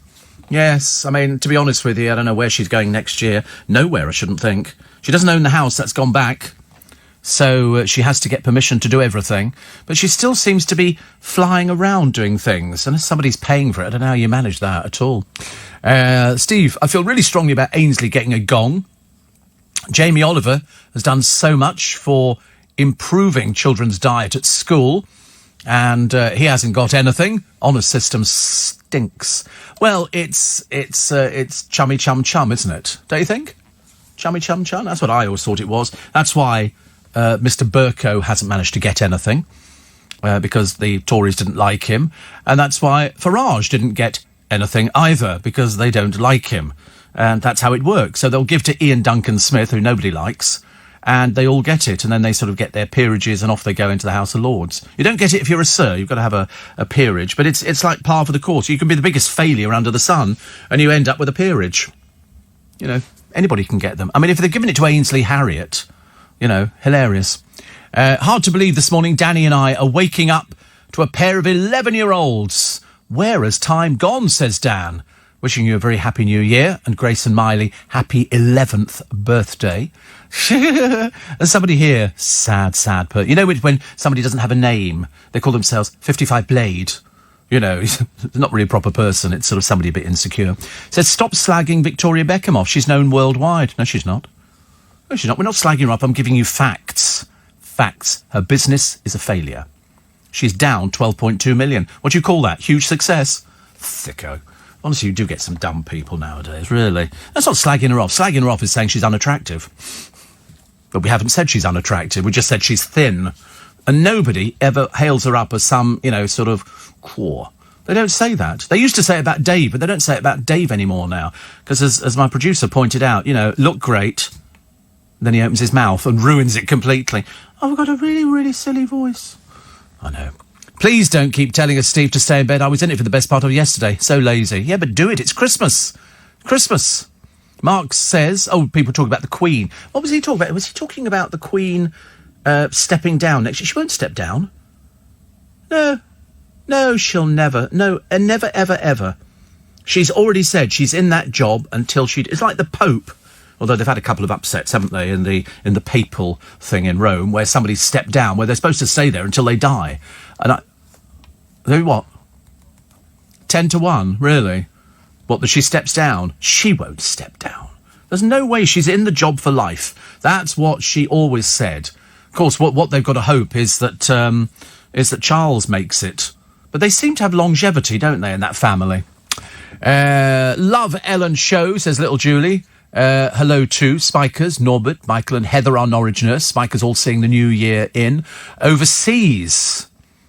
Mark says the GC should be awarded an OBE, Obese Body Extreme. She's lost weight. But the trouble is, she just doesn't have any talent. Talentless. You know, talentless, completely talentless. There's nothing you can do about it. She couldn't dance on ice. She couldn't manage it in the jungle. She can't manage anything at all. Name me one thing she can do that's been successful. Nothing.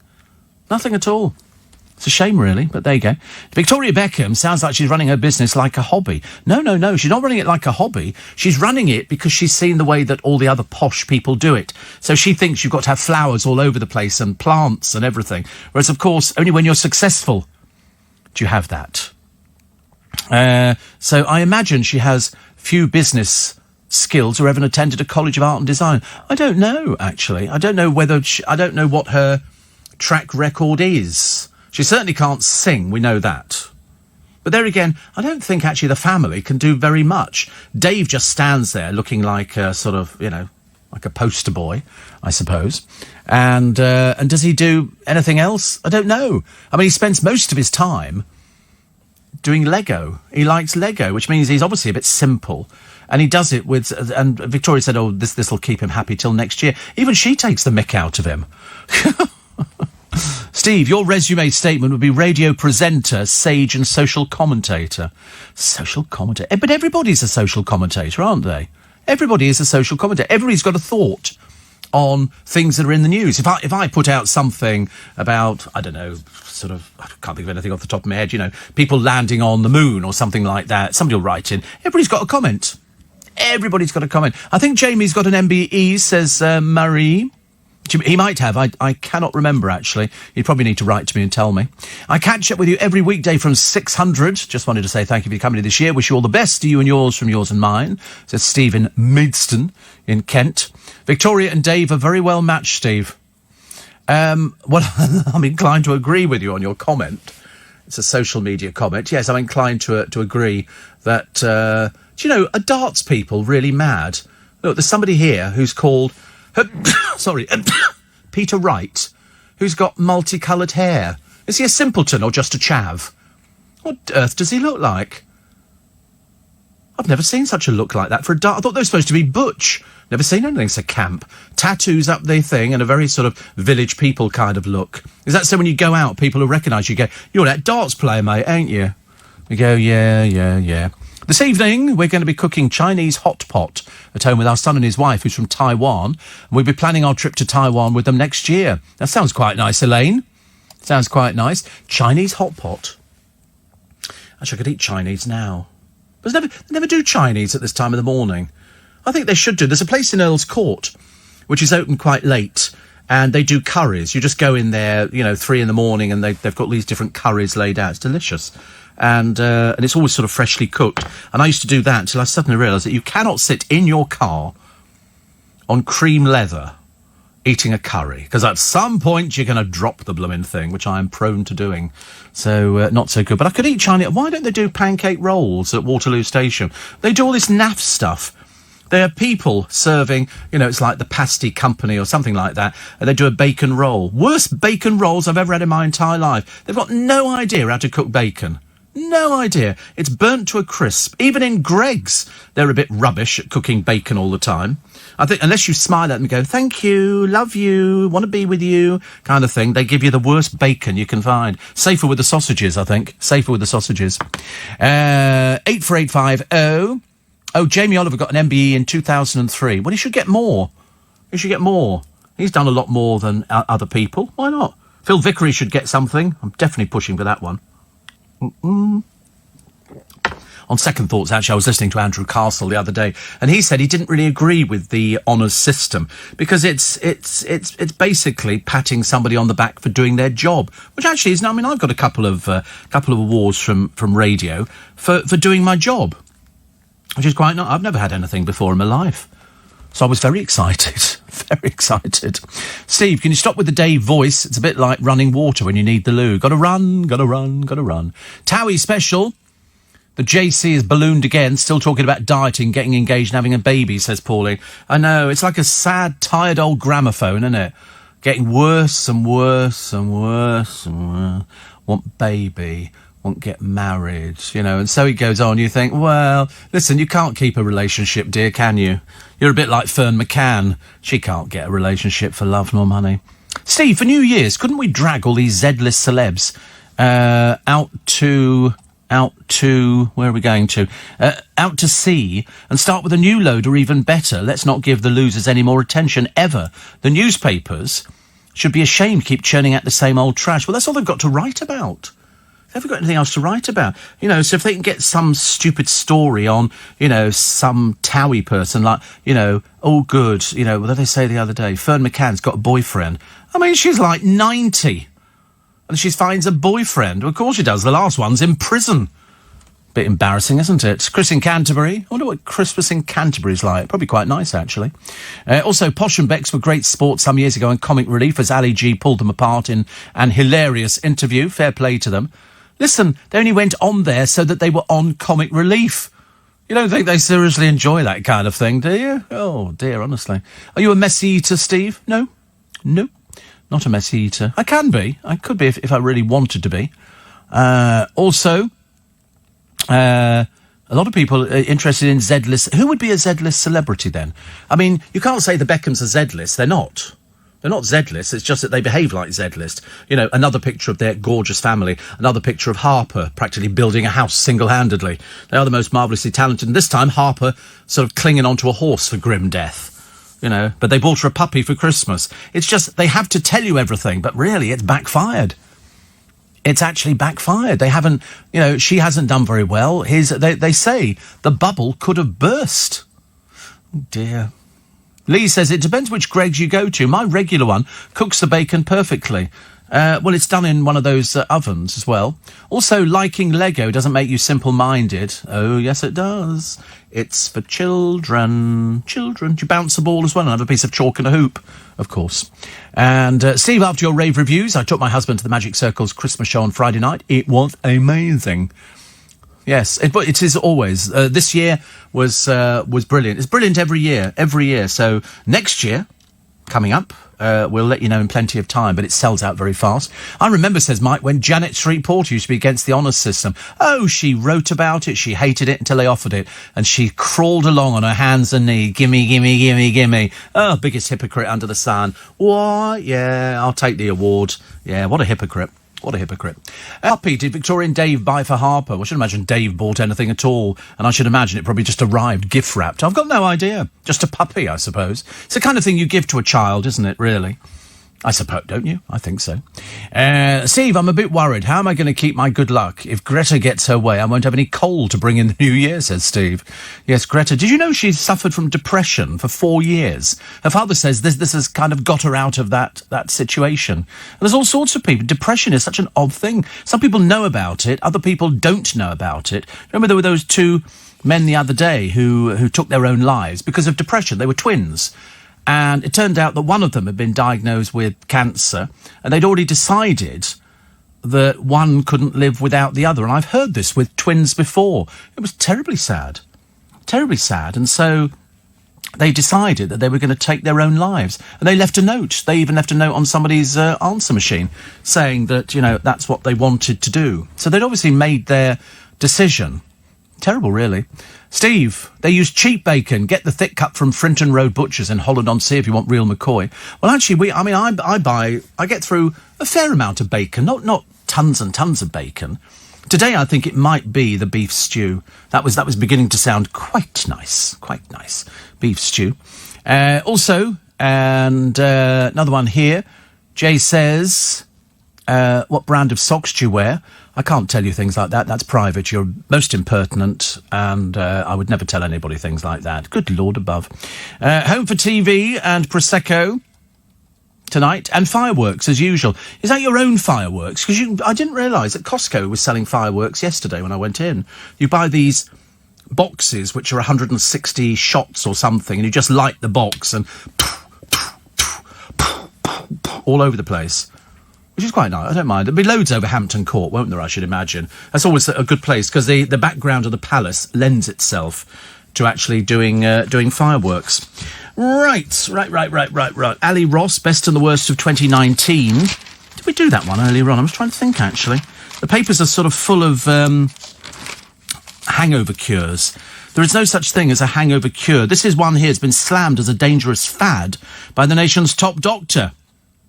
Professor Stephen Powis warns that miracle hangover cures do not exist. They've got lots of people who've actually tried them, including Amber Davis from Love Island, Camilla Thurlow and Jamie Jewett have plugged them, along with Oliver Proudlock and Olivia Bentley. Other VIPs to boast about them: Cara Delevingne, Rihanna and Chrissy Teigen. And you should never touch them at all. You should absolutely never touch these things. But of course, you wouldn't touch anything, would you, really, that was advertised by somebody who'd been on Love Island? I mean, come on. Do us a favour, please. A bag of heroin and 2 others containing strong skunk cannabis were left on a bus. The stash, worth hundreds of pounds, was found on a seat by the driver, included a plastic cannabis grinder and a lighter. So they passed it on to the police. Somebody somewhere will be going, I think I left the drugs on the bus. Ali Ross talking about Chernobyl was a blast, but toxic cloud that is Gemma made me go totally nuclear. It's a shame, really. Talentless, just big and fat, and sort of there, but can't do anything. Which is a shame, really. Best live TV moment, Gemma Collins falling and dancing on ice. Didn't end up in A&E, so it has to be the general election exit poll dropping on Channel 4's Tez, and Catherine Ryan and Nish Kumar, whose dumbfounded and appalled reactions were funnier than anything they ever did in their career. Yes, I did see a bit of that, actually. Also, the best interview was a tie on this one. Andrew Neil interviewing Labour leader Jeremy Corbyn, and Prince Andrew using the Pizza Express in Woking defence, which we all love. Thought that was great. Caption... I'm not sure I can do the caption one. I think that's a bit rude, actually. Game of Thrones, biggest disappointment, finale. This time with Alan Partridge, Baptiste, Love Island and Olivia Colman as the Queen and the Crown were all dwarfed by Kazakhstan 3, Scotland 0. 3 grand, says Ali Ross. That told me. Mark White. Okay, I knew you wanted to know. Also, best through the keyhole, Alan Carr, after the cameras had nosed around Joey Essex's house. He's got a 75-inch TV and no bookshelves. Is it an idiot? Of course it is. It's Joey Essex, biggest idiot in the world. Best drama, Line of Duty. There were a load of contenders for that one. Hardest sell, Celine Dion's Beauty Tips. TV Name of the Year, Drone Operator on Chernobyl, Gavido Puke. Quiz Show Morons of the Year, Ryland Clark Neal. Which actress succeeded Claire Foy playing the Queen in Series 3 of The Crown? Amanda, Beyonce. You always get the stupidest people on the quizzes on the television. I can never understand how they actually made it onto it. I seriously can't. Worst drama, Deep Water. Which is a shame, actually, because I thought it was quite good. Worst comedy, bit of a blanket finish between the Ranga Nation holding the sunset, comedians giving lectures. I never got that at all. I saw them sort of end it. I just didn't do anything for me. Really didn't do anything for me. Worst documentary, Gemma Collins, Diva Forever.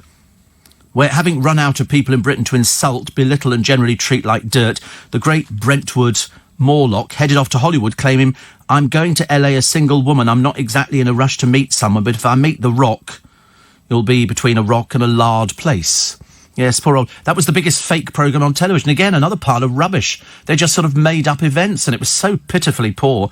Most people lasted about 2 seconds and then just turned it off, which is the best way to do it. That's the way Arge treats her.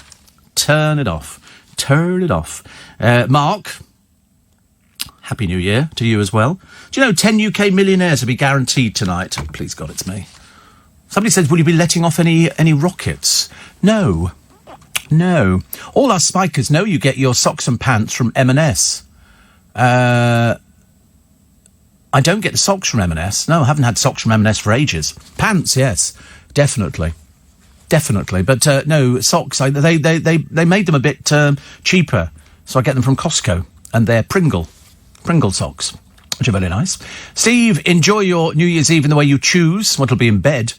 No doubt I'll be in contact early 2020. Heading down to Torquay to see in the new year, says Rachel in Gloucester. It's a nice place to go, isn't it, Torquay? I think that's quite a nice place. And a lot of people worried about how next year is going to pan out. Well, Australia should delay the firework display until the fires stop, says Marilyn. I'm not sure what they're going to do about that. I can't remember what the latest is on whether... I think there were a lot of people who were saying, you know, we think we should cancel the fireworks. We'll have them here. And I'm hoping it's just going to be, you know, if you come into town, you have a bit of... Don't bring loads of jewellery in. If you start walking about, flashing off jewellery and stuff like that, or opening up your wallet, you know, you're going to find all sorts of people who are going to want to take it from you. So, you know, just be aware. Where there's a crowd, there's a crime. Oh, I quite like that, actually. Where there's a crowd, there's a crime. Always is. Always is. Also, what was this other one? Oh, James Corden is definitely up for a new series of Gavin and Stacey. He's very versatile, James. Very, very versatile. Very clever boy. Very clever boy. And also, hospital staff who worked on Christmas Day not only had their hot dinner scrapped, but were then served out-of-date mince pies. A festive sandwich replaced the usual turkey and trimmings meal. And so this was at Colchester Hospital. The bosses there have blamed it on a supplier. A spokesman said, "We're very sorry." Well, it's not good enough. Not good enough. Ridiculous. Should have sorted it out, shouldn't you? There weren't enough sandwiches. Somebody says, "Nothing says appreciation like an out-of-date mince pie." And somebody says, "I feel insulted and disgusted." Oh, go somewhere else then, you moaning old wallflower. Who's interested in silly little people like you? Take your own food in. Why should you expect people to provide it for you? Can't you make a sandwich? Thickos. God, you get some mad people nowadays. I don't know, I can't believe it. People go into work, they expect everything to be provided for them. Goodness me. You know, I'm sorry, could you not go and find a sandwich, something? I bring food in. I brought some food in today. Bought some little Cadbury's eggs, which they've managed to consume quite quickly. But, you know, that's it. That'll be another case. You watch, 2 years down the line, it'll be a case of Steve Allen gave us a Cadbury's cream egg. I'm now diabetic. That'll be my fault. Yeah, sell it to Mail. Steve Allen made me a diabetic. Steve Allen's to blame for everything. I like that. Somebody wrote to me some years ago when they started closing Marks and Spencer's branches, because I'd been particularly cruel about the service and the standard in there. And somebody said, "Oh, so it's now your fault that you're closing Marks and Spencer's." I said, if only. I closed Maplin's. Yeah, single-handedly, I closed Maplin's. That was it. I was always amazed, actually, anybody thought I had that much power. Because I'm after another place on the high street. I'll tell you about that one a bit later on. That one's got to go, definitely. But yeah, Steve Allen single-handedly closed Maplin's. Oh, and HMV. That was another very popular one as well. Steve, 10 millionaires tonight, and they claim it's not fixed, says Trevor. You see the irony in that one? They've said 10 millionaires.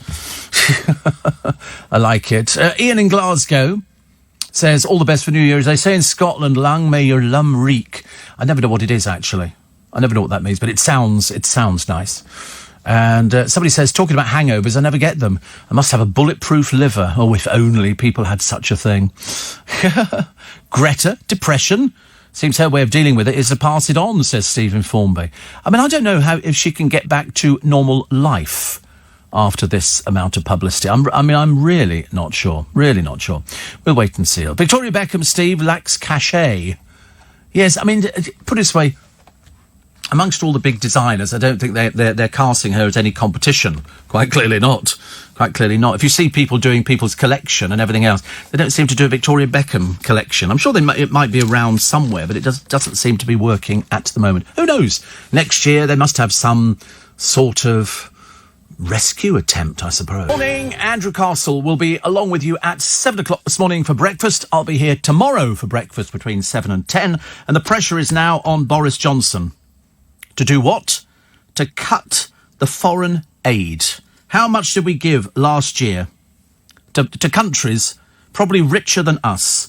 We've done everything. We've paid for schemes to cut salt from diets, to send text alerts to problem drinkers, and to find out whether yoga can halt diabetes.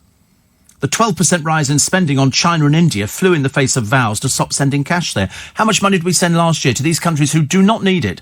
Over 14 billion quid. Boris, get it back. Tell them to go whistle. Mr. Johnson's committed to sticking to David Cameron's target of directing 0.7%. Why are we giving money? We give money to China. What for? What on earth are we doing this for? 14.6 billion. Stop it immediately. They don't need it. They don't give us any money. What are we giving them money for? Honestly, I can understand it. It was a third world country. John says Maplin's is open online. I closed the shops. Steve, 1. NHS and sandwiches, just no time. And another one here says, you must have shares in Costco. Are you a bit thick or something? What do you mean? Why would I have shares in Costco? It's a privately owned company. What are you, stupid? Where do you get your brains from? Did you go to school? I sometimes wonder, when we used to watch Joey Essex on Made in Essex, he was so stupid, I couldn't actually believe he'd been through the school system.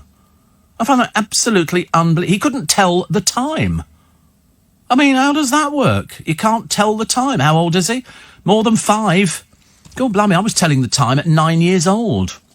Steve, Lotto 10 millionaires. What's the irony? It's the raffle element. So there'll be 10 £1 million prizes. Just think of your Lotto ticket as a raffle ticket. I don't care what it is. I just want it to come up with the right numbers. But as we all know, it's virtually impossible. They probably won't find 10 million pound prize winners because they've all got sort of different bits on and things like that. Is the coach tour arriving or something? Are we having sort of foreign visitors who come in and come round and they all sort of go, well, have a quick look in this studio. Good heavens above. It's a person. Want to see my pretty face? OK, there it is. Right. So before you go off air, I'd like to wish both you and the boys in the studio a very healthy new year. Well, no chance of that, is there? No chance of that. And somebody says, I don't think you should be feeding the boys in the studio. Well, you have to.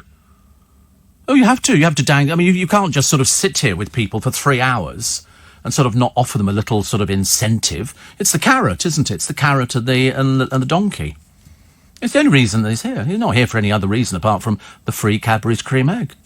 The 2 free eggs from Cadbury's, yeah. Did you eat both of them? You've eaten both of them. Oh, that's okay. That's okay.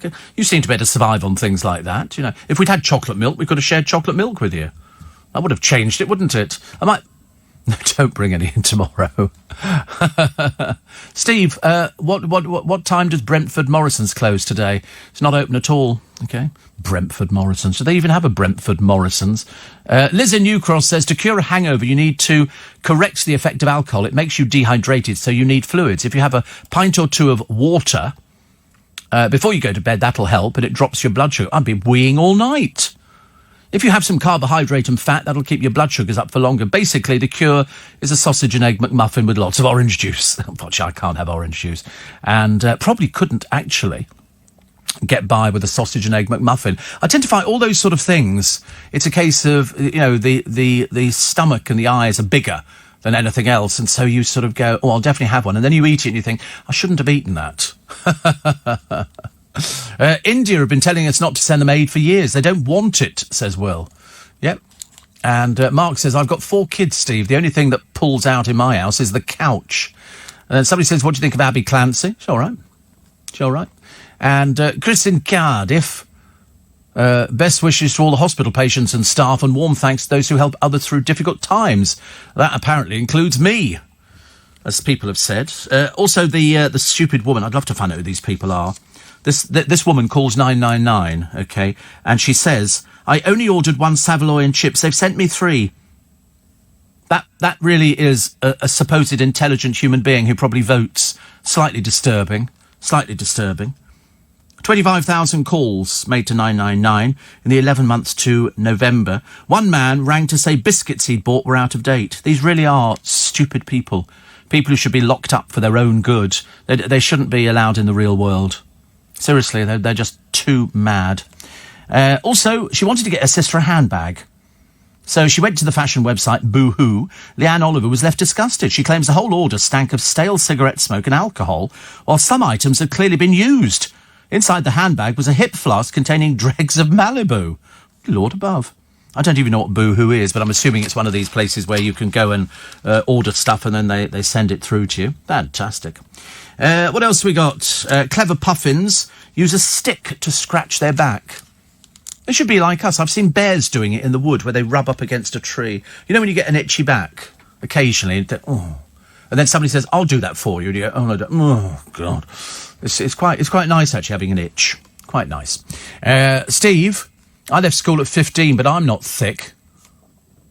Well, how do we know that? It's only got your word for it. Please don't call people thick. Well, some of them are thick. I'm sorry, you can't tell the time. At over nearly 30, you're thick. That's thick. I don't know what you call it. You're obviously a little snowflake, aren't you? They're thick. Snowflakes are really thick. They come up with some right rubbish, don't they?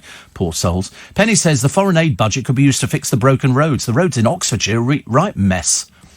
Do you talk in your sleep? I've got no idea. No idea. I don't think so. I don't think so.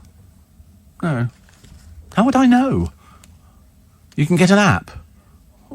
Starts recording when you sleep. Oh, God, no, I can't think of anything more. Do you talk in your sleep? Do you? What do you say? You've said the words Mike Live. Oh, my godfathers. Oh, that's worrying, isn't it? That's a bit frightening. I walked out the door once, sleepwalking. Yeah, that was scary. In my pants. Really, yeah. I went and sat on a wall over a 60-foot drop. And I'm terrified of heights. And I'm sitting there and it's raining. And all I've got on is my pants. Really, I walked through puddles in the car park. It was terrible. I've had to start locking the front door to make sure I don't wander again. I don't know what it was that... some people sleepwalk, but the talking bit. Mike Live. Who has Mike Live said to them? Do people say Mike Live nowadays? Do they? Presenters? Oh. I remember saying to somebody who was driving the programme the other week, they said, 10. I said, you don't need to tell me, I can read a clock. Luckily, I can look at a clock and I can see exactly how long I've got and I can talk to time. But I've never heard Mike Live before. It would probably work for people who are new to the business. You know, people who go, so it's the Mike Live. Yes, it's Mike Live, come on! Yeah. I would just go on the red light, although sometimes that can be a little bit misleading. Another one here, quickly. Steve, you closed down Maplin's. No wonder Heidi High is not on the television anymore. I loved Heidi High.